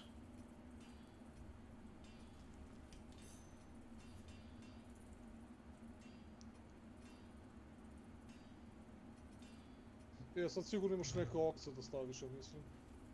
Svaki tu umbraj. Until her embrace. A ako si kupio od prvog bossa onaj Pijata Sword, to kažu da je jedan od jačih mačeva u igri. Ako igraš Radiance build, to jest.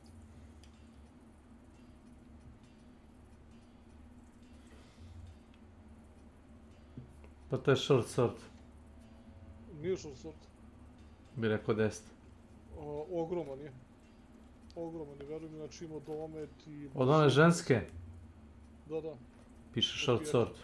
Kad pogledaš, jel imaš ti taj mač? Ovdje ga nemam, ga tamo. Pa jel ti daje opciju da kupiš to?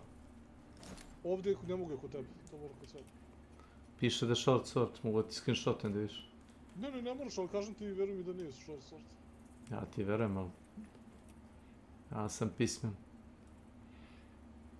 Ima brzinu short sworda, a i domet grand sworda.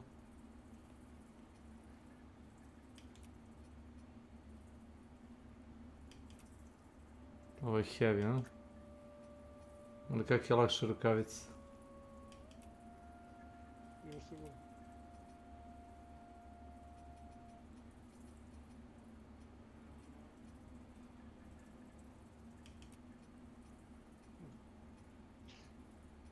Morao bi nešto da odem u baštu da uradim. To sam isto htio da kažem, ja bi isto nešto morao napraviti neku pauzu. Kako ste danas s vremenom i to sve? Pa bit ću kući. Aha, kući važi. Ništa, dajde, pa ćemo se čuti onda malo kasnije, pa malo ako budeš teo možemo nastaviti. A tako će. Ništa, bude pozdravljanje tada. Okej, važi. Pozdrav.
Anyway, gotta do something in a garden. I'll be back when I'm back, I guess. When I'm back, I'll be back. Oh. That's nice.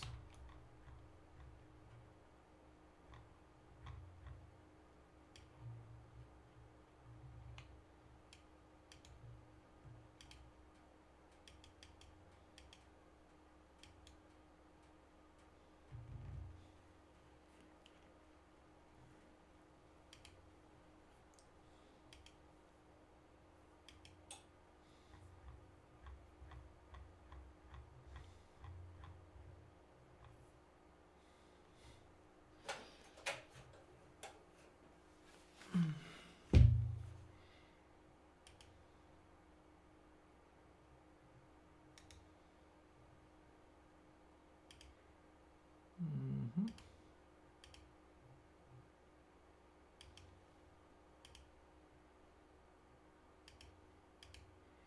Anyway.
Little crack the escalator for any little sway.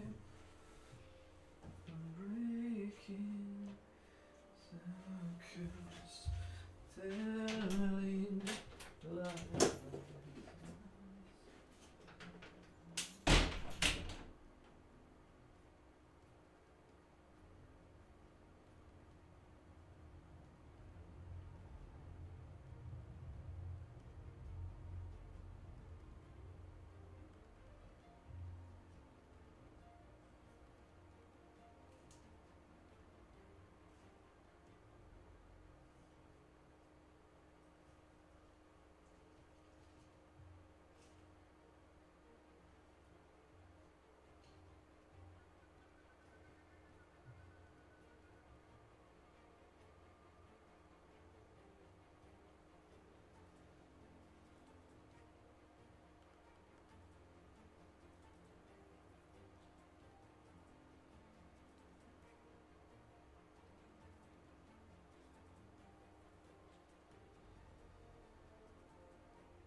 Fine.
Now, you can also take those animals home, build them an enclosure, and you've got a reliable source of food for the months to come if you play your cards right. Oh, and on top of that, you'll have all of the crafting recipes for traps too, so you can just focus on building the best ones right away. Foraging is perhaps one of the most slept on skills in Project Zomboid as a whole, giving you access to a bunch of items that you might expect, like food, herbs, and firewood, but also some stuff that you might not expect, like propane tanks, clothing items, and even the fabled rare katana. So getting 2 levels of that is also incredibly useful here. If all that wasn't enough, Park Ranger finally also gets a bunch of bonuses to foraging finds, especially food items, a larger vision radius while foraging, and a reduction to the effects that weather will have on your foraging experience. Not a single point is wasted on this occupation choice, so it's going to be today's first S tier rating. Now, if you're wondering how we've managed to get all this extended information about each occupation so far,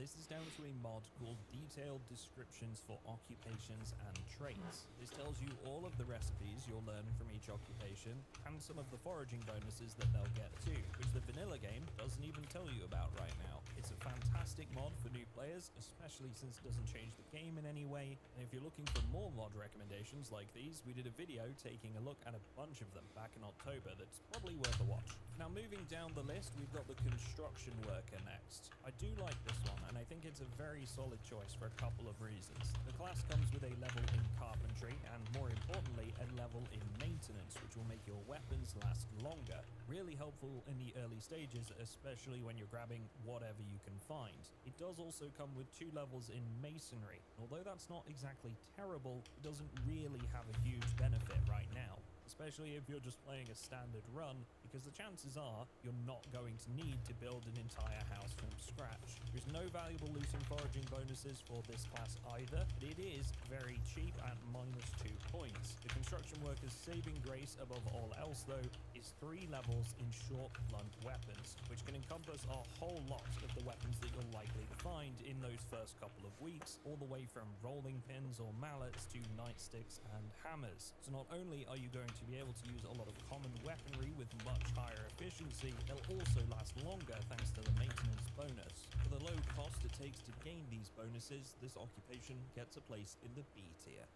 Alright, so we go on to the security guard now. At times a bit of a double-edged sword with this one. It's fairly inexpensive at -2 points and comes with the trait Night Owl, which means you don't need as much sleep, take less time to fall asleep, you stay extra alert while sleeping, so you'll essentially wake up sooner if a zombie is nearby. And lastly, you'll have increased fatigue recovery while sleeping. Now the positives are pretty obvious here. Less time sleeping means more time doing other useful stuff like reading or fortifying a safe house, but I'll be honest, I often get overconfident and end up going out looting at night only to get myself into dangerous situations because of the low light conditions. Come to think of it, that probably says more about me than the occupation itself, but anyway, you get a couple of levels in running, 1 level in light-footed, and some very slight adjustments to foraging, but none of these are really that amazing. It's all about that extra time you'll get from needing less sleep at a fairly low cost. So, placing 1 below the construction worker, it's going to be the B tier for this one.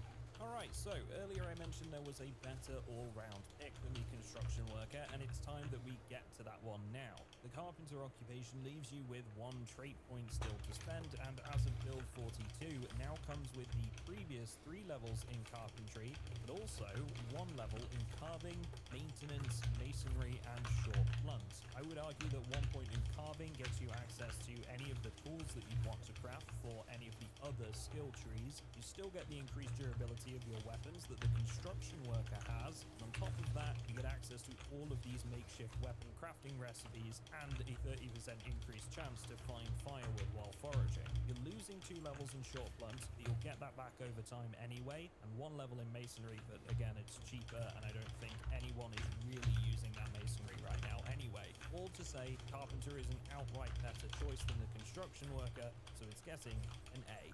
So we're on to an all-time favorite pick for a lot of players with the burglar occupation next, and I think I'm going to catch a bit of flack on this one because my opinion might be a little bit unpopular. Now, the burglar comes with a bunch of relatively small bonuses that, while they are good, don't really stand out, such as 2 levels in nimble, sneaking, and light-footed. They also have less chance to break window locks and faster rope climbing speed. Of course, all of this is secondary to the main selling point, which is the ability to hotwire vehicles from game start. Bit of a hot take from me maybe, but I actually don't see this occupation as the amazing choice that so many players think it is, and I'll explain why. Yes, the burglar allows you to hotwire a vehicle of your choosing, but honestly, I don't tend to have any trouble finding usable vehicles in build 42, at least with the default Apocalypse sandbox settings. Burglar occupation excels in those very particular setups where vehicles are fewer and farther between, but otherwise, all you're really doing is hurrying things along.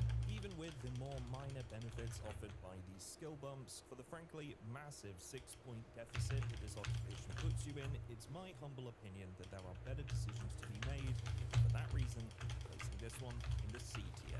Now, we're looking at the chef occupation as our next one, and while this is one that I love as an option for wilderness survival setups thanks to its often overlooked food-focused foraging bonuses, sadly that's not the standard situation that most players will be in, and the other benefits don't really tend to stack up against other occupations that come at the same 4-point cost. With 3 points in the cooking skill, this occupation is able to make food stretch further by getting higher nutritional values from a smaller amount of ingredients when adding food to recipes. To be specific here, the 3 levels that you get will mean you use 9% less food and gain the same 9% bonus to nutritional values. They also add those ingredients an absolutely minute 0.15 seconds faster than a level 0 cook would. Having a chef in a group of survivors is great, considering they'll have a lot of cooking recipes already available to them when they spawn in, and other players have to spend time looking for.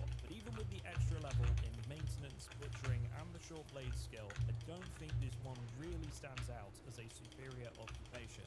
After all, cooking in the apocalypse is a luxury, and at the end of the day, making basic food combinations with happiness and boredom bonuses can be done with 0 cooking skill, and otherwise we can always eat straight from the can. As much as I have a soft spot for cooking in Project Zomboid, this one is getting a D.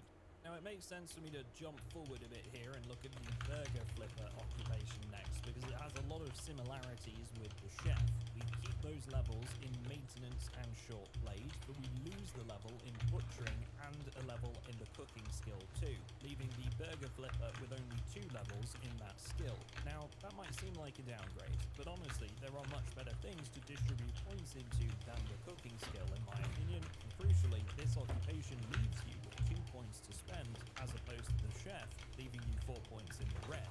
This means we've got some more points to work with for traits that will actively help our survival efforts. And on top of that, the burger flipper has increased chances to find junk food when foraging, which can be incredibly useful for keeping your calories topped up and to prevent you from losing weight, a common problem in build 42. You'll also have the same keen cook trait that provides you with a range of cooking recipes, so in my mind, it's really just a slightly better version of the chef that leaves you with a few more options. I'm giving the burger flipper a C for that reason.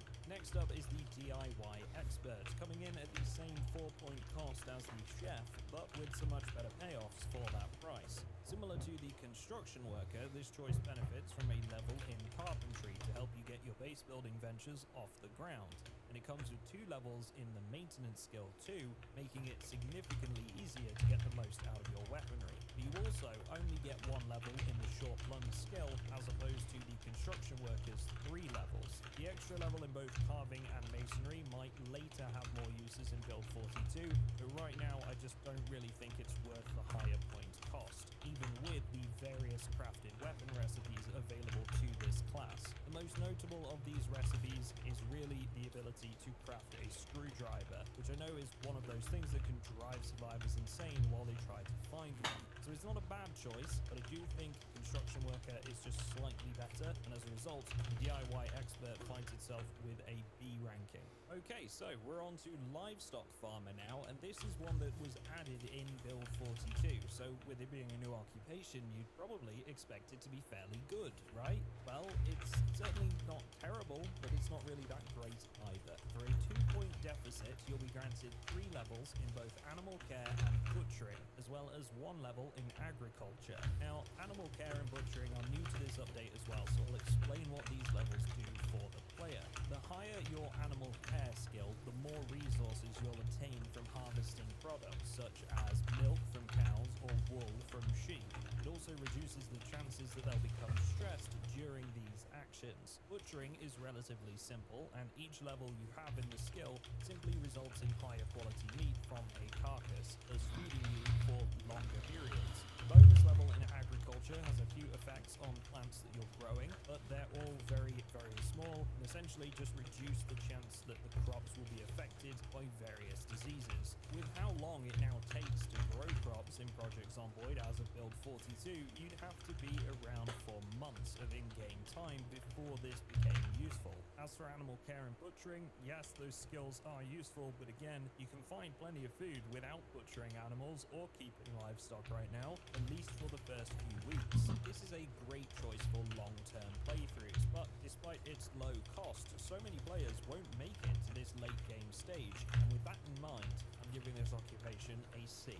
Now, sticking with farming, we're looking at the crop farmer next, and this one actually leaves you with an extra 2 points to spend, unlike many of the other occupations in the game right now. You also get 3 levels in the agriculture skill, which crucially will mean that you are able to identify any disease a crop has contracted, otherwise not available until that 3rd level in agriculture. Now, if this were build 41, I'd be placing this occupation at least in the upper half of our rankings today, because farming was much more useful thanks to quicker growing times. Now, however, farming takes so long that I don't even think it's really worth it anymore. There are so many better options for acquiring food on short notice, like foraging, trapping, hunting, or fishing. The only reason I really ever consider taking this occupation would be for the slightly increased foraging vision radius and the higher percentage chance to find crops, animals, fruits, and vegetables. And even then, I don't really think these bonuses make it a worthwhile decision. This is the first occupation in today's video that will thus find itself all the way down in the E tier. It's a real shame, honestly, because if farming worked ever so slightly differently, I'd be putting this one maybe a C or a B, but as it stands, it's just not a good choice to make. So, I just mentioned how there are a lot of better options for food gathering, and one of them was fishing, which our next occupation, the angler, is particularly good at. For a relatively small 2-point cost, you'll gain 3 levels in fishing and 1 level in foraging, with some extra foraging bonuses, like a 50% increase to finding insects, making fishing inherently easier since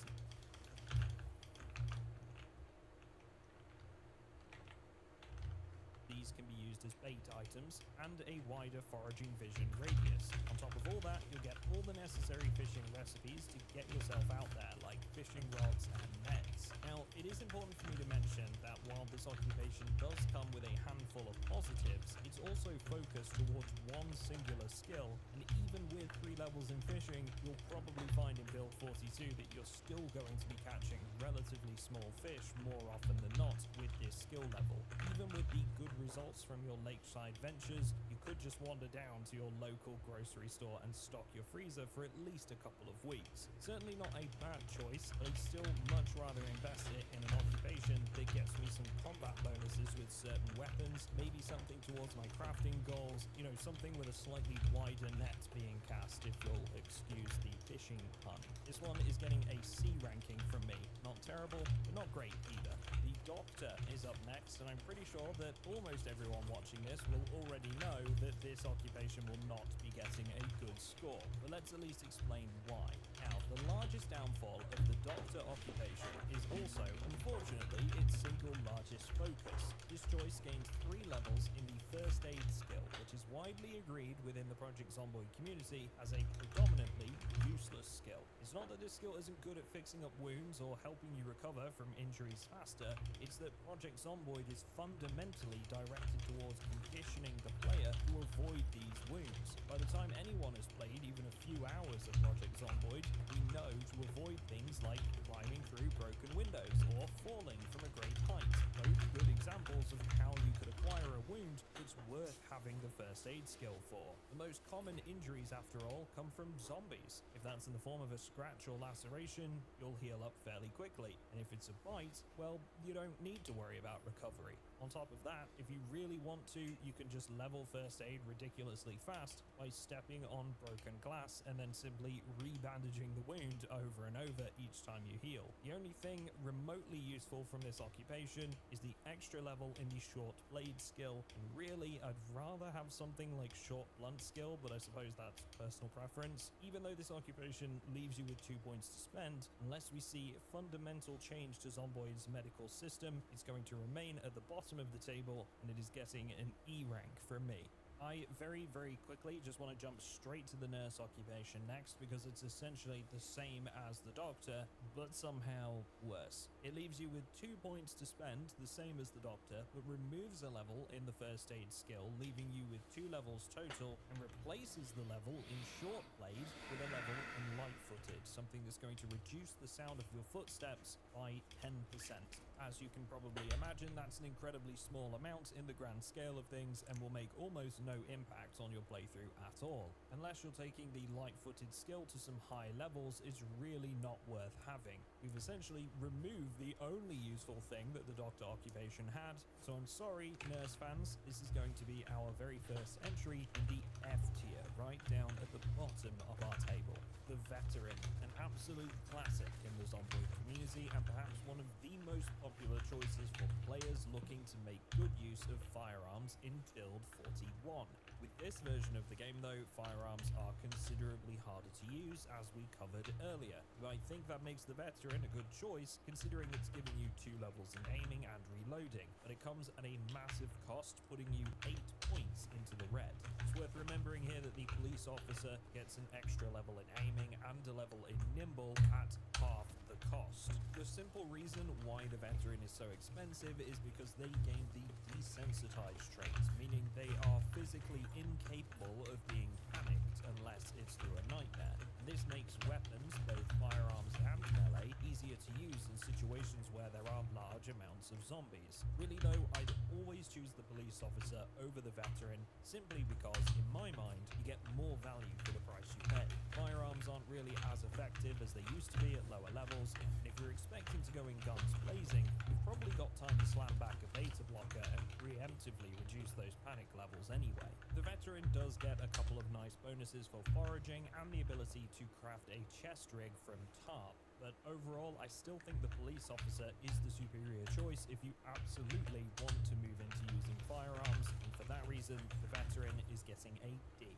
Okay, so this brings me to the Lumberjack, and this is just a fantastic option that often gets overlooked. It comes with 2 levels in axe-based weapons, famously some of the best available in Project Zomboid, 1 level in maintenance to help them last longer, and is one of only 2 occupations next to the firefighter to gain a level in strength, directly increasing how much you can carry, how much damage you deal, and how likely you are to make a zombie fall over when pushing them. Now, I already think this one is slightly better than the Firefighter, purely based on the shuffle of where those skill levels are distributed. It would be a close call, but then the Lumberjack takes things to a whole new level by applying the Expert trait. This gives you a flat 25% increased swing speed with axes and a huge 50% damage bonus when using axes as well. In Build 42, this trait is further improved because it also results in a reduction of muscle strain buildup when chopping down trees, which is handy if you're building an extension for your safe house or looking to fuel that antique stove for the winter.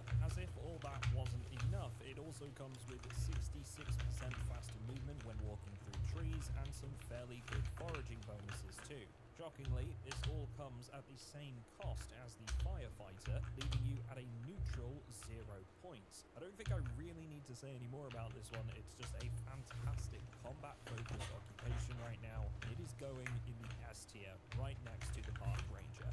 Okay, the Fitness Instructor is up next with a couple of decent benefits available, namely the 3 levels in fitness the class is known for. This essentially serves to reduce the rate at which you build fatigue, slow how often you become tired from exertion, and apply small bonuses to attack speed, trip reduction, and successful climbing chances. It's a very useful skill to have some extra levels in, alongside the extra 2 levels in the running skill you'll get, but it comes at a hefty -6 points. A large part of that point cost is the inclusion of the Nutritionist trait, usually available at 4 points if you don't choose the Fitness Instructor as your occupation. This essentially allows you to see the full nutritional values of any food item, which sounds incredibly useful at first for a version of the game that currently requires you to consume a lot of food to keep a steady weight for your character. The only real trouble is that all packaged food items will already tell you their nutritional values, and to be honest, all that really matters is the calorie count. Slam on the calories to put on weight, and eat low-calorie foods if you need to lose it. It really is that simple for the most part, which makes this trait somewhat useless once you understand how weight gain actually works in Project Zomboid. Moreover, the more familiar you are with the game, the more you'll learn which foods to eat and when as part of your innate knowledge, further devaluing this trait. The high point cost this occupation comes at, I just don't think it's worthwhile, as good as those fitness bonuses can be. It's going to be the D tier for this one. Now, we've only got a few left to cover, and the next 2 occupations we're looking at in today's video are going to be compared side by side because they affect much of the same stuff. So we've got the Electrician and the Engineer. First things first, they both come at the same cost of -4 trait points. Both are able to operate generators, which otherwise needs to be learned via a magazine or by acquiring 3 levels in electrical. This is a massive selling point for both of these occupations. The Electrician has 3 levels in electrical, whereas the Engineer instead has 1 level in electrical, carpentry, and masonry. This is, in my opinion, the defining feature of what makes the Engineer significantly more flexible than the Electrician. Because both occupations can already operate generators, there's really only one reason you'd like to have the electrical skill that the Electrician provides, and that's because with each level you can repair your generators more effectively with each piece of scrap that you use to do so. Aside from that, the crafting recipes you need the electrical skill for are largely useless. I don't think I've seen anyone really utilize motion sensors, and why go to the effort of crafting a radio when they are so easily found? The Engineer, however, has a much more varied approach, helping towards base building efforts, and instead of recipes like crafted radios, he instead knows how to make explosives, firebombs, and firecrackers. These are incredibly overlooked pieces of equipment in Project Zomboid and can be a very easy way to clean up large hordes of zombies in busy areas, or just draw them away so you can get valuable loot locations secured. What's more, they retain the only remotely useful electrical recipes, that being improvised flashlights and lighters. Without a doubt, the Engineer is vastly superior in this matchup, and as such, the Electrician goes down to the E tier, and the Engineer is going all the way up in the A tier. Seriously, the Engineer is, in my opinion, a severely underrated and underutilized occupation and deserves a lot more use, so give it a try if you haven't. We're whittling down the list, but we now have the welder, specialized towards repairing car parts, building metal furniture items, and barricading a safe house with the same. Now let's get this out of the way early. There is a big 6-point cost behind this occupation, and the main benefits from that are 3 levels in the welding skill, as well as some pre-learned recipes that can be utilized to improve a safe house, like metal walls, metal containers for increased storage, and additional armor recipes for crafting scrap-based protection. With absolutely no offensive or survival-based benefits, you're sinking everything into a single area of crafting here, and I do have to be honest, it's stuff you can probably do without. Sure, building metal walls is technically better than wooden ones, but the supplies are much harder to come across, and there's no real need to have the increased HP that these constructions offer, because ultimately you're never going to have a horde attacking your base in the current state of the game. If there were wandering hordes, I could see this occupation being a lot more valuable, but until then, it's really quite weak and definitely doesn't warrant the 6-point deficit that you'll be placed in. This one is thus going in the F tier. Now, another brand new occupation to Build 42 is the blacksmith, and as you'd expect, they are granted a hefty bonus to the blacksmithing skill, 4 levels to be precise. They're also given 1 level in the maintenance skill. These bonuses come at a 6-point cost, similar to the welder that we just looked at. Now, I'm not going to sugarcoat my thoughts here. In a standard playthrough, I think this could genuinely be one of the worst occupations in Project Zomboid. This was clearly added to target very, very long-term play where most usable items are no longer available and you're several years down the line. Unless you're in that very specific circumstance, there's no real reason to go through the drawn-out and long-winded crafting process to make your own weapons using a forge. Yes, these weapons can be quite powerful, but we're talking hours of investment finding the necessary supplies only to craft an item that equals some of the higher-end weaponry we can find out and about when looting locations like fire stations, survival stores, or even just pulling them from zombie corpses. The maintenance point is useful, but there are many better choices if that's all you're after. So until we get into multiplayer situations or see some more support for long-term playthroughs, this is going to stay at the bottom of the table with an F ranking from me. Okay, so we finally got another occupation that I can definitely support, and that's the mechanic. You'll get 3 levels in the mechanic skill and a level in the short blunt skill, making it the first occupation to benefit from some form of offensive bonus that we've looked at in a little while. As I mentioned earlier in this video, short blunt as a skill is a great one because so many weapons fall under this category that you'll find in the early to mid game of Project Zomboid. For a total of a 4-point cost, the mechanic also gains a bonus trait, allowing them knowledge of how to repair each vehicle type, therefore skipping the need to find 3 separate magazines. Your vehicle is an imperative part of any survival experience in Project Zomboid. I'd probably be ranking this one slightly higher in a multiplayer environment because a well-trained mechanic is even more useful there, but even playing solo, it can be a huge benefit to be able to repair or replace various parts of your vehicle. Replacing windshields so zombies can't reach in and take a chunk out of you, repairing the hood to keep your engine intact, and perhaps most crucially of all, the higher your mechanic skill, the more engine parts you'll obtain when scrapping them, allowing you to keep your trusty steed running for much longer. For anyone surviving more than a couple of weeks, this occupation is fantastic, but it does suffer from a relatively low offensive bonus and tunneling itself into one area of crafting. It is a solid one, it's not quite top tier, and as such, it's going in the B rank.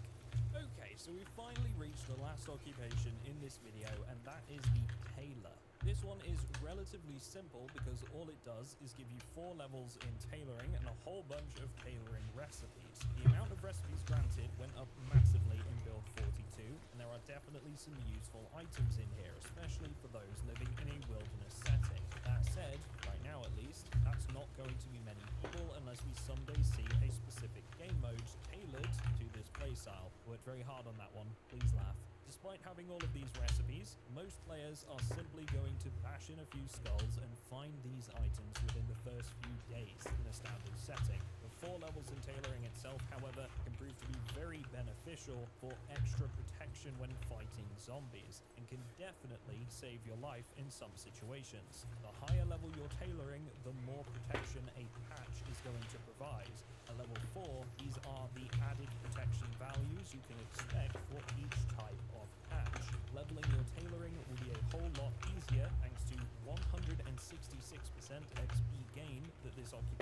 starts with, and as such, these protection values can go even higher pretty quickly.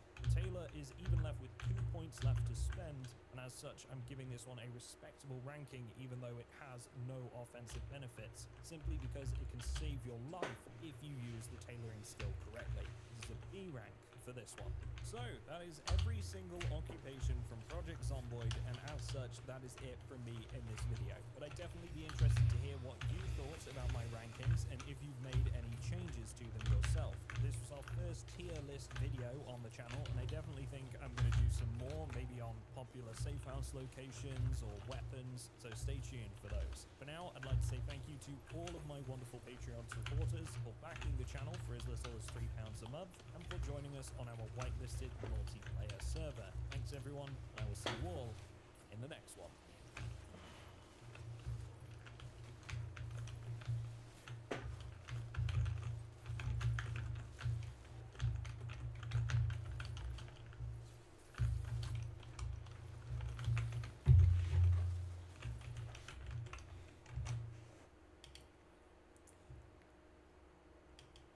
Hey guys, Scott here. After having played on the PTB now, I've played Trickster and I've played on the new map. I want to finally give my thoughts on that new content. And let's start with the good stuff.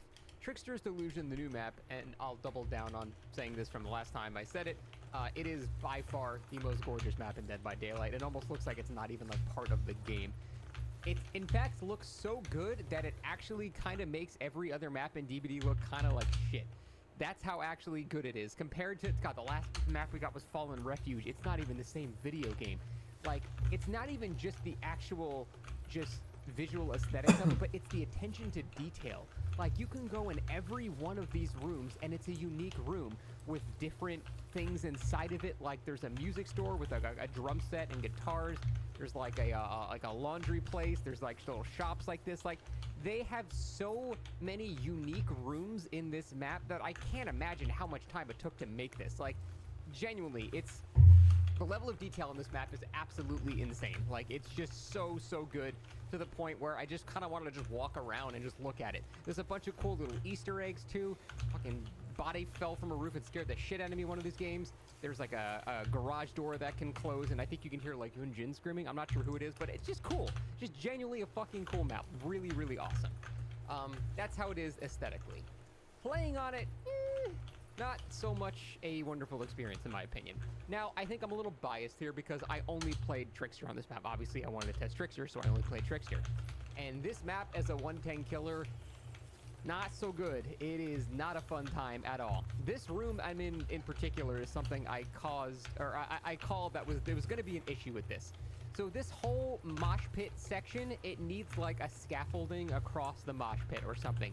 Because you can pre-run so early in this building. It's like the RPD staircase where you have to rotate around it and just look at the person over and over again as you're chasing them for 30 seconds before you actually physically get in range. And that sucks, especially as a 110 killer. Doing this as Trickster, it was awful. So many times during the stream, I had to just hold forward for literally half a minute before I got in range to actually start throwing knives at somebody. And it was just the perfect example of uninteractive hold W gameplay. Hello, it was welcome. just not fun at all. So, main building needs like a hole punched in it or some scaffolding across the mosh pit, something like that. There's also a couple of window setups on this map that are absurdly busted, genuine infinites because you lose chase, at least as a 110 killer. Like I said, I'm pretty sure as a 115 killer I wouldn't have lost chase and it would have been not fine. It's still a triple vault entity blocker type thing, but the problem is there's this structure that's connected right next to Shack, and it's got this window that's so strong you basically have to vault it. It's a god window, and it has line of sight breakers for you to lose chase. So it's so absurdly strong, and it's connected to Shack too. So that was terrible. There's also like 3 complete god pallets obstructing the street that you cannot do anything about. You must break them, which, you know, I think every map having a couple god pallets is fine. I'm not really, you know, I don't have a huge problem with that. There's also a giant Haddonfield wall in the market area in the bottom left right here. And then there is some claustrophobia issues in the bottom right. Basically, it's got the claustrophobia of Larry's in that particular section. Now, it's not as bad because the entire map is not that, so I would definitely rather play on this map than like Larry's or Hawkins or something. That's an absolute no-brainer, but having played Trickster on this map, yeah, this map is not good for Trickster at all. There is a lot of holding W with line of sight obstructions that makes it so you have to sniff the ass of the person you're throwing knives at. It's never fun to play Trickster, and the main play you have to make is just throwing knives at them 1 foot away from them. That's not fun or engaging or anything like that. So a lot of these indoor sections make it so you kind of have to do that, and especially with how Trickster has been basically nerfed with his movement speed, yeah, it's not, it just makes for a not very good experience. But like I said, playing different killers on this map, any killer that's got movement or teleportation would render, for example, the main building not a huge deal. Like if I'm Wraith, I can just, you know, sneak up on them or just cut them off as they're trying to run around there, or Hag can lay traps around there, or Knight can pincer attack, or, you know, like, a lot of killers do have an answer for that, but the killers that don't, the basic M1 killers, who are usually the weakest killers, have no answer for it. So it's one of those scenarios where the weakest killers are nerfed, and the strong killers with movement abilities are going to be just fine. So we hate to see that. That's not ever really a good thing. Now let's move on to Trickster himself. I think the Trickster update is just not good. I think he is actually genuinely weaker than before. He has no more depth than before. Almost to the point where I'm like, what did they even actually do? It's like literally the Tuxedo Mask meme, but you didn't do anything. He's just sort of exactly the same. Now, I've had a lot of people argue with me, and I think it's Stockholm Syndrome at this point. A lot of Trickster players saying he's got so much more depth now, and I don't think he has any more depth. I think he is exactly the same as he used to be, except now you get dopamine hits with a rank up thing. So the way I can exemplify how I don't think he's any deeper than he used to be, it's basically, are you doing anything differently than how you used to play the killer? If you're not changing your gameplay in any way, he's not deeper. Now, you're getting bonuses for doing things that you were already doing. Like, if you're a Trickster player and you know, hey, oh, I get bonus rank points for hitting shots through tiny holes in walls and stuff like that, or doing long-range shots and stuff like that. But if you're an avid Trickster player, you're already doing those things because it's cool to do and it's fun. You're already trying to do that. You're not being a 100-hour Trickster player and just back-revving people with knives 1 foot away every time. You're going for these shots already. So my point is, if you're already doing these things, you're not changing your gameplay at all to benefit more from this rank system. You're just doing the exact same thing you've been doing. You just get a nice, you know, pat on the back for doing it now, which is cool, but that's not depth. That's dopamine to something you're already doing. So I wanted to just clarify my opinion on that. It's no deeper than what you're already doing. The only thing I can actually think of that's deeper is when you get to S rank, you have to actually make the educated decision of, am I going to stay in S rank in order to maintain my rapid reload speed and my rapid throw speed, or am I going to cash it in for a main event to just commit to this one down right here? That's like the only decision you have to make, but that's not very deep. That's a pretty easy decision to make. Like, that's not, oh, my crazy depth now. It's like, dude, that's one decision you got to make like every 2 minutes or something like that. Not a huge deal there. So he doesn't feel any deeper at all. It just feels like they gave some nice dopamine to people that already enjoy playing Trickster, which is fine. But the problem is he's weaker than before now. It would be fine if they just gave those dopamine hits and then that was it, and he's just kind of plays the same. But they actually genuinely made him weaker, in my opinion. Again, I'm not an avid Trickster main. I've talked to a couple of people that are really good at Trickster, and they agree that he's nerfed. But there's a couple people that think he's been buffed too, so this is not a concrete fact or anything like that. It's just my opinion. But I'm going to go over why I think he's nerfed.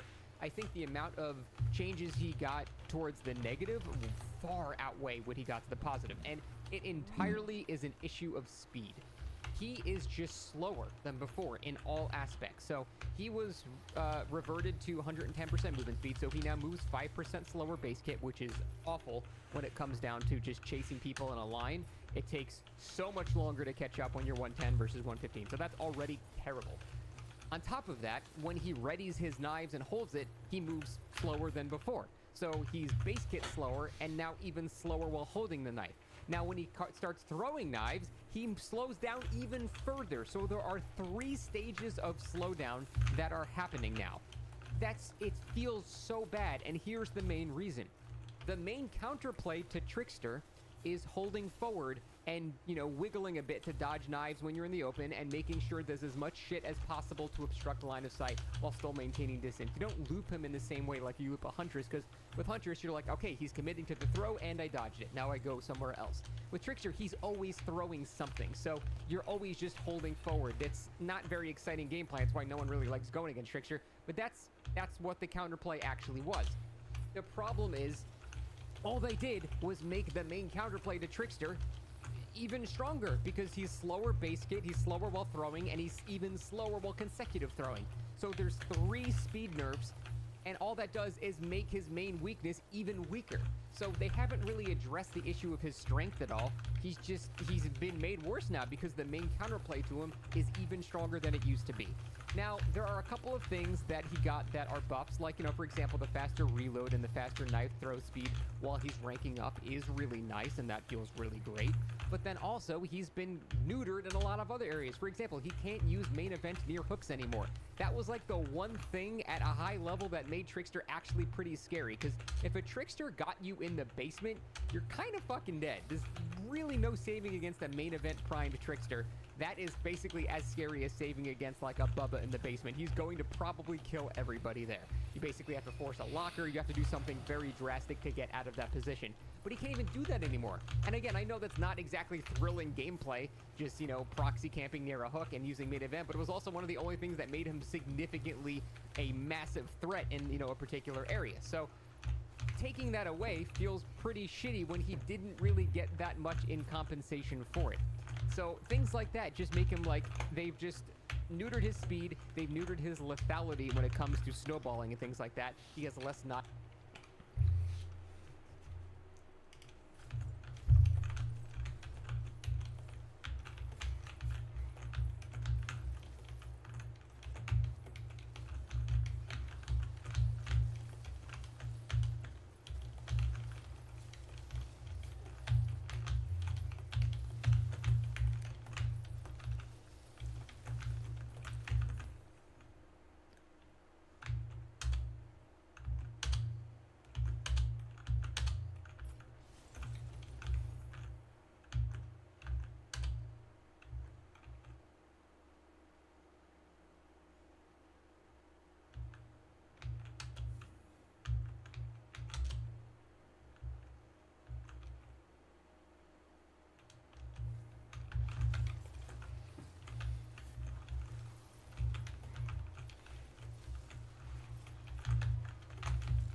Wow.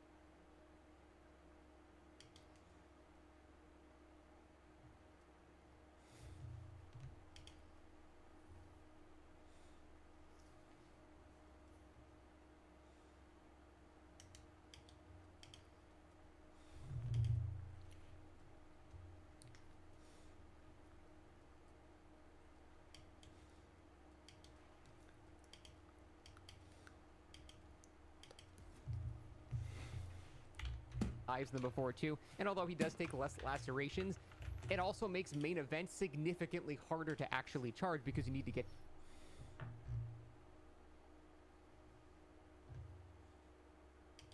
Hey, in today's news, we have a sneak peek at the next trial skin. Not only that, we have some new trials coming up that are interesting, and we have a message from the Embark Studios team. Plus, not only that, we have so much more to go over. If you could do me a favor, tap the like button and the hype button below. With that being said, let's jump right in. Alrighty, so what we have right here are the brand new rewards for the following ranks, from tryhard all the way up to Cantina. Now, I want to bring up something real quickly here, because you'll notice that we can only see the skin, right? There's no accessories, there's no backpacks, charms, or whatever, right? There's nothing here. I think what's going on is the developers are still trying to figure out what they're going to add to it. Maybe they have an idea, but they haven't created the models yet. I'm not entirely sure, but I think that's what's going on right here. So with that being said, let's go ahead and check out the brand new skin, which is Torque. There are 3 colors here: orange, red, and yellow-gray.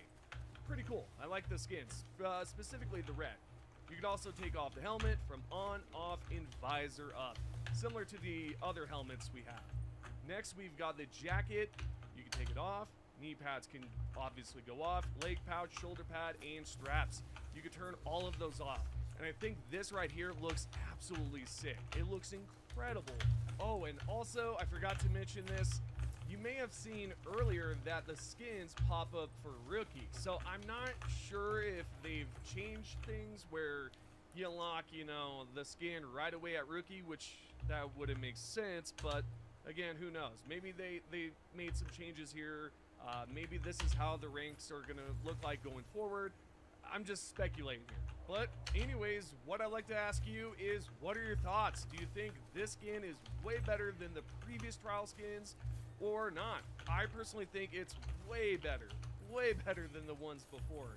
In fact, I think they absolutely crushed the skins this time around. I mean, the new free deck is absolutely great. You've got some brand new skins in the shop that look incredible. I mean, so far, Embark Studios has really upped their game recently. Let's go ahead and move along here, because we have some brand new trials. And if you recall, earlier it said, hey, we've got some interesting ones to go over. But this first one here isn't so interesting, but I think it's worth going over. The first one here we can see is for Stella Montis. Search containers in the medical research wing. Yes, you're going to have to go to the far left of the map in order to complete this trial. And it's all about searching for those containers and whatnot. Now, I think this one is going to get tricky, because you're, of course, going to have some PvP players. But if you land yourself in a nice friendly lobby, it should be easy to, you know, complete this one. And even if they've already searched the containers, you'll be fine. The second one here is called Bird City. Loot Bird's Nest. And all you have to do, of course, is just participate in the event. Go to any nest, loot it up. Whether it's in a chimney, whether it's in the little miniature chimneys, doesn't matter. Just search it up, and yeah, you'll be able to earn those points. Again, same situation here. You do not need to search a fresh container. It can already be looted, and you'll receive the points. So with that said, the next set of trials can be seen here, and the very first one is Locked Gate. Open containers inside the traffic tunnels. That's all you have to do, is just open up the gate during the Locked Gate event and go inside and just loot up everything that you possibly can. It seems like this time around the trials is just based on searching for containers, really, which I don't mind, to be honest. It's not going to be difficult. It's going to be pretty easy, in my opinion. The second trial here that is completely new is Dam Battlegrounds. Destroy Ark enemies in the swamp. So, my fellow Ark Raiders, we're going to have to go out in the redneck swamps and just annihilate a bunch of Arks. That's really it. Continuing on, we have the third list of trials. Right here, Electromagnetic Storm. Get hit by lightning. Yes, you heard correctly. We have to purposely get struck by lightning in order to receive points, which is pretty nuts. Now, I would suggest, of course, some bandages nearby. Maybe a spray, maybe the Vita shot. Maybe, I don't know, maybe an extra teammate nearby wouldn't be a bad idea either. But that right there is pretty much it for this trial. That's all you have to do. That's so bad. The second brand new trial on this list can be seen here, and it's for Spaceport. And here's what they wrote. Damage flying Ark enemies inside the Spaceport walls. So right away, I have a feeling some exploiters and cheaters are going to be like, wait, the developers gave us a challenge to go inside some walls and shoot some arc? No, it's not like that. Basically, you have to go inside one of the buildings, shoot some arc inside of those buildings, or maybe you can shoot them outside of the building, right? Let's say you're inside and you shoot some arc outside of the building, maybe those points will count. But I don't think it will, considering it says inside the spaceport walls. Welcome to my channel. Finally, we're on the 4th list here, and there's only one I want to bring up because we've already gone over Stella Montis. Right here it says locked gate, disarm mines during locked gate. Meaning you'll have to go around, find those explosive mines that are typically found around the points of Poslao sam ti na Discord, and viš. just disarm them. You guys have seen them multiple times, you've been hit by them. I know I for sure have been. But there is an issue here, right? So let's say someone's already disarmed them, then you're basically screwed. You'll have to go into a different event in order to disarm some more mines. So this one is going to get tricky. It's going to be a tricky trial because, again, you have some different variables, right? A player could activate one and it could blow up, or a player could come by, disarm it. Maybe someone purposely shoots them. You know, there's just so many, again, different variables here that could really screw up this challenge. But man, hopefully you guys found these interesting as well as I did. But let me know your thoughts on this. Okay, on to the next. We have a response from Embark Studios team member. Right here, she wrote, Raiders, we have been looking at your first impressions of the Shrouded Sky update, and we've been loving seeing you engage with the Firefly and Comet and exploring the Hurricane condition.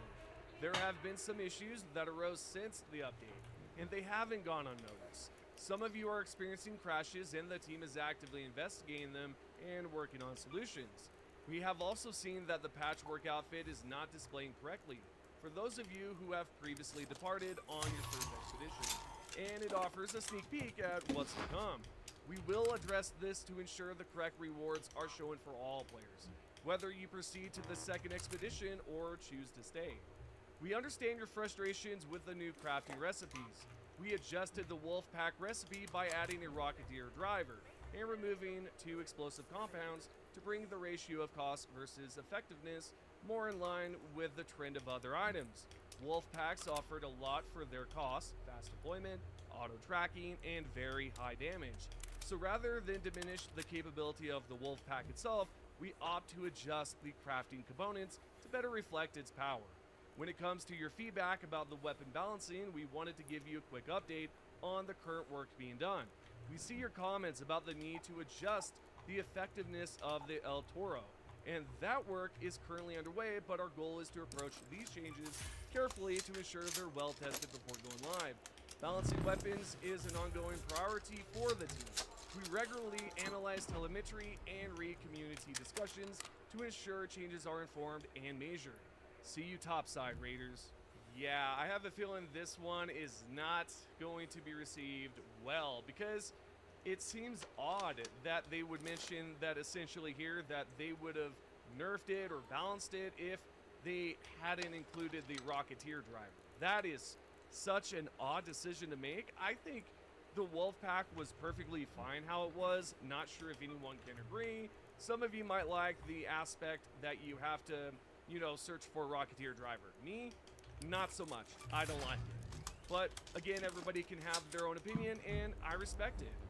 But it seems like the Toro is going to receive a balance, potentially a nerf. I know a lot of players didn't like the last set of nerfs, but we'll see what goes on from here. But again, I'd like to know what y'all think, because everything we've gone over today is super interesting, and it's going to be really cool to see what your thoughts are.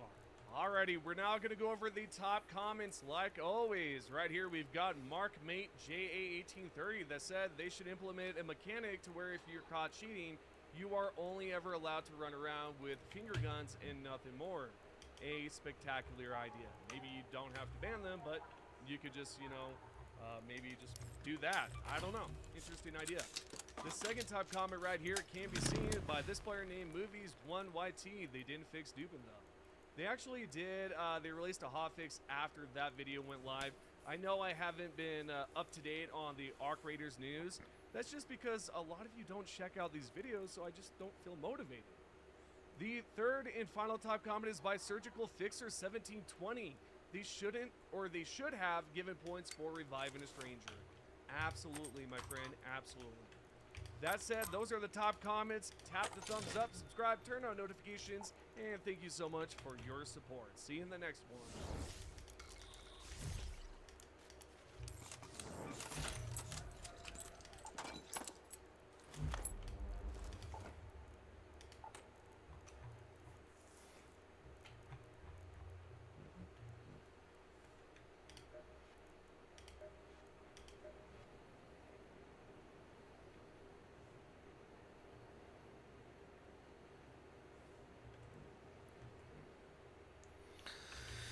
Oh.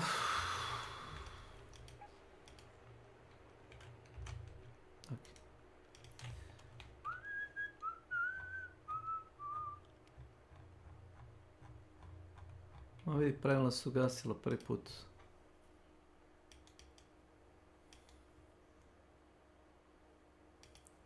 Uf.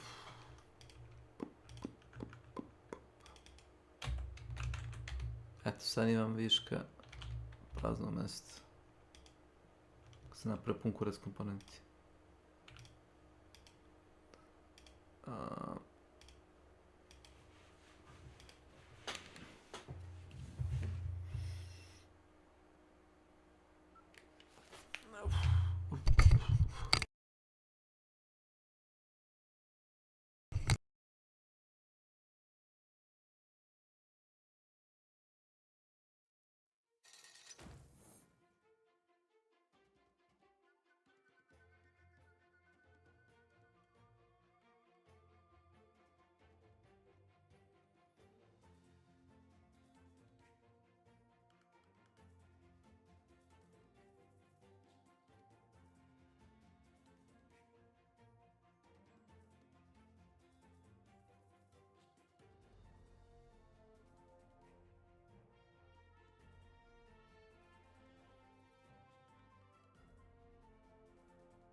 evil, and I do it all for free. The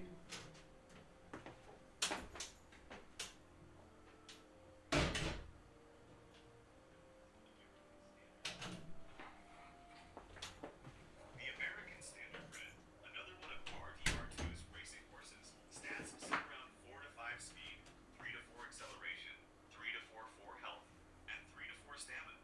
Quick, agile, and lean, but not exactly breaking into the top league. These horses are made for speed, great stamina, solid acceleration, and they can keep up a fast pace for a long stretch. Perfect for short distance travel, or those combat moments where Arthur needs to outpace bounty hunters on horseback. But still, even at their best, Standardbreds still pale in comparison to the game's true top-tier breeds. They come in 4 coats, Palomino the strongest of the bunch, but don't expect it to suck 18th century England. And 40 of them could trot a mine American paint.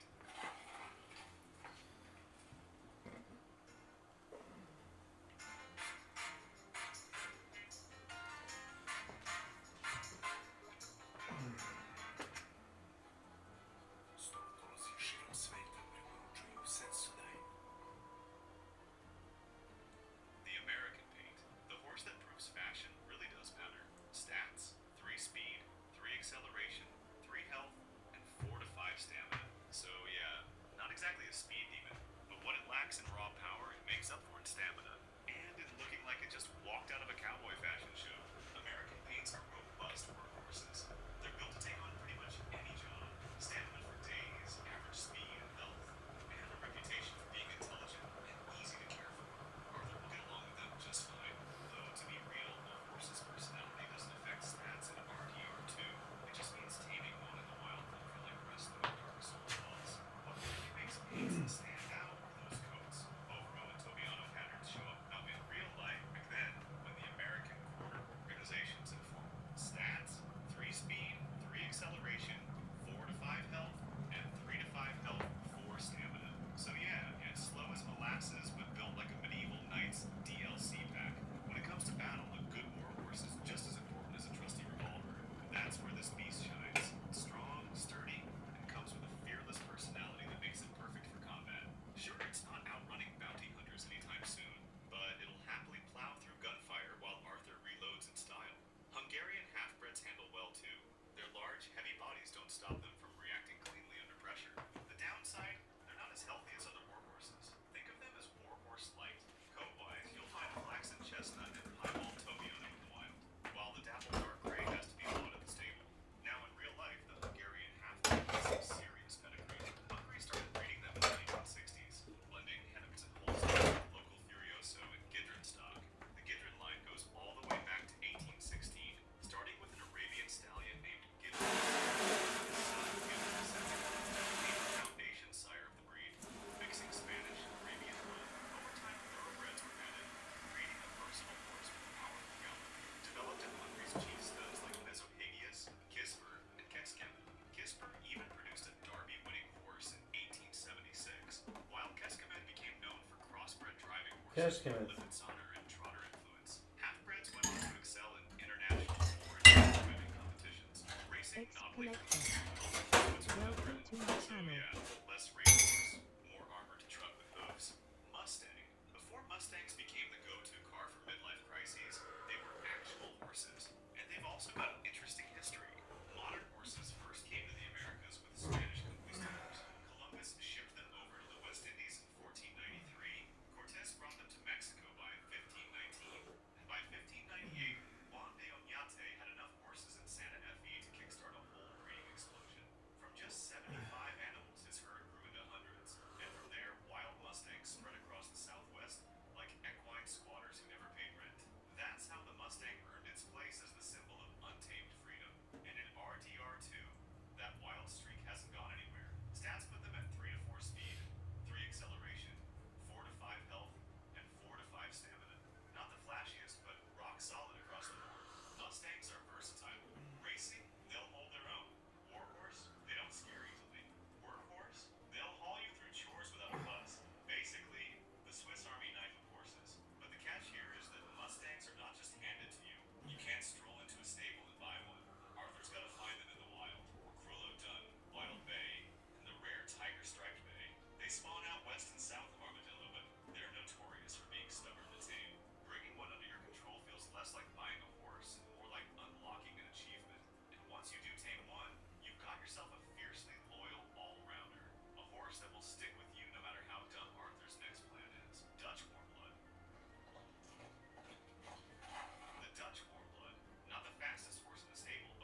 acceleration, 5 to 7 health, and 4 to 7 health, 5 stamina. With his beast, you're not outrunning anything, but you are outlasting everything. These horses are compact, sturdy, and powerful. Genetically crafted for war. They don't spook easily, they handle well, and when things get messy, they're the kind of mount Arthur actually wants under him. The Rose Gray can be bought at Tumbleweed after the epilogue, the Perlino at Van Horn after Chapter 6, and the Dark Bay and Rose Gray are stable options too. Basically, if you've got the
I am definitely exaggerating when I say that the DBD and Balatro collab is the single most important event in our lifetime. If you have played one but not two of these games, you are seriously missing out. And today I'm gonna teach you how to experience this collab the correct way, okay? First, you're gonna go on Dead by Daylight and you're gonna go to the store and you're gonna put this code on screen in the redeem code section. Bam, now you have a skin for the Unknown, the best killer in the game. Not really, but anyway. You're gonna go and get his 3 personal perks equipped. And for the last perk, I'm gonna pick the only slowdown perk that everyone has access to, and that's it. We're gonna hit ready. Okay, and now we're gonna put up Balatro, and we're gonna go to settings, customize deck, and then make sure that we have the DVD cards. Dobar. To have the DVD characters. That's it. That's the intent of the collab. And then we're gonna play one of the easy decks on easy difficulty. Pa neke stvari su olakšane. Stitcher je malo teži za ubiti čoveka u glavu preko 15-20 metara, čini mi se.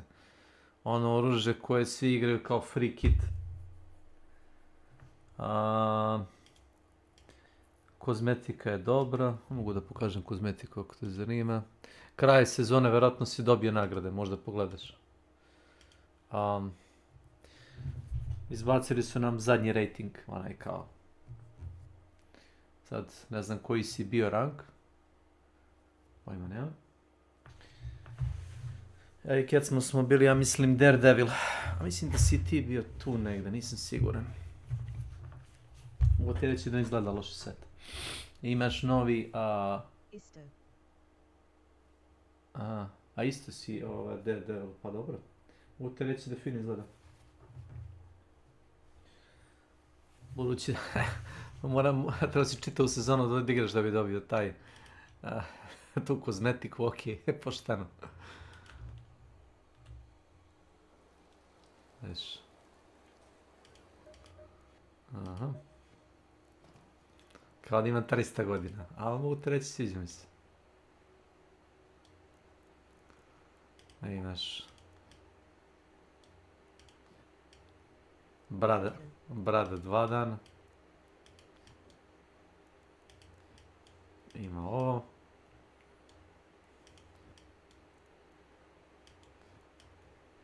Ima ovo. I ovo ti je Alpino. Nije loš. Ni kapa nije toliko loša. Obično ne biram kapu, ali s ovom torbom za crveni krst, kao za hitnu pomoć i ovim radijem, stvarno izgledaš kao planinar, ono, spasijac.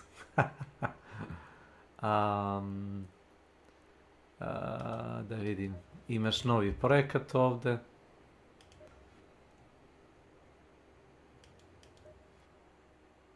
Sad, 250 premiuma se dobije i neki privezak.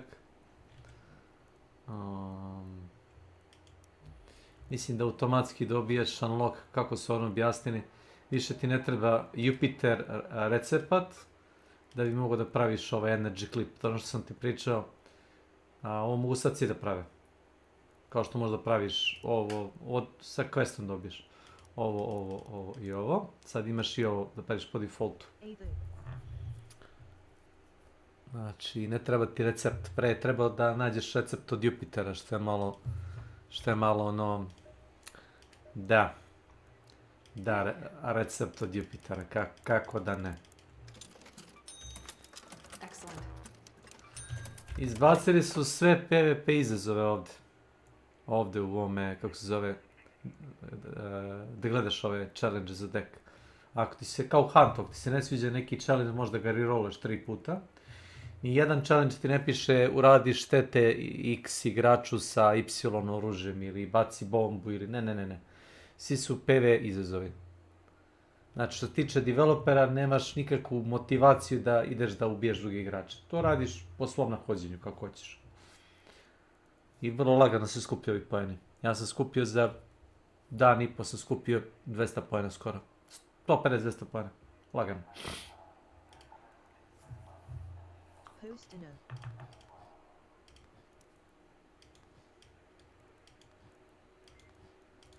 Ovo ti je taj novi deck.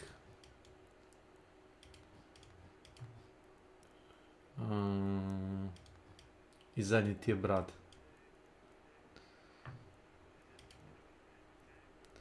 Mislim da nije loše. Ima nekog balansa za oružje, mislim da Venator manje štete radi, isto kao što radi Stitcher. Rekli su da razmišljaju da nerfuju malo, ne da nerfuju već shotgun ili Toro ti je mnogo jak kao izbliza. Sad, mislim da nije poenta što je jak izbliza, ja sam gađao arkove na tipa 30 metara, gledao si kad pucam. Da, imaš uragan, se zove uslov. Mislim, mogu da pokažem, samo da vidim. Ako te zanima. Ti, vratno, nisi kući. Dobro.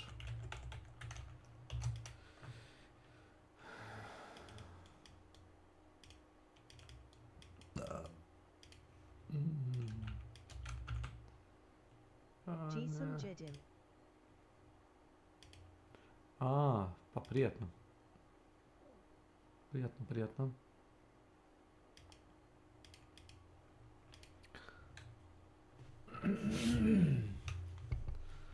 Ajde više. Uzeo sam novi Resident Evil. Mada tek sutra. Ono što sam gledao preview na ovome...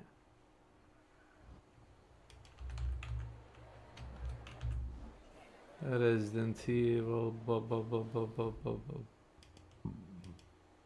Requiem. Sad ne znam je li ti čerka fan ovoga ili si ti fan, ali da, tad izađe danas sutra. IJA Samali Sursiona JE base fan. Onda se otvori. Imaš uragan. Ali nema nikakav zadatak trenutno na Blue Gate-u. To je fazon.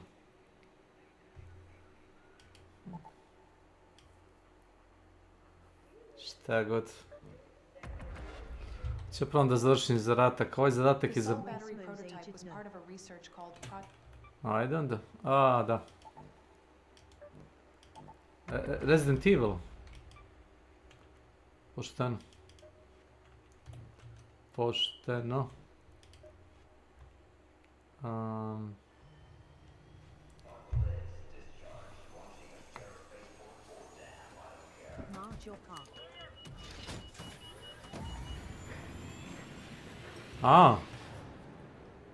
Okej, pa može, samo sad čekaj da vidim ako jebi ga, čekaj da vidim, pa da ušao sam u Discord. Samo uđi kad budeš spreman.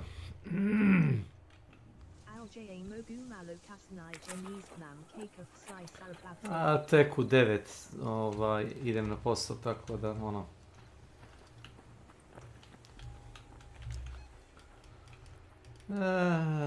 Boj.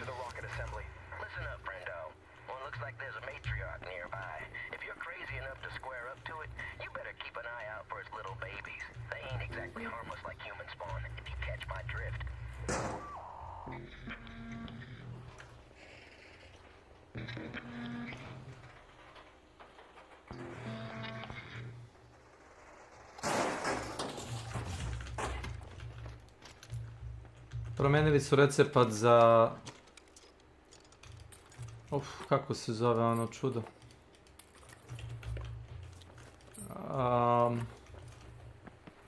Wolfpack granatu. Sad svi kukaju.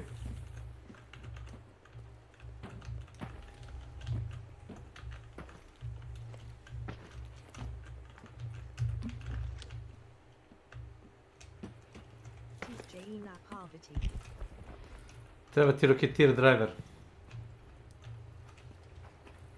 Što kaže jedan čovjek, treba mi Rocketeer driver da napravim Wolfpack da ubijem Rocketeera. Da dobijem driver da napravim Wolfpack. Poenta je valjda da ne potrošiš taj Wolfpack da ubiješ Rocketeera. U tome je poenta. Jer ne daje on 20 drivera, možda i 1, 2, nisam siguran da li može 2 da izbaci uopšte.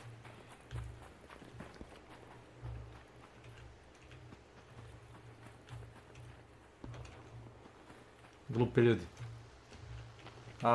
I jeste, bacao sam i ja možda par puta Wolfpack, ali Wolfpack 1 neće ga nikad ubiti, to također ljudi treba da znaju. Treba ti 1 do 2. Jer ti treba 1 da ga načneš, ali ja sam imao više sreće sa Hulk Crackerom nego sa Wolfpack granatama.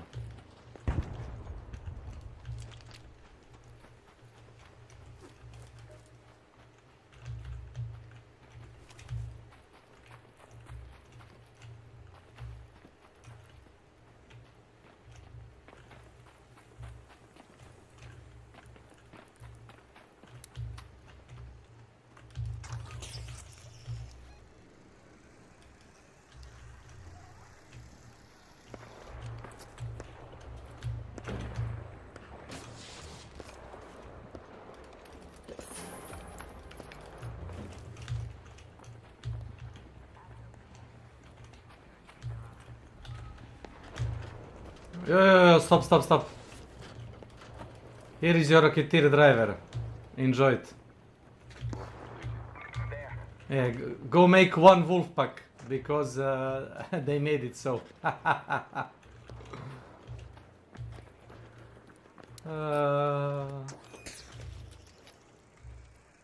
Hey, hello! Farewell.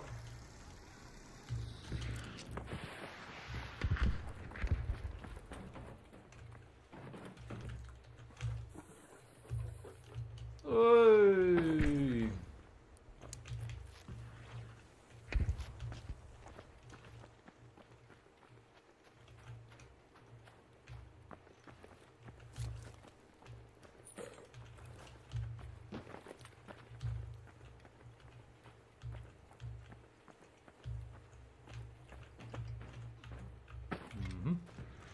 Hop.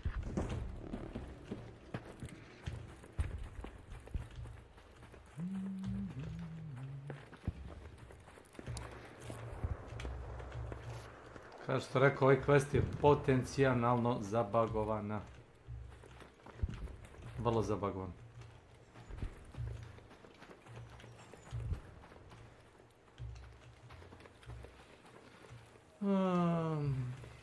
Ovo je što trenutno radim. Ali to je jedini za koji sam ja naišao da ne... Treba da nađeš akumulator, da ga napuniš i da ga ubaciš u kutiju. Problem. Samo prva osoba koja nađe i napuni akumulator može da ga ubaci u kutiju, niko poslije njega ne može. Mislimo da je bug. Treba da imaš ili sreće, mnogo sreće, ili jebi ga da to malo, ne znam, ako je bug da isprave, ako nije bug, malo je bez veze. U suštini ko prvi dođe i nema taj quest, to jest ima quest, može da ga uradi, svi ostali ne baš.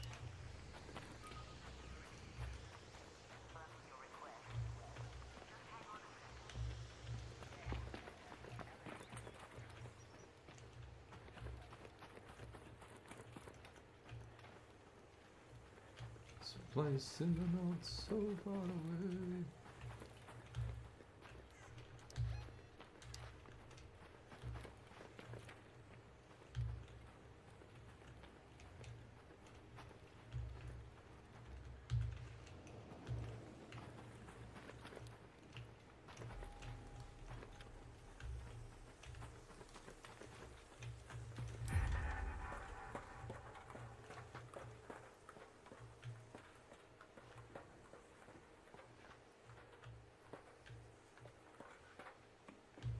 Hello.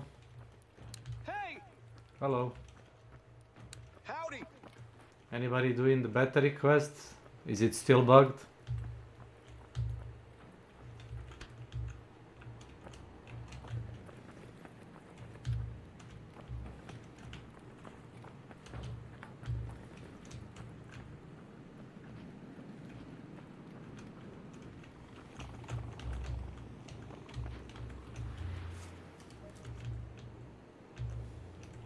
Imaš dva nova arka, imaš kometu i...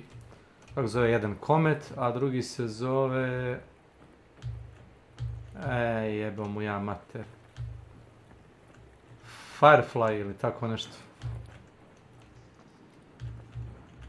Jedan ima bacač plamena, drugi je kao pop, unapređeni.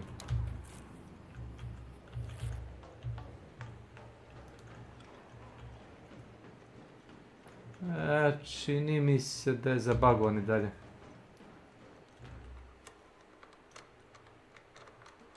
Čini mi se.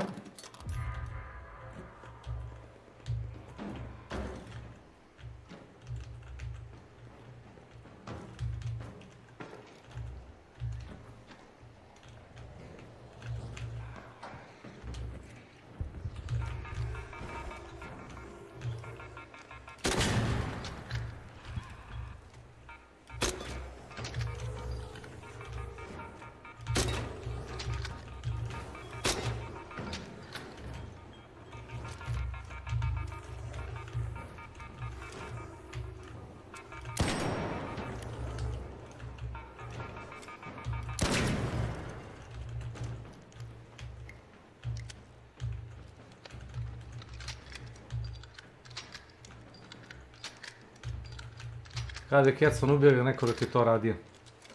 Ljudi su toliko očajni da urade ovaj zadatak da su spremni da tu ubiju. Ništa od loše namere, već jednostavno ko prvi dođe, prvi ga uradi. Dođeš kasnije, ne može da ga završiš.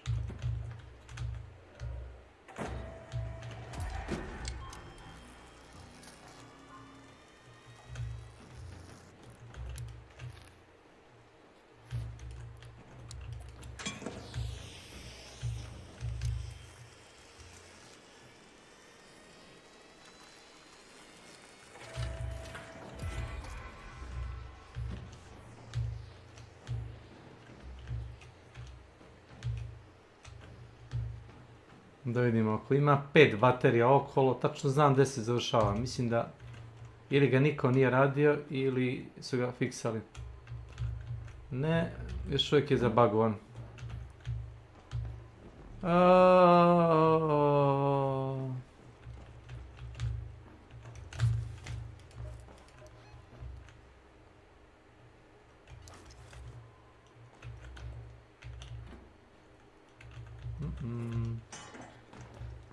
Ne. To je to. To je jedini zadatak koji treba da završim i mislim da je zabagovan.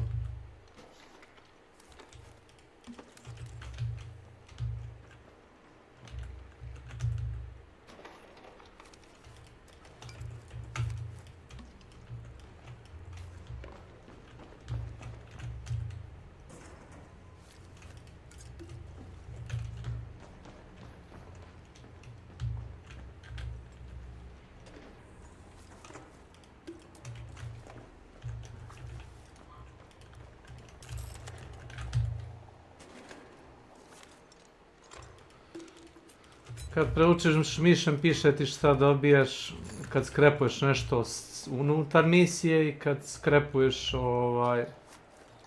kad si van mape.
Trt.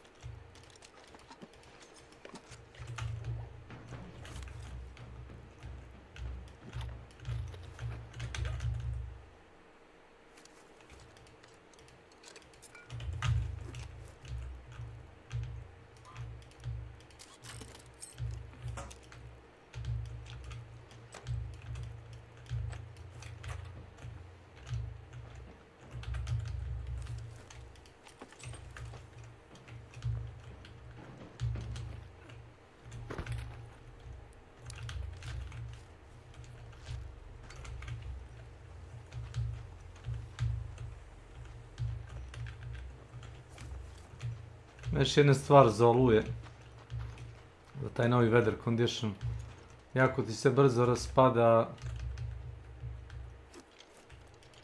pa ne raspada ti se brzo, ajmo reći, nego ti se konstantno raspada armor.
We have Ark on screen.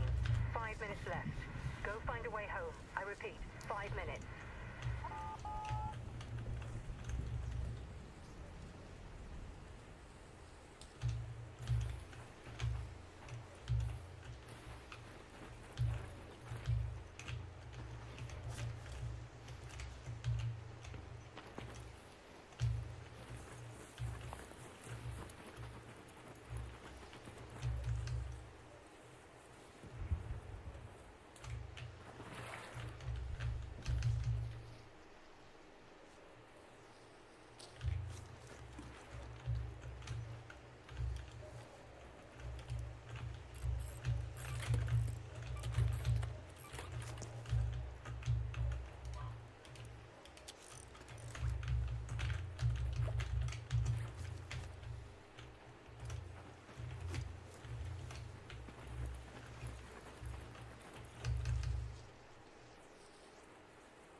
Zoom.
Ovo lagano da se napravi ova municija za Halka Rakera, bar meni.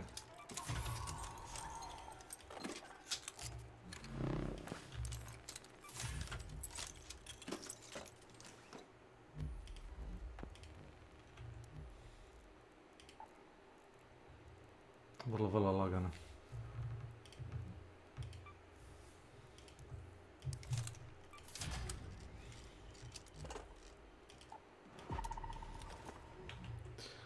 Prošem poruku. A, baš kad budeš to reagiraš kako je posle 9. Čas.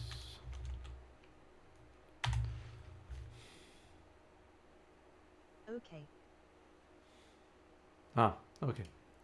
Ide si poruku. Dobro. Ne, ovo je baš malo nemoguće uraditi, ali dobro. Kad budem igrao s vama napravit ću.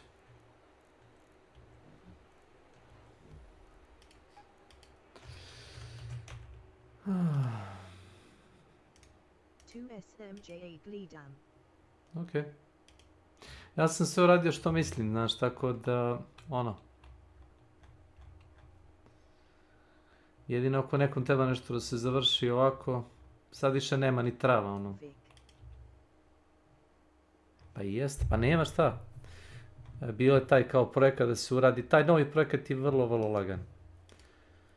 Neke stvari već imaš, a neke znaš gde su. Treba ti security kamera, onaj lens kao okular od kamere. Treba ti neki šrafovi, zavrtnji, treba ti vodena pumpa. Neke stvari... Da, pa reši se to lako, šta je 4-5 misija. Neke su dve na istoj mapi, tako da ono... Ne, stvarno nemam šta da radim. Treba mi reset da bi nešto bilo interesantno. Ovako ne vredi da skupljam nove blueprinte ili materijal da skupljam kad će biti reset uskoro. I ono, kliknuo sam da hoću da uzmem reset.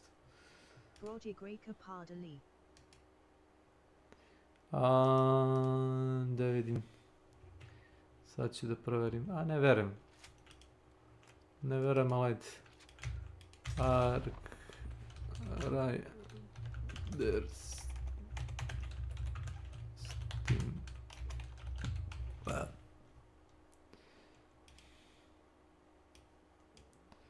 Ne bi rekao baš. Skoro 200.000, pa 200.000.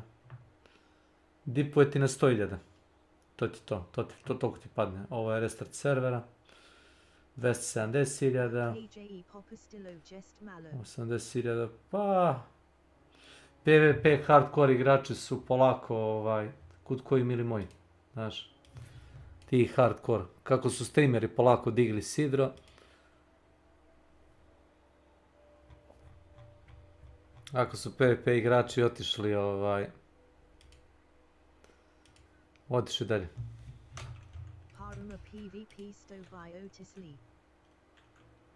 Zato što je PvP opcion. Nije igra napravljena oko toga. Jer kao što je Hunt napravljen oko PvP-a. PvE u Huntu je nepostojeći. Za mene nepostojeći. Ne znam kako drugi igrači to vide. Isto za Milana Beladu koji ne razmišlja mozgom kad uleće u kompande, kad udara zombije, kad uzme katanu pa udari onoga kako se zove zapaljenog pa mu odvali chunk healtha. Mislim, što bi razmišljao, razumiješ, samo ga ubiješ, to je to. Nastavi dalje. Nepostojeći PvE. Dok u Ark Raiderima baš nije tako. Htio sam da sedem na konja. Da li je ovo moguće? Ovo mi se već desilo drugi put.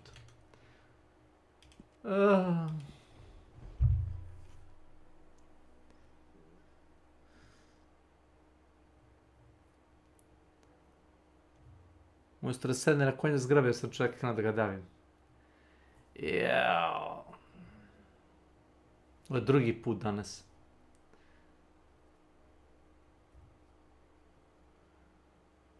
Sam zgrabio NPC-a. Ejde u pičku materinu. Gdje si, šerif?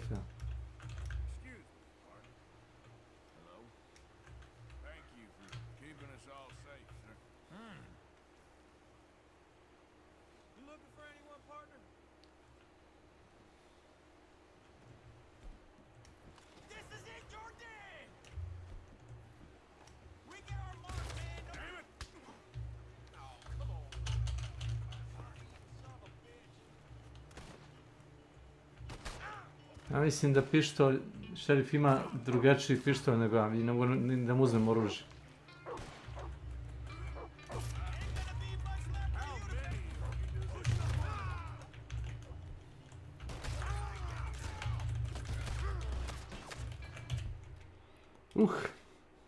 Učinilo mi se da šerif ima drugačiji revolver. Verujem mi, bio bi spreman da ga ubijem od batina, da mu kradem oružje.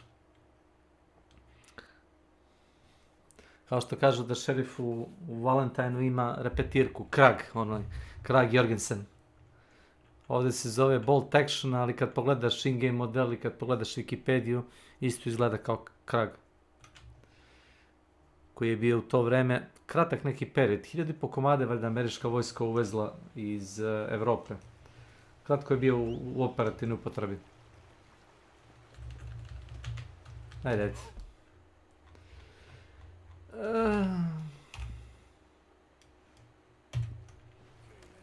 Pogledam štalu na brzinu.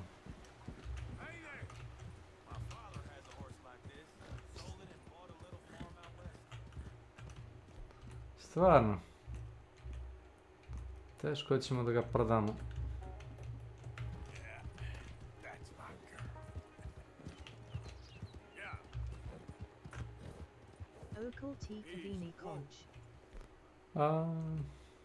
Ulovi u divljini.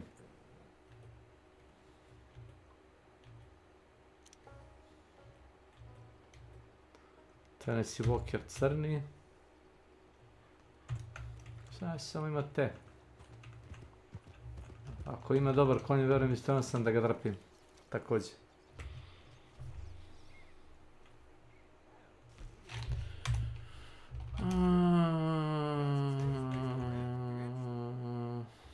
To nije loš.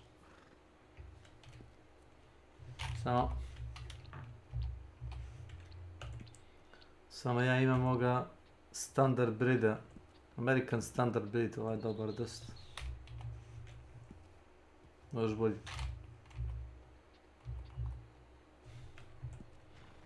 Ima ovaj andaluzijski konj. Da ne kažem konjina.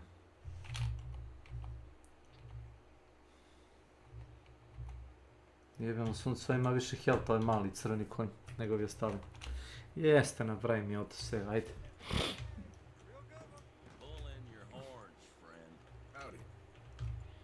Polako ste vile, seljak.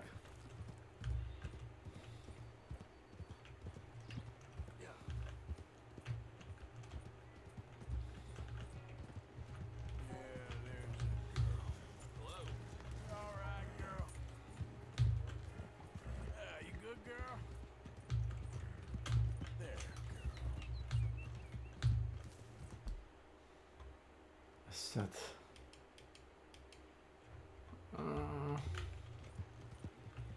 $300 sam platio onome šerifu, to jest poštenskoj post ofisu da mi kao skinu bounty. To mi je sve nakucao jedan NPC, imao sam zadatak da jednoga izvučem iz zatvora. Iako nisam bio za to da ga izvučemo iz zatvora. Ubije pola grada. I zbog te zebancije $300 meni skinuto s računa. Samo da vidim nešto. Ima još jedan konj.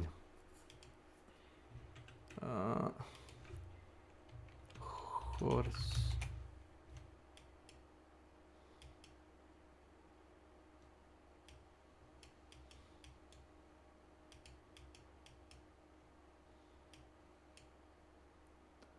Turkoman.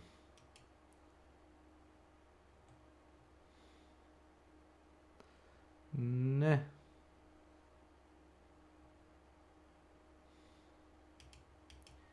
Ne treba mi kartice.